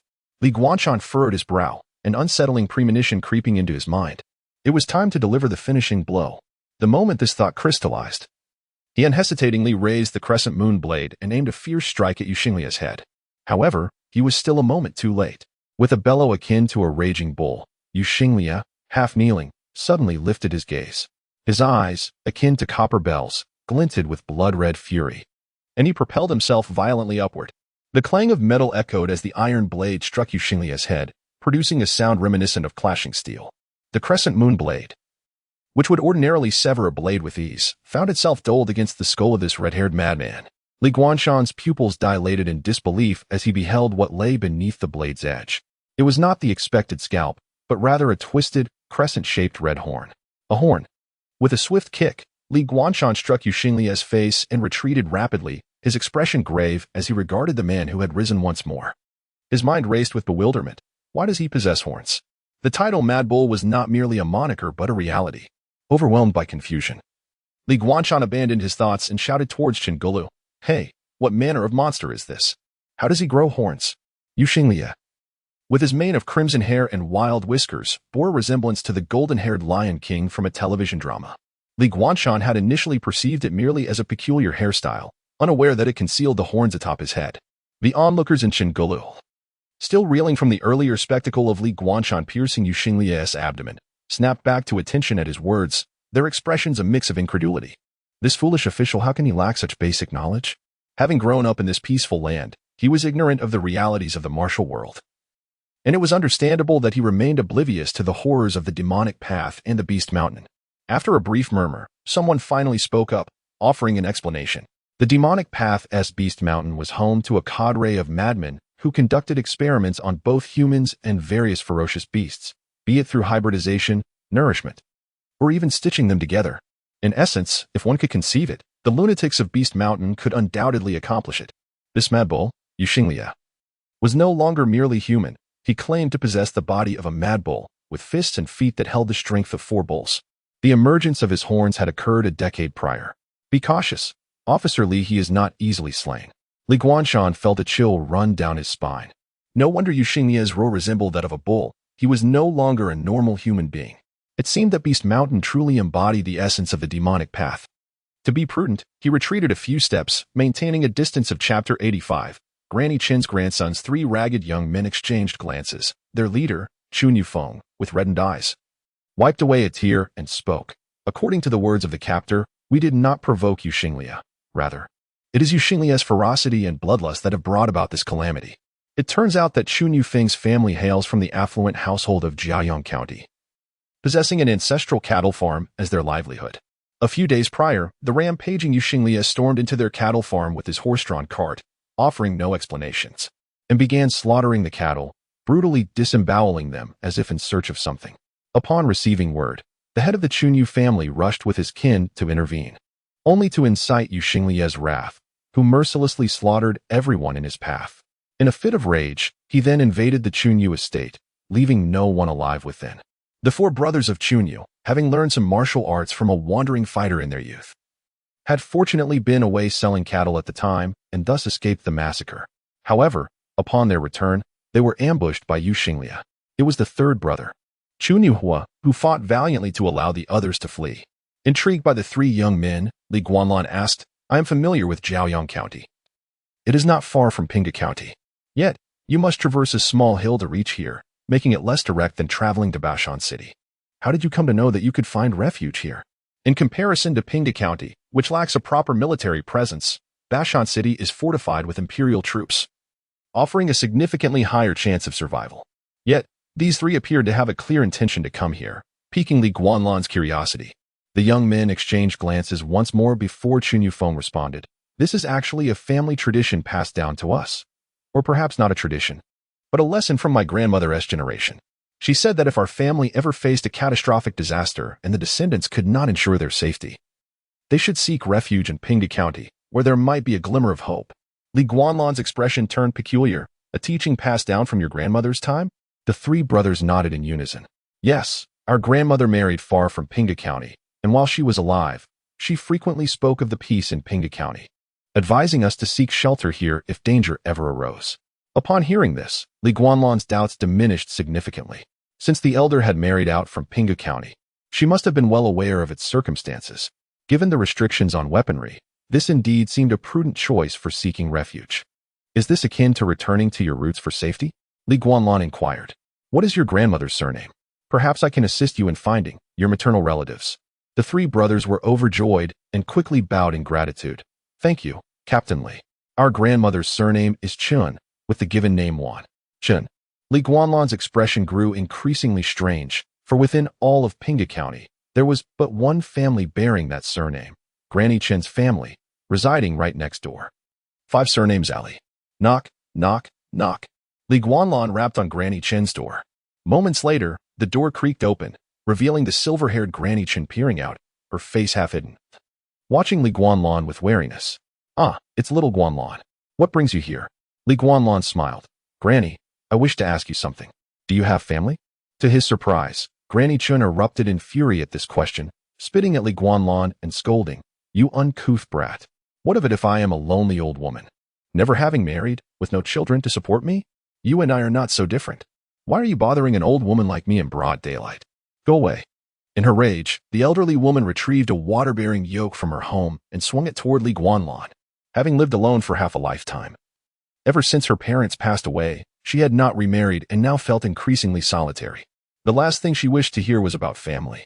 Li Guanlan's unexpected visit, coupled with such a question, made her assume he sought to provoke her, and she could hardly tolerate it. "Wait, Granny, you misunderstand. That was not my intention. Please allow me to explain." Li Guanlan dodged Granny Chen's strikes, and seeing her frail form, he dared not retaliate. He quickly continued, "Do you have a sister or a younger sibling named Chen Wan, who married into Jiayang County many years ago and has not returned since? Her husband's surname is Chunyu." Granny Chen's yoke halted just before Li Guanlan's forehead, and she gasped, her eyes wide with a mix of disbelief and suspicion. "How do you know this?" Straightening his clothes, Li Guanlan cleared his throat and gestured toward the alley. "You three, come here." The elderly woman's reaction confirmed that the Chunyu brothers were indeed truthful. Li Guanlan, wishing to facilitate their reunion, beckoned for them to meet. The ragged Chunyu brothers stepped into the alley and approached Granny Chun. After a moment's hesitation, they knelt before her, bowing deeply. "Chunyu Feng, Lin, Shan, we pay our respects to you, Auntie." "What?" Granny Chin stared in bewilderment at the three unexpected grandsons before her. Seeing their awkwardness and nervousness, Li Guanlan cleared his throat and shared the reasoning he had prepared. Jiayang County has suffered a calamity. These three are the last of the Chunyu family. They are destitute and alone, having journeyed here in search of your assistance.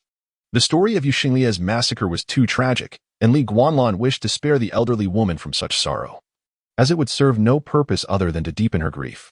Chunyu Feng, the most astute of the brothers, quickly grasped Li Guanlan's intent and interjected, "Auntie, we truly are your grandsons. Before our grandmother passed, she mentioned you, saying you were the most beautiful woman in Pinghu County. Many suitors sought your hand, but you chose a humble constable. Enough, enough. I believe you. Just close your mouth." Granny Chin waved her hands in a flustered manner, a hint of embarrassment flashing across her aged face as she glanced at Li Guanlan. Li Guanlan, taken aback by the unexpected revelation, struggled to suppress his laughter. He turned away, shoulders shaking in amusement. Granny Chin, blushing, shot Li Guanlan a fierce glare before turning back to her home. "Since you are family, come inside. However, I do not entertain idlers. If you wish to eat, you must work. Understand? You are not allowed to enter." The three brothers rejoiced and hastily followed her inside, not forgetting to express their gratitude to Li Guanlan with a bow. "Your compassionate heart, helping others find their kin, has earned you justice points. 500. Indeed. The age-old adage rings true. Fortune favors the bold. Just one encounter with Yuxinglia had earned Li Guanlan an abundance of justice points, far exceeding any previous rewards he had received, surpassing all expectations. However, the perilous display of strength from his adversary was commensurate with the value gained. Supporting his injured shoulder, Li Guanlan felt as though the bones in his left arm were shattered, rendering him unable to muster even a modicum of staring blankly at his own abdomen. Yuxinglia slowly raised his head, disbelief etched across his features. "You truly are insidious." A hint of resentment colored his words. Had it not been for this young man's concealed prowess and the unexpected strike that caught him off guard at the crucial moment, he would never have faced such a defeat, at least not one as dire as this. Li Guanlan found amusement in Yuxinglia's lament. "Come on, my friend. As someone who roams the martial world, have you never heard the saying the hearts of men in the Jianghu are treacherous? How can you be so naive? Akin to a child?" This retort incensed Yuxinglia, causing him to spit blood, with chunks of flesh tumbling from the gaping wound in his belly. A sight both tragic and grotesque. Yet, despite this, he still clung to life. Li Guanlan furrowed his brow, a foreboding sense of dread creeping into his mind. It was time to deliver the finishing blow. In that fleeting moment of thought, Li Guanlan unhesitatingly lifted the crescent moon Qian Kuan blade and brought it down forcefully towards Yuxinglia's head. But he was still too slow. With a bellow akin to a raging bull, Yuxinglia suddenly lifted his head, his eyes, resembling copper bells, gleaming with a sinister red hue. He then pushed off the ground, charging upwards with ferocity. The blade struck Yuxinglia's skull with a resounding clang, the sound of metal clashing echoing in the air. The crescent moon Qian Kuan blade, usually devastating against ordinary swords, found its edge dulled against the head of this crimson-haired madman. Li Guolan's pupils widened in shock, disbelief coursing through him. Then, he beheld what lay beneath the blade. It was not the expected scalp, but a curved, crimson, bull's horn. A kick to Yu Xinglia's face sent Li Guolan retreating swiftly, his expression grave as he regarded the man who had risen once more, his mind reeling with shock. Why did a man possess horns? The title Mad Bull was not merely a moniker, but a stark reality. Overwhelmed with confusion, Li Guolan abruptly turned and shouted towards Qingulu, "Hey, what kind of monster is this guy? How can he have horns?" Yu Xinglia, with his mane of red hair and wild beard, resembled a lion from a television drama. Li Guolan had initially assumed it was merely a hairstyle, unaware that it served to conceal the horns atop his head. The onlookers in Qingulu, still reeling from the earlier scene where Li Guolan had pierced Yu Xinglia's abdomen, snapped back to reality upon hearing his words, their expressions a mix of bewilderment. How could this dog official lack such basic knowledge? He has lived in this peaceful place since childhood, they reasoned, acknowledging that it was understandable for someone not from the martial world to be unaware of the madness that was the beast mountain of the demon path. After a brief murmur of confusion, one individual finally spoke up, offering an explanation. The beast mountain of the demon path is a den of lunatics who conduct experiments on humans and various fierce beasts, whether through hybridization, supplementation, or even sewing them together. In short, there is nothing they cannot achieve. This mad bull, Yu Xinglia, is no longer merely a man. He boasts the body of a mad bull, with fists and feet possessing the strength of 4 bulls. The horns are a result of transformations that occurred a decade ago. Be cautious, dog. Captain Li. He is not so easily slain. Li Guolan felt a chill run down his spine. No wonder Yu Xinglia's roar resembled that of a bull. He was no longer a normal human. In light of this revelation, it became evident that the Beast Mountain truly embodied the essence of the demon path. To ensure his safety, he took several steps back, maintaining a distance of over 10 meters from Yu Xinglia, before turning to berate the spectators. Why the hell didn't you mention this sooner? Had I known, I would have aimed for his head earlier. Surely a blow to the head would kill him. Though he spoke boldly, Li Guolan felt no overwhelming fear. Even though Yu Xinglia had not succumbed, the gaping hole in his abdomen indicated that he was in a dire state. Li Guolan reasoned that even if he could not land a second hit, escape was still a viable option. Fixated on the horns concealed beneath Yu Xinglia's fiery hair, Li Guolan twirled his blade in a flourish, enveloping himself with the invincible Vajra technique, and beckoned Yu Xinglia, "Come on, you big oaf. Let me see how many of my strikes you can withstand." I must confess, I can unleash that attack a dozen more times. This time, Yu Xinglia remained silent, instead clutching his abdomen, lowering his head to reveal the horns, and charged at Li Guolan. With heavy thuds, Yu Xinglia barreled forward, his footsteps shattering the cobblestones. Like a bull, he accelerated, the strength of 4 bulls coursing through him, and at that moment, the red horns atop his head radiated a blinding light. A visible red spiral vortex enveloped Yu Xinglia, hurtling towards Li Guolan with a deafening roar. The ground cracked beneath him, and the air shimmered with heat, the invisible force etching marks into the doors of the nearby shops 5 meters away. Fortunately, despite the overwhelming force, this straightforward, head-down charge was relatively easy to evade. Li Guolan deftly leapt, landing atop a nearby high wall. Then, he watched as Yu Xinglia collided with a horse pulling a carriage, killing it on impact. Before seizing the reins and bolting away, he was fleeing. What a clever tactic, substituting offense for defense. Li Guolan felt a sense of resignation. Given his injured arm, he found himself powerless to pursue. Moreover, the fact that his opponent fled with the carriage implied the presence of someone significant inside, and he had no desire to risk his own safety. Applause erupted from within Qingulu. Li Guolan turned in astonishment to see the martial artists applauding him, their faces radiating delight. Clearly, they preferred to see Li Guolan victorious over the mad bull, Yu Xinglia. In the face of 2 possible threats, they chose the lesser evil. The Jianghu understood the ways of survival. At that moment, 3 individuals emerged from the crowd, bowing before Li Guolan. "Chun Yu Feng, Chun Yu Lin, Chun Yu Shan. We thank you, Captain, for saving our lives."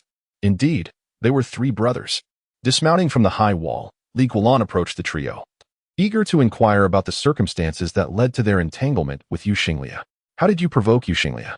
Chapter 86. The extraordinary individual witnessing her master, Jit Songxing. On the verge of losing composure due to Li Guanlan's scorn, Yu Shaowan hastily intervened, saying, "We have already reached out to Bi Shui Tang and Tai Lu Bang. Both parties have agreed to send representatives.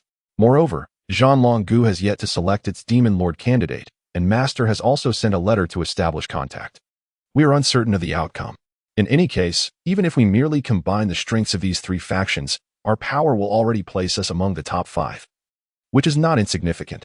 Li Guanlan frowned deeply at the mention of Bishui Tang and Tai Lu Bang. What a bunch of ragtag organizations. Bishui Tang is merely a collective of fishermen and water spirits. To put it bluntly, they are a group of fishers and corpse divers. Their descent into the demonic path stemmed from a year when many esteemed sect members perished in the Guanlan River during a martial arts conflict. These individuals sought Bishui Tang's assistance to recover the bodies, but after issuing empty promises without payment, they discovered that most of the corpses had been stripped of their valuables and left bare on the riverbank. Enraged, numerous sects united to assault Bishui Tang's headquarters, forcing them to relocate to the river. As for Tai Lu Bang, it comprises a group of blacksmiths who, due to their collaboration with the weapons workshop of the Wu-Tang dynasty, became quite affluent. However, they fell victim to a desperate martial sect that seized the opportunity to rob them, only to discover that the latter had military backing. Consequently, they suffered a retaliatory strike that obliterated their faction, and thus Tai Lu Bang became branded as lackeys of the court, ostracized from the righteous sections. In summary, both of these factions are loosely organized entities lacking in heritage and depth, pitifully marginalized by the righteous martial world until they were reluctantly accepted by the demonic path. They are akin to isolated children in a kindergarten, not necessarily malevolent, but carrying a tarnished reputation. The only truly formidable faction is Guanlan. Rumored to have grand aspirations of slaying true dragons as their objective, relentlessly pursuing the assassination of the Wu-Tang Emperor. Their members are all assassins, vanishing at the slightest hint of danger, with a penchant for targeting court officials, a true faction of rebellion. However, Yu Shaowan's words indicated a rather ambiguous stance from this faction. Rendering them unsuitable as allies, Li Guanlan had no desire to partner with such lunatics. What would he do if he encountered members of Guanlan? Should he eliminate them to serve the court, or share a toast and discuss grand affairs? Ultimately, the news brought by this master and disciple did not bode well in Li Guanlan's eyes. Yet, it was still preferable to being left entirely isolated in a den of demons, a small consolation, at least. Despite this, Li Guanlan sighed in disappointment.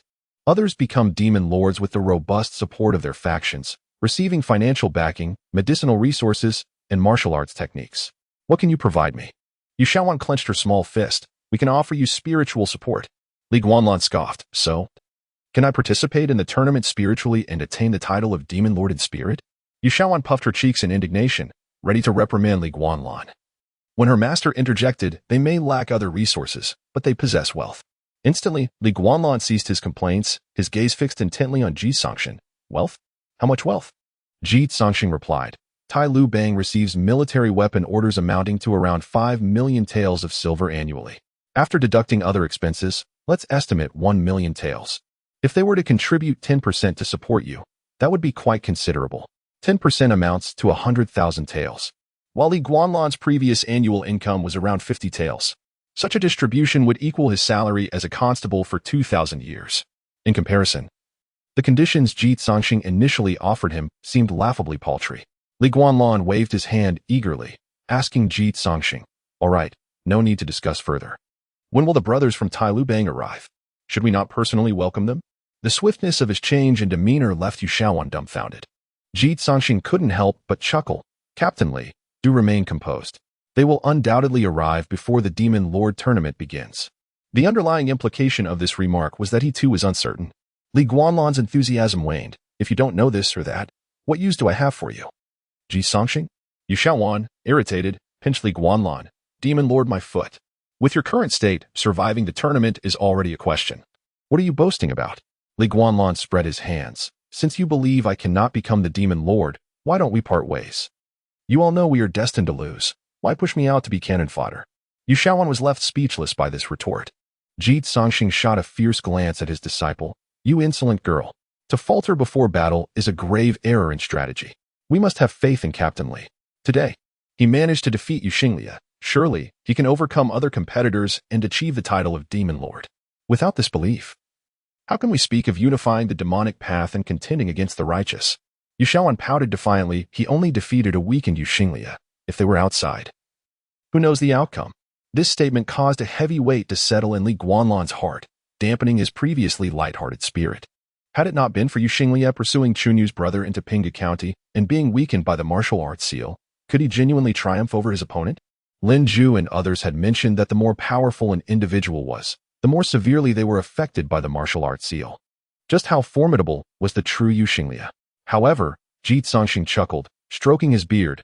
You are mistaken, a grave misunderstanding. Yu Xinglie's strength was not influenced by the seal at all. His earlier display of power is nearly equivalent to his true capabilities outside, virtually unchanged.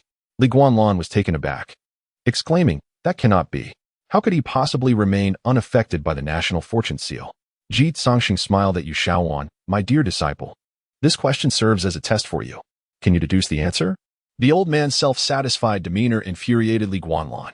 What was the point of being so enigmatic at this juncture? Fortunately, Yu Shaowan rose to the occasion, nearly immediately after Ji Zongxing posed his question. She clapped her hands in excitement, declaring, I know. It's because Yu Xinglie is not human. The national fortune seal only targets humans. Other beings are unaffected. Besides his human exterior, Yu Xinglie is fundamentally a monster. He possesses the body of a raging bull, with horns sprouting from his head, a roar like a bull, an attitude like a bull, and I even suspect his blood is akin to that of a bull. Thus, he naturally has no reaction to the national fortune seal. Am I correct, Master? Ji Zongxing nodded with a smile. Indeed, you are quite right. From what I know, the raging bull Yu Xinglie not only exhibits those characteristics, but even his internal organs lie between those of a human and a bull. Upon hearing this, Li Guanlan was astonished. So he is an extraordinary individual? Chapter 87. The Serpent Man. A heavy rumble echoed along the official road to the east of Pinghu County as a cart ground its way over the surface, leaving behind deep ruts. Ahead, the red-haired Yu Xinglie trudged along, head bowed and silent. With each step, the gaping wound in his abdomen expelled a spurt of blood, staining the earth beneath him. Yet, he seemed oblivious to his plight, continuing on without pause. He walked for a considerable distance, long enough for the sun to traverse the sky and dip below the horizon, far enough that the dreadful county was now a distant memory, despite his grievous injury. Yu Xinglie had no intention of halting, completely disregarding the fact that his life was hanging by a thread. In ordinary circumstances, a person with such a wound would not survive long, but Yu Xinglie appeared to defy all logic, displaying an indomitable strength akin to that of a bull. At last, the sun reluctantly sank below the horizon, and darkness enveloped the sky, dotted with stars. The sudden absence of light compelled Yu Xinglie to finally cease his march. A peculiar sound, crack, crack, caught his attention, prompting him to glance back at the cart. Shitty? He called out. The crackling noise persisted as Yu Xinglie set down the reins and approached the cart, lifting the curtain. Dim starlight spilled into the vehicle, illuminating a vague silhouette curled in the corner, slowly writhing. The source of the crackling sound emanated from the shadowy figure. Shitty? If you're alive, make a sound, or I shall leave without you, Yu Xinglie said, impatience creeping into his voice as he gasped for breath. A faint sound emerged. Eep. Yu Xinglie paused. Then a hoarse voice emerged from within the cart. Brother, are you injured? With a sardonic laugh, Yu Xinglie retorted. Do you truly believe I have spent my day in blissful ignorance of my own condition? His fists clenched, the veins on his powerful arms standing out starkly even in the dim light. The atmosphere grew thick with tension, oppressive enough to make the cart creak under the strain. Yet the shadow seemed unfazed by the dread aura Yu Xinglie exuded, responding leisurely. Brother, have you forgotten? When I was shedding my skin, I was entirely unaware. Yu Xinglie scoffed. You're deluded. How can a human shed skin? Tell me, has there ever been a true instance of such a phenomenon? Do you think that merely slapping a snake's skin onto yourself and tearing it off qualifies as shedding? Fool. The shadow did not take offense. Instead, it chuckled. Its laughter cold and slippery, evoking a sense of dread as though the sound were coated in a viscous substance creeping into one's ears. Yu Xinglie's crimson hair bristled, and under the starlight, the horns on his head glimmered ominously. After a brief standoff, the shadow stifled its laughter and spoke slowly, this time. I truly have shed my skin. I must admit, the spine my master provided has proven quite effective. I feel I am not far from achieving my complete form. As the words left its mouth, the shadow finally moved. It slithered from the depths of the cart, resembling a pool of liquid, and contorted its body to stand upright against the cart's side. Under the starlight, Yu Xinglie observed its condition, arms tightly pressed to its body, legs twisted in an unnatural manner, barely managing to stand with feet turned awkwardly outward. Its head bobbed erratically, skin pale, with a long, triangular face and delicate features. Why Chapter 88, absorbing the aura of martial fortune at this moment, Li Guanlan, who was evenly matched with his peers, had just bid farewell to the disciples of JCNG. His conversation with them not only enlightened him about the long-standing grievances between the 10,000 Beast Mountain and the Demon Cavern, but also provided him with invaluable intelligence regarding the impending Demon Sovereign Conference. According to the last words of JCNG before departing, the various demonic sects had prepared substantial rewards for this grand event, including, but not limited to, esoteric techniques, formidable demonic artifacts, positions within the sect, treasures of gold and silver, and alluring maidens. After all, without enticing benefits, no one would dare to step forward as the Demon Sovereign. Li Guanlan would find himself competing against approximately 16 other candidates for the title of Demon Sovereign, engaging in a series of 4 rounds of dueling to determine the sole victor. This champion would naturally become the singular Demon Sovereign of the martial realm, commanding all practitioners of demonic arts and leading them into a life-or-death confrontation with the righteous sections. Victory would grant dominion over the world of martial arts, while defeat would render one a pariah, reviled by all. For these reasons, Li Guanlan felt an unprecedented anticipation for the Demon Sovereign Conference. It was not merely the allure of techniques, artifacts, riches, or beauty that drew him. Rather, it was the power to command the demonic realm that captivated him. With the identity of a Demon Sovereign, he would possess the authority to resist the oppressive forces of the Wu-Tang royal family, thus liberating himself from the looming shadow of death that haunted him. As he closed the door to his chamber and lay upon his bed, he took several deep breaths, closing his eyes to enter a state of meditation, attempting to communicate with the system. Thanks to the 8,000 points of righteousness earned from defeating YX Angli, he had now accumulated the requisite 10,000 points to absorb the aura of martial fortune. It was time to ascertain the true value of this martial fortune, sealed within the righteous blade. At this moment, within his inner vision, he clearly perceived a deep crimson, fluffy mass of energy suspended within his consciousness, illuminating the pitch-black expanse of his mind like a beacon.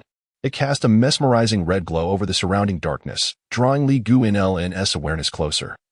Much like a whirlpool, undoubtedly this was the martial fortune extracted from the righteous blade, possessing the power to eradicate malevolent thoughts and instill a singular focus on righteousness.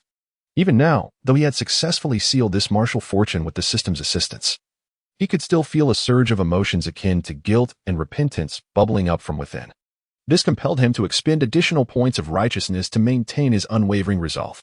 Calming his thoughts, he gazed at the mass of energy, his mind racing with contemplation.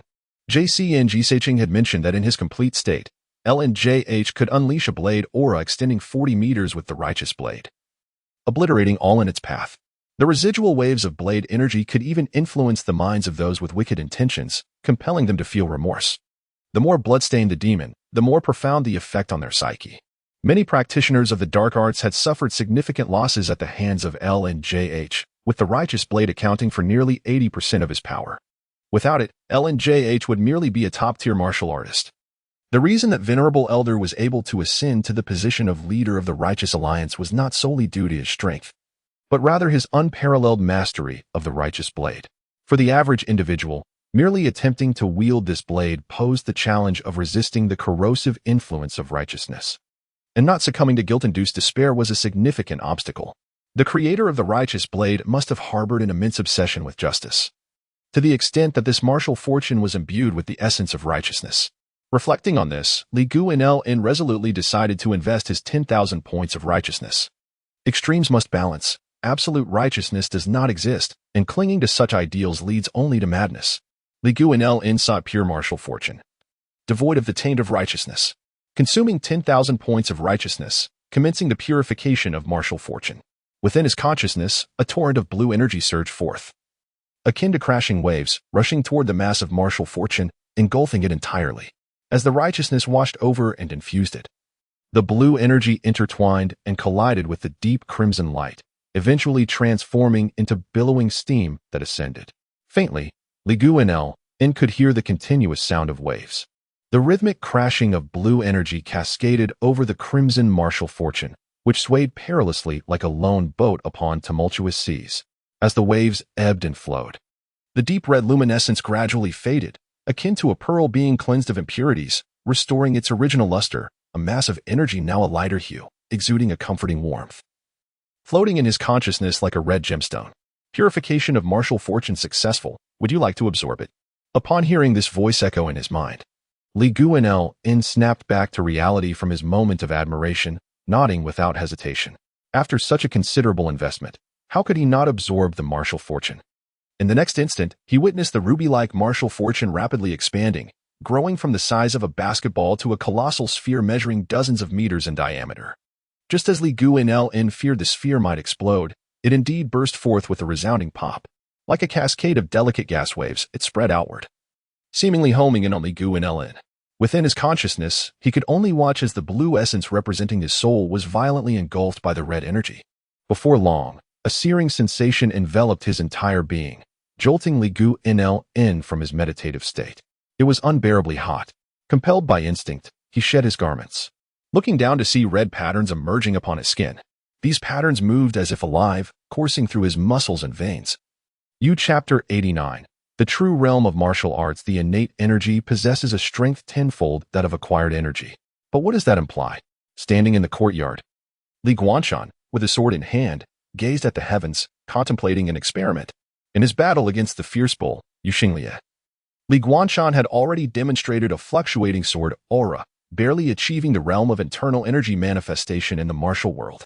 At that moment, his full force generated a sword aura nearly 2 meters long, albeit with acquired energy. Hence, one could surmise that tenfold would equate to 20 meters. With this thought in mind, Li Guanlan slowly wielded his sword, practicing the biting sword technique. He deliberately controlled his speed, moving as if practicing Tai Chi, savoring the essence of the movements. At present, he refrained from utilizing enhancement points, as he had reached a bottleneck in his realm. Any further attempts would be futile, akin to a leaky bucket that can never be filled, requiring the shortcoming to be addressed before further progress could be made. Thus, Li Guanlan focused his mind, emptying himself of reliance on the system and earnestly contemplating. Many believe that practicing fast swordplay is challenging. In reality, slowing down the speed presents an even greater difficulty.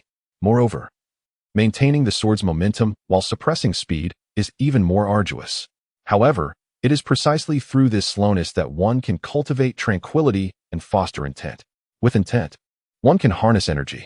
In a moment, Li Guanlan's languid movements suddenly halted, his posture resembling that of a drunken man, with his waist twisted and arms swaying.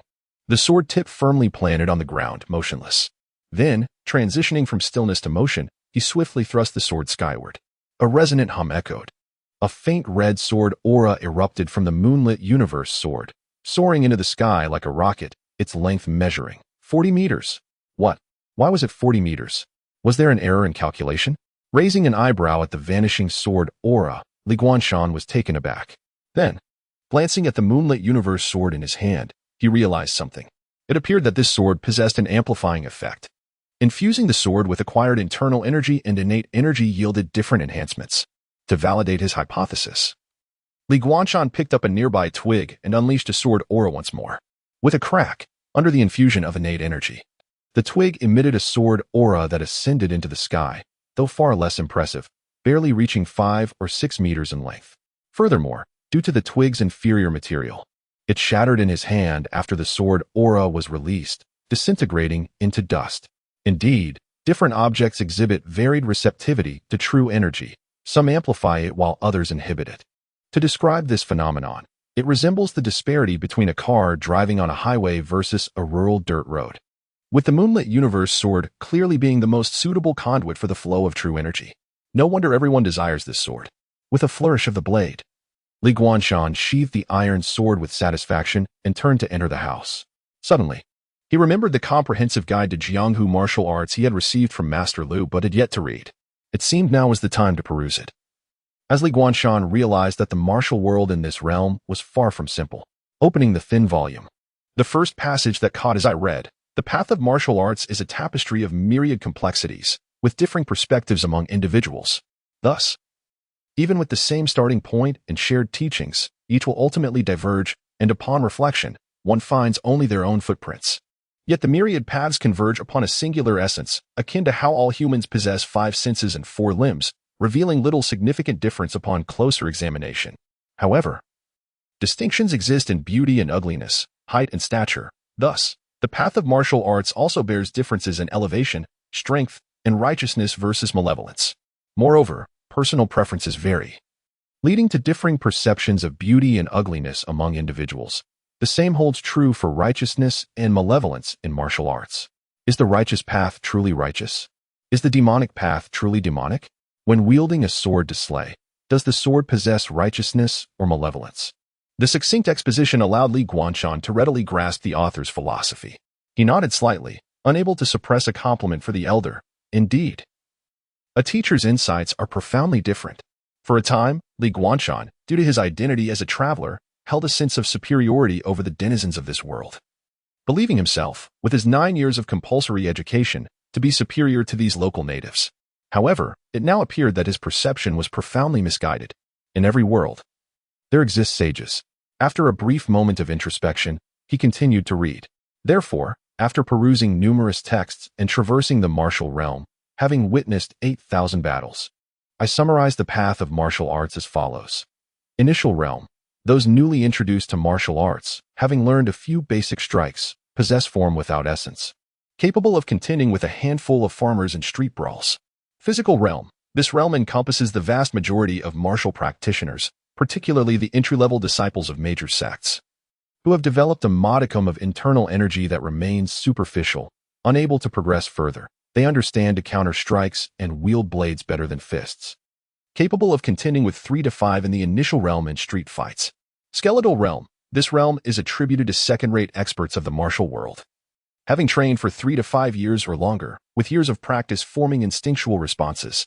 Their internal energy has transitioned from the physical to the skeletal, allowing for enhanced strength, with blows heavier and more powerful than the average person. In street fights, they dominate those of the physical realm. Energy realm. Practitioners who comprehend the external manifestation of internal energy are classified here. It is at this juncture that martial arts begin to transform, with some using energy to manipulate objects, mastering the art of sword control, sword separation hull. Others envelop themselves in energy, learning the art of flight, patterned immortal workshop. Some nurture their bodies with energy, mastering the duality of yin and yang, fragrant breeze sect. Others control corpses with energy, mastering the art of resurrection, 100 ghost mountain. And some cultivate beasts with energy, achieving unity with creatures, demon cave. Countless paths abound. Intent realm. Above the energy realm, where understanding of true energy reaches its zenith, allowing acquired energy to transform into innate energy, with the mere thought invoking spontaneous force, denoting the realm of mastery. True realm. The ultimate pinnacle of martial arts. Entering this realm grants the possibility of ascension. Li Guanshan's gaze lingered on the final realm, his eyes narrowing slightly. Even Master Lu believes martial arts can lead to ascension? Or has he witnessed it? Recalling the elder's assertion of having OB Chapter 90, the patterned immortal workshop in the beginning, humanity is inherently good. While natures may be similar, habits can be vastly different. On the outskirts of the county town, a quaint grass hut reverberates with the harmonious sounds of youthful voices, a delightful cacophony. In front of the hut, an elderly gentleman with a head full of white hair reclines in a bamboo chair, eyes closed, exuding an air of contentment. The chair sways gently with the rhythm of the children's voices, creating a soothing ambience that lulls many of the children, who, while reciting their lessons, find their eyelids growing heavy, on the verge of slumber. Suddenly, a shadow looms over the clear blue sky, causing the rhythmic rocking of the chair to abruptly cease. Thud, thud, thud. It is as if a switch has been flipped, prompting all the children in the hut to tumble onto their desks, falling into deep sleep without hesitation. At that moment, the old man opens his eyes and lets out a soft sigh. What promising children they are. He then rises and gazes beyond the hut. In the angle formed by the hut and the distant houses, the shadow covering the sky grows larger and nearer, eventually plunging into the yard. This shadow, however, is not a bird or beast, but a person, a figure descending from the heavens. Dressed in white, the young man is handsome and refined, his features resembling jade. He holds a folding fan, his sleeves flowing gracefully, exuding an air of scholarly elegance. Yet, a fleeting crimson glint in his eyes adds an intriguing layer to his demeanor. Upon noticing the elderly man below the hut, the young man quickly kneels, bowing deeply with a hint of excitement in his voice. The patterned immortal workshop, Lu Wenxian, pays respects to great uncle. Taken aback by the address, even though he had anticipated it, the old man replies with surprise, "Whose child are you?" "My father is Lu Mianguan." "Ah, so you are the child of old Seven." Rise. A smile spreads across the elder's face, accompanied by a sense of nostalgia, realizing that so many years have passed that even old Seven has become a grandfather. He recalls the days when he left, and old Seven was still a mischievous child, climbing trees and splashing in water. Lu Wenxian obediently stands, and following the line of conversation, he remarks, "Great uncle has been away from home for 50 or 60 years. The world has changed significantly." Looking at the sleeping children in the hut, he chuckles. "Before I arrived, my grandfather and the others were speculating on how great uncle has been living here, and I never imagined you have taken on the role of a teacher." Lu Ming laughs heartily. As one ages, there is a desire to impart a lifetime of experiences to the next generation, so they may avoid many detours in their future. After assessing Lu Wenxian with satisfaction, he nods. "To manage to enter here, your mastery of the wind control technique is commendable. You have inherited a portion of your great-uncle's true legacy." Lu Wenxian hastily downplays his abilities. "I am but a dullard. Had it not been for the workshop master's special guidance, I would not have been able to practice this technique. Furthermore, if someone had not broken the seal barrier here, I would not have been able to enter." Lu Ming expresses his surprise. "Someone broke the seal barrier? Who was it?" Lu Wenxian shakes his head. "I do not know. Only that the barrier was suddenly pierced by a sword aura, stretching approximately 40 meters, which was quite terrifying. I entered after the aura dissipated, just as the seal was beginning to heal. Otherwise, I would have had to wait at least a month." Lu Ming furrows his brow. "Sword aura? This place forbids martial arts. The inner energy of warriors is severely suppressed, allowing only a fraction of their strength to manifest. Who could have broken the seal under such conditions? Could it be a master-level expert beyond the Qi realm has arrived?" Before Lu Wenxian could respond, the elder shakes his head, muttering to himself, "That should not be. Those individuals should have too much shame to come here." Suddenly, he recalls something and asks Lu Wenxian, "Have there been any new masters in the Qi realm in recent years?" After a moment of contemplation, Lu Wenxian replies, "As for those at the Qi realm, I know a few, but none above that level in the past 50 years. It is said that the martial arts fortunes of the Wutong are insufficient, and the state of the nation barely survives. How can martial arts thrive? Most individuals remain stagnant at the peak of the Qi realm, lingering at that threshold without advancement, while those above are still the old generation." He continues, smiling, "Great uncle, perhaps you are thinking too deeply. The seals in Pinghu County are weakening, with increasing gaps. Perhaps at some place in time, someone has found a loophole, which could explain that sword strike." Lu Ming remains non-committal, but since there are no more clues, he chooses to shift the conversation and asks about Lu Wenxian's purpose. "What brings you to Pinghu County? Have you come to seek out this dying old man?" To his surprise, Lu Wenxian appears visibly startled, exclaiming, "Great uncle, what is wrong? You seem well. How could you be dying?" Lu Ming chuckles softly without responding, simply rolling up his sleeve to reveal his arm.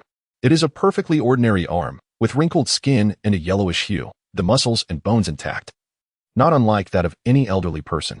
However, Lu Wenxian sways slightly, his face a mask of shock. "Great uncle, your immortal markings are gone? How could this happen? Who did this?" Lu Ming does not elaborate, instead speaking with a hint of self-mockery. "What immortal markings? They are merely the methods of mortals seeking the celestial path. Excessive use inevitably brings backlash. I should have died over 40 years ago, but I managed to linger here for some time. Once the seals here are lifted, that will be the moment of my demise." Observing Lu Wenxian's changing expressions, he perceives the young man's confusion and disorientation and smiles gently. "You have come here to seek me for the golden body binding immortal technique, have you not?" Upon hearing the name of the technique, Lu Wenxian immediately steadies his emotions. He takes a deep breath, respectfully bows again to the elder, and when he raises his head, his gaze is filled with determination. Lu Wenxian of the Patterned Immortal Workshop seeks Great Uncle to impart the golden body binding immortal technique.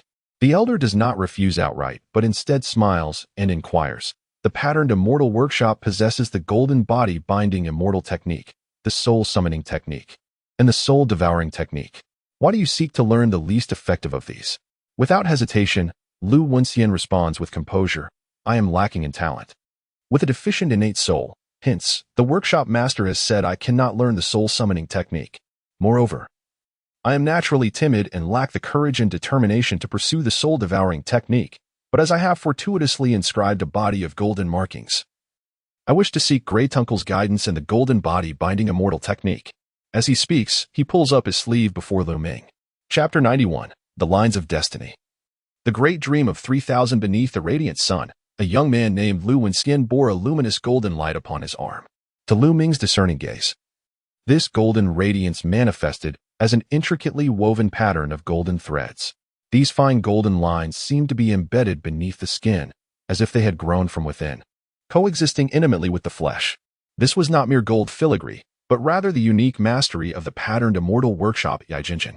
Upon reaching a certain level of cultivation, one's vital energy would refine the tendons, resulting in the formation of golden sinews. The cultivation of golden sinews was exceedingly arduous, marking it as one of the 3 paramount skills of the patterned immortal workshop and serving as a prerequisite for mastering the golden body binding immortal technique. Lu Wenxian had clearly come prepared to seek out Lu Ming. As the golden light reflected in Lu Ming's aged eyes, a smile graced his weathered visage, and he generously praised, "Excellent. Indeed, every son of the Lu family is extraordinary. In that case, what harm is there in passing on this golden body binding immortal technique to you?" Lu Wenxian's heart soared at these words. "Thank you, second granduncle. I shall not disappoint your expectations, binding the immortal with my very being and soaring alongside them." Yet, Lu Ming shook his head and sighed. "You may practice the golden body binding immortal technique, but let me forewarn you, while this method may allow you to bind an immortal, it will never enable you to ascend with them. I have personally verified that it is a dead end. The true path to ascension within the patterned immortal workshop lies in the other 2 routes. Binding an immortal to oneself is both a blessing and a burden. The aura of an immortal is beyond the endurance of a mortal body, and achieving a golden body is merely the threshold for binding an immortal." The elder's earnest admonitions did not deter Lu Wenxian. Rather, he was absorbed in the joy of acquiring this secret art and thoughtlessly declared, "Thank you for your guidance, second granduncle, but I have already exhausted 2 paths, thus I must choose this one and walk it to the end." Lu Ming shook his head and gestured towards the humble cottage nearby. "Enter. Until you have mastered the technique, you are not permitted to leave." Lu Wenxian glanced at the unremarkable cottage, hesitated for a moment, and then inquired of the elder, "May I ask, second granduncle, how long does it take to grasp the fundamentals of the golden body binding immortal technique?" Lu Ming chuckled. "What, do you have pressing matters?" Lu Wenxian smiled sheepishly. "To be candid, I have come to Pinghu County for 2 reasons. First, to seek your instruction in the golden body binding immortal technique. Second, to represent the patterned immortal workshop at the Demon Lord Conference and aspire to become the Demon Lord." Lu Ming was somewhat taken aback. The patterned immortal workshop has traditionally refrained from engaging in martial disputes. Being labeled as demonic is merely due to our divergent path from conventional martial practitioners, which strays from the norm. Why then seek the title of Demon Lord now? Lu Wenxian shook his head. "This is the command of the workshop's granduncle. The reasons elude me." That old fellow. Lu Ming had much to say, but ultimately waved his hand dismissively. "Enough. My time is limited. Why concern myself with your trivial matters?" After a brief pause, he began to address Lu Wenxian's inquiry. "Every extraordinary technique demands strict qualifications and comprehension. The golden body binding immortal technique is no exception.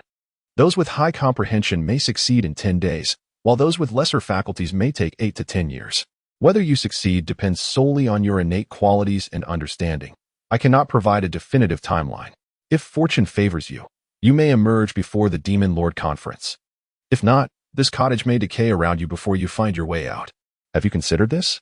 Lu Wenxian did not dwell on the difficulties but, after a wry smile, nodded earnestly. "In response to second granduncle, I have made my decision. The golden body binding immortal technique is far more significant to me than the title of Demon Lord.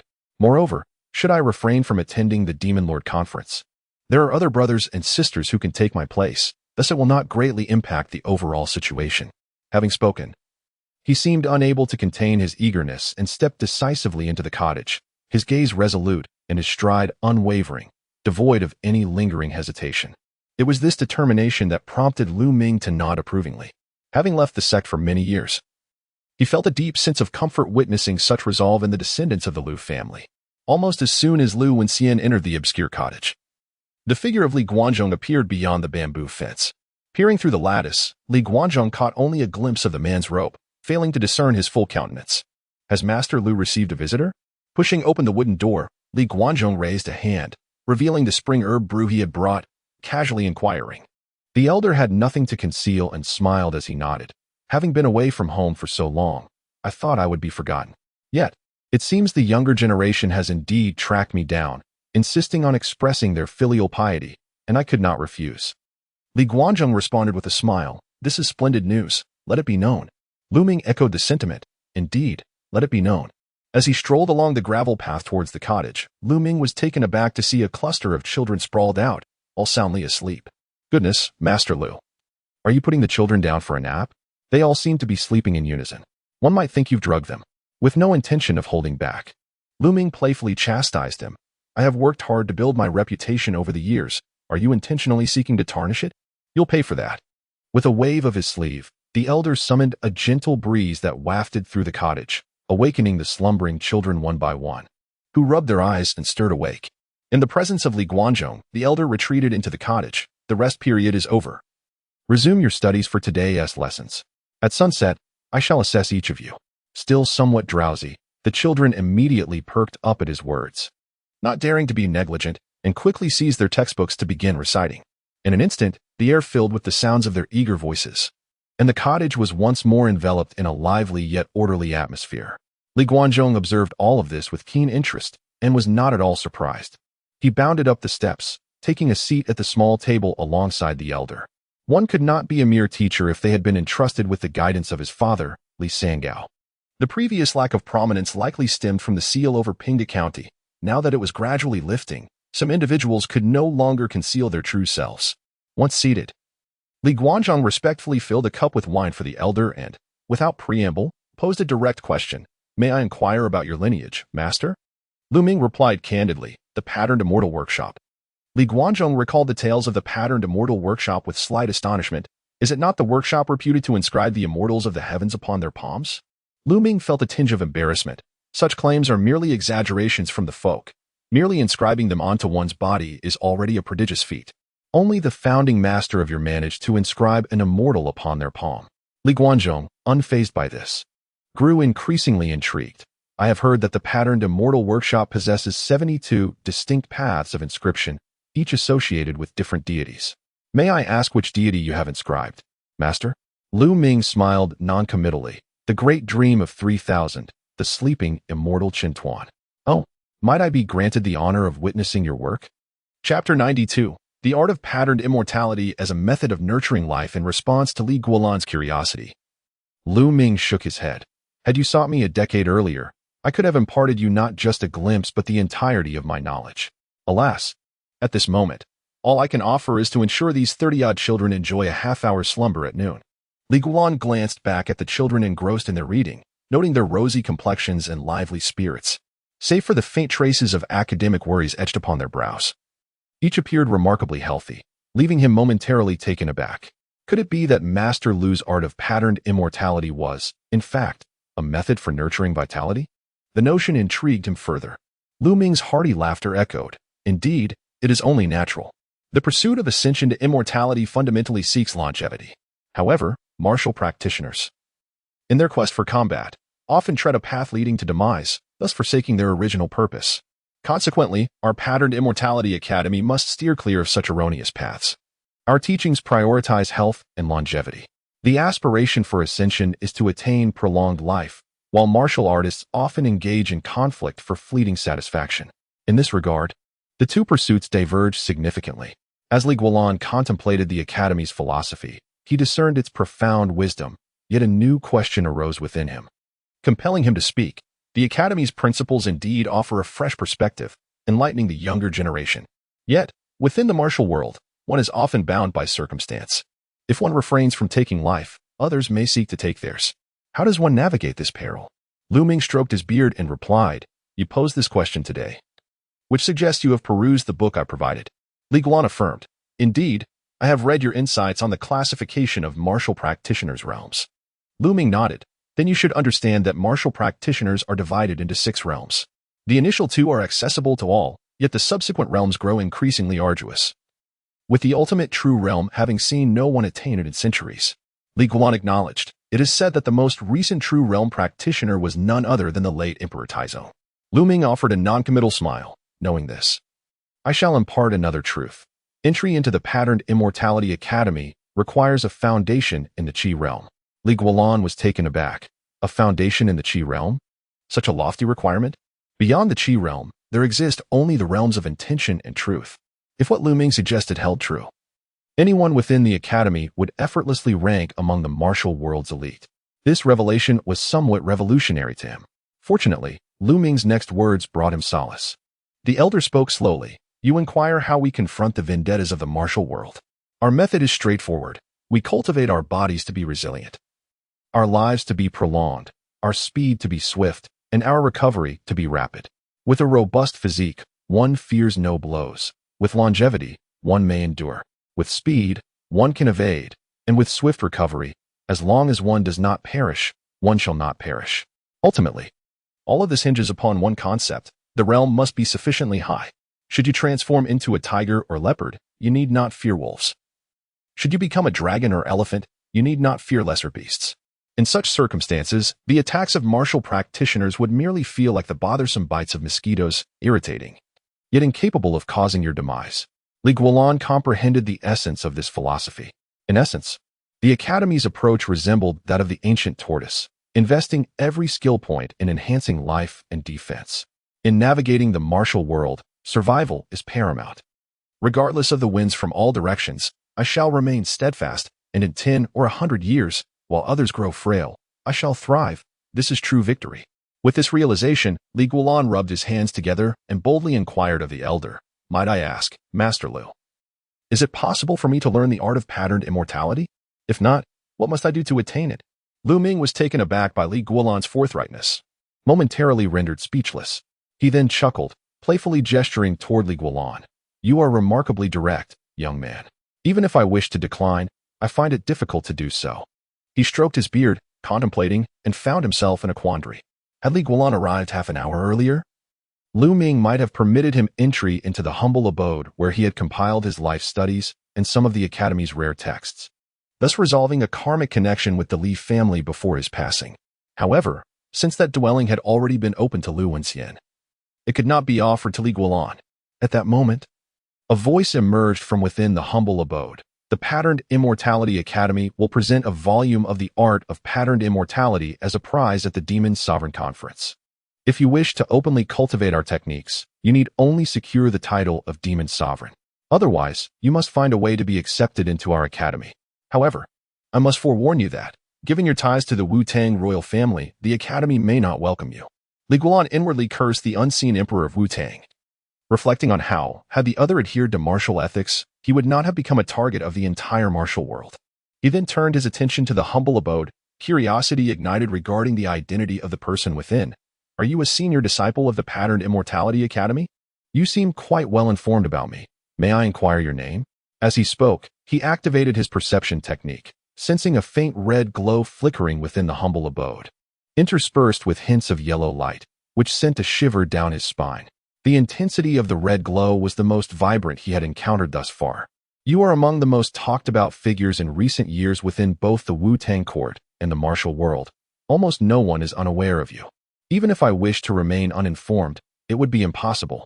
Inside the humble abode, Lu Wenxian scrutinized a painting resembling a dragon and phoenix, frowning as he conversed with Guanlan, ultimately revealing his name. At that moment, he was examining the foundational diagram of the golden body of the art of patterned immortality, which not only detailed the pathway of immortal patterns, but also contained Lu Ming's annotations. Following these notes, Lu Wenxian felt he had gained a great deal. At this pace, perhaps within a month, he might achieve some minor success. With this thought, his tone lightened. I am Lu Wenxian, and I have long been aware of you, brotherly. Ah, so it is Brother Lu. A pleasure to meet you. Guanlan clasped his hands in greeting. I hear the Patterned Immortality Academy will participate in the Demon Sovereign Conference. Will you be competing, Brother Lu? Then we are rivals. Lu Wenxian instinctively replied. Of course. I shall.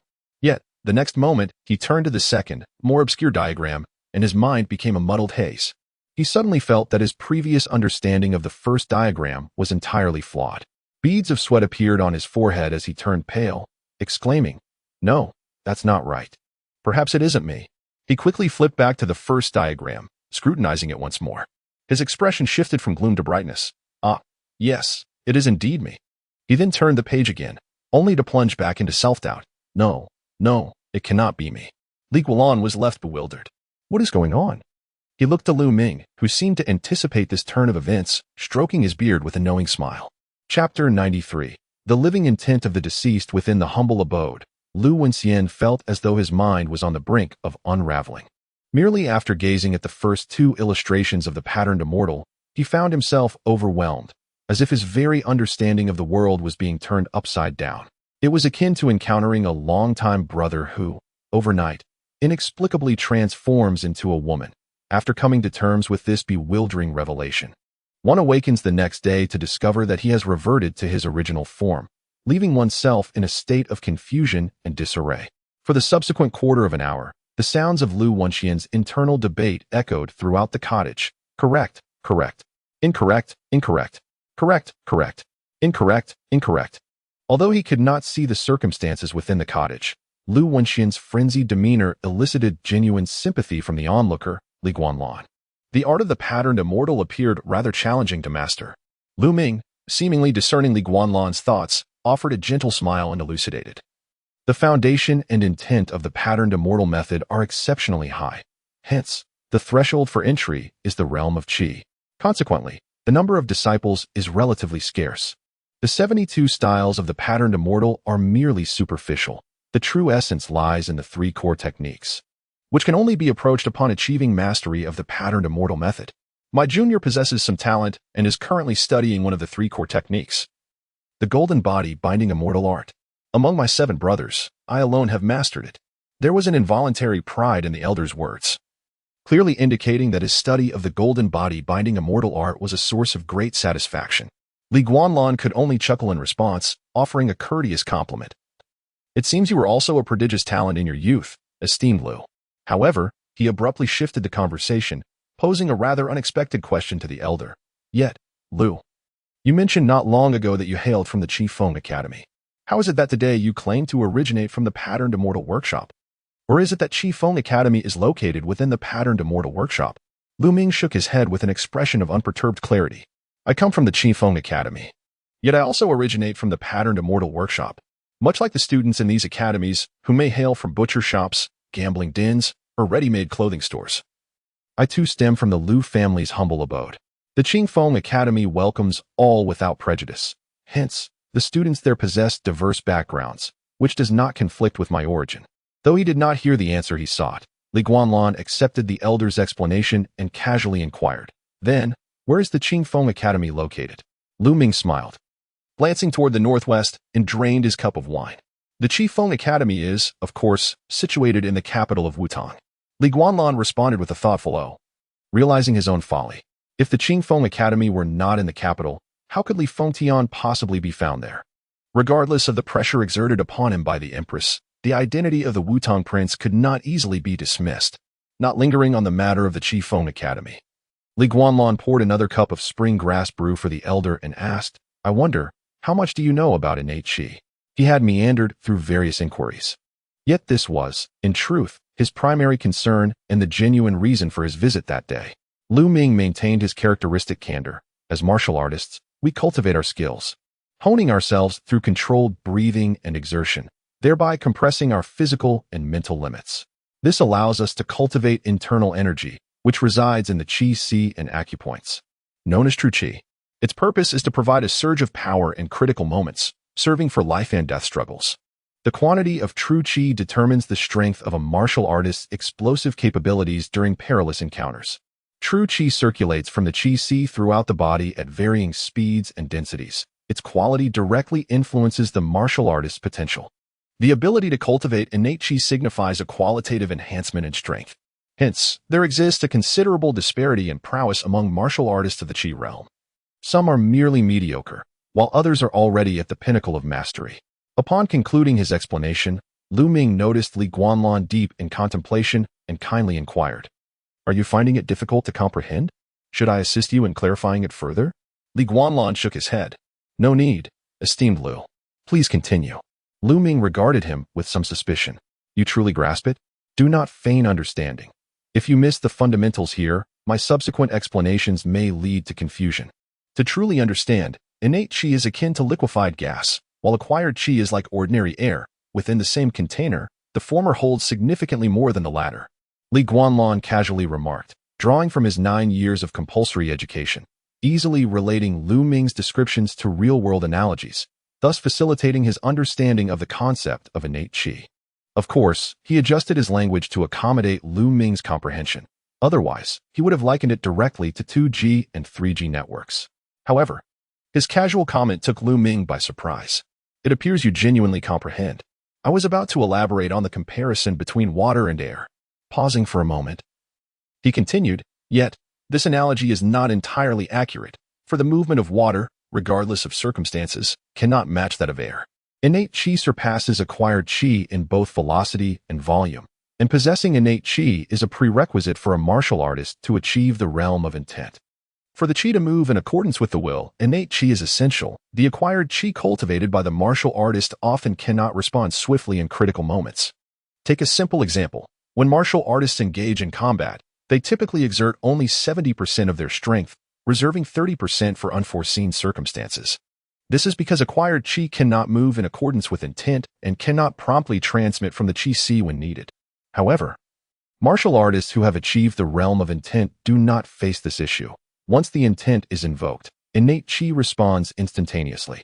Li Guanlan listened with keen interest. Unable to contain his excitement as he inquired, does this mean that possessing innate qi equates to achieving the realm of intent? He had not anticipated that. Having only recently begun his journey into martial arts, he would have already traversed more than half of the 6 realms of martial artists. Lu Ming shook his head. Innate qi is merely the threshold of intent. The true essence lies in how to tame and fully transform acquired qi into innate qi, concealing it throughout the body, achieving a harmonious union of qi and intent. This is the genuine realm of intent, and it has thwarted countless prodigious talents.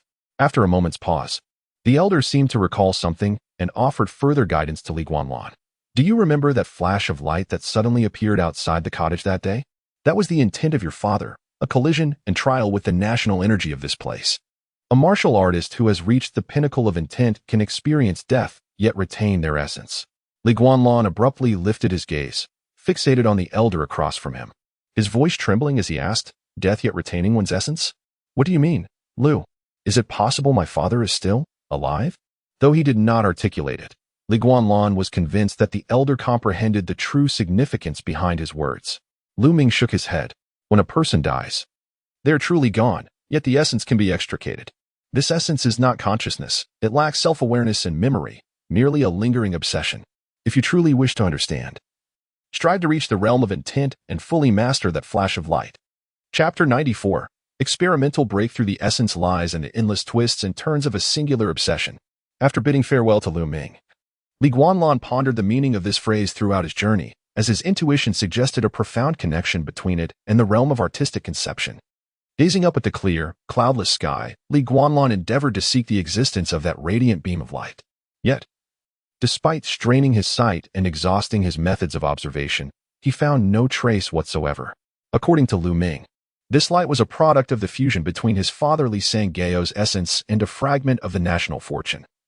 Devoid of self-awareness yet possessing an unwavering commitment to safeguarding the tranquility of Pinghu County. Thus, whenever a threat to the lives of the county's inhabitants emerged, that light would instantly materialize, eradicating danger at the first opportunity. Should he manage to harness that light, his own strength would significantly augment, thereby enhancing his chances of confronting the impending crises. However, this required reaching the realm of artistic conception. Li Guanlan felt a wave of frustration. The martial arts were divided into 6 realms, with artistic conception being the 5th. Beyond that lay the true realm. Achieving such a state in less than 2 months seemed impossible, even with extraordinary luck. Yet, it appeared that it was not entirely out of reach. After all, he had already attained the Qi realm, placing him merely 1 step away from artistic conception. Stroking his chin, Li Guanlan began to believe that this realm was not as unattainable as it seemed. He likened the journey to academic examinations, finding little difference.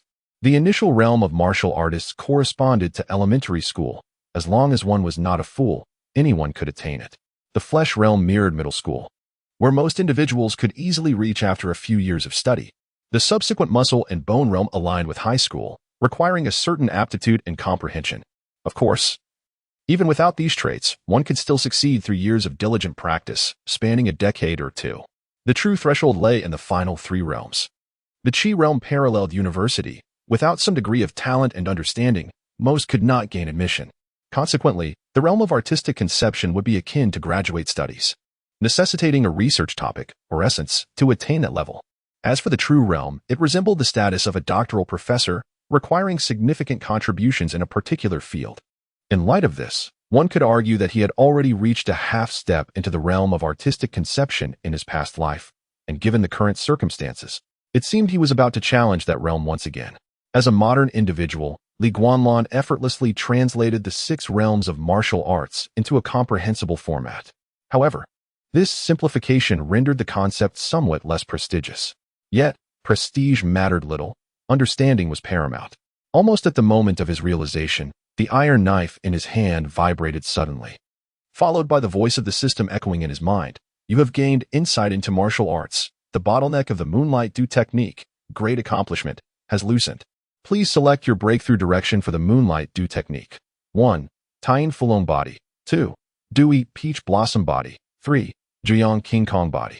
Note: the breakthrough direction of the Moonlight Dew technique pertains to your life. Please choose wisely. Note 2. You may spend 1,000 justice points or unjust points for an experimental breakthrough. Failure will not result in backlash. Gazing at the iron knife in his grasp and feeling its tremor, Guanlan could not suppress a sharp intake of breath. The Moonlight Dew technique, which had long been stuck at great accomplishment, was on the verge of a breakthrough. Was it due to his recent unique comprehension? Could this be a pathway to artistic conception? Without time for further contemplation, Guanlan eagerly returned home, closed the door, and sat cross-legged on the bed to commence the so-called experimental breakthrough. The Moonlight Dew technique was the internal martial arts method he had mastered, and it now appeared to be a complementary practice to the missing Moon Qian Kuan blade. After Guanlan had cultivated this technique to great accomplishment, 3 distinct attributes of internal energy had emerged. Now, it seemed that in order to advance further, he needed to refine one of these 3 attributes, which would consequently shape his physique. Tyin Fulong body. The body formed after the completion of the Moonlight Dew technique, internal energy, Yin. Practitioners possess cold, shadowy internal energy, excelling in combating yang. Training during overcast, rainy nights yields double the results for half the effort. In such conditions, combat prowess is amplified. Upon reaching the ultimate limit, one gains absolute dominance over those who possess dragon-shaped true energy. Dewy Peach Blossom body. The body formed after the completion of the Moonlight Dew technique, internal energy, water. Practitioners have gentle, flowing internal energy, providing astonishing recovery abilities, tenfold that of peers. Renowned for their resilience in prolonged battles, they exude a captivating peach blossom fragrance, irresistibly attracting women. And when in companionship, both can enhance one another's abilities. The rate of cultivation is contingent upon the number of women present. Jiang King Kong body. The body formed after the completion of the Moonlight Dew technique, internal energy, yang. Practitioners wield fierce, unyielding internal energy, akin to the great sun, possessing unparalleled dominance over all forms of venomous energy, unperturbed by fire, malevolent spirits, or seduction. However, the Jiang King Kong body cannot be breached, if compromised. Only the 9 suns remain, and such solitary energy is fleeting. Choose wisely. After briefly sensing the distinctions among the 3 breakthrough directions, Guanlan was compelled to open his eyes, engulfed in conflict. Except for the somewhat frivolous Dewy Peach Blossom body, both the Tyin Fulong body and Jiang King Kong body were extraordinarily formidable martial physiques. The former exhibited unimaginable potential in suitable environments, while the latter was akin to an indestructible body, exhibiting sheer dominance. However, what did solitary energy is fleeting imply? And who were those possessing dragon-shaped true energy? Guanlan pondered aloud, yet no one was there to provide answers. Ultimately, he decided to experience them all. After all, failure bore no consequence. After murmuring to himself, he closed his eyes once more and spent 1,000 unjust points to attempt the Tyin Fulong body. Presently, he possessed over 2,000 justice points and more than 4,000 unjust points. The former was relatively precious due to its versatility, while he had yet to discover any other use for the latter aside from enhancing techniques, leading him to prioritize the expenditure of unjust points. Spending 1,000 unjust points for an experimental breakthrough of the Moonlight Dew technique. On this day, you meditated under the moonlight, absorbing ample lunar radiance, which triggered a qualitative change through quantitative accumulation, culminating in an explosive surge of internal energy throughout your body. The extreme Yin essence manifests the Taiyin body. The Taiyin body slays tigers and subdues dragons. In a daze, Li Guanlan's consciousness suddenly plunged into an endless abyss of darkness. Soon, within that void, a fierce, crimson tiger and a resplendent golden dragon materialized. The dragon and the tiger roared as they lunged toward Li Guanlan. Chapter 95. The terrifying aura of the true dragon. Despite knowing that the dragon and tiger before him were mere illusions, the overwhelming realism of their presence, coupled with the foul breath of the roaring tiger, sent shivers down Li Guanshan's spine. Confronted by these two fearsome beasts, he felt an instinctive terror rising from the depths of his being. A voice within urged him desperately to flee, a primal survival instinct embedded in humanity's essence. Clenching his fists and gritting his teeth, Li Guanshan forced himself not to turn away. Instead, he stared defiantly, watching as the phantoms of the two beasts passed through his very form.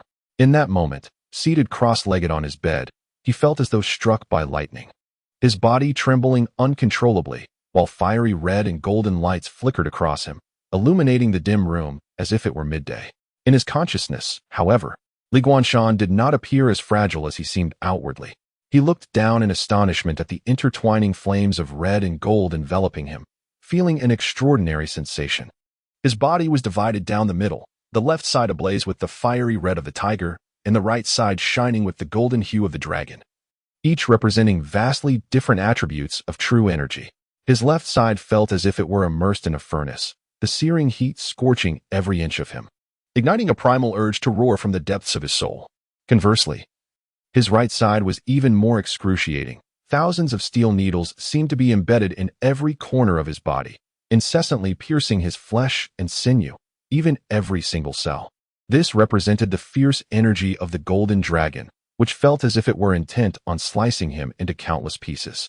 The simultaneous onslaught of flame and steel left Li Guanshan in anguished despair. Yet beneath these two energies, a chilling aura lingered, protecting his heart and Dantian. It was this frigid essence that allowed him to maintain clarity even amidst the turmoil of the other two forces. Three distinct energies clashed within his being, and Li Guanshan felt utterly powerless against their struggle. He yearned to release all three forces, even if each was a coveted pinnacle of true energy in the martial world. At that moment, he desired none of them. He simply wanted to vent. With a resolute thought, he adopted a horse stance, tightened his left fist, and with every ounce of strength, he thrust it forward. No embellishments, only raw power. Boom! A resounding explosion echoed in his conscious space as a fiery red fist erupted from his left hand, traversing 100 paces in an instant before detonating in the distance. Flames spread like a tidal wave, igniting the sky with shooting sparks akin to fireworks or cannon blasts, the terrifying spectacle leaving Li Guanshan astounded. He had never envisioned that true energy could manifest in such a manner. At that moment, the system's reminder chimed in. Tiger Aura. The true energy comprehended by those who have battled between life and death on the battlefield, characterized by aggression and conquest, fierce and relentless. Those possessing the Tiger Aura typically hail from military backgrounds, often acting with tyranny.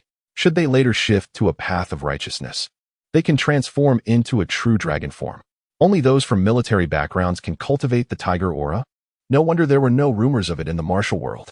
Clenching his left fist, feeling the lingering burn of the Tiger Aura within, Li Guanshan murmured to himself. With the release of that punch, his left side returned to normal, the hellish flames no longer scorching him, and he felt an immense sense of relief. Drawing from this experience, he mirrored the motion with his right hand, delivering a powerful strike that transformed the rampant golden energy into a colossal fist, which struck the distant void and exploded silently. Unlike the fiery ferocity of the Tiger Aura, the explosion of the golden fist appeared less spectacular. It resembled a radiant sphere, sending forth countless golden rays in every direction, each beam akin to a sword's edge, cutting through the air with a fearsome presence.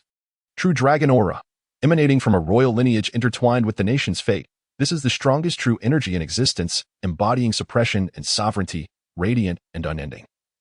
Those imbued with the true dragon aura are of royal descent, yet each dragon is unique. And only those who wear the crown and occupy the dragon throne can achieve the true dragon form.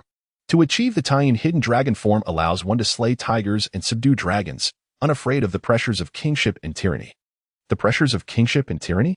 Are those of these two identities truly different from others? Li Guanshan pondered, filled with questions regarding the system's revelations.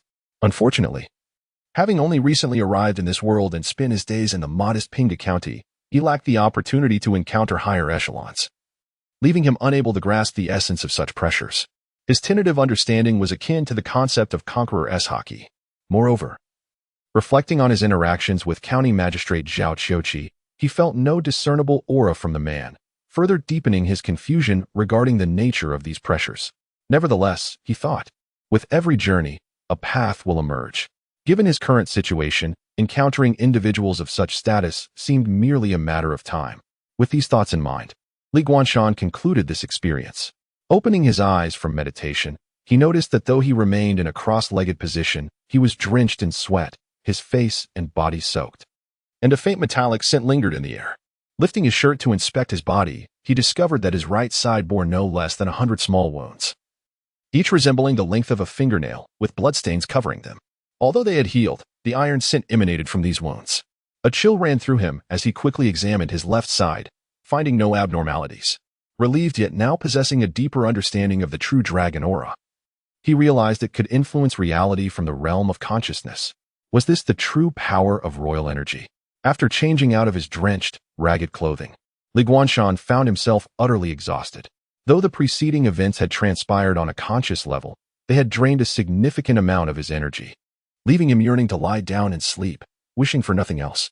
While he had yet to explore the dewy peach blossom body and the nine-yang diamond body, he felt that given his current mental state, further risks were unwise.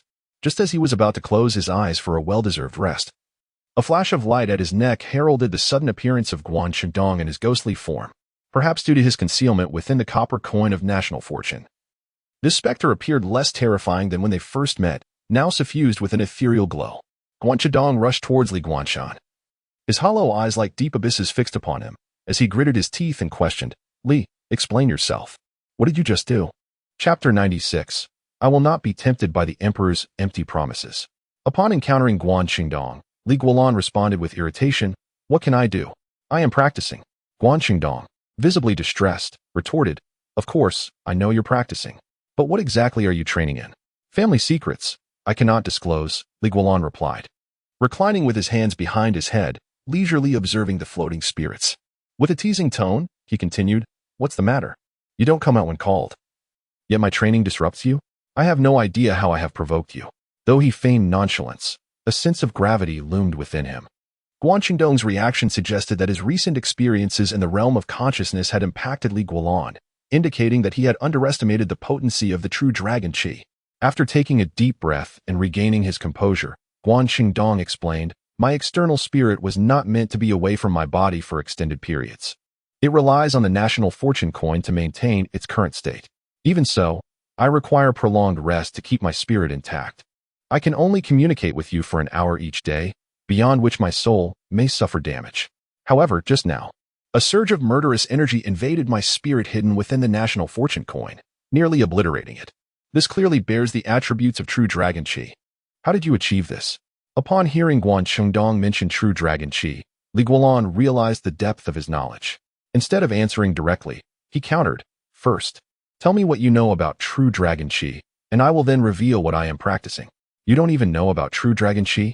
Guan Shandong asked, skepticism evident in his expression, though the mist surrounding his ghostly visage obscured any telltale signs. Li Guanlan shrugged, "I am merely a naive country bumpkin. How could I know such esoteric matters?" With a resigned tone, Guan Shandong elaborated, "True dragon qi is a form of vital energy that can only be cultivated by royal family members. It is the most formidable type of energy in the world. As the royal family, being the sovereign of the land, is inextricably linked to the national fortune. When the nation thrives, they thrive. When it falters, they falter. And when it perishes, they perish. Any citizen of the realm, when faced with these royal members, will inevitably feel dwarfed, regardless of how powerful their own cultivation might be. This stands in stark contrast to us wandering practitioners, to be blunt. Even if the Wu-Tang dynasty were to be overthrown or besieged by foreign foes or ravaged by disasters, we would continue our lives as usual, practicing whatever level of martial arts we wish. The royal family, however, faces dire consequences upon the fall of their nation. They risk losing their true dragon qi and their powers, or worse, facing backlash from it, even if they evade the repercussions of their dissipating true dragon qi. They will be utterly forsaken by the national fortune with the rise of a new dynasty, leading to their inevitable decline. Throughout history, regardless of how former dynasties chose to engage with new ones, whether through resistance or complete submission, they invariably fell to the status of insignificant families within 3 generations. All due to their total abandonment by the essence of national fortune. One must bear the weight of the crown. Once lost, one cannot expect favor to remain. Guan Qingdong's detailed exposition afforded Li Guolan a clearer understanding of true dragon qi. After digesting this information, he slowly addressed Guan Qingdong, as you are aware. My father had a wager with the late emperor, and the stakes are unacceptable to the current Wu Tang royal family. Thus, dealing with true dragon qi is a matter my family must prioritize, and my family's martial arts just so happen to include techniques to counter it. Guan Qingdong could no longer contain his astonishment, exclaiming, "What? You are practicing to counter true dragon qi? Are you courting death? This is tantamount to rebellion in any dynasty." Li Guolan chuckled. Rebellion? They promised my family something but withheld it, even intending to silence us. Should I not rebel? Should I instead offer my neck for them to sever? If not for my current inadequacy and strength, I would have already risen against them. Li Guolan always spoke with conviction regarding this matter, for to him, the Wu Tang emperor had, in his rebellion against the empress, never truly believed he would succeed. He painted grand visions for his father, Li Sangao, yet unexpectedly, events unfolded as he had envisioned, and the promises made were taken to heart, leaving the emperor eager to renege. Others might have tolerated such betrayal, but Li Guolan could not. To toil under a master who merely spins illusions was intolerable. And now that he had traversed into this world, should he also endure the emperor's empty promises? To not resist would be an affront to his identity. Guan Qingdong was taken aback by Li Guolan's words, staring at him in silence for a considerable time. Eventually, he sighed and said, "My true self lies 30 miles east of your Pinghu County, at the mass grave. The items your father entrusted to me are also there. If you wish to retrieve them, you may come. If you fear, I can try to approach the border, the edge of the seal, and we can meet there. This way, you remain within the seal, and I outside, both in our own comfort zones, without impeding one another." How does that sound? Li Guolan was somewhat surprised. "Oh? Why so readily revealing your location? I never said I wanted to collect anything from you." He had previously contemplated such a method to acquire the items left by Li Sangao, but had never had the opportunity to discuss it with Guan Qingdong. Now that it was proposed, he felt greatly tempted. Though he was unaware of what Li Sangao had left for him, he surmised that it must hold considerable value. Given the significance of the Crescent Moon Universe Blade in his possession, perhaps it was the second treasure coveted by the martial world. Guan Qingdong replied with exasperation, "I merely wish to rid myself of you both as soon as possible, lest I become implicated as a rebel." He lamented at that point. Even 10 lives would not suffice. Li Guolan chuckled, "But I still possess the national fortune coin. Do you not desire it?" Upon hearing this, Guan Qingdong hesitated before resolutely shaking his head. "No, thank you. I fear I may gain a fortune but lose my life. A gentleman does not stand beneath a perilous wall." Although Guan Qingdong coveted the national fortune coin in Li Guolan's possession, he genuinely feared that momentary greed might lead to his demise. After considering Guan Qingdong's proposal, Li Guolan nodded. "All right, you are at the mass grave east of the county. Then, let us set a time to meet at the border nearby." Chapter 97. A sudden shift after battling Yuxinglia, Li Guanlan felt a newfound confidence in his abilities. At least within the confines of Pinghu County, he believed he could now stride with audacity. However, as time passed, he recognized that this advantage would gradually diminish. Thus, while he still commanded the situation, Li Guanlan contemplated reaching out to Guan Qingdong. Even if every action taken by the latter seemed meticulously crafted to ensnare him, he was now equipped with the capacity to unravel such schemes. After all, he had become a formidable force capable of unleashing sword energy extending 40 meters. According to the classification of martial realms, he had undoubtedly reached the pinnacle of the Qi realm, an invincible presence beneath the masters. With such assurance, visiting Guan Qingdong near the border was hardly reckless. Guan Qingdong was taken aback by Li Guanlan's sudden affability, exclaiming, "Why this unexpected boldness? This is rather unlike you." Li Guanlan, with a thick skin and no hint of embarrassment, retorted, "Time changes all. I am strong now and have no need for excessive caution." Guan Qingdong chuckled. "I'm not trying to belittle you, but with your current prowess, you can only reign supreme in this sealed Pinghu County. Once outside, you would be nothing but a cowardly rat."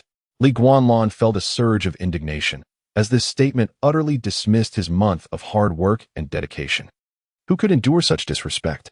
"I even defeated Yuxinglia, Surely that merits some pride. Guan Qingdong was momentarily stunned. Who did you say? The Mad Bull? Yu Xinglia. Li Guanlan replied, casting a glance at him. He clearly observed the tremor that coursed through Guan Qingdong upon hearing that name. Guan Qingdong's excitement surged. You mean the Mad Bull Yu Xinglia from the 12 zodiac beasts of Wanshou Mountain? You defeated him? Indeed. That is impossible, Guan Qingdong exclaimed. Yu Xinglia is a mad bull, possessing the strength of 4 bulls, with a tough hide and resilient flesh. Generally, no master of the Qi realm stands a chance against him. Moreover, the local seal has little effect on him due to his unique physique. He is practically unaffected here as he would be outside. How could you possibly defeat him? Li Guanlan was quite pleased with Guan Qingdong's reaction and shrugged. Do you think I would lie about something like this? It won't be long before word spreads, and whatever you hear from others will only be more exaggerated. In the realm of martial arts, rumors spread like wildfire, often faster than gossip among the nobility in the capital. Li Guanlan firmly believed that the happenings in Pinghu County would soon echo throughout the martial world. Moreover, the information shared by Guan Qingdong corroborated what GC Chapter 98. What kind of abnormality is this? As Li Guanlan was about to draw the Xianhua Qiankuan blade, Guan Qingdong hurriedly floated up to the beam and concealed himself, repeatedly waving his hands. Brother, do not be agitated. I was merely jesting. While the 18 farewells is indeed a specialty of our 100 Ghost Mountain, it certainly will not be employed against you. After saying this, he felt that his words might have been misinterpreted and added, I do not mean to suggest that you are unworthy of the 18 farewells. Rather, I have complete faith that you will not perish at the Demon Lord Conference, and thus you will not require it. Li Guanlan, uninterested in further debate, waved his hand dismissively. All right, if your 100 Ghosts Mountain wishes to involve itself in this Demon Lord Conference and invest in me, I ask for nothing more than an abundance of martial arts manuals. Surely, that is within your capability? Guan Qingdong had anticipated this request and readily nodded in agreement. That is certainly feasible. Our 100 Ghost Mountain may lack in various areas, but we possess a wealth of the manuals you seek. However, some of these texts are of significant consequence, having been acquired by our sect's predecessors during perilous endeavors. Should they be exposed, it may lead to complications, so you must be prepared to ensure that we are not implicated. Li Guanlan smirked. If we are to disturb graves, let us disturb them. There is no need for such genteel language as perilous endeavors. Rest assured, I will not disclose that it was your 100 Ghost Mountain that provided them. I will merely claim to have pilfered them. Guan Qingdong eagerly nodded. Excellent. Your assurance is all I require. He descended from the beam like a wisp of smoke, circled around, and perched himself on a table in the corner, contemplating for a moment before speaking candidly. To be frank, I currently possess 9 martial arts manuals. If you desire them, I can transcribe them for you, but this will require time, and I advise that you focus on 1 or 2 at first. Too much at once may overwhelm you. Li Guanlan chuckled. Simply provide the manuals to me. Whether or not I can master them is my concern. As long as my justice and unjust values are adequate, any manual in my possession will merely require a few enhancements. Recalling Li Guanlan's extraordinary talents, Guan Qingdong felt reassured and remarked, Since you are so confident, then let us proceed as you wish. Bring me paper and ink. I will first provide you with the Linglong turtle breathing technique. This technique has a long history and is scarcely known in the martial world, ensuring its safety. The turtle breathing technique is a method of cultivating true energy while in slumber. Once mastered, it requires no conscious effort. The body will instinctively operate during sleep. Although progress is gradual, it effectively utilizes sleeping hours. Over time, it complements the unwavering diamond method without causing bodily conflict. As a scholar of 100 Ghost Mountain, while Guan Qingdong had not practiced those techniques from various graves, he had perused thousands of manuals and possessed remarkable insight. Considering Li Guanlan's time constraints, he immediately recommended the most suitable technique for him. Utilizing the time others spent sleeping for cultivation was an exhilarating prospect for Li Guanlan, who eagerly procured paper and ink, spreading them across the table with anticipation. Guan Qingdong began. The divine turtle is known for its longevity and fondness for sleep. Thus, practicing this technique requires tranquility and not motion. Listening to Guan Qingdong recite, Li Guanlan diligently transcribed while mentally processing the contents. The saying goes, seeing it 1,000 times is not as effective as practicing it once. After completing his writing, he was momentarily taken aback by the system's notification. You have transcribed Linglong turtle breathing technique and gained insight. Linglong turtle breathing technique, basic understanding. Having just finished transcribing the Linglong turtle breathing technique, Li Guanlan was astonished. Is this truly possible? This time, he had learned the technique without expending any enhancement points. Did this mean? A fleeting hypothesis crossed his mind, and without further contemplation, his hand instinctively moved. He pulled out another sheet of paper, focused intently, and transcribed the Linglong turtle breathing technique once more. You have transcribed Linglong turtle breathing technique a second time and gained insight. The system's notification appeared again, although the progress had not updated. Li Guanlan was certain his conjecture was correct. This revelation was undeniably fortuitous for him, in a moment when his justice and unjust values were scarce. The ability to acquire techniques in this manner was something Li Guanlan wholeheartedly welcomed. Suppressing his excitement, after finishing the second transcription, he began anew. Guan Xingdong, observing from above, watched as Li Guanlan repeatedly transcribed the Linglong turtle breathing technique. Initially pleased by his diligence, Guan Xingdong soon frowned and could not help but interrupt. Hey, Li Guanlan. What on earth are you doing? Surely you do not believe that simply transcribing it over and over will lead to mastery of the Linglong turtle breathing technique. This is not practice, it is writing. You need only ensure that the technique is firmly lodged in your mind. You have transcribed Linglong turtle breathing technique for the 5th time and gained insight. Linglong turtle breathing technique, entry level. Setting down his pen, Li Guanlan looked up at Guan Xingdong with a faint smile. Brother Guan, let us proceed to the next manual. We shall work through the night, aiming to complete all 10 by dawn. Guan Xingdong was taken aback, then grew somewhat exasperated. Li Guanlan, you must not bite off more than you can chew. You have scarcely mastered the unwavering diamond method, and now you are attempting the Mingxin sword courage, followed by the Linglong turtle breathing technique. This is already quite burdensome, and adding more will surely overwhelm you. If you inadvertently become possessed by demonic energy, it will only result in regret. Do you understand? Li Guanlan did not respond. Instead, he extended his left hand, enveloped in a layer of golden lacquer representing the diamond, and calmly stated, "This is the unwavering diamond method." He then extended his right hand, forming a turtle shape from shallow blue gas, declaring, "This is the Linglong turtle breathing technique." Finally, he lowered his head, allowing a brilliant sword light to illuminate his abdomen, stating, "This is the Mingxin sword courage. As you can see, I have already entered the initial stages with all 3 techniques. Therefore, do not worry about my capacity to endure. Feel free to share all the techniques you know." Looking at the astonished Guan Xingdong, Li Guanlan's lips curled into a slight smile. Time is short, and the tasks are heavy. Let us not dwell on trivialities. Proceed with all you have. With a gulp, Guan Xingdong, though devoid of a physical form, distinctly heard the sound of his own difficult swallowing. He regarded Li Guanlan, his mind consumed with a singular thought. What on earth is this anomaly? Chapter 99. Every action is an art in a humble room. Guan Xingdong's spectral form flickered with an ethereal glow, as if transmitting a potent signal. Li Guanlan sat beside a table, quill in hand, his strokes flowing like a river. Having witnessed Li Guanlan's extraordinary martial talent, Guan Xingdong decided to share the 10 martial techniques he possessed without reservation.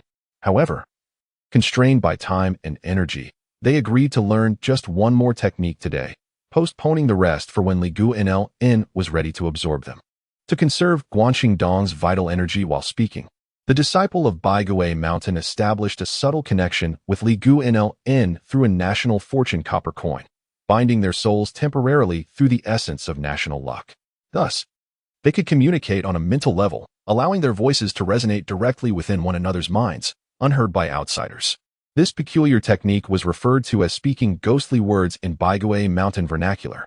Should a member of the Qingtian Observatory use their aura observation technique to examine the room, they would see a slender yellow thread connecting Guan Xingdong and Li Guanlan in midair, symbolizing Baigui Mountain's interpretation of national fortune's essence. Through this method, Guan Xingdong's voice echoed in Li Guanlan's mind, enhancing confidentiality while significantly minimizing the depletion of his own spirit. You wrote sitting and lying cultivation method for the first time, in a state of confusion. You wrote sitting and lying cultivation method for the second time, gaining some enlightenment. Sitting and lying cultivation method, roughly understood. You wrote sitting and lying cultivation method for the 5th time, a flash of insight. Sitting and lying cultivation method, entry level. Before long, the sitting and lying cultivation method was completed. Li Guanlan rubbed his wrist and conveyed to Guan Xingdong through their mental link. Did you hear anything? In his mind, Guan Xingdong's voice, rich and varied, responded with bewilderment. Hear what? Is that old Granny Chun next door calling her grandchildren for dinner? Li Guanlan and shook his head. Never mind, it's nothing. Initially, he worried that the system's voice might be overheard due to his connection with Guanxingdong, but it seemed that was not the case, which relieved him greatly. Returning his attention to the still wet ink of the sitting and lying cultivation method, he felt a tinge of frustration. By the way, how come the divine skill you gave me is either for sleeping or sitting? Are you sure this is on par with the immovable Vidra technique? You wouldn't be deceiving me, would you? Guanxingdong, a bit irked, retorted, we are allies now, thriving or suffering together. What benefit would I gain from deceiving you? Both the Linglong turtle breathing technique and sitting and lying cultivation method were premier methods for cultivating internal energy. With these two techniques, every posture, standing, sitting, or lying, would serve as practice, while others could train for a maximum of 7 hours a day. You would be gaining an additional 5 hours of practice just by calculating it. Even if those 5 hours were halved, you would still have 2.5 hours more than others. In this manner, you would accumulate an extra day's worth of practice every 3 days. An entire year over 3 years, and a decade over 30 years. Life is but a fleeting moment. And do you not realize how much more you would surpass others in the end? This is the best strategy one could conceive to enhance your strength. Do not take such fortune for granted. Li Guanlan did not counter. As he was currently perusing the descriptions of Linglong turtle breathing technique and sitting and lying cultivation method. Linglong turtle breathing technique, an unparalleled method realized by an enlightened master during slumber hundreds of years ago, practicing meditation, cultivation, and ascension within dreams, with boundless applications. Sitting and lying cultivation method, a technique discovered by the immortal of the rotten chess, requiring no specific location or movement. Practice can be done while seated or lying down, multitasking. Although it may yield diminished returns, the extra time accrued remains beneficial. At the end of these descriptions, Li Guanlan received a new system notification. Spend 20,000 justice points or use a fusion pill to attempt the fusion of Linglong turtle breathing technique with sitting and lying cultivation method. Li Guanlan's previously calm heart surged with excitement. This was the Fur Chapter 100. A matter of cause and effect. The words of Guanxingdong did not elicit a significant emotional response from Li Guanlan. This world is vast, teeming with both virtue and vice. Malevolent deeds transpire every moment. It is impossible to claim that there are no nefarious individuals. Indeed, across the realm, there are likely thousands of such characters, if not more. However, they remain hidden from Li Guanlan's immediate perception, at least within the confines of Pinghu County. Until he finds himself utterly cornered, he will remain within Pinghu County, and unless your so-called clue happens to reside within the county, he will not lend it any attention. He articulated his thoughts clearly. The value of justice is precious, and the allure of martial arts is enticing, yet the prospect of leaving Pinghu County, risking failure in a gamble for trifling gains, is utterly inconceivable. When weighed against the fortune of the Wu-Tang, he can discern the gravity of each choice. Thus, he held no expectations regarding Guanxingdong's words. Nevertheless, the subsequent utterance from the latter stirred a flicker of excitement within Li Guanlan. What I am about to reveal to you is transpiring right under my nose, a mere 30 miles from your Pinghu County. Are you certain you do not wish to hear about it, to intervene? In essence, this occurs almost at your doorstep. Upon sensing danger, you could swiftly retreat. What harm could come of it? 30 miles outside Pinghu County is still within its bounds. Perhaps it slightly crosses the line, but the risk factor is minimal. Li Guanlan subtly straightened his posture, his gaze flickering. He was uncertain if this was a mere bait. Yet, truth be told, he felt a surge of intrigue. Having recently acquired knowledge of 2 additional martial arts, his need for enhancement was acute. If such an opportunity to reap substantial rewards with minimal risk truly existed, he was unwilling to let it slip away. Pray tell, what precisely is the matter? He inquired as he reached for the Mo Yuqian Kuindao. In the room, the ethereal glow emanating from the specter intensified, and Li Guanlan suddenly felt a chill permeate his mind, compelling him to instinctively close his eyes. In that moment, an image unexpectedly materialized within his consciousness. I shall now share the scene I have witnessed. You may judge for yourself whether to intervene. Guanxingdong's voice faded as Li Guanlan's awareness plunged deeper into that mental image. To the east of Pinghu County, in a neglected burial ground, ghostly flames flickered amidst the overgrown tombs. Towering locust trees cast a chaotic array of shadows, rendering the entire area ominously foreboding. Such an atmosphere is disconcerting even in daylight. let alone on a night sparse with stars and moonlight. Consequently, a chapter 101, crossing that boundary as a flicker of light danced before his eyes. Guanlan found his consciousness once again anchored within his own body. The familiar sight of his room enveloped him, rendering the visions he had just witnessed as mere phantoms. Yet, deep down, Guanlan understood that those experiences were undeniably real. The desolate wilderness, the profound darkness of night, the gruesome remnants of death, and the maniacal laughter of the wicked. Each scene and element was strikingly authentic. "Is this the consequence of my family's legacy?" he murmured softly, with resolve surging within him. He seized the iron knife from the table and stepped out of the door. The chaotic burial grounds, situated in the eastern part of Pinghu County, beckoned him. Thus, he ventured eastward. Although the small county lacked a curfew, the absence of vibrant nightlife rendered the town eerily quiet as night fell. Apart from the bustling area around the Chindrum Tower, the further he wandered toward the outskirts, the more the sounds of life diminished. Guanlan moved swiftly, initially taking hurried small steps, but as he traversed the increasingly desolate areas, excitement overwhelmed him, propelling him into a full sprint. Indeed, Guanlan was exhilarated. Despite his cautious demeanor that had governed his existence in Pinghu County, where he approached the unknown with skepticism and scrutinized every interaction, he harbored within a restless yearning, a desire to break free from Pinghu County and uncover the true nature of this world. Almost everyone asserted that due to the seal of national fortune, Pinghu County had never revealed its true horrors to him. The world beyond was far more menacing than anything within the county's confines. Long ago, Guanlan had resolved to remain within its borders until he reached a certain level. But the more he heard, the more his curiosity about the outside world intensified. Now, he finally possessed a legitimate reason to satiate that curiosity. "I have cultivated the sword of enlightenment," he contemplated. "Those people are searching for it, even willing to kill entire families. Should I ever be exposed, I will undoubtedly become their target. Rather than remain a passive victim, I shall take the initiative." This thought propelled Guanlan forward, quickening his pace until he was moving with the grace of the wind, darting along the empty path. From above, he resembled a fleeting night owl. Whether it was a quarter of an hour or merely a stick of incense, time passed swiftly, and soon Guanlan reached the boundary of Pinghu County. In the vast realm of the Wu-Tang, counties were plentiful, each delineated with precision. The prosperous regions often erected grand archways to flaunt their might, while the more modest ones merely placed a stone tablet as a marker. Naturally, the unremarkable Pinghu County fell into the latter category. Now, standing before a nondescript stone monument on the eastern edge of the county, Guanlan hesitated, gazing into the inky darkness ahead. One step further would plunge him beyond the protective confines of the novice zone. A mixture of trepidation, excitement, and vigilance stirred within him. Cautiously, he extended a foot forward. The night wind howled, yet no peculiar occurrences transpired. "Am I overestimating my own abilities?" he murmured, and with that, he crossed the monument, stepping for the first time beyond the borders of Pinghu County. What awaited him was merely a gust of wind that felt slightly more intense. The surroundings appeared unchanged, and his body felt no different. However, Guanlan soon dismissed this initial assessment. He extended his hand, feeling the caress of the wind, and listened intently to the gradually clarifying sounds of insects and rustling grass. Ultimately, he concluded, "No, it is not that the night wind has intensified. Rather, my senses have sharpened." Moreover, he felt an increase in strength. With a leap that soared 5 meters into the air, Guanlan's spirits soared.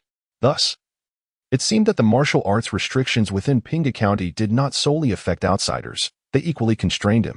If their powers were diminished, so too were his. If everyone was weakened, then in essence, no one was weakened at all. Likewise, if everyone were strengthened, it equated to a collective augmentation. Realizing this, Guanlan could not suppress his laughter. He then ceased to hold back and raced toward the chaotic burial grounds. In the wilderness, a man engulfed in flames had ceased his struggles. The acrid scent of charred flesh pervaded the air, yet the members of the evil Blade sect, brandishing torches, continued their heinous acts amidst their manic laughter. One of the leading disciples stepped forward to the center pole where a bound woman was secured, addressing her, "Truly, you are the daughter of the sword demon Feng Huachio. Your heart is as ruthless as it is steadfast. Even as your man perishes before your eyes, you remain resolute, impressive. I must admit. But tell me, how much longer can you endure? Feng Yi, shall we burn you or your precious son next?"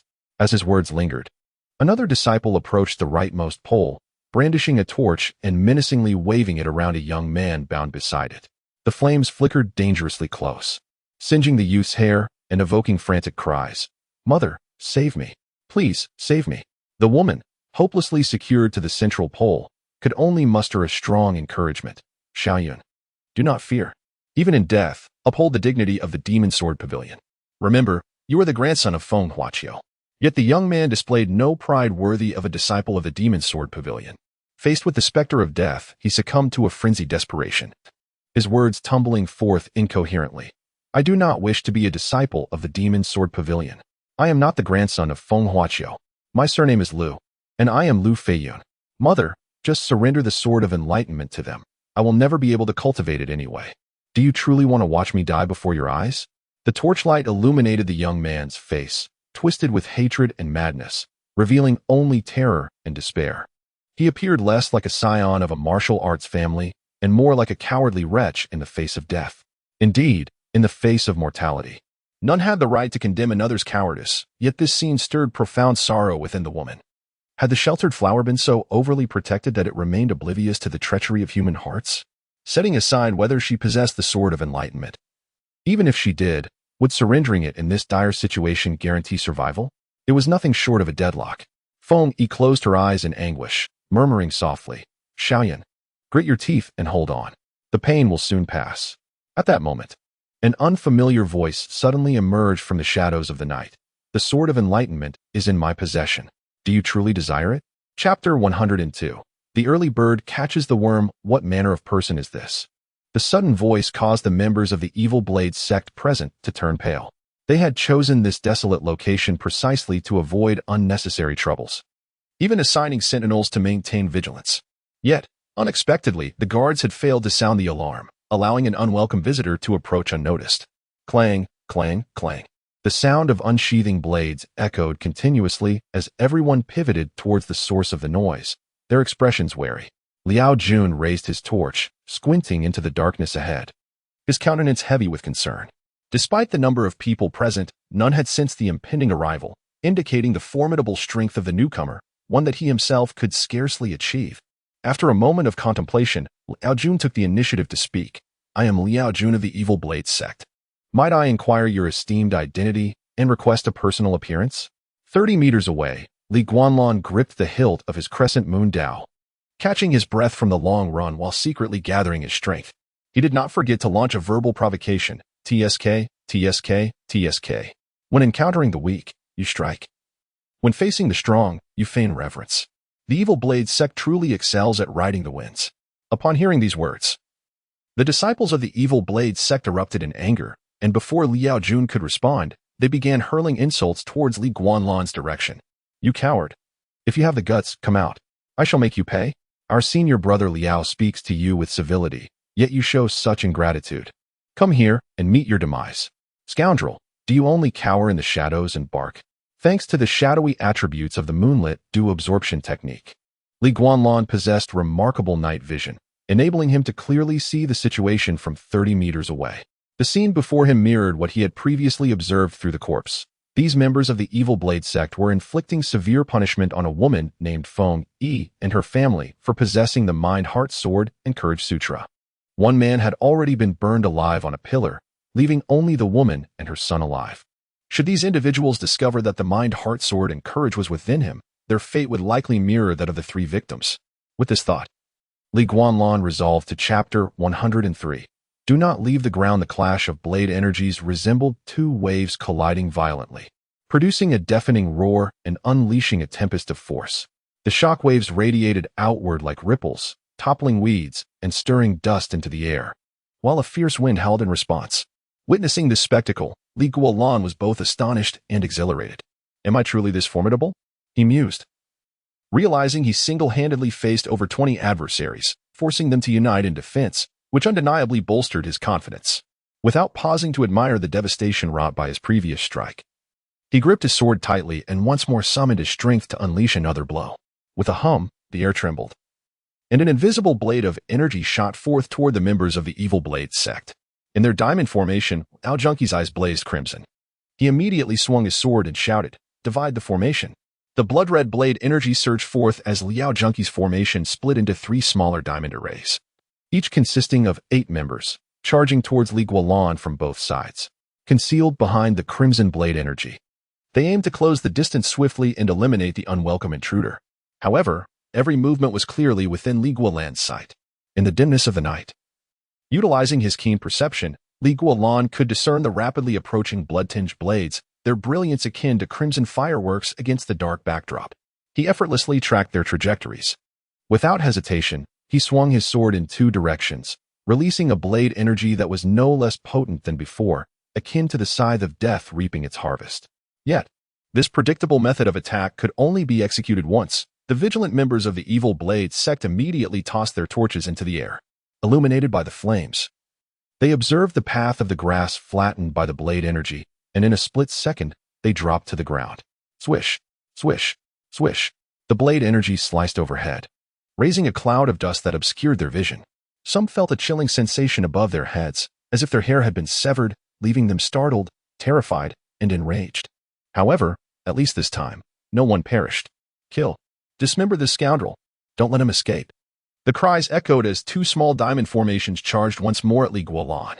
The left squadron relentlessly swung their swords, producing a series of 1-meter-long blade energies in retaliation, while the right squadron seized the opportunity to charge forward, their sinister laughter coalescing into a malevolent energy around their curved blades.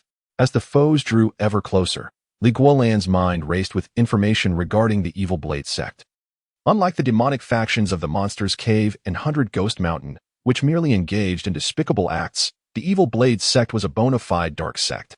Their cultivation methods and philosophies revolved around feeding blades with human life, nurturing them with blood, and forging them with lives. Thus, human lives were merely seen as fodder for their blades.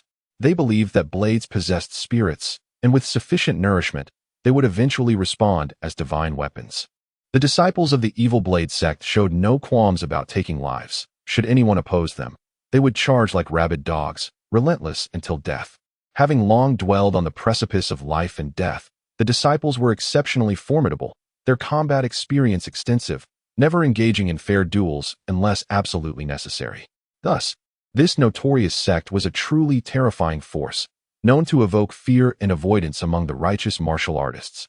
In the annals of martial history, the evil blade sect had seized the title of Demon Sovereign thrice, each time unleashing a storm of bloodshed that compelled the righteous sects to seek aid from the Wu-Tang court.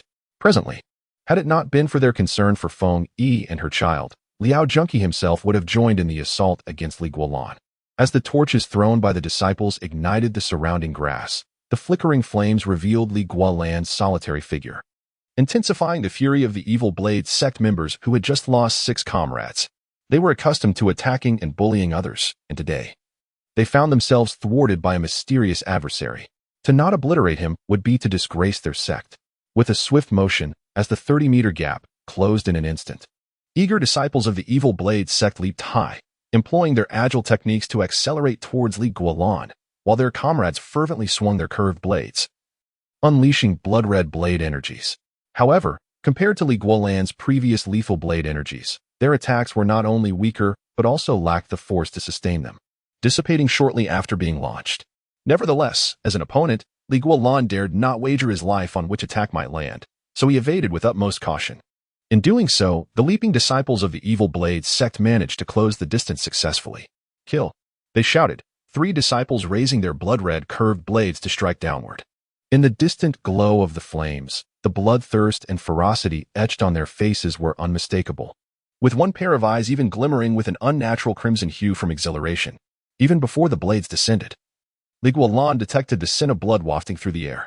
Yet, he remained unperturbed, taking 2 steps back to evade a now feeble blade energy. He gazed up at the airborne trio, a cruel smile curling at the corners of his lips. In a swift motion, he reversed his grip and slashed upward. In an instant, the crescent moon-shaped blade gathered a chilling, shadowy energy, slicing upward through the air. The night thickened, and a black blade light surged from the tip of his iron sword, swiftly detaching from the blade and embedding itself within the bodies of the 3 assailants. Thud, thud, thud. The sounds of flesh being cleaved echoed as the 3 airborne disciples of the evil blade sect were instantly cleaved in twain, their bodies severed, heads and limbs scattered. Do not leave the ground. Do not leave the ground. Do not leave the ground. Was this lesson not imparted to you by your elders? Without a glance at the D chapter 104, the Evil Blade Sect, you have slain the disciple Zhang Chengfeng of the Evil Blade Sect, earning 1,000 points of righteousness.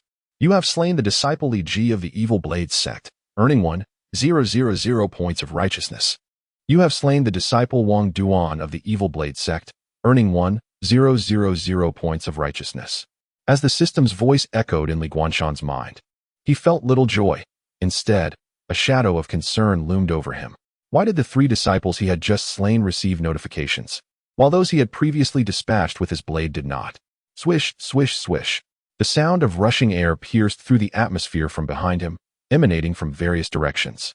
Amidst the astonished and furious shouts of the Evil Blade Sect disciples in front of him, the danger was nearly imperceptible. Had it not been for Li Guanshan's sudden vigilance, he would have remained oblivious.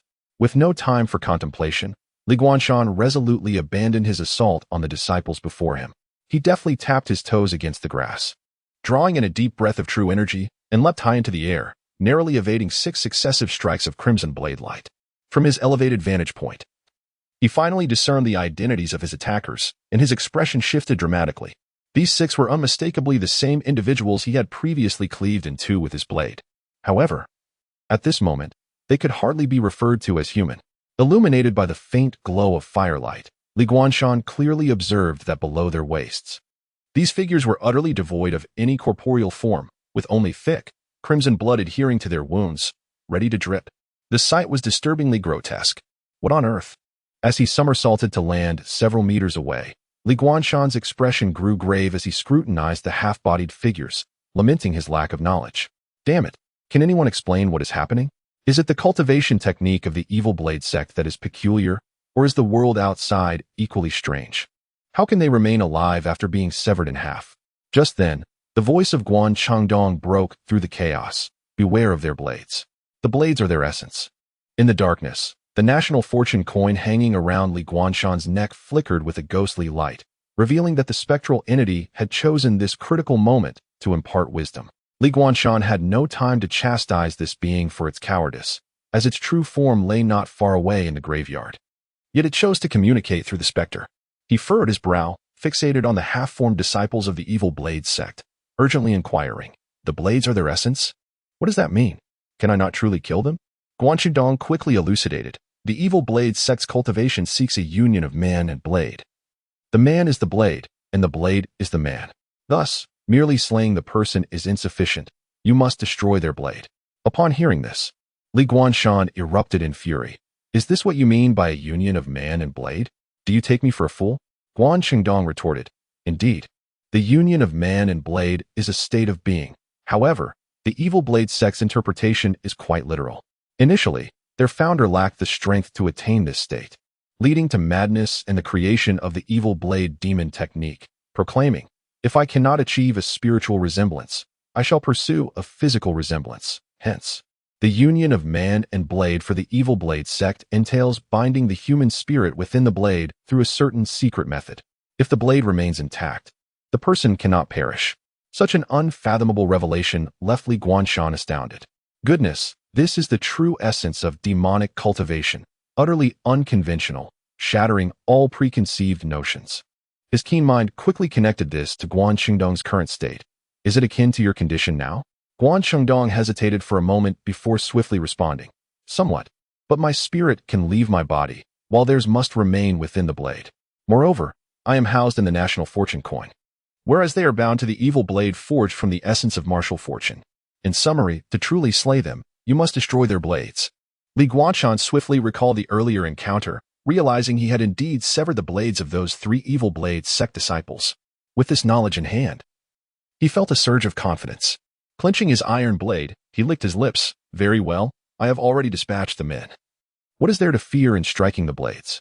Now observing the 6 half-bodied disciples, he noted that apart from their terrifying appearance, their speed had increased slightly due to their reduced weight, but they posed no other alarming traits. In fact, their expressions were utterly vacant, resembling soulless entities, aside from their bloodshot eyes. Devoid of thought, driven solely by instinct, such foes would be easy to dispatch. Taking a deep breath, Li Guanshan advanced courageously toward his adversaries. Across from him, the half-bodied disciples of the evil blade sect, witnessing Li Guanshan's bold approach, felt a surge of fervor in their crimson eyes, unleashing silent roars as they lunged at him, wielding their own blood-red curved blades. As they surged forward, the viscous blood spilled onto the ground. Under the light of day, such a sight would undoubtedly instill terror, but in the pitch-black night, it appeared less menacing due to its obscurity.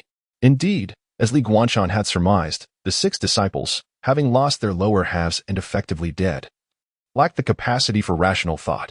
Their combat was governed purely by instinct, fierce and terrifying, yet devoid of the finesse required for battle. As they closed the distance, Li Guanshan adeptly evaded the onslaught of blades, seizing every opportunity to engage one of them. With all his might, he struck, sending the half-bodied disciple flying, blood erupting from the wound, while the blood-red curved blade splintered into fragments after a brief struggle. The destruction of the evil blade extinguished the crimson light in the eyes of the once dead half-figure, rendering it lifeless in an instant. Observing this, Li Guanshan's confidence soared. He then launched a series of counterattacks, skillfully dodging assaults, while seizing every opportunity to clash blades with these half-formed disciples. The Qianyuan knife, capable of countering all forms of energy, rendered both national and martial fortunes as fragile as paper before its might. Though the evil blade was forged from martial essence, it crumbled like ice before fire upon contact with the Qianyuan knife. Clash, clash, clash. The sound of weapons colliding echoed in succession as these thoughtless half-beings charged like moths to a flame, only to be effortlessly cleaved in two by the iron blade. With each dull crack of shattering weapons, the disciples of the evil blade sect, their eyes glowing red, extinguished like extinguished flames, plummeting to the ground, now utterly lifeless. You have slain the possessed disciple Chen Dui of the evil blade sect, earning 2,000 points of righteousness. You have slain the possessed disciple Sun Fan of the evil blade sect, earning 2,000 points of righteousness. You have slain. You have slain. As the 6 notifications rang out, Li Guanshan finally exhaled in relief. This time, they were truly dead. Chapter 105. The blade cuts flesh and soul. The wild grass ignited by the torches continued to burn, casting flickering flames across the desolate wilderness, faintly illuminating the ground strewn with dismembered limbs. Even Liao Jun, accustomed to the horrors of slaughter, felt a chill creeping up his spine. Not only he, but the other disciples of the evil blade sect also gazed at Li Guanlan with expressions of sheer terror, some even tremblingly retreating. In the past, this group had relied on their unique demonic powers, fearing nothing in mortal combat. Some, deeply ensnared by their madness, would even feign death mid-battle to launch surprise attacks, confident that as long as their personal blades remained intact, their souls would persist, potentially allowing them to ascend to even greater heights of mastery.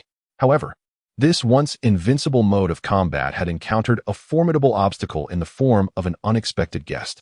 Not only could the adversary effortlessly unleash vast swathes of invisible blade energy, but he could also shatter their cherished weapons with ease. As their hidden tactics were laid bare before the enemy, the disciples of the evil blade sect experienced, for the first time, the palpable threat of death. Liao, brother Liao? Should we retreat? One disciple, shaken, gazed nervously at Li Guanlan, his voice trembling. The others nodded in agreement. Indeed, brother Liao, the heart and sword sutra is of utmost importance. It is best not to stir up further trouble. Brother, you take that woman and leave. I and the junior brothers will hold the rear.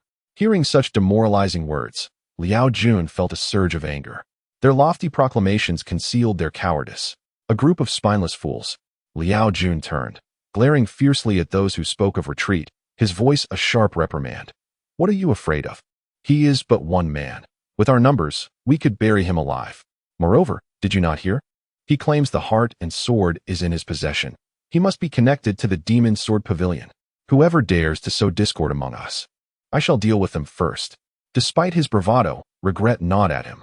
Had they not fragmented their ranks and instead advanced as a united front, they would not find themselves in such a precarious position.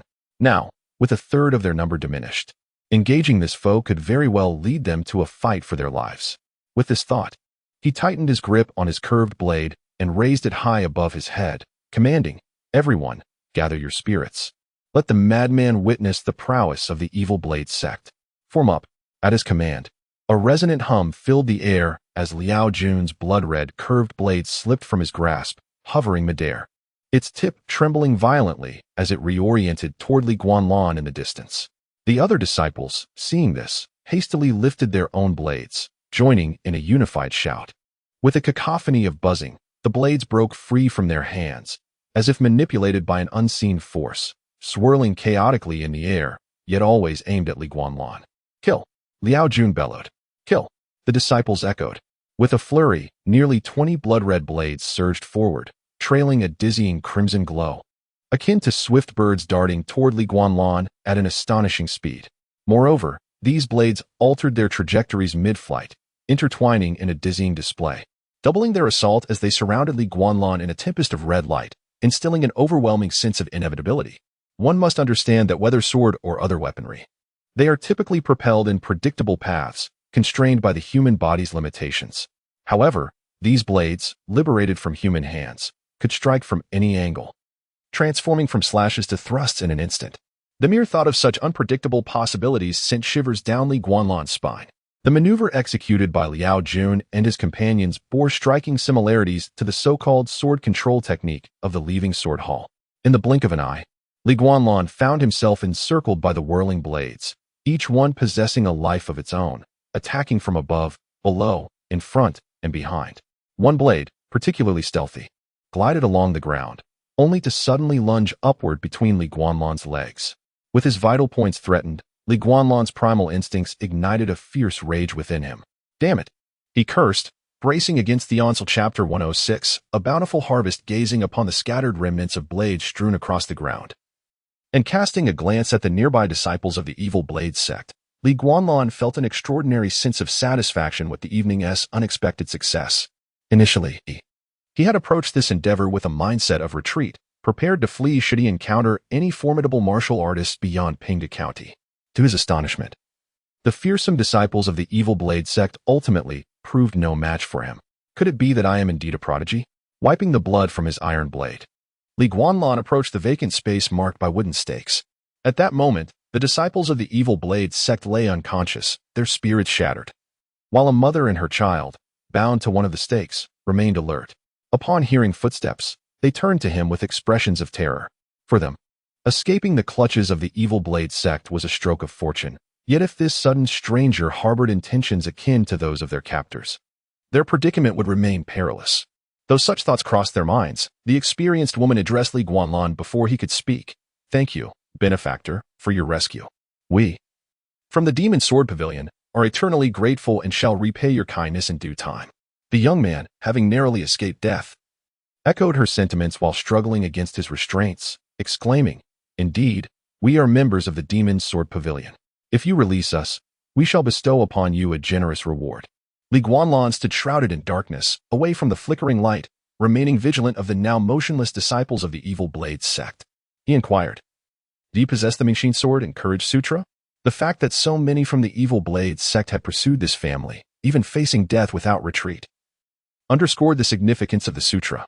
It was imperative that he discern the reasons behind this ordeal. As he spoke, he wielded his sword, dispatching the heads of the fallen disciples with precision, and was rewarded with the system's notification, "You have slain a disciple of the evil blade sect, earning 1,000 justice points. You have slain a disciple of the evil blade sect, earning 1,000 justice points. You have slain a disciple of the evil blade sect, earning 1,000 justice points." In the span of this battle, Li Guanlan amassed a staggering 36,000 justice points. Not counting Chapter 107, the relic wooden box, Li Guanlan departed, though not entirely. He left behind the two individuals awaiting liberation, circumventing the desolate expanse to arrive at the east side's mass grave. Should fortune favor him, he anticipated encountering the true form of Guan Qingdong here. With the aid of his night vision, the ominous mass grave, as dark as a ghostly realm, revealed its secrets to him. The corpse-like figure beneath the large locust tree indeed stood vigil. Its decayed visage bore remnants of flesh, with maggots crawling in and out of its eye sockets and nostrils. Yet, this highly decomposed body exhibited a disturbingly human-like characteristic, tilting its head as it scrutinized the approaching Li Guanlan. As Li approached the graveyard, the zombie's mouth opened and closed, emitting a sound reminiscent of air escaping, sticky, stuck. Li Guanlan, shouldering his iron knife, retorted with irritation, cease your frightful antics. I grew up watching Mao Xiaofeng, and such things cannot intimidate me. The zombie fell silent, turning its gaze towards the depths of the graveyard.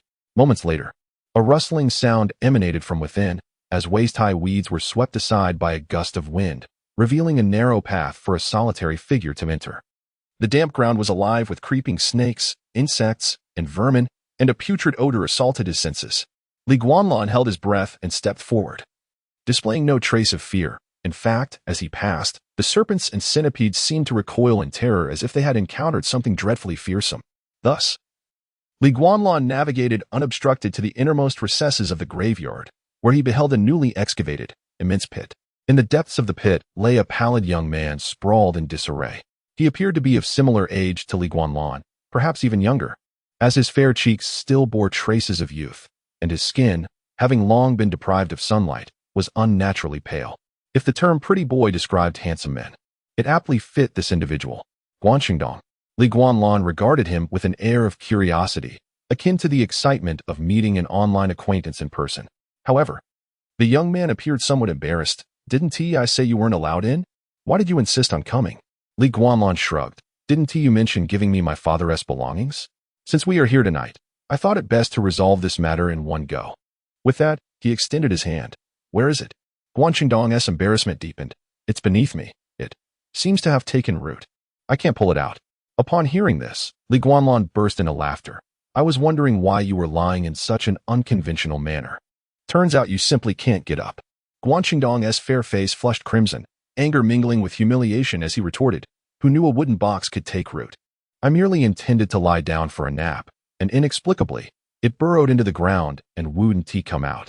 Now that you're here, help me extricate myself.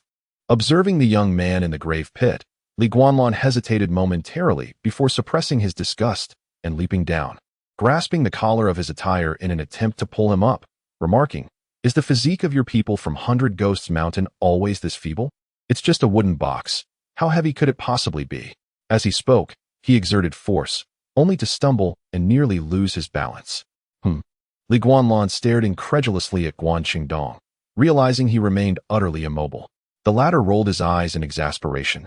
Could you be serious? I told you this thing is peculiar. Do you think I'm jesting? Use more strength.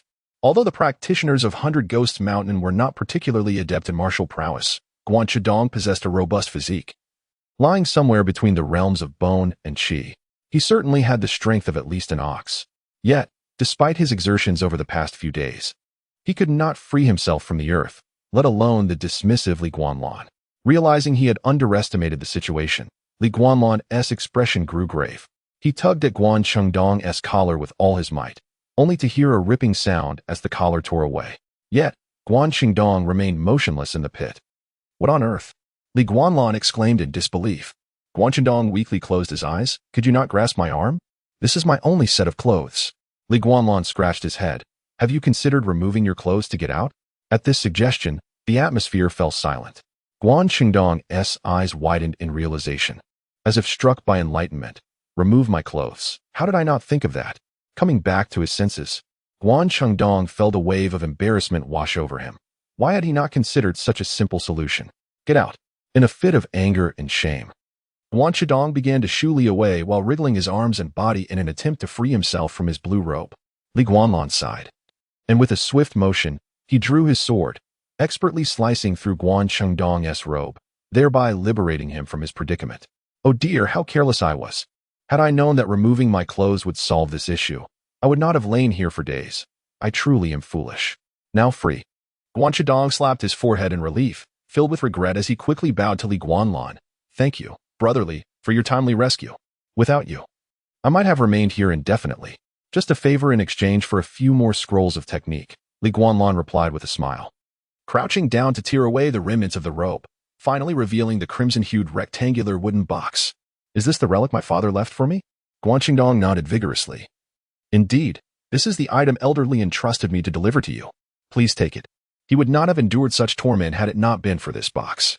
Of course, he chided himself for not realizing that removing his clothes would have spared him this ordeal. He would have swiftly extracted himself and fled. Li Guanlan had not anticipated acquiring his father's legacy so effortlessly. As he felt the damp earth around the deep red wooden box, He marveled at how fortuitous this journey had been. However, regardless of how much strength he exerted, the box remained immovable, as if it had truly taken root. Just as Guan Qingdong had described, Li Guanlan's expression darkened further. At that moment, he comprehended Chapter 108. The mysterious item in the box. Guan Qingdong's words successfully alerted Li Guanlan. He quickly realized that the peculiar wooden box left by his father might possess some function akin to identifying its master. It would not open or even budge unless certain conditions were met. Since his own physical body seemed ineffective, perhaps it was time to try a different approach, such as using the Qiong Yu Qian Kuan knife in his hand, or perhaps blood. Without hesitation, Li Guanlan first attempted to pry the deeply buried wooden box with the knife, but when it did not yield an inch, he decisively cut his finger, letting a few drops of blood fall onto the box. Vaguely, he recalled that when he first discovered the secret of the Qiong Yu Qian Kuan knife, it was also through the act of bloodletting. What a simple yet profound method of verification. As these thoughts swirled in his mind, the wooden box beneath him indeed began to change. Although imperceptible and amidst the surrounding darkness, at that moment, Li Guanlan sensed the box loosening. It felt akin to prying a long-embedded blue brick from the earth the moment it finally separated from the soil. Success. Li Guanlan's face brightened with joy. Upon hearing this, Guan Qingdong immediately leaned closer, eagerly urging him to open it and see what lay within. He had spent nearly 2 months troubled by this wooden box, traversing nearly 300 miles, enduring poor food and restless nights, and now that he had finally escaped the nightmare, he was naturally eager to uncover the contents of the box. Li Guanlan had no intention of withholding information from Guan Qingdong, for without him, he would never have acquired this box or practiced the few martial techniques. Grasping the box with both hands, Li Guanlan effortlessly lifted the 1-meter-long, 1-foot-wide wooden box from the earth and placed it on his lap to gently open it. With a click, as the mechanism sprang open, the rectangular wooden box finally revealed its true contents to the two of them. Inside, 6 scrolls and 2 palm-sized porcelain vials lay quietly. Beyond that, there was nothing else. There was no dazzling brilliance, nor the expected opulence. Frankly, the revelation was somewhat disappointing. Li Guanlan's expression spoke volumes about his feelings. He frowned deeply and finally managed to utter, "Is this it?" He had envisioned a sword of equal caliber to the Qiong Yu Qian Kuan knife, but he never anticipated that it would contain scrolls. Beside him, Guan Qingdong felt similarly disheartened. He hesitated to touch the scrolls but quickly discerned that these were indeed all the items in the box, and he too grimaced in frustration. Was all his suffering merely for these trinkets? If not for the lingering spirit of the esteemed Li, he would have had a few choice words. With a hint of confusion, Li Guanlan retrieved one scroll and slowly unfurled it. As the scroll opened, a faint glow illuminated their faces, widening their pupils. The content of the scroll was not art, but rather a map. This was the geographical map of Pinghu County. Gazing at the small text in the lower right corner, Li Guanlan's gaze sharpened. Upon realizing the map's significance, Guan Qingdong's excitement surged as he pointed at it, almost incoherently exclaiming, This is a marking map for the sealing objects. With this, we can locate the sealing object of the national fortune in Pinghu County." Turning slowly, Li Guanlan looked at the visibly ecstatic Guan Qingdong, somewhat puzzled. What is so thrilling about knowing the location of the sealing object? Guan Qingdong regarded him as if he were a fool. "Do you not understand what the sealing object of the national fortune signifies?" Li Guanlan shook his head. "What does it signify?" "A vast amount of national fortune aura." Guan Qingdong waved his arms excitedly, attempting to convey the enormity of it all. He concluded, "Once we retrieve the sealing object, the national fortune seal will be undone, and the aura contained within it can be reclaimed for use by anyone." After saying this, Guan Qingdong swiftly turned to memorize the contents of the map, fearing that Li Guanlan might suddenly prevent him from viewing it. Li Guanlan, however, was not so stingy. He graciously laid the map open, furrowing his brow. "Are you suggesting that anyone can claim the national fortune aura contained within the sealing object?" Without turning around, Guan Qingdong replied, "Yes, anyone can use it, as the sealing object is a special vessel treated by the Bureau of Astronomy. And the national fortune aura inside is exceedingly docile, posing no rejection to anyone. Even an ordinary person could utilize it to cleanse their marrow and transform their physique. Such benefits are manifold." Li Guanlan fell into contemplation. He already knew that the Wutong sought to reclaim the national fortune aura of Pinghu County, but he had not grasped the methods involved until now. Seeing the map and hearing Guan Qingdong's explanation, if they could locate the sealing object of Pinghu County, They would obtain a substantial amount of national fortune aura that had originally created the national fortune seal, which was of utmost importance to Wutong at present. This also explained why the celestial masters from the Bureau of Astronomy had arrived in Pinghu County over a month in advance. Casting a glance at Guanlan, who was nearly pressing his entire head against the scroll, Guanlan coughed lightly and said impatiently, "Stop staring. The sealing object is not yours to claim." The celestial masters from the Bureau of Astronomy had long since arrived in Pinghu County. These items belonged to them, to Wutong. "Surely, you do not intend to rob from the court?"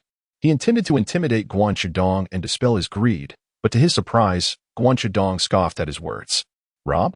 There was no robbery. That sealing object was left untouched until some mysterious dark-clad individual stole it away. What does that have to do with me? Moreover, it was the Wutong royal family that wagered half of the national fortune against the esteemed Li, now that the deadline has not yet arrived. They are sealing objects on their own accord. They are the ones breaching the contract, so why should we concern ourselves with morality?" Seeing Guanlan suddenly shifted attitude, Guanlan could not help but feel curious. The allure of the national fortune aura contained within the sealing object must be immense for such individuals. It seemed that even the allure of the Qiong Yu Qian Kuan knife paled in comparison to that of the sealing object. With this thought in mind, he casually asked, "You show little interest in my ancestral treasure, yet you become so animated upon hearing of the national fortune sealing object? Is that item truly more valuable than the Qiong Yu Qian Kuan knife?" Guanqingdong's response was succinct. "If the Qiong Yu Qian Kuan knife is akin to Wutong Tongbao, then the national fortune sealing object is a gold bar. The former can only be used within Wutong, while the latter holds value across the entire realm." Chapter 109. My position does not align with Wutong. The metaphor presented by Guanqingdong was rather straightforward, and Li Guanlan grasped its meaning immediately. He tucked away the geomantic map and cast a glance at his companion, inquiring, "So, are you suggesting that you from Baigawei Mountain intend to contest for the national fortune sealing artifact of Pinghu County, even if your adversary is the Wutong court? You are undeterred?" Guanqingdong's expression grew somewhat awkward, for the individual before him was a hereditary constable of Wutong, a genuine official. Despite any minor disagreements with the royal family, he could not ascertain how the other might choose when confronted with such a momentous issue. Moreover, the contention for the sealing artifact was one thing.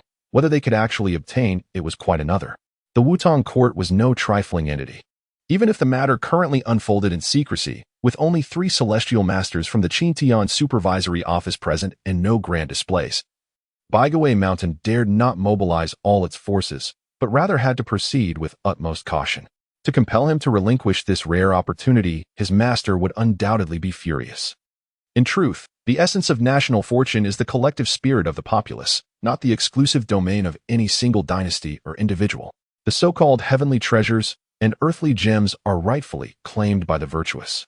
Just as Guanqingdong pondered how to articulate Baigawei Mountain's intentions without inciting Li Guanlan's ire, he suddenly heard Li Guanlan speak in a notably indifferent tone. "I harbor no fondness for Wutong, and shall never pledge my loyalty to it. You need not concern yourself with my stance. Simply state your intentions." He was not a native of this era, raised on the misguided notions of blind loyalty. Nor did he subscribe to the belief in the sanctity of royal authority. Since discovering the Wutong royal family's clandestine attempts to violate their initial pact, repeatedly endangering his life, Li Guanlan had resolutely decided to engage in a contest of wills with this court. The possession of the national fortune sealing artifact mattered little, as it must not end up in the hands of the Wutong royals. Guanqingdong was uncertain whether Li Guanlan's words were genuine. Yet he felt an inexplicable sense of relief. He nonetheless replied, "Brother Li may not fully appreciate the significance of the national fortune sealing artifact to Wutong.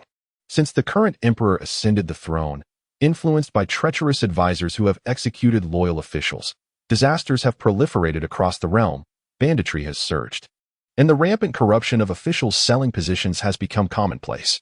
The national strength visibly declines, prompting neighboring nations to stir restlessly." Reminiscent of the chaotic times of the 5 barbarians, the essence of national fortune within that artifact could very well be the lifeline for Wutong's resurgence. "We at Baigawei Mountain have our own position. Even if Brother Li does not consider the Wutong court, perhaps you should contemplate the plight of the common people." His words were not intended to sway Li Guanlan's opinion, but rather to ensure that, should the latter regret his decision in the future, he would not blame Guanqingdong. He had made his intentions clear. Regardless of Li Guanlan's opposition, Baiguay Mountain would still vie for the sealing artifact. Li Guanlan chuckled softly. The world, after a prolonged division, must unite. After a prolonged unity, must divide. The rise and fall of nations follows this pattern. When the time comes for a nation to perish, no barriers will suffice.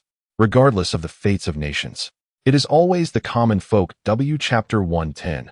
Narrow path of enemies emerging from the chaotic burial ground. Li Guanlan silently approached the clearing, only to discover someone standing before the wooden stakes, conversing with the bound Feng Yi and another. To his surprise, the individual was not the anticipated Liao Jun. Instead, it was a young nobleman clad in embroidered garments, a decorative folding fan at his waist, a sword slung loosely by his side, yet curiously leading an old yellow cow by the hand. This peculiar pairing caused Li Guanlan to furrow his brow immediately. Simultaneously, as he arrived, the conversation abruptly ceased. Backlit by the flames, the young man quickly turned to face Li Guanlan, his gaze piercing through the tangled weeds and the oppressive darkness, locking onto him with precision. Would you care to step out and speak? That shadowy corner is quite ominous and unsettling, the young nobleman said with a disarming smile. His reaction indicated he was no ordinary person. Naturally, in such a desolate wilderness at this late hour, it was unlikely for anyone of common stature to be present. Li Guanlan approached, carrying a wooden box, briefly meeting the gaze of Feng Yi and the other bound individual before focusing on the nobleman. In the dead of night, have you happened upon this place by chance, or have you come here intentionally? He noticed that Feng Yi and the other were trembling. The young nobleman hastily clasped his hands together, stating, I merely happened to pass by and heard cries of murder and pleas for help. Driven by the desire to do good, I came to investigate, not intending to intrude. If I have caused any offense, I hope you will forgive me. Li Guanlan responded with a casual "oh," gesturing towards the corpses of the disciples of the Evil Blade Sect on the ground. These are members of the Evil Blade Sect, and these two are from the Demon Sword Pavilion. They are all practitioners of the dark arts. Upon hearing this, the young nobleman remained unfazed. Ah, so it's simply a case of the dark arts preying upon one another. I thought someone was oppressing the righteous. He then patted his chest in relief. Good thing I didn't hastily release them. Otherwise, it would have been a grave mistake. Though he spoke of fear, his expression held no trace of it. Instead, there was a hint of enthusiasm as he inquired, It seems these Evil Blade Sect members were dispatched by you. May I ask who you are, and from which sect do you hail? Li Guanlan countered with a smile. And you? Shouldn't you introduce yourself before inquiring about others? I am merely a passing scholar, not one of your martial artists, he replied. If there are chickens and rabbits in a cage, with a total of 35 heads and 94 feet, may I ask how many of each? The nobleman was momentarily taken aback. Li Guanlan scoffed. If you can't even solve the chicken and rabbit problem, do you dare call yourself a scholar? As he spoke, he drew his blade and slashed it through the air. With a whoosh, an invisible blade of energy sliced down from above, spanning the distance of several meters between them. The young nobleman had not anticipated Li Guanlan's sudden attack. With a startled cry, he kicked the old yellow cow away and retreated frantically into the wilderness, enveloping himself in darkness. Your murderous intent is quite palpable. Even if I misrepresented my identity, it shouldn't warrant your attack. The nobleman's voice echoed unevenly from the tall grass, shifting from left to right. Li Guanlan stepped into the clearing, standing beneath the wooden stakes, his gaze fixed on a specific point in the darkness. His expression remained calm as he spoke. I apologize. I simply cannot abide lies. You can either show sincerity or promptly take your leave. Upon reaching Feng Yi and the other bound individual, Feng Yi, trembling, seemed to find his voice and quickly whispered to Li Guanlan, Be cautious, noble benefactor. He is one of the 12 zodiac beasts of Mount Beast. The 12 zodiac beasts of Mount Beast? Li Guanlan's pupils constricted sharply. That yellow cow. Suddenly, a sound akin to something bursting forth rang out. Out of the corner of his eye, he saw the old yellow cow, which had just been kicked down, its belly explode open, revealing a blood-soaked figure. Emanating a foul odor, lunging towards Li Guanlan. A crimson glow flickered atop the figure's head, forming a pair of horns that pierced like red lightning toward Li Guanlan. With a distance of less than 2 meters between them, the ambush was executed with deadly precision, despite Li Guanlan's alertness and timely evasion. He was still struck by one of the horns and sent flying. Frenzied bull. In midair, Li Guanlan's rage ignited. Suppressing the pain, he channeled energy, reversing his position, and swung his blade down toward the emerging figure from the cow's belly. Having previously allowed this individual to escape, he was determined not to miss this opportunity again. The figure, Yu Hang Lai, did not expect Li Guolan to counterattack so swiftly after being ambushed. He was taken aback and felt insulted. "You little brat. Do you look down on me? Back in Pinghu County, I was suppressed by a seal and could not deal with you. Now that I am free, you think I cannot handle you?"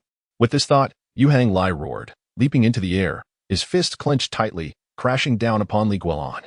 The crimson glow from his horn surged, enveloping him entirely, finally concentrating upon his fists, causing them to swell significantly. The clash between the iron blade and iron fist erupted in midair, resulting in a violent explosion. With a series of whooshes, Li Guolan spun like a top, soaring higher, while Yu Hang Lai vomited blood, crashing back down to the ground like a cannonball.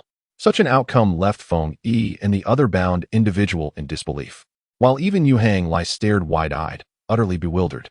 What just happened? Why have I lost again? This shouldn't be.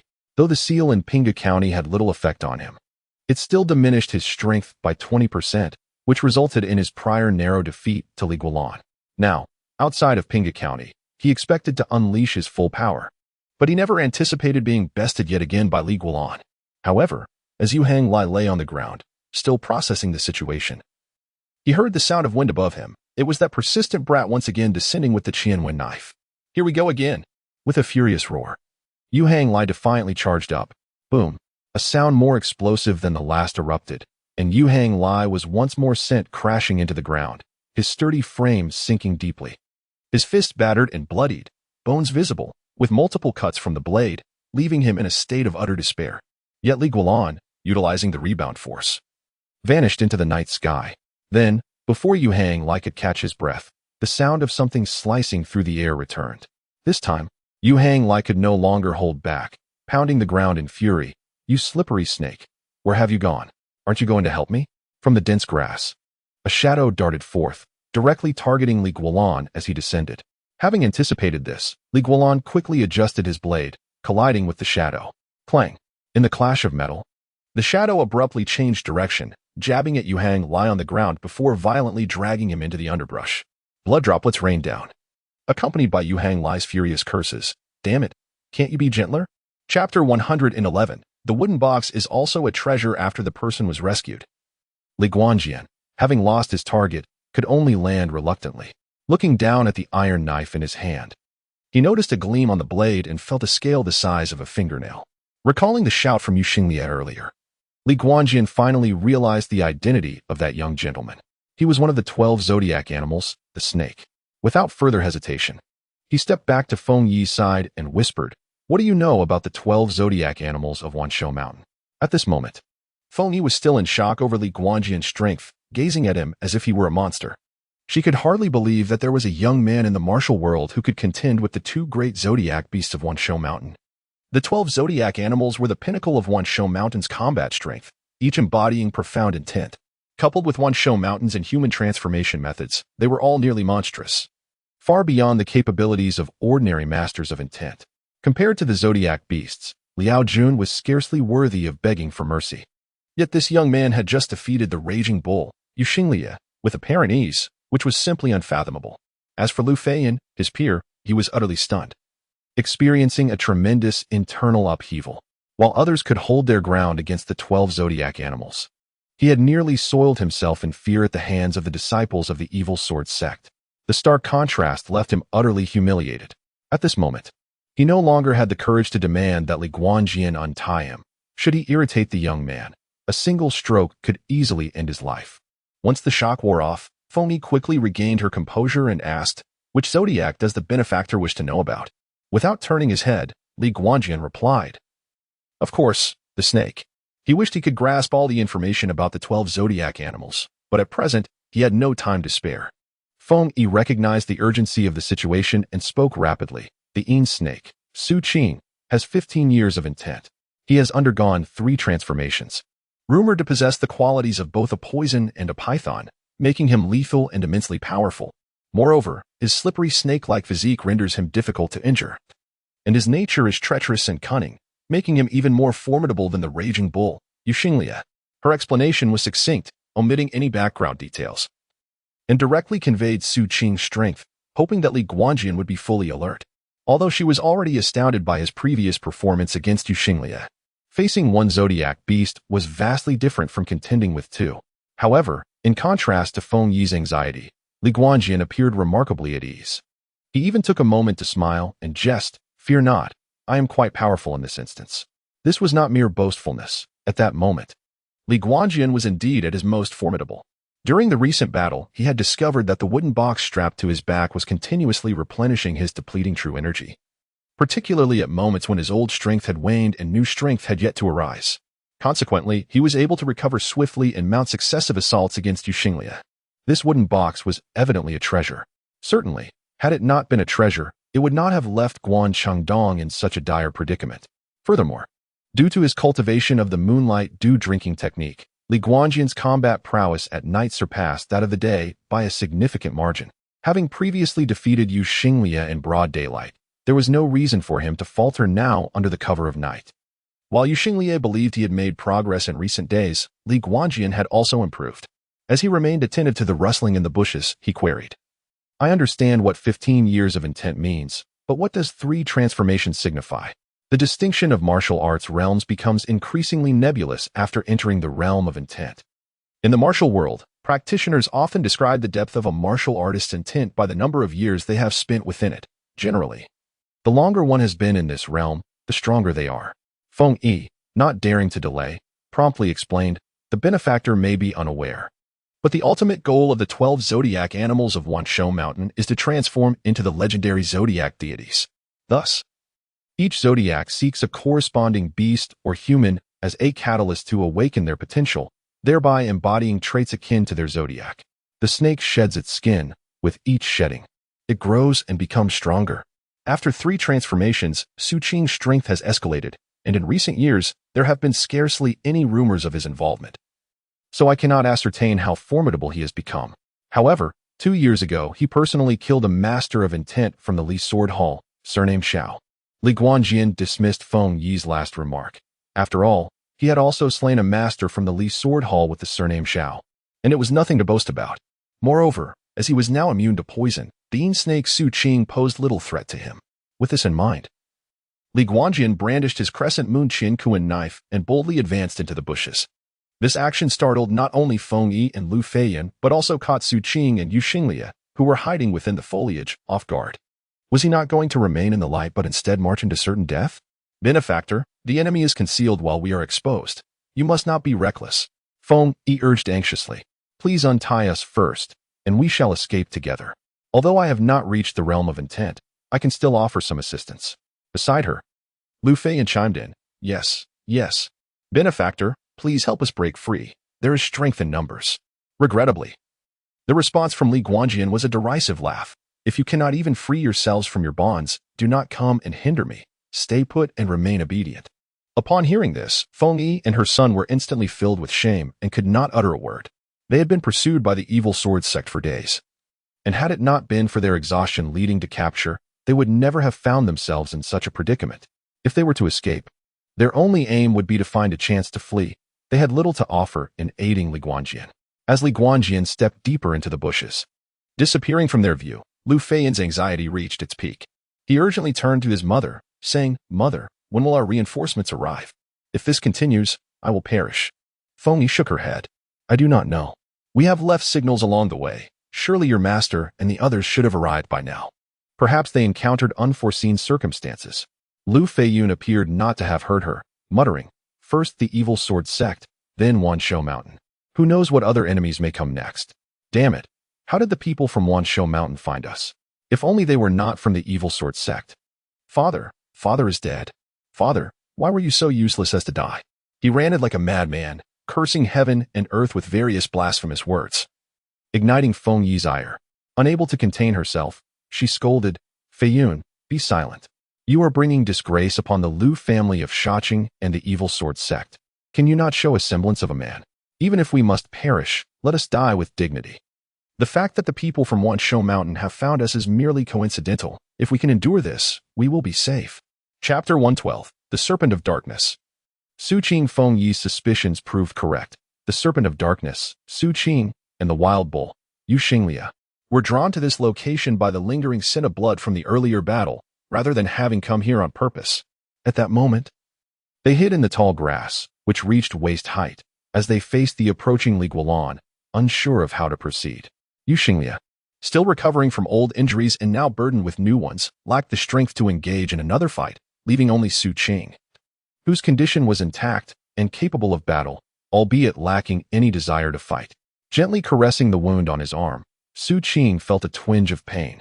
Under the faint moonlight above, one could see his arm covered in small, delicate scales, with a long, finger-sized gash marring the surface, having severed many scales. In ordinary circumstances, such a minor injury would be inconsequential to Su Qing, and with his self-healing abilities, he would have recovered in a day or so. However, this wound was inflicted by the missing Moon Universe blade, making it a different matter altogether. The blade's destructive energy was relentlessly eroding Su Qing's body, impeding the healing of the wound. He even suspected that he might need to shed his skin once more to fully heal. At this moment, Su Qing understood why Yu Xinglie had cried out for assistance after sustaining a few blows. That boy's blade was particularly effective against them. Instinctively, Su Qing wished to avoid provoking Li Guanlan, especially since there was no direct conflict of interest at stake. After some contemplation, Su Qing turned to Yu Xinglie and, using the unique beast language of Wanshou Mountain, inquired, "What shall we do? Shall we fight?" Yu Xinglie's eyes widened in surprise, his nostrils flaring with indignation as he replied, "Why not? Are you willing to let that woman's serpent blood go to waste?" Su Qing shrugged. "There are plenty of people born under the sign of the serpent. I am not particularly keen on her blood." Yet Yu Xinglie remained undeterred, his eyes reddening as he insisted, "We cannot retreat. He shares a deep connection with that master and disciple from the demon abyss. He will inevitably become an enemy of Wanshou Mountain in the future, and there will be no escaping it. Moreover, if we do not eliminate him now, he will surely kill us next time." Having suffered 2 defeats at the hands of Li Guanlan, Yu Xinglie was unwilling to accept this humiliation and had also noticed the rapid growth of his opponent's strength. Such an adversary, if not eradicated in its infancy, would only return to haunt them 18 years hence. With a sigh, Su Qing recognized he could not sway this stubborn bull. "Fine. I shall take the lead while you support me. Let us see if we can find an opportunity for a decisive strike." With that, he removed his clothing and lay flat against the ground. In the next moment, scales densely covered his body, eventually enveloping his entire face. His eyes transformed into serpentine slits, with crimson fangs and venomous teeth protruding from his lips. In an instant, the handsome young man morphed into a monstrous entity, both serpentine and human-like. Su Qing's lower half shifted, his legs transforming into a serpentine tail. However, unlike a singular tail, he possessed 3 tails in total. The smallest among them appeared merely as an afterthought between the 2 larger tails. Yu Xinglie was unfazed. Chapter 113. The slaughter of the bull Li Guanlan had once tasted the ferocity of Yu Xinglie's horns. Previously, when the opponent had thrust his horns and struck him unexpectedly, he had been sent flying, although he had managed to evade the blow in time. And Yu Xinglie had not exerted his full strength, and as he did now, the impact had still inflicted considerable injury upon Li Guanlan. Had it not been for his mastery of the unwavering diamond technique, which significantly enhanced his defensive capabilities, it was uncertain how much combat strength he would have retained. At this moment, as he gazed upon the horns, which seemed to possess even greater power than before, Li Guanlan understood that he could not afford to be struck. He abandoned his assault on Su Qing and instead, with all his might, drove the Crescent Moon Universe blade into the narrow gap between him and Su Qing's serpentine form.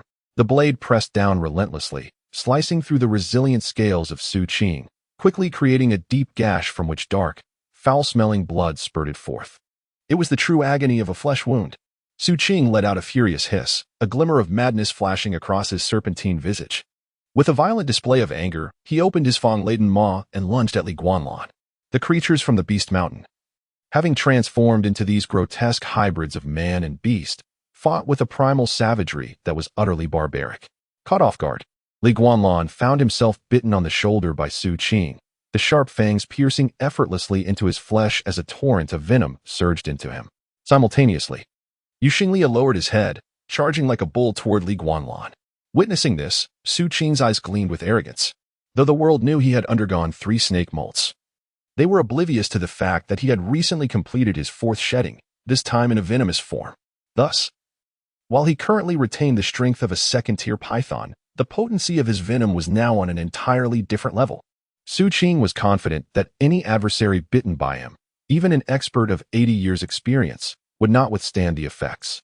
As for Li Guanlan, despite his prodigious talent, his formidable blade, and his esteemed lineage as the son of Li Sangao, he would undoubtedly perish under the influence of Su Qing's lethal venom.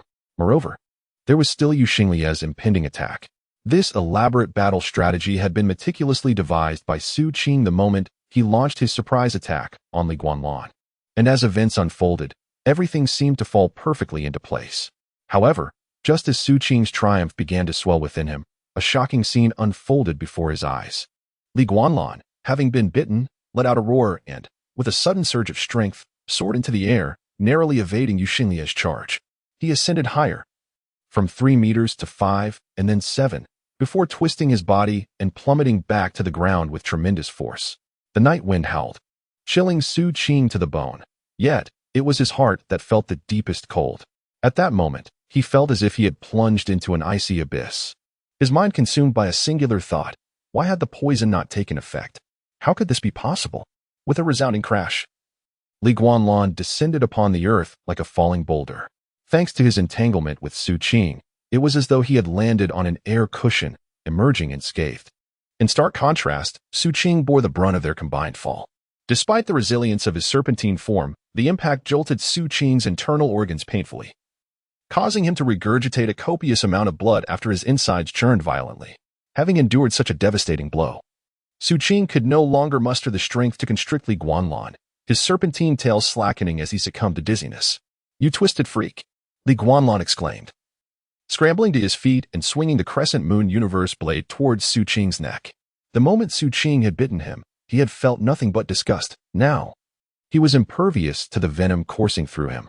As Jikangsheng had once stated, Li Guanlan's body had become a fortress against all poisons. Just as the iron blade was about to sever Su Qing's head, it was barely intercepted by a pair of horns. With a furious roar, Yu Xinglia yanked the dazed Su Qing behind him and unleashed a barrage of blood-fueled punches aimed squarely at Li Guanlan's face. The temperature in the air surged dramatically as flames erupted from the ground, igniting droplets of blood that transformed into fiery projectiles, striking toward Li Guanlan. This was a life-or-death struggle. Li Guanlan scoffed, ignoring the oncoming punches. He suddenly altered his blade's trajectory from a slash to a thrust, aiming directly at Yu Xinglia's heart. "For stomachs, eh? Let us see how many hearts you possess." With a thunderous crash, Yu Xinglia's fist collided with Li Guanlan's face, the searing heat akin to molten lava, instantly scorching his skin. Yet at that very moment, the unavoidable thrust of Li Guanlan's blade pierced deep into Yu Xinglia's heart. In the wild, an eerie bovine cry echoed through the air.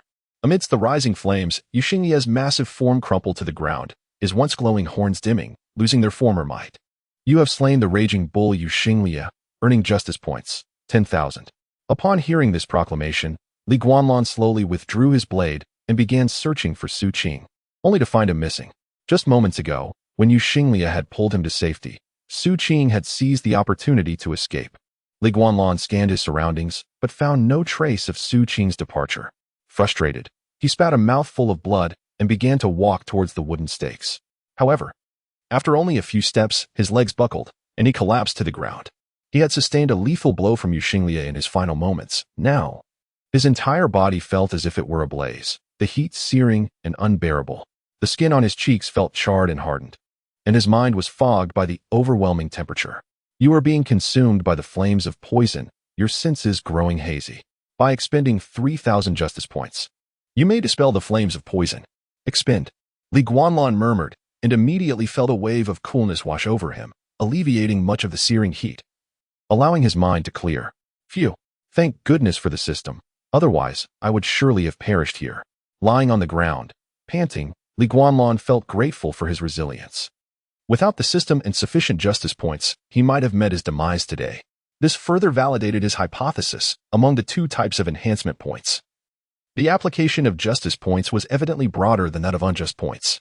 Beyond aiding in cultivation, they even served as a means of survival in dire circumstances.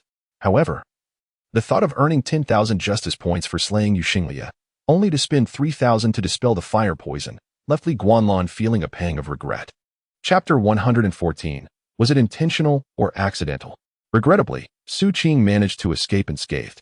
After resting for a while, Li Guanjuan finally regained some strength. Rising from the ground, he gazed at the vast wilderness, his heart heavy with regret. The wounds on his face had ceased bleeding, yet the charred skin still burned painfully, a consequence of his body's healing process. However, in this condition, he was ill-equipped to pursue Su Qing further. To have slain one of their assailants amidst their joint assault was already the limit of Li Guanjuan's capabilities. With the wooden box slung over his back, Li Guanjuan turned and walked back to the clearing, approaching Feng Yi and her son. The duo looked at him with anxious anticipation, visibly relieved. They had only heard the fierce sounds of battle and roars echoing from deep within the wilderness, unaware of the outcome, whether Li Guanjuan had perished or managed to flee. Their hearts had been suspended in uncertainty until now. Did our benefactor emerge victorious? Feng Yi pondered in disbelief. Li Guanjuan rolled his eyes in response, of course. Beside them, the fortunate Lu Feiyun burst into laughter. Indeed, mother, isn't that obvious? If we hadn't triumphed, we would have encountered those two from the Wanshou mountain. Feng Yi chose to overlook her son's irreverence and, with fervor, expressed her gratitude. We are indebted to our benefactor for appearing tonight. Without your intervention, my son and I cannot fathom the dire fate that awaited us. Your kindness shall forever remain etched in our memories. Li Guanjuan merely shook his head in silence, severing their ropes with a swift motion to free them. With Yu Xinglia dead and Su Qing injured, it was likely she had fled far away. At present, they were safe. Having saved their lives, he felt he had fulfilled his karmic duty linked to the Mingxin sword and courage sutra. Please wait. Feng Yi's voice suddenly called from behind. Li Guanjuan turned back, puzzled. The woman before him appeared to be around 40 years old. The strain of recent days had left her looking haggard and disheveled. Yet, as the daughter of a sect leader, she retained a certain dignity. At this moment, Feng Yi, with her son Lu Feiyun in tow, bowed deeply in gratitude. To speak candidly, our family has been relentlessly pursued by the evil Bullied sect for days, leaving us with no options. We are gravely injured and cannot find solace in this desolate wilderness. We humbly request your guidance. Lu Feiyun gazed at Li Guanjuan with anxious eyes, fearing he might depart without offering assistance. After their recent harrowing encounters, he was particularly wary of any lurking threats. Staying close to this formidable individual seemed the wisest course of action. Li Guanjuan furrowed his brow, sensing their intent to cling to him. How could two fully capable individuals, who had just faced death so fearlessly, now tremble at the thought of traversing the night alone? He stood there, weapon in hand, his expression tinged with sarcasm. Feng Yi's face flushed with embarrassment, but she persevered. The whereabouts of Liao Jun remain unknown. If you leave and he returns, my son and I would be utterly defenseless. We implore you to assist us once more. Fearing a refusal, she quickly added, we have left secret signals along our escape route. Support from our sect should arrive shortly. So we will not be a burden for long. If we survive, we will repay your kindness generously. The mention of a generous reward piqued Li Guanjuan's interest. At this stage in his career, he found himself in need of various resources. An unexpected boon was too tempting to decline. He regarded them with keen interest. I may be willing to assist, but since you've mentioned a reward, let us discuss that first. Upon hearing this, Feng Yi and Lu Feiyun were filled with elation. In such desperate circumstances, having a skilled protector was nothing short of a blessing. As for the reward, as long as it was not unreasonable, both the Yao Sword Pavilion and the Lu family of Shaqing could certainly afford it. Before Feng Yi could speak, Lu Feiyun confidently thumped his chest. Rest assured, my benefactor. I am the young master of the Lu family of Shaqing and also a deputy master of the Yao Sword Pavilion. If it's money you seek, we have it. If it's personnel, we can provide. Just name your desires, and I assure you they will be met. Li Guanjuan regarded the Na'vi young man with a bemused expression. Oh, such confidence. Then, may I have the Mingxin sword and courage sutra? Lu Feiyun was instantly rendered speechless, stammering, that I truly do not possess. Had he had the Mingxin sword and courage sutra, he would have surrendered it to the evil Bullied sect for safety long ago, never allowing his father to be burned alive. Therefore, one must be cautious about making grand claims, lest one digs their own grave. With that, Li Guanjuan turned to Feng Yi. I haven't yet decided what I want. I merely have a few questions to clarify. Should your answers satisfy me, I shall ensure your safety to the end. Feng Yi, though puzzled, nodded obediently. Please ask, benefactor. I will speak freely of all I know. This woman was certainly meticulous in her speech. Li Guanjuan organized his thoughts and inquired, have you ever heard of the Falling Blossom Pavilion? At the mere mention of those words, Feng Yi's expression shifted dramatically. She abruptly looked up, her eyes wide with astonishment. Benefactor, what do you mean? Beside them, Lu Feiyun looked back and forth between his mother and Li Guanjuan, utterly bewildered. The Falling Blossom Pavilion sword technique. Do you truly feign ignorance? Li Guanjuan's gaze bore into Feng Yi. The Falling Blossom Pavilion sword technique was the first martial art Li Guanjuan had acquired, reputed to have been created by the sword master Feng Huaqiu.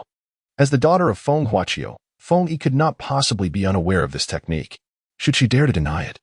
Li Guanjuan would immediately turn and leave without a second glance. Taking a deep breath, Feng Yi forced herself to regain her composure, offering a resigned smile. While I am unaware of your identity, it seems you are quite knowledgeable about our Yao Sword Pavilion's affairs. Indeed, the Falling Blossom Pavilion sword technique was conceived by my father, Feng Huaqiu, during his recent seclusion. It was intended to replace the Mingxin Sword and Courage Sutra as the foundation of our Yao Sword Pavilion. Why is that? Li Guanjuan feigned ignorance. Feng Yi inhaled deeply. Because the Mingxin Sword and Courage Sutra is no longer with the Yao Sword Pavilion, and it shall never return. Thus, we must urgently find a substitute to ensure the future prosperity of our sect. Where is the Mingxin Sword and Courage Sutra now? This time, Feng Yi hesitated slightly. Only when confronted by Li Guanjuan's piercing gaze did she finally muster her resolve. To my knowledge, the Mingxin Sword and Courage Sutra is located in Pinghu County. Li Guanjuan felt a chill settle in his heart and spoke in a measured tone. So, your flight has been aimed towards Pinghu County all along, correct? Yes, she confirmed. Was it intentional or accidental? It was intentional. Having received this confirmation, Li Guanjuan fell silent. He turned and snapped his fingers. All right, my inquiries are complete. Let us depart. At his words, the mother and son duo finally exhaled in relief, supporting one another closely as they followed closely behind Li Guanjuan, fearful of losing sight of him. At one point, Lu Feiyun mustered the courage to ask, "May I inquire, benefactor, where are we headed?" To Pinghu County. Chapter 115. The 20-year-old Yu and the 40-year-old Yu. Ever since Li Guanlan became aware of the origins of the Mingxin Sword and Courage, he had anticipated that the Demon Sword Pavilion would eventually come seeking him. Similarly, it was reasonable to conclude that the members of the Demon Sword Pavilion were constantly monitoring the situation in Pinghu County. While others might be oblivious to the whereabouts of the Mingxin Sword and Courage, Feng Yi, as the daughter of Feng Huaqiu, would undoubtedly be informed. Thus, in light of being pursued by the evil Bullied sect, consciously heading towards Pinghu County to leverage the situation and turn the tables was quite evident.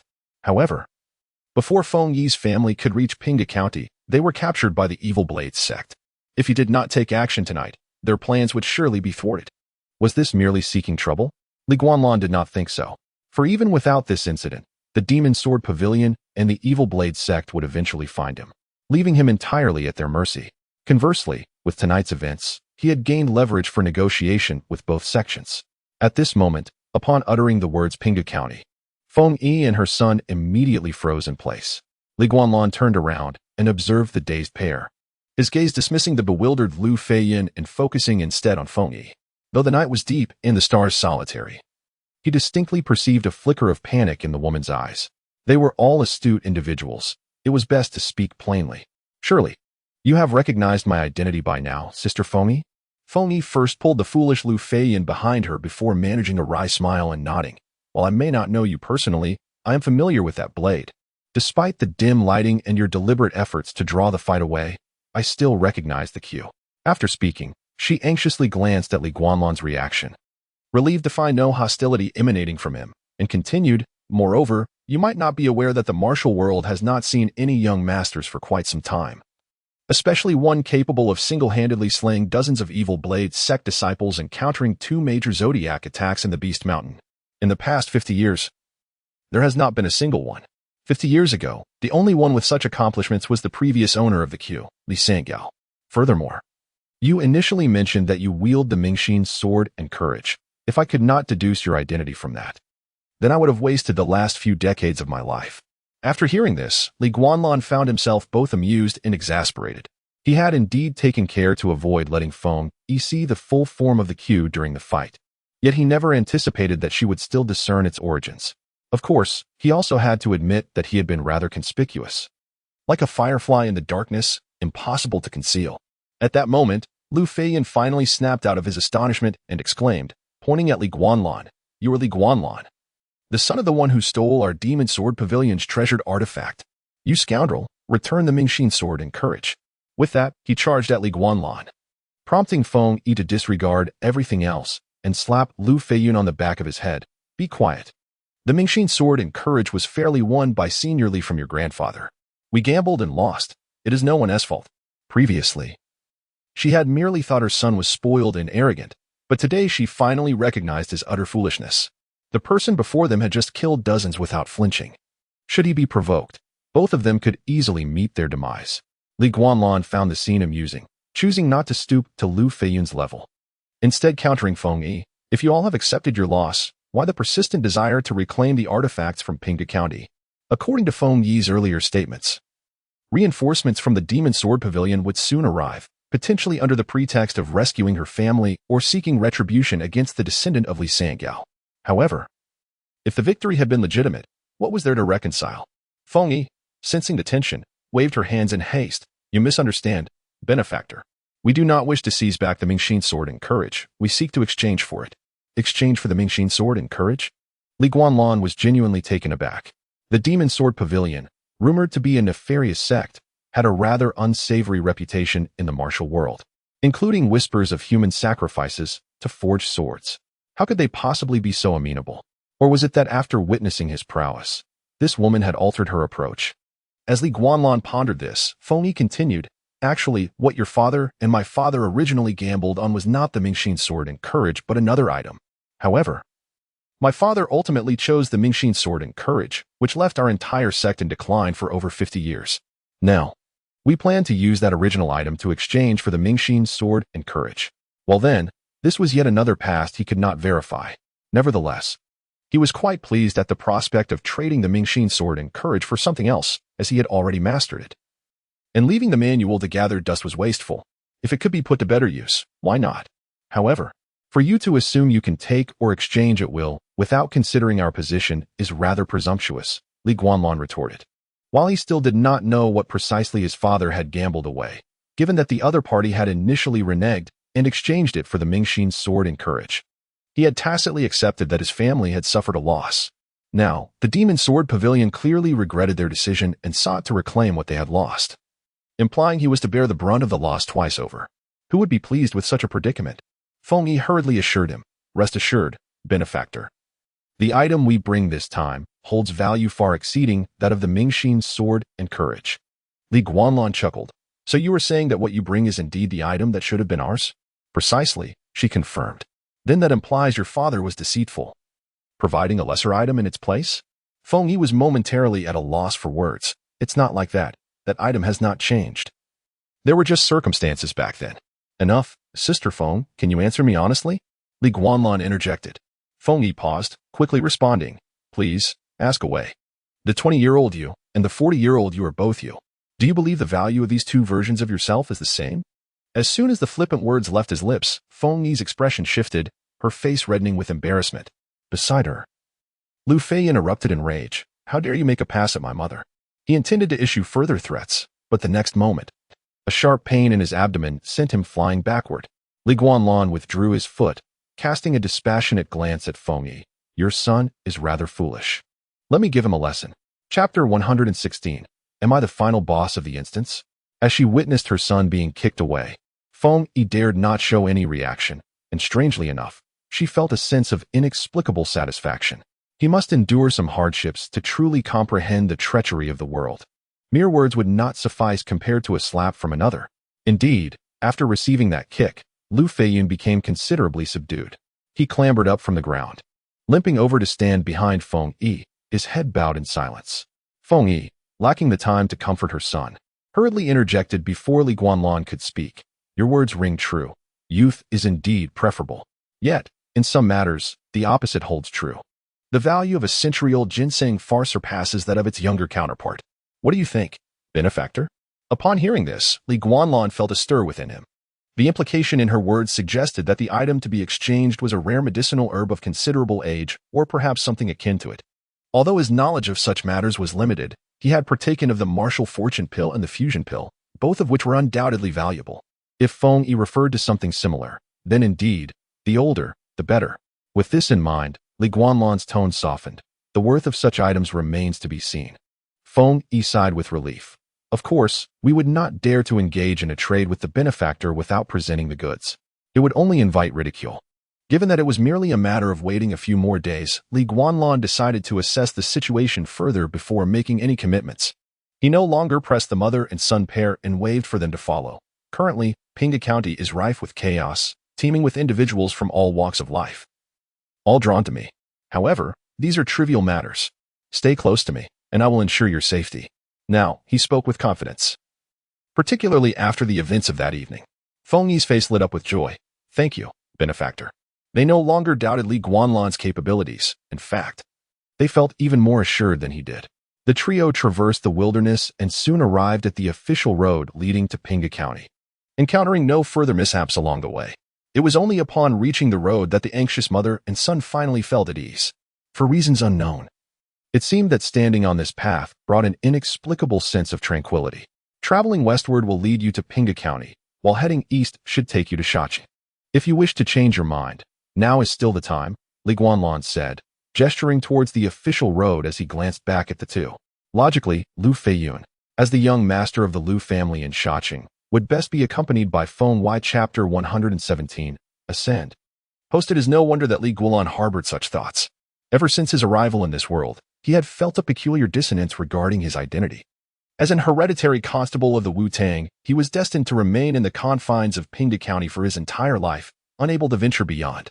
Simultaneously, he was the master of the Chiue Chinkoan blade, possessing a treasure coveted by martial artists far and wide, constantly under the watchful eyes of those who sought to kill him and seize his blade.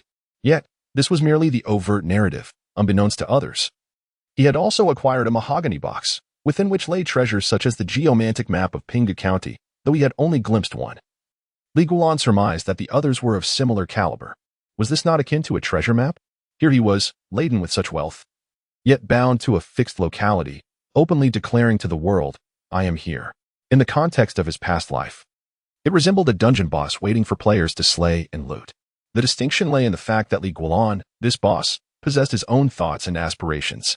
So, was this world truly real, or merely a game?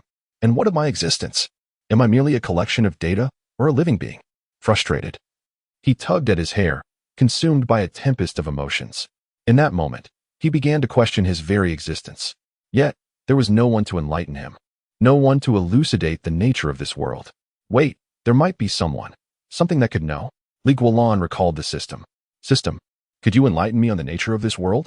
Do I truly exist? He asked, not expecting a response from the unresponsive system. To his astonishment, he received a reply. Please ascend, host. Guanlan's eyes widened in disbelief. The recalcitrant system had finally comprehended human speech. Will I discover the answers after ascending? He inquired eagerly. Please ascend, host. Frustration surged within him. How does one ascend? Could you offer a hint? He had heard various accounts regarding ascension, as the demonic sects possessed methods of ascension, yet each sounded dubious. Initially, he had little interest in such matters, but now, to comprehend this world and ascertain whether he was data or flesh, he had to ascend. Alas, the miserly system persisted with its vacuous refrain. Please ascend, host. Cursing aloud, Guanlan's outburst startled Feng Yi and Lu Feiyun, who were following him. The mother and son exchanged cautious glances, bewildered by his sudden emotional shift. Benefactor, what troubles you?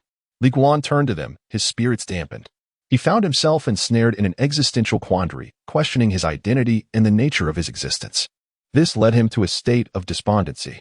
This was unacceptable. A change was imperative. Shaking his head, he sought to dispel these thoughts and reassured them. It's nothing. It does not concern you. Come, I shall take you to my home. Feng Yi and Lu Feiyun, uncertain, could only support one another as they followed Guanlan. Their journey proceeded without incident until they arrived at Guanlan's residence in Wuxing Alley. Upon entering the modest courtyard, which consisted of a main room and a woodshed, Feng Yi and Lu Feiyun could scarcely believe their eyes. Guanlan gestured towards the woodshed and said, You two shall reside there for the time being. It won't be long before your reinforcements arrive. Feng Yi, disregarding the woodshed, pointed incredulously at the courtyard. Benefactor, we reside here, a master at the realm of intent, capable of effortlessly vanquishing numerous disciples of the evil blade sect and defeating the 12 zodiac beasts of Wanshanshan. Lived in such humble abodes. It was utterly unfathomable. Such a master would be revered in any sect, not relegated to such squalor. Li Guanlan discerned the underlying implication in Feng Yi's words. A smirk graced his lips as he raised the iron blade in his hand. My family has long been hereditary constables, earning but a meager income each year. My father was a carefree man. It is a miracle we have not grown destitute. I have lived here since childhood. For 20 years, we have not acquired anything of worth. This is quite normal. Feng Yi and Lu Feiyun were left speechless. Upon reflection, one could reason that strength and wealth were not necessarily intertwined. Not all formidable masters were affluent. In reality, some ordinary folk possessed vast fortunes capable of hiring martial experts as bodyguards. In this world, strength and connections mattered. Mere prowess was of little consequence. At that moment, Lu Feiyun, struck by a thought, remarked, "If you do not mind, benefactor, you could take a position at my family as Lu Clan in Shaqing." With a salary of your choosing. Before he could finish, Feng Yi clamped a hand over his mouth. Li Guanlan shot him a sidelong glance and chuckled. "You think you can hire me? If I truly sought wealth, wouldn't it be simpler to slay you and plunder your family as fortune?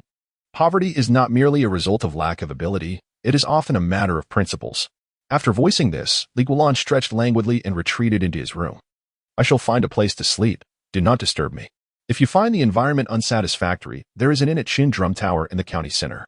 With a creak, the door closed behind him, and the courtyard fell silent. Feng Yi and Lu Feiyun stood in place, glancing between the main house and the woodshed. Feeling somewhat at a loss. "Mother, shall we consider the inn?" Lu Feiyun, having never slept in a woodshed, suggested hesitantly. However, Feng Yi shook her head. "Xiaoyun, let us make do. Surely this is better than the wilderness we have endured?" Exhausted from their harrowing escape, having lost her husband and bearing countless scars, the woman had shed her former comforts and no longer concerned herself with her surroundings. She stumbled into the woodshed, finding a patch of straw to lay beneath her. Curling up and drifting into slumber, Lu Feiyun stood dazed for a moment, grappling with his conflicted emotions. Ultimately, he resolved to sit against the wall, acknowledging that, compared to their recent fears, this woodshed was the safest haven they had encountered in days. Embellished beams and embroidered beds held little comfort if one could not sleep soundly.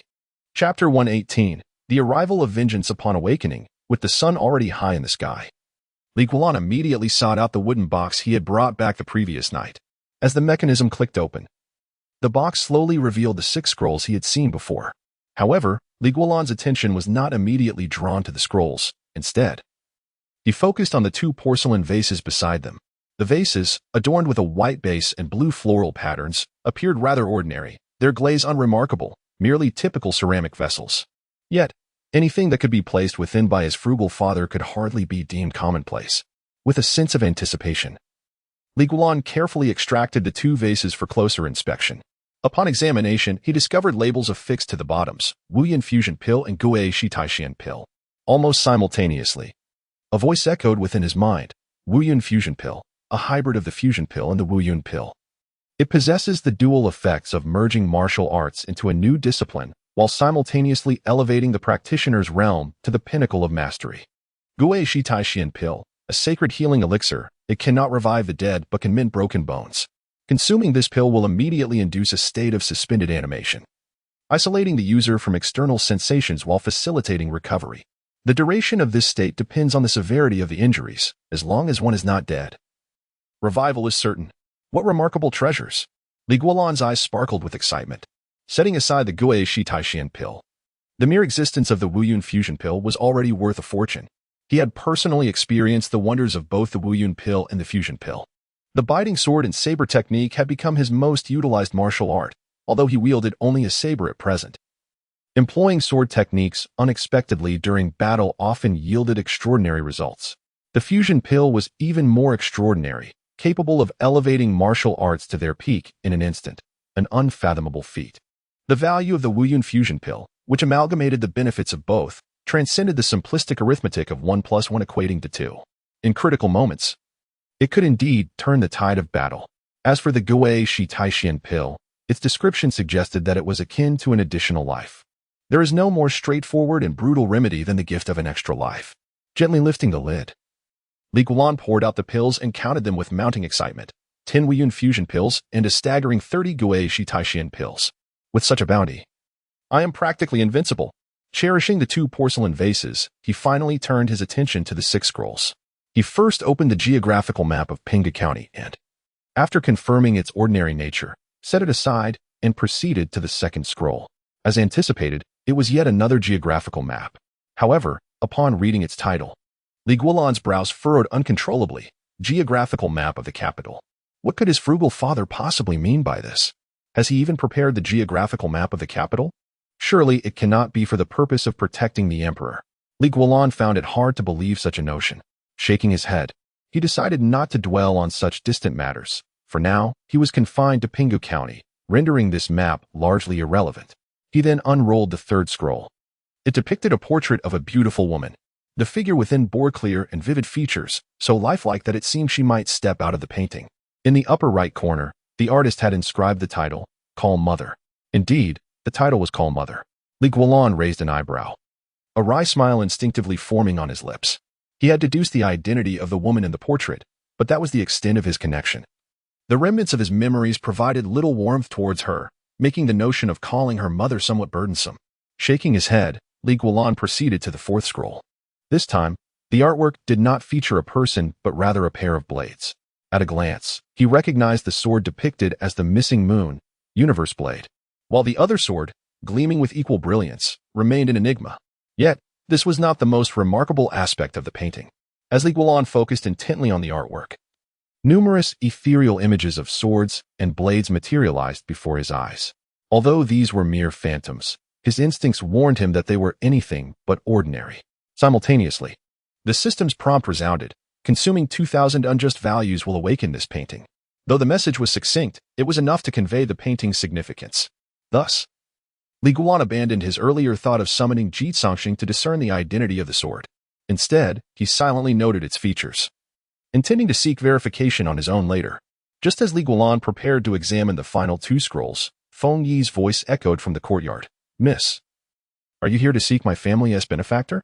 Immediately, the distinctive voice of Yu Shaoan chimed in. Oh, who are you? Where's Guanlan? Your benefactor is likely still resting. In that case, should I wake him? Guanlan, rise and come out to witness the spectacle. As footsteps approached, Guanlan hastily closed the wooden box and stepped outside before Yu Shaoan could enter. There, he beheld a young woman clad in apricot yellow attire, poised in the courtyard, one hand tossing a small flying knife and the other clutching a skewer of candied fruit, engaged in conversation with Feng Yi. Upon spotting Guanlan, a glint of mischief sparkled in her lively eyes as she deftly flicked the flying knife toward him. Guanlan caught it with a frown and inquired, "What do you want so early in the morning?" Early in the morning? Yu Shaoan tilted her head to glance at the sky, pouting slightly. It's already past the hour of the snake. It's hardly early. Hurry up. The market is bustling right now. Guanlan furrowed his brows. What is happening? Yu Shaoan pointed with her chin, chuckling. Oh, it's nothing much. The swordsmen from the sword depart have come to challenge you, seeking revenge for their late leader, Xiao. Then, a girl claiming to be your disciple suddenly jumped in to accept their challenge. Now, both parties are battling it out in the market. I thought it would be inappropriate for you, the main party, to miss the scene, so I came to inform you. Guanlan's expression shifted. Swordsmen from the sword depart? The market? My disciple? After a moment of stunned silence, he suddenly recalled that he did indeed have a disciple there, Chu Kaier, to whom he had taught half of the falling blossom sword technique. Realizing this, Guanlan couldn't help but chuckle at the absurdity. He had never regarded her as a disciple, merely seeking peace of mind. Little did he know, she had taken it to heart, and now bore the burden of vengeance on his behalf. Turning to grab an iron knife from the table, Guanlan addressed Yu Shaoan. Lead me there to see. After taking a few steps, he abruptly turned back, waving to Feng Yi, who hesitated to follow, Madame Lu. You should come too and witness the excitement. Since Feng Yi claimed to be familiar with the falling blossom sword technique, it would be an opportune moment to assess her abilities.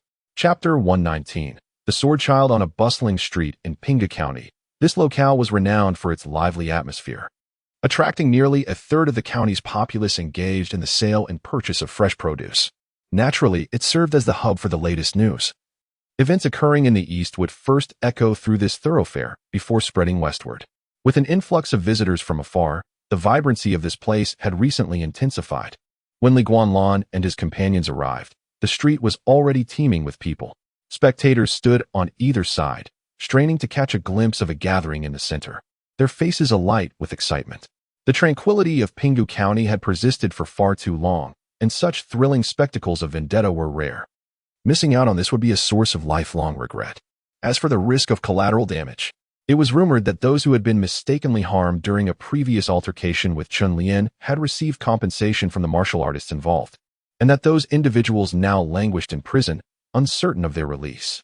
Many in the crowd almost wished to be caught in the crossfire. Lu Feiyun, trailing behind, could not help but comment on the scene before him. In the outside world, vendettas are to be avoided at all costs. Yet here, the locals display remarkable courage. Feng Yi pondered for a moment before explaining, due to the existing seal, everyone's abilities are considerably restricted and the likelihood of a chaotic clash is minimal, rendering the danger of spectating far lower than outside.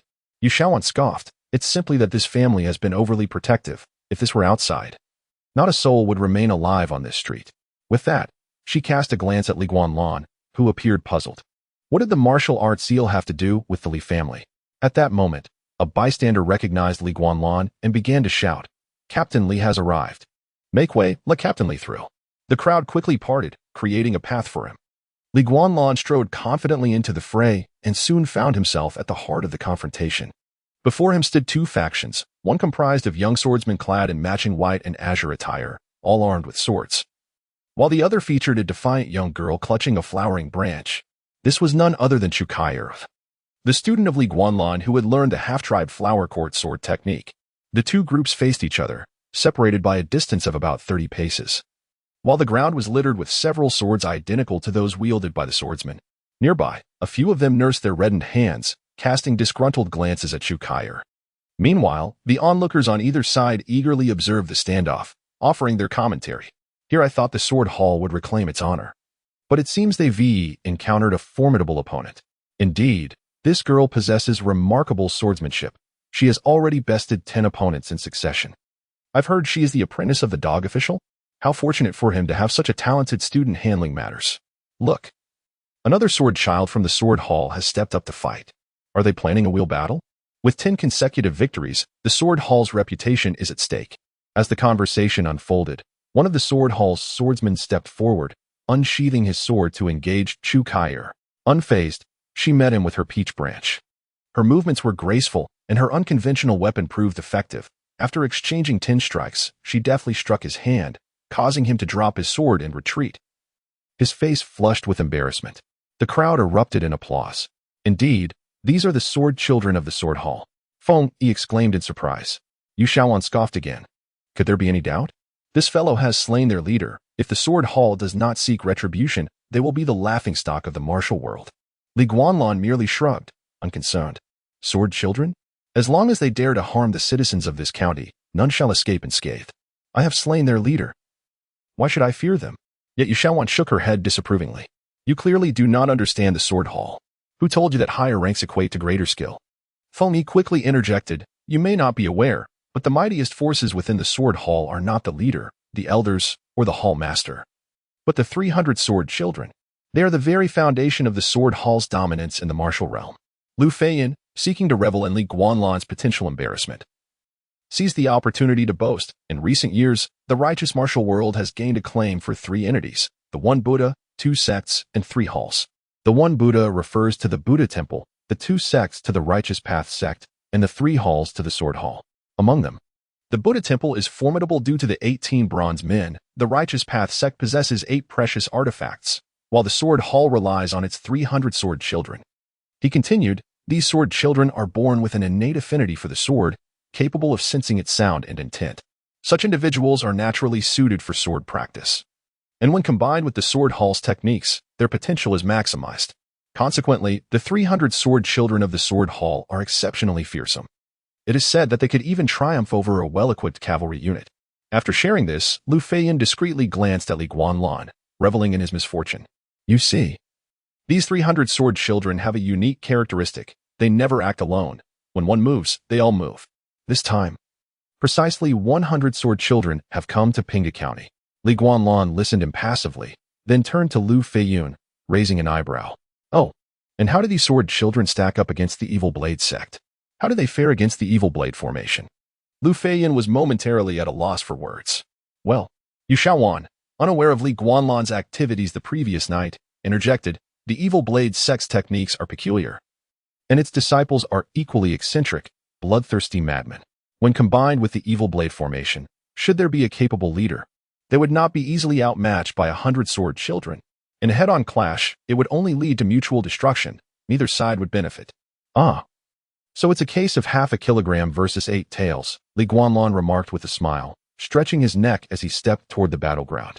With his sudden appearance, both sides of the standoff immediately reacted. The swordsmen clad in azure and white were visibly taken aback, and they advanced toward him in unison. This sudden movement startled Chukaier, whose expression shifted from surprise to anger as she raised her peach branch. Stop right there. Do not force me to harm anyone. The swordsmen of the sword hall were equally incensed, retorting, You overestimate yourself. Girl, we barely exerted any effort before. You don't truly believe you are formidable, do you? Stand aside. We seek Li Guanlan. Li Guanlan, return the life of our hall master. Chapter 120, The Defilement of Reputation. Upon hearing the words of the swordsman, Chukaiya suddenly realized that Li Guanlan had arrived. Turning her head, she nervously urged, Master, you must leave quickly. They wish to kill you. Li Guanlan chuckled softly. If they cannot even defeat you, how could they possibly harm me? Chukaiya was momentarily stunned by his words. Indeed, if they cannot overcome me, they certainly cannot prevail against my master. Her statement ignited a powder keg of fury among the swordsmen. Li Guanlan, if you possess any courage, step forward and engage us in a duel. Do not hide behind a woman. You wretched girl, were it not for your status as a citizen of this county, I would have severed your head with a single sword strike. Do you understand that we have not even used our true energy thus far? What use is your swordsmanship if you lack true energy? I could take your life from 10 meters away. Initially, this group of swordsmen had stormed into Pinghu County, proclaiming their intent to find Li Guanlan, only to be intercepted by Chukaier at the market. After a verbal exchange, they had agreed to settle their differences through a contest of swordsmanship, with the loser required to withdraw. However, they had suffered 10 consecutive defeats, with not a single victory to their name. Having lost both face and dignity, the swordsmen felt aggrieved but were unable to retaliate, given the terms they had established. Now, seizing the opportunity, they sought to regain their honor. Li Guanlan, already harboring disdain for the sword department, could not suppress a cold laugh upon hearing their shameless words. I see now where Xiao Jinli's brazen arrogance originates. It is a legacy passed down from your sword department. Unable to match me in swordsmanship, you resort to discussing true energy. If your true energy cannot surpass mine, shall we then measure by numbers? If it comes to that, are you planning to charge at me with 100 swords? Could you please show a modicum of dignity? The faces of the sword department disciples turned ashen, momentarily leaving them speechless. At that moment, from the center of their ranks, a voice rang out, Our sword department represents the righteous martial world. We never engage in acts of bullying. We only resort to combating heinous criminals or malevolent forces when necessary. Today, we have come to avenge the death of our leader, Xiao, and do not intend to trouble those who wish to remain uninvolved. However, should anyone foolishly stand in our way, we shall not show mercy. The crowd parted slowly, revealing a disciple of the sword department, distinguished and graceful, who stepped forward with an air of arrogance, gazing down at Li Guanlan. Upon his appearance, the sword department disciples seemed to gain newfound resolve, exclaiming, The third senior brother speaks wisely. We cannot adhere to any rules of the martial world when dealing with practitioners of the dark arts. Those who dabble in malevolence deserve to be eradicated. Li Guanlan, you have ruthlessly slain our leader, Xiao Jinli. You deserve the gravest punishment. Li Guanlan was nearly driven to laughter by the absurdity of it all. So, by merely opposing you, I am branded as a villain, allowing you to act without limits? The definitions of righteousness and malevolence seem to be dictated solely by your whims. The third senior brother of the sword department, reveling in his moment, spread his arms wide and addressed the gathered martial artists. Esteemed colleagues, this Li Guanlan, just days ago, senselessly murdered our leader and has falsely implicated dozens of Righteous Alliance members, who now languish in the county jail. Furthermore, he consorts with the vile creatures of the dark arts, parading around with them. What do you say to such a person? Is he not deserving of death? Should we not act on behalf of justice and eliminate him? The disciples of the sword department immediately raised their hands in excitement, responding, The third senior brother is right. We must slay the villain and uphold justice. Li Guanlan deserves to die. We ask you all to bear witness today as we uphold justice and restore clarity to the martial world. The chorus of agreement grew louder and more fervent, soon echoing down the street, growing increasingly raucous. The crowd murmured, recalling how Li Guanlan had killed many just days prior, striking without warning or reason. Indeed, a bloodthirsty individual. True, some may not deserve death, yet he indiscriminately cleaved them in half, his methods remarkably brutal. Such cruelty is rare in my experience. Some may err and require a mere reprimand, but he offers no opportunity for mercy. This resembles the extreme actions of those in the dark arts. Indeed, do you not recall that his father, Li Sangao, was notorious for his bloodshed, having slaughtered countless righteous martial artists? Yes, my master spoke of Li Sangao as a ruthless killer, and his mother? They say she was a seductress from the fragrant cult. The fragrant cult? The one known for luring men to perform the sinister arts? No wonder he associates with dark creatures. They are indeed cut from the same cloth. He must be eliminated. Although Li Guanlan was familiar with their tactics of unjustly besmirching reputations, being publicly defamed still ignited a fire within him. In his past life, they would merely exchange insults online, retreating to anonymity if things became intolerable. Here, however, it seemed the only way to escape further indignity was to confront it directly. After sending Chukaya back into the crowd, Li Guanlan slowly drew his Cheong Yu Qian Kuan sword and addressed the sword department disciples with a calm demeanor. Enough of your empty words. You have come seeking vengeance today. State your challenge, and I, Li Guanlan, shall accept. He then cast a glance at the onlooking martial artists, grinning, and you. It is a rare opportunity to strike a fallen foe. Seize the moment. Perhaps one of you may sneak an attack and claim my life. Not to mention this coveted Cheong Yu Qian Kuan sword as a trophy. The murmurs in the crowd fell abruptly silent. Some, recalling Li Guanlan's prowess, felt a chill and discreetly retreated. Yet others licked their lips, casting dark looks in his direction. What truly emboldened these individuals, however, were the words of the third senior brother of the sword department. He slowly unsheathed his long sword and, flanked by his fellow swordsmen, advanced toward Li Guanlan in a fan-like formation, a smug smile crossing his lips. Esteemed colleagues, when we of the sword department strike, it is not merely one sword. It is 100 swords in concert. We do not engage in one-on-one duels. If you wish to take advantage, simply follow our lead. I, Xiaohuan-san, hereby promise that our blade shall be drawn solely for revenge, with no desire for that sword. If anyone wishes to claim it, feel free to take it afterward. Brothers, let us advance. With that, 100 swordsmen surged forward toward Li Guanlan. Chapter 121. Sword Disciples? Merely a bunch of useless fools. In Li Guanlan's perception, the martial world is devoid of human sentiments. It is merely a realm of violence and bloodshed. The righteous slay the sinister, and the sinister retaliate against the righteous, all in pursuit of power and influence. Those who wield authority can easily tarnish their adversaries' reputations, positioning themselves as paragons of justice and rallying others to combat their foes. Li Guanlan has witnessed the bloodthirsty madness of the demonic sects, such as the Evil Blade sect and the Beast Mountain. Yet he has also observed the hypocrisy within the righteous factions, like the Sword Separation Hall and the Righteous Alliance. It is fair to assert that neither side is as virtuous as they profess. Both tread the path of self-destruction. Therefore, when confronted with these individuals, Li Guanlan shows no mercy. If you seek to kill me, then I shall return the favor. It is as simple as that. Gripping the Crescent Moon Universe blade, Li Guanlan exhaled deeply and without hesitation cleaved forward. On the long street, he stood merely 10 paces from the sword disciples of the Sword Separation Hall. As he struck, the air before him warped abruptly, unleashing an intangible blade aura that surged forth with a resonant hum, reaching the disciples in the blink of an eye. Xia Haisan was the first to sense the emergence of the blade aura. His expression shifted dramatically, his earlier arrogance replaced by sheer horror and shock. Blade aura. How could he manifest such power within this forbidden zone?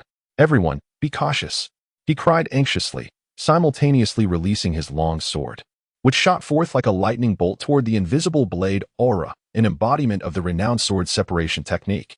The long sword sliced through the air, emitting a piercing shriek, disturbing the surrounding space with its velocity. Following Xia Haisan, 3 additional longswords followed suit, indicating that others also recognized the threat posed by Li Guanlan's blade aura. 2 of these swords originated from the walls on either side, while one came from deeper within the formation of disciples. Clang, clang, clang. The sound of metal clashing resonated as the intangible blade aura collided with the corporeal longswords, producing sparks in midair, a tenuous effort to halt its momentum. Yet, that was all it achieved. Within the confines of Pinghu County, the seal imposed upon these martial practitioners severely constrained their abilities. The sword separation technique. once capable of generating waves as thick as barrels, was reduced to a mere finger's width, an indication of the chi chain they could muster, which was the very essence that empowered their flying swords. The thickness of the chi chain dictated the potency of the sword separation technique. A mere finger's width, against a blade aura over a meter wide, rendered their efforts futile, a case of an ant attempting to stop a chariot. In such a scenario, whether 4 mantises or 1, the outcome remained unchanged. Boom! The shockwave erupted, sending 4 flying swords careening away, which then violently struck one of the disciples from the sword separation hall. It was only at that moment that he realized the impending doom. With a desperate cry, he tightened his grip on the long sword and attempted to block. But with a resounding crash, the blade aura cleaved him in two, scattering his remains in a gruesome display. Yet, the CA Chapter 122. The fishermen on either side of the street, the crowd gathered in anticipation, stood utterly dumbfounded. No one could have anticipated that the outcome of such an unequal one-on-one battle would unfold in this manner. The dog official, no. The head constable Lee is surprisingly formidable? Did I just witness the manifestation of sword energy? To wield sword energy within the confines of the national seal. How could head constable Lee accomplish this? Surely, one at the peak of Chi realm could not achieve such a feat indeed. It is impossible for those of the Chi realm. Only masters of intention can execute such prowess within a martial arts seal. How could such a young master of intention exist? Truly, Li Sangao's son, we have underestimated him. I believe that half of head constable Li's capability stems from that extraordinary missing Moon Shinkuan blade. Regardless, it appears that Xie Haitian and his 100 swordsmen are destined to fail this time. Standing beside Feng Yi and the others, Chukaya listened intently to the discussions around her, her delicate face alight with excitement as she clapped her hands and exclaimed, "Wow, Master is incredible! Go, Master!" Yu Shaoan was equally astonished by Li Guanzhong's performance, and unlike others, she possessed a profound understanding of his background. Thus, her shock was more intense than anyone else's. Just a short while ago, he had barely mastered true energy, yet today he could already wield sword energy. This fundamentally altered Yu Shaoan's perception. Gazing at Li Guanzhong's figure, her eyes flickered as she momentarily lost herself in thought. Feng Yi, however, did not focus on Li Guanzhong's impressive display. Instead, her attention shifted to Chu Kaier, a sentiment echoed by Lu Feiyun. It was not that Lu Feiyun harbored any particular feelings for Chu Kaier. Rather, they were both preoccupied with other matters. Casting a glance at the peach blossom branch in Chu Kaier's hand, Feng Yi pursed her lips before softly inquiring, "May I ask, young lady, what sword technique you employed just now?" Chu Kaier turned to the unfamiliar woman and, considering her as a companion who had come with her master, casually replied, "Master never mentioned the name of this sword technique. He only said that I practiced part of it. But I feel that this sword technique is extraordinarily powerful." Upon hearing this, Feng Yi's expression grew complex. Lu Feiyun leaned closer to his mother, whispering in her ear, "Mother, not only does Li Guanzhong master the Mind Sword Heart Sutra, but he also knows the Falling Blossom Courtyard sword technique. What is going on?" That particular sword technique was created by their grandfather after being bestowed upon Li Sangao and had remained remarkably secretive over the years. How could it have fallen at Chapter 123? He is invincible here. Turning around, Su Rong approached the table. Her gaze fixed upon a compass placed atop it, her brow furrowed in concern. The white tiger has been located, but what of the other 4? Lu Ji, without turning his head, replied, "I have perused the records. The azure dragon should be in the county jail, alongside the sealing item. The black tortoise lies beneath the county government residence. The vermilion bird is near a private academy to the north. The only uncertain one is the central position of the Tai Xian." Guo Yuxiang interjected, "Both the county jail and the county government residence are within our territory, making them relatively easy to search. The position of the vermilion bird should pose little difficulty as well. Hence, our foremost priority is to ascertain the location of the central Tai Xian. To fully unlock the seals in this area, it is imperative to gather all 5 sealing items and take them away." Su Rong, upon hearing this, expressed her dissatisfaction, furrowing her brow as she chastised the two. "Why did you bring me to this Chundrum Tower to spectate? Shouldn't we be mobilizing the entire county for a search?" Guo Yuxiang chuckled, "Do not be so hasty. Time is still plentiful. Let us first observe the spectacle." Lu Ji, surprisingly echoing Guo Yuxiang's sentiment, nodded slightly. Indeed, it is a rare opportunity to witness Li Guanlan in action and gauge his strength, which could prove beneficial should we need to confront him later. Knowing oneself and one's adversary ensures victory in every battle. Upon hearing this, Su Rong refrained from further argument and returned to the window, her gaze intent on the battlefield. The distance from the vegetable market was considerable.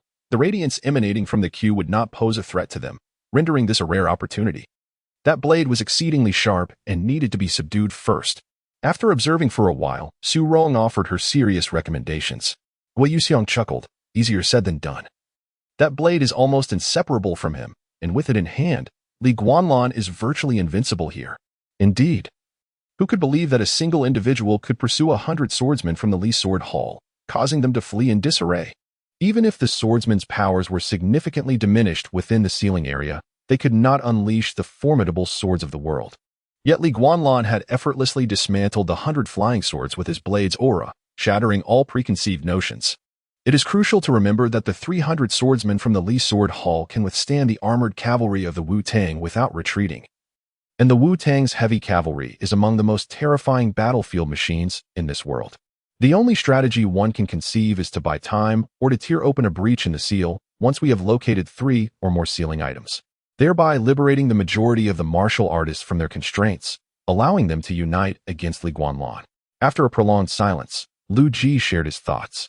Since the ceiling in Pinghu County significantly restricts the martial artists' abilities, rendering them unable to fully exert their power and leaving them vulnerable to Li Guanlan's onslaught, it would be prudent to liberate their strengths, inciting a conflict between both sides while the 3 of us hide in the shadows, ready to seize the opportunity. Wei Yuxiang nodded in agreement, adding, I have heard that Li Guanlan intends to participate in the Demon Lord Conference hosted by the demonic sect. Aspiring to become the Demon Lord, this undoubtedly treads upon the taboos of the righteous martial world, leading to an inevitable clash between the 2 factions, thus sparing us the need to incite discord ourselves. Su Rong looked at Wei Yuxiang in surprise. Where did you acquire this information? Is it credible? Wei Yuxiang grinned. Of course it is credible. This was relayed to me by someone from the Longhu Inspection Bureau. The mention of the Longhu Inspection Bureau caused even Lu Ji to shudder. Hastily inquiring, are there personnel also in Pinghu County? What is their purpose? Wei Yuxiang shrugged. The Longhu Inspection Bureau is another arm of His Majesty. Their objectives here must align with ours. However, the specifics of their operations are beyond my inquiry. After saying this, he grimaced slightly. Boss, I had to expend several documents to obtain this information, so you owe me a reimbursement. The document of literary fortune is a unique product of the Astronomical Bureau. Crafted from the literary aura possessed by officials, typically, a single document can swiftly staunch bleeding from ordinary cuts and wounds, proving more effective than gold wound ointment. With market prices generally exceeding 80 taels of silver. Lu Ji chuckled. You can simply request County Magistrate Zhao to produce the document of literary fortune. Why trouble me for reimbursement? I witnessed firsthand that Magistrate Zhao's literary aura is as potent as that of the court's high-ranking officials. Su Rong joined in the laughter. He is a top scholar from the last imperial examination, a natural talent destined for high office, blessed by the god of literature, hence his abundant literary aura. What perplexes me is why such a talent would squander time in Pinghu County. Managing a prefecture should be a trivial task for him. Wei Yuxiang scoffed. Scholars are often riddled with schemes. They speak of subtle undercurrents and hidden motives. Who knows what his intentions are? I instinctively feel it would be best to avoid dealings with him, as I already owe him a favor. Among the 3, Wei Yuxiang possessed the strongest intuition and harbored a deep aversion towards Magistrate Zhao Qiuqi, which is why he was reluctant to approach him for the document of literary fortune. Amidst the clashing of swords, Xie Haisen found himself severely wounded, hurtling backward like a shooting star, crashing to the ground and creating a crater several inches deep. After withstanding 4 strikes from Li Guanlan, he ultimately succumbed to the might of the queue. Yet, Xie Haisen had no time for despair. He struggled to extract himself from the crater, hurling his battered sword with all his remaining strength, squeezing out the last vestiges of his true energy. He launched the sword toward Li Guanlan, bellowing at his panicked disciples who were fleeing, retreat. All of you retreat to Pinghu County. Here, we are no match for him. In the face of life and death, all notions of dignity and pride had been cast aside. His sole desire was to preserve as many lives as possible before his own demise. This venture into Pinghu County to seek vengeance against Li Guanlan was orchestrated by him personally, bringing along 100 swordsmen, individuals who had always placed their trust in him. Should they all perish here today, Xie Haisen would never forgive himself. They were the elite of the Li Sword Hall, the very foundation of the sect. He could not bear the thought of becoming a pariah within it. Xia Haisan was unafraid of death or the weight of responsibility. He simply could not comprehend how, despite 100-to-1 odds, they had been so thoroughly routed. According to the elders within their sect, the 300 swordsmen of the Li Sword Hall, when united, could easily overwhelm ordinary masters of intention, with only the renowned masters of intention capable of restraining them. What could possibly be the cause of this predicament? Gazing at the cue in Li Guanlan's hand, Xia Haisan suddenly realized everything was due to that blade. Chapter 124. The fusion elixir of martial arts. The rumors surrounding the deficient moon and universe blade were certainly known to Xia Huansan. After all, it was a single individual wielding this very blade who nearly annihilated the Li Sword Hall. Since that fateful day, both the person and the blade have become figures of dread in the martial world, instilling fear in the hearts of all petty villains and hypocritical individuals, to the extent that merely hearing that person's name would cause them to tremble in trepidation. Yet, in those times, the populace feared the individual more than the blade itself. A blade, no matter how exquisite, requires a masterful wielder to unleash its true potential, a consensus shared by all.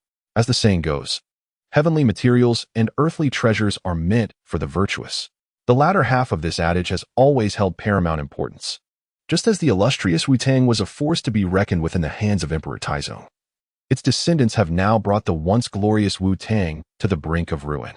A precious blade in the hands of a fool remains but a useless tool. Only a true swordsman can unlock its genuine power. The martial practitioners of Pinghu County had gathered here, driven by the belief that Li San Gao's son, Li Guanlan, could never measure up to his father, thus deeming the precious blade unworthy of him. They felt it right for someone more qualified to inherit it. Yet now, Xia Huansan suddenly realized they may have gravely erred, and in fact, misjudged quite severely. For the man before him was not inferior to the legendary Li San Gao in the slightest. A chilling sound echoed as the iron blade pierced flesh, and Xia Huansan looked on in horror as a fellow disciple was cleaved in two. Rage and despair ignited within him. Li Guanlan, show mercy where it is due. Have you truly decided to eradicate us completely? With an impassive expression, Li Guanlan flicked away a flying sword and unleashed a wave of blade energy, obliterating the dying Li Sword Hall disciple into mere fragments. He then addressed Xia Huansan with a cold retort. How amusing. You come with 100 to kill me, and that is acceptable, yet when I retaliate, you find it intolerable? If you have come, should you not have prepared for death? Or did you arrive brimming with confidence, never contemplating failure? It is true. With 100 against 1, the advantage lies with me. How could I possibly fail? Chapter 125. A warning. You have consumed the fusion pill of martial destiny. Fusion martial arts. Linglong turtle breathing technique. Sitting and lying chi cultivation technique. Clear heart sword courage. Missing moon universe blade. Fusion successful. New martial art. Sword courage. Blade heart. Sword courage. Blade heart. A sword technique primarily based on the Clear Heart Sword Courage Sutra. It allows the practitioner to infuse true energy into the blade, granting the fleeting ability to control the sword remotely, enabling it to reach up to 30 zhang. Within this distance, wherever the heart reaches, the blade shall follow. Having consumed the fusion pill of martial destiny, your mastery of sword courage, blade heart, has reached the great accomplishment stage. Perched atop a fortified height, Li Guanshan surveyed the fleeing disciples of the Legion Hall with an air of superiority, his fingers delicately gesturing. As his fingers twirled, the missing moon universe blade, flying independently, seemed to respond to his command, abruptly turning midair and piercing through a courtyard wall, fatally wounding a concealed disciple of the Legion Hall. Completing this act, the iron blade soared diagonally upwards before pivoting its tip and diving towards another target. The sound of the blade slicing through the air echoed incessantly, each pass claiming a life. The once formidable disciples of the Legion Hall, now utterly demoralized, scattered like headless flies, devoid of any will to fight back. Some sought refuge in nearby woodpiles, others hid beneath fallen bodies, while a few sprinted towards the county town, and others cleverly made for the county office. Yet, regardless of their destinations, their movements fell under Li Guanshan's watchful gaze, overshadowed by the missing moon universe blade. No matter how swift they were, could they outpace the flying blade? Xia Huansan lay in a pool of blood, tormented by the agonizing cries surrounding him. Overwhelmed by grief and indignation, he finally cast aside his pride and stubbornness, tears streaming down his face as he pleaded with Li Guanshan. Li Guanshan, I was wrong. I realize my mistakes. Please spare us. We should not have sought vengeance against you. We should not have provoked you. Let us go, and I swear we will not oppose you again. Li Guanshan, you bastard, why don't you just kill me? End it. Having suffered the severing of his tendons at Li Guanshan's hands. Yet in chapter 126, Zhao Qiuqi's night visit, the true essence of establishing authority through lethal force is exemplified by Li Guanlan's recent actions. With his singular might, he has vanquished 100 disciples of the Sword Departure Hall, an accomplishment that has thoroughly instilled fear in the hearts of the martial artists present. They came to witness the spectacle, but not to meet their demise. Who could predict what tomorrow might bring when in the company of such a madman? Consequently, before darkness fell, a multitude of martial artists hastily departed from Pinghu County, eager to avoid the tumult. In the Qin Drum Tower, the proprietor, Sun Shi, watched helplessly as his hard-earned silver slipped away, his anguish manifesting in loud lamentations. Cursed Li Guanlan, I shall not let you escape unscathed. Enraged, Sun Shi stormed into the county office to seek justice from the magistrate, condemning Li Guanlan's actions and demanding that County Magistrate Zhao impose severe punishment. Zhao Qiuqi, who had just met with the trio from the Astral Observation Bureau and received a secret edict from the current emperor of the Wu-Tang dynasty, was instantly incensed upon hearing Sun Shi's grievances. Do not be disheartened, good sir. I shall confront Li Guanlan and ensure you receive justice. Without delay, Zhao Qiuqi summoned the active constables, leaving only County Lieutenant Sun Liang behind, and set forth towards the Wuxing Alley. The reason for this abandonment was known solely to him. Meanwhile, within his abode, Li Guanlan was diligently honing his skills. The martial fortune fusion pill obtained earlier that day had elevated his strength to unprecedented heights, placing him at the pinnacle of the realm of intent. In all of Pinghu County, he had become an invincible force, even among the elite of the martial world. However, this newfound power also granted him deeper insights into the current situation. The impending Demon Sovereign Conference promised to reshuffle the entire landscape of martial forces within the Jianghu. Whichever faction emerged victorious would wield dominion over the martial realm for decades to come. While such power may seem insignificant in the face of the vast Wu-Tang state apparatus, this was a reality far removed from the peaceful and prosperous era of the Wu-Tang dynasty, and more reflective of the current turbulent times. At that gathering, the entire demonic sect would convene, alongside the righteous martial artists, and inevitably, the Wu-Tang court would also make an appearance. Li Guanlan suspected that the so-called Dragon and Tiger Inspection Division would be among them, covertly embedded within the martial community, instigating conflicts among various factions to prevent the formation of a unified force within the vast Jianghu. It was difficult to dismiss this as anything but the emperor's directive, aimed at reducing threats to his throne. Though Li Guanlan held no desire for the title of Demon Sovereign, he understood that he must compete for it in order to safeguard himself. Bound together with Ji Songxing and others, his options were severely limited. Only by attaining the position of Demon Sovereign could he acquire the strength necessary to confront the Wu-Tang royalty and endure the tumultuous 5 years ahead. At present, the most crucial task was to master that elusive aura. Without hesitation, Li Guanlan dedicated all the enhancement points he had acquired that day to the moonlight dew drinking technique. Achieving perfection in this technique would grant him dominion over that aura, a matter of utmost significance. This was a fragment of the national fortune aura refined by his father, Li Sanqiao, and Li Guanlan believed it might unveil some truths about this world. Having slain 99 disciples of the Sword Departure Hall today, the accumulated unjust and just values amounted to an impressive 50 to 60,000, augmented by the previous night's defeat of the evil Blade sect disciples, rendering Li Guanlan an overnight tycoon. Thus, he felt entirely justified in indulging and experimenting with his former hypotheses.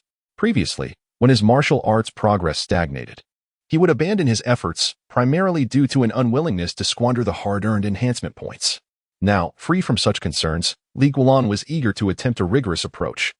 The adage that one must traverse 90 miles to complete 100 may imply a lack of progress, yet it often signifies the final build-up before a breakthrough.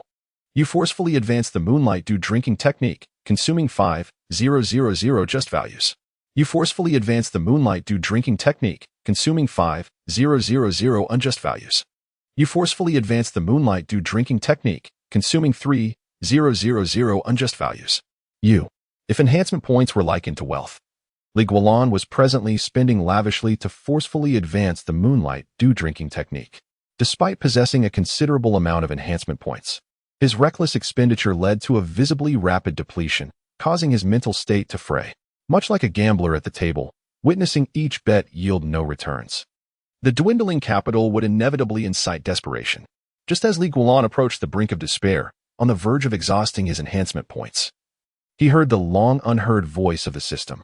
Through your diligent efforts, the Moonlight Dew drinking technique has finally revealed its true nature to you. Moonlight Dew drinking technique, perfected. Congratulations, you have gained mastery over this small realm. In an instant, a streak of white light, akin to a ribbon, shot through the night sky above Pinghu County, traversing rooftops and streets before entering Li Guanlan's home with a swift whoosh. In the dim room, brilliance surged forth, compelling Li Guanlan to squint his eyes. This luminous ribbon represented the mysterious aura that enveloped and protected all of Pinghu County. At that moment, it flitted around Li Guanlan like an exuberant puppy reunited with its master. Li Guanlan, feeling a surge of inspiration, extended his hand and grasped the light. In the next moment, a torrent of information surged into his mind like an electric current. So that is how it is, he murmured as he opened his eyes. Just then, a sudden knock echoed at the door, followed by the authoritative voice of County Magistrate Zhao Qiuqi. You shall remain here, without my command. None may enter or exit. Yes, my lord, came the reply. Zhao Qiuqi had arrived? What could he possibly want at such a late hour? Li Guanlan's heart raced as the luminous ribbon swiftly melded into his being, vanishing from sight. Clearly, it was a valuable treasure. Li Guanlan silently praised its worth, not wishing to linger on the experience, and rose to greet his unexpected guest. Pray tell, my lord, what brings you to visit at this late hour? He clasped his fist before Zhao Qiuqi, inquiring with an inviting tone. Zhao Qiuqi briefly glanced towards the woodshed, then nodded slightly before striding past Li Guanlan and directly into his chamber. Li Guanlan's brow furrowed slightly, yet he maintained his composure and followed inside. After closing the door, he crossed his arms and remarked, County Magistrate, I recall you stating that you would not meddle in my disputes with the martial community. What brings you here unannounced today? However, Zhao Qiuqi's subsequent words left Li Guanlan utterly astonished. You have reached the pinnacle of your intent. Splendid. This means our plans can commence ahead of schedule. Li Guanlan, bewildered, stared at Zhao Qiuqi, awaiting further explanation in silence. Zhao Qiuqi took his time, surveying the room before his gaze settled upon the wooden box Li Guanlan had placed in the corner. Raising an eyebrow, Zhao Qiuqi couldn't help but admonish. You are quite reckless to carelessly leave such a precious item lying about. Do you not fear it may bring you misfortune? Chapter 127. The sword case of the Tian-Su sword. Li Guanlan's expression tightened as he slowly grasped the broken moon Qian Kuan knife. What do you mean by that? County Magistrate. The sword case of the Tian-Su sword, Zhao Qiuqi remarked, pointing to the mahogany box with nonchalance. One of the treasures lost by the Wu-Tang royal family for years. If anyone finds out it is with you, it could cost you your head. Li Guanlan's eyes widened in disbelief.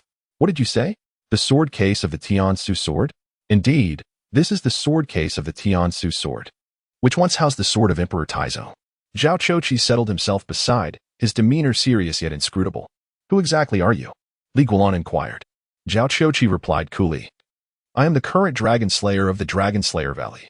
The Dragon Slayer Valley, known for its penchant for rebellion, took it upon itself to slay dragons, thriving on chaos. Throughout the annals of history, every major upheaval has borne the fingerprints of this faction, making them figures of scorn both in the martial world and the court. However, Li Guanlan was not one to adopt a superficial perspective. The cycle of unity and division in the world is inevitable, with each dynasty experiencing its rise and fall, a phenomenon not easily overturned by a singular force. The people of the Dragon Slayer Valley merely possess the acumen to adapt to circumstances. Noticing Li Guanlan's calmness, Zhao Qiuqi momentarily hesitated before realizing. It seems your father has informed you of these matters. A flicker of surprise crossed Li Guanlan's mind. Yet he maintained a facade of ignorance. What are you talking about? I don't understand. You do understand, but you are unwilling to accept it. Zhao Qiuqi smiled faintly, gazing into Li Guanlan's eyes. In truth, it is not difficult to deduce. Your father, alongside Li Fengyan, once challenged the empress for the throne, claiming to reclaim the rightful position of the Wu-Tang Li clan. This was framed as a rebellion, but everyone knew it was just that, a rebellion. For the empress had ruled for 15 years. Historically, how many usurpers have managed to persist for 15 years? Had the empress not lacked an heir, Wuzhou would not have remained solely under her reign. Thus, what kind of existence has historically thrived on rebellion, willing to invest in it as a vocation? and possesses the experience to execute it? Only we, the Dragon Slayer Valley. Unlike other sects, our existence spans from the pre-Qin period to the Liu and Han dynasties. Continuing to be active, it is not a secret that among those who followed Emperor Taizong were members of our Dragon Slayer Valley. Later, while we coexisted with Wu Tang, it appeared as though a compromise was made by Emperor Taizong, but in reality, that extraordinary individual devised strategies to counter us. Li Guanlan, captivated by the discourse, could not help but inquire, "What do you mean by that?" Zhao Qiuqi raised his finger, enumerating. The Dragon Slayer Valley's techniques for slaying dragons are categorized into 7 aspects: power, arms, provisions, beauty, chaos, and heaven. Power signifies authority, inherited by the righteous sect. Arms refer to weapons, which Emperor Taizong divided into 2 categories, one for the common folk and one for the military, giving rise to the Evil Blade sect. The Departing Sword Hall, the Demon Sword Pavilion, and the Iron Furnace Gang, while the military bore the invincible Black Iron Cavalry. Provisions encompass resources and wealth, all means of accumulating wealth, which were disrupted by Emperor Taizong, leading to widespread commerce and encouraging the populace to manage their affairs, thereby merging wealth with the people. Thus, the populace became water, and the ruler, a vessel. Water can both sustain and capsize a boat. Beauty pertains to allure, the essence of temptation, giving rise to the Empress. Chaos denotes disorder, all that subverts morality and perception, represented by the Demon Cavern and the Mountain of Beasts, embodying both humanity and the inhuman. Heaven signifies faith, divine might, and religion, represented by the One Buddha Temple, the pattern of immortals, and the celestial observers.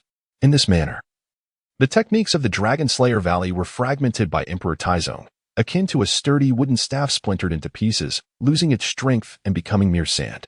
Emperor Taizong sought to establish an immortal legacy for his descendants, aspiring to sustain the Li clan for eons, yet he underestimated the wisdom, resolve, and cunning of his progeny. While others may not be mere sycophants, the throne rotates among families. If the Li clan can rebel against the Sui dynasty, why cannot others rebel against the Li? Consequently, the Empress transformed Wu Tang into a new Zhou, ruthlessly eliminating her kin to sever the Li family's lineage.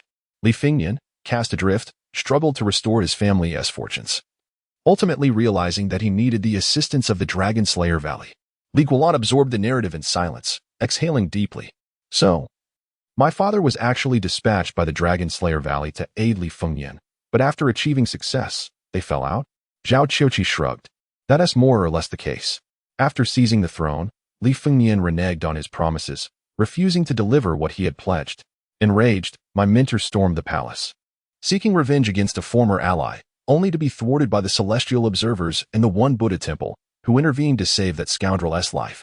He may have inadvertently revealed his ties to Li Sangao, but at that moment, neither party cared about such matters. One sought the truth, while the other sought to unveil it. And that was all. The outcome of this intervention culminated in the betting game in Pinghu County, where your father placed himself in the fray, both imprisoning himself and safeguarding his interests, for at that time, your mother was already with child, and— Wait a moment. Li Guanlan abruptly interrupted Zhao Qiuqi, his expression contorted. 50 years ago, my mother was pregnant? Are you implying that I am over 50 years old? Or has she been pregnant for over 20 years? Am I to be likened to Neza? Zhao Qiuqi couldn't help but chuckle. Have you considered the possibility that you might have an elder brother? Li Guanlan froze, struck by the thought. He had never entertained such an idea, having lived alone for years, with the concept of family fading into mere abstraction. Now, suddenly confronted with the possibility of an elder brother, over 20 years his senior, anyone would find themselves bewildered. What evidence do you have? Li Guanlan insisted, irate. Without evidence. He refused to be swayed. Zhao Qiuqi laughed, gesturing towards the mahogany box. Who do you think brought that object out to hide it and then returned it to you? Surely not your deceased father? Li Guanlan smacked his forehead in realization. Indeed, Guan Chidong had always told him that the mahogany box was forced upon him by an entity resembling Li Sangao during his treasure hunting. But what if Guan Chidong was mistaken? What if that entity was not Li Sangao, but someone else entirely? That was insufficient evidence. Li Guanlan shook his head. He could not be convinced by mere words. Zhao Qiuqi sighed. Why not open the box and see what lies within? I have looked. It was merely a few paintings. Li Guanlan halted mid-sentence, recalling that he had not fully examined the 6 paintings inside the box. The true act of establishing dominance was precisely what Li Guanlan was undertaking at that moment. With his own strength, He had slain over 100 swordsmen from the departing sword hall, a feat that thoroughly terrified the assembled martial artists. They had come to witness the spectacle, not to court death. Who could predict what tomorrow might bring while consorting with a madman? Thus, before nightfall, a multitude of martial artists began to depart Pinghu County, unwilling to wade through such treacherous waters.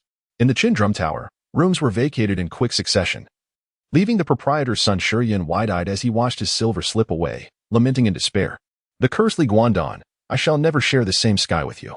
In a fit of anger, Sun Shur stormed into the county office, seeking the magistrate to voice his grievances, vehemently condemning Li Guandan's actions and demanding that county magistrate Zhao punish him without mercy. Zhao Qiuqi had just encountered the trio from the Astral Observation Bureau in the backyard and had seen the secret edict from the current emperor of the Wu-Tang dynasty. Upon hearing Sun Shur's lamentations, he was instantly filled with righteous fury. Do not be aggrieved, my friend. I shall seek out that Li Guandan and ensure you receive justice. With that, Zhao Qiuqi summoned the active constables in the office, deliberately leaving behind County Lieutenant Sun Liang, and set off towards Wuxing Alley. The reason for leaving Sun Liang behind was known only to him. Meanwhile, Li Guandan was in his residence, diligently honing his skills. The martial fusion elixir he had consumed earlier that day had propelled his strength to a new pinnacle, reaching the zenith of his realm in the entire Pinghu County. He had become an unrivaled presence, even among the elite in the martial arts world. This newfound power granted him a deeper understanding of the current situation. The impending Demon Lord Conference promised to be a significant reshuffling of the martial arts factions across the realm. Whichever side emerged victorious would wield influence over the martial world for the next several decades. Although such factions were insignificant compared to the vast machinery of the Wu-Tang dynasty, that was a consideration for times of peace, not for the current tumultuous state of the nation. At that time, the demonic sects would gather alongside the righteous sects, and inevitably, the Wu-Tang court would also be present. Li Guandan speculated that the so-called Dragon and Tiger Inspection Division would make an appearance. These individuals, akin to undercover agents, lurked among the martial artists, seeking to incite conflict between the various sects, preventing the vast martial world from uniting into a single force. It was difficult not to see this as a directive from the emperor seated on the dragon throne, aimed at diminishing threats to his reign. Li Guandan had no desire to vie for the title of Demon Lord, yet for his own survival, he had no choice but to compete. Having already formed a bond with Ji Sangshan and others, his options were further limited. Only by ascending to the position of Demon Lord could he possess the strength to confront the Wu-Tang royal family and endure the coming 5 years. At present, mastering that aura of the national fortune was of utmost importance.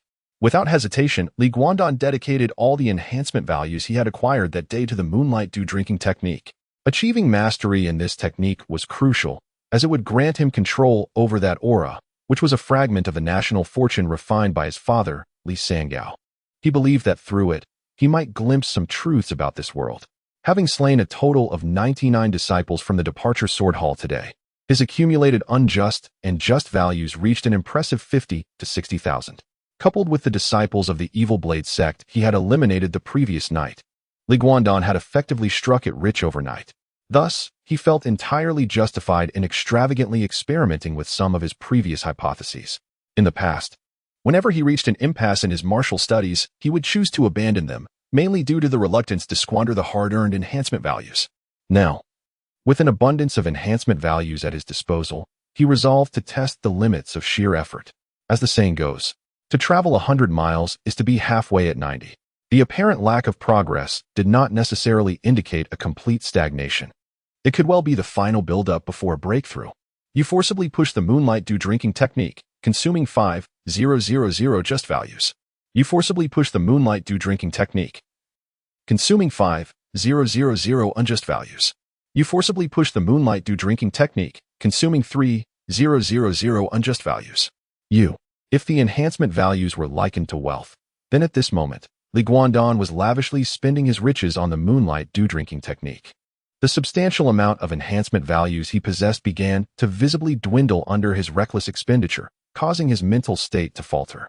He resembled a gambler at the gaming table, witnessing repeated losses and dwindling capital, ultimately succumbing to desperation. Just as Li Guandan was on the brink of despair, hearing the system's long-awaited voice brought him back.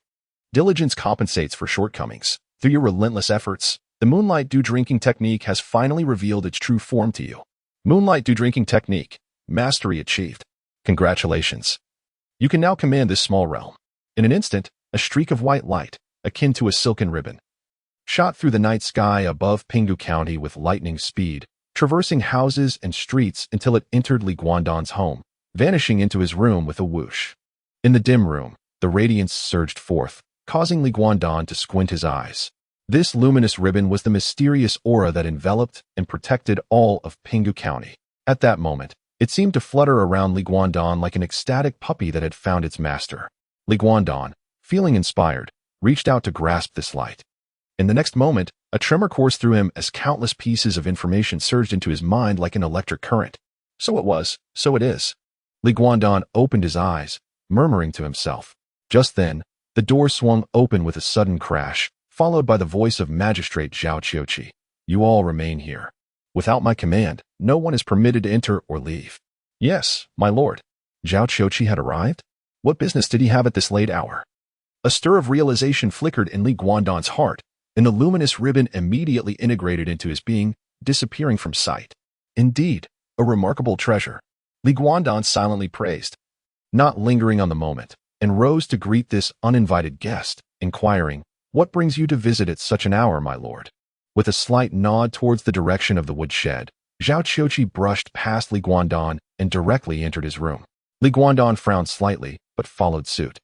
Closing the door behind him, crossing his arms across his chest, he remarked with a hint of irritation, Magistrate, I recall you mentioned that you would not interfere in the disputes between me and the martial artists. What prompts this unexpected visit? However, Zhao Qiuqi's subsequent words left Li Guandan utterly astonished. You have reached the pinnacle of your realm. Very well. This means we can advance our plans ahead of schedule. Li Guandan furrowed his brows in confusion, silently awaiting further explanation. Zhao Qiuqi took his time, surveying the entire room before his gaze landed on a wooden box that Li Guandan had carelessly placed in the corner.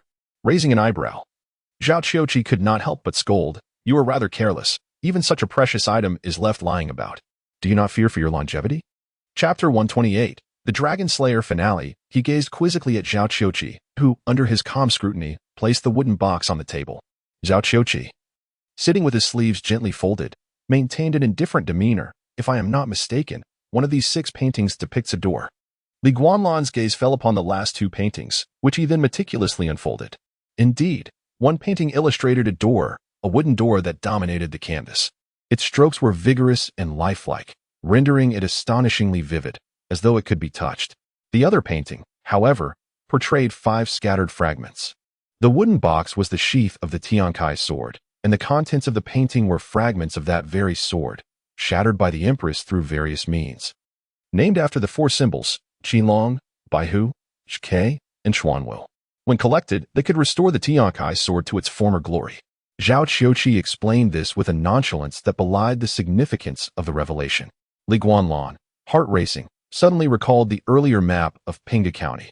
He opened it and stared at the 5 marked locations, his expression shifting dramatically. The Tiankai sword fragments are in Pinghu County? Zhao Qiuqi shrugged. Otherwise. Why do you think this place is so coveted by the Wu-Tang royal family, to the extent of forsaking their pact to reclaim the so-called national fortune seal? What that emperor truly desires are these 5 sealed artifacts. At that moment, Li Guanlan's doubts became trivial, as all signs indicated that Zhao Qiuqi spoke the truth. He fixed his gaze on Zhao Qiuqi, awaiting further elaboration. The latter, unreserved, continued, Since you have reached the pinnacle of your understanding, it signifies that you can open that door and reunite with your brother. My task is complete. With that, he brushed off his sleeves, stood, and bowed to Li Guanlan before turning to exit. Seeing this, Li Guanlan hastily called out, Your Excellency, please wait. Are you leaving just like that? Is there nothing more to convey? Zhao Qiuqi waved dismissively. Your brother will inform you of the rest, as this matter, at its core, pertains to your family. He did not even specify how Li Guanlan should open the door depicted in the painting before departing. Once the door closed, Li Guanlan intently studied the painting on the table, lost in contemplation. At a certain moment, inspiration struck him, and he hung the painting on the wall. Reaching out to touch it, the host has encountered the true realm door, consuming all enhancement points will allow it to be opened. Li Guanlan's lips curled into a smile. The implication was clear. Regardless of how many enhancement points he possessed, he would need to expend them all. It could be a deception or a grand prize. The gamble lay solely in Li Guanlan's hands, having already reached the pinnacle of understanding. His singular pursuit was the true realm. There was little left to lose. Thus, he hesitated not, depleting the remaining 8,000 enhancement points in one fell swoop. In the next instant, he felt a coarse texture in his palm, and the door before him became palpably real. With a gentle push, he stumbled forward, finding himself thrust into the painting. His vision brightened and dimmed, and Li Guanlan beheld his surroundings. He found himself in a hidden cave, illuminated by a perpetual lamp. With a bed in one corner and a small wooden table at the center, nothing more. On the bed sat a figure, legs crossed in meditation. Long, disheveled hair obscured the person's face, and their garments bore the weight of age, evidently worn for many years. Upon sensing movement, the man lifted his head slightly, brushing aside his hair to gaze at Li Guanlan. The latter was taken aback, for the visage before him bore a striking resemblance to his own, like a reflection from decades hence. In that moment, Li Guanlan was utterly convinced that the person before him was indeed his elder brother, over 20 years his senior, the eldest child of their parents. Brother? He ventured cautiously. You look just like me, the long-haired man chuckled. You look just like me, they echoed in unison, sharing a moment of mutual recognition and mirth. Taking a seat around the small wooden table, Li Guanlan recounted what Zhao Qiuqi had revealed to him, then looked at his brother and inquired, "This is what I understand. How far is it from the truth?" Li Guanhai nodded gently. Indeed, Zhao's words are true. The gamble in Pinghu County was instigated by the Li Fengyan clan's unscrupulous machinations. As calamities beset the world and the imperial throne seemed precarious, they harbored ulterior motives. Li Guanhai, with a grin directed at Li Guanlan, remarked, "I have dedicated over 20 years to ensure that the impression of this painting reached the emperor's hands. It now likely adorns the imperial study or another location within the palace. In any case, it undoubtedly resides within the imperial confines. If we make our way out, we shall confront the palace guards of Jingdong and return unscathed. My younger brother, do you dare to join me in uncovering this mystery?" Li Guanlan responded with a serene smile, unwavering in his resolve. What is there to fear? Very well. Today we shall seek to understand this enmity. It shall be either our demise or theirs. With that, Li Guanhai pushed the door open and stepped outside. Li Guanlan took a deep breath, gripping the Qianyuan blade firmly, and closely followed his elder brother. That night, two unparalleled masters suddenly emerged within the imperial palace of the Wu Tang dynasty, swiftly assassinating the reigning emperor who was resting in his chambers before vanishing into the night.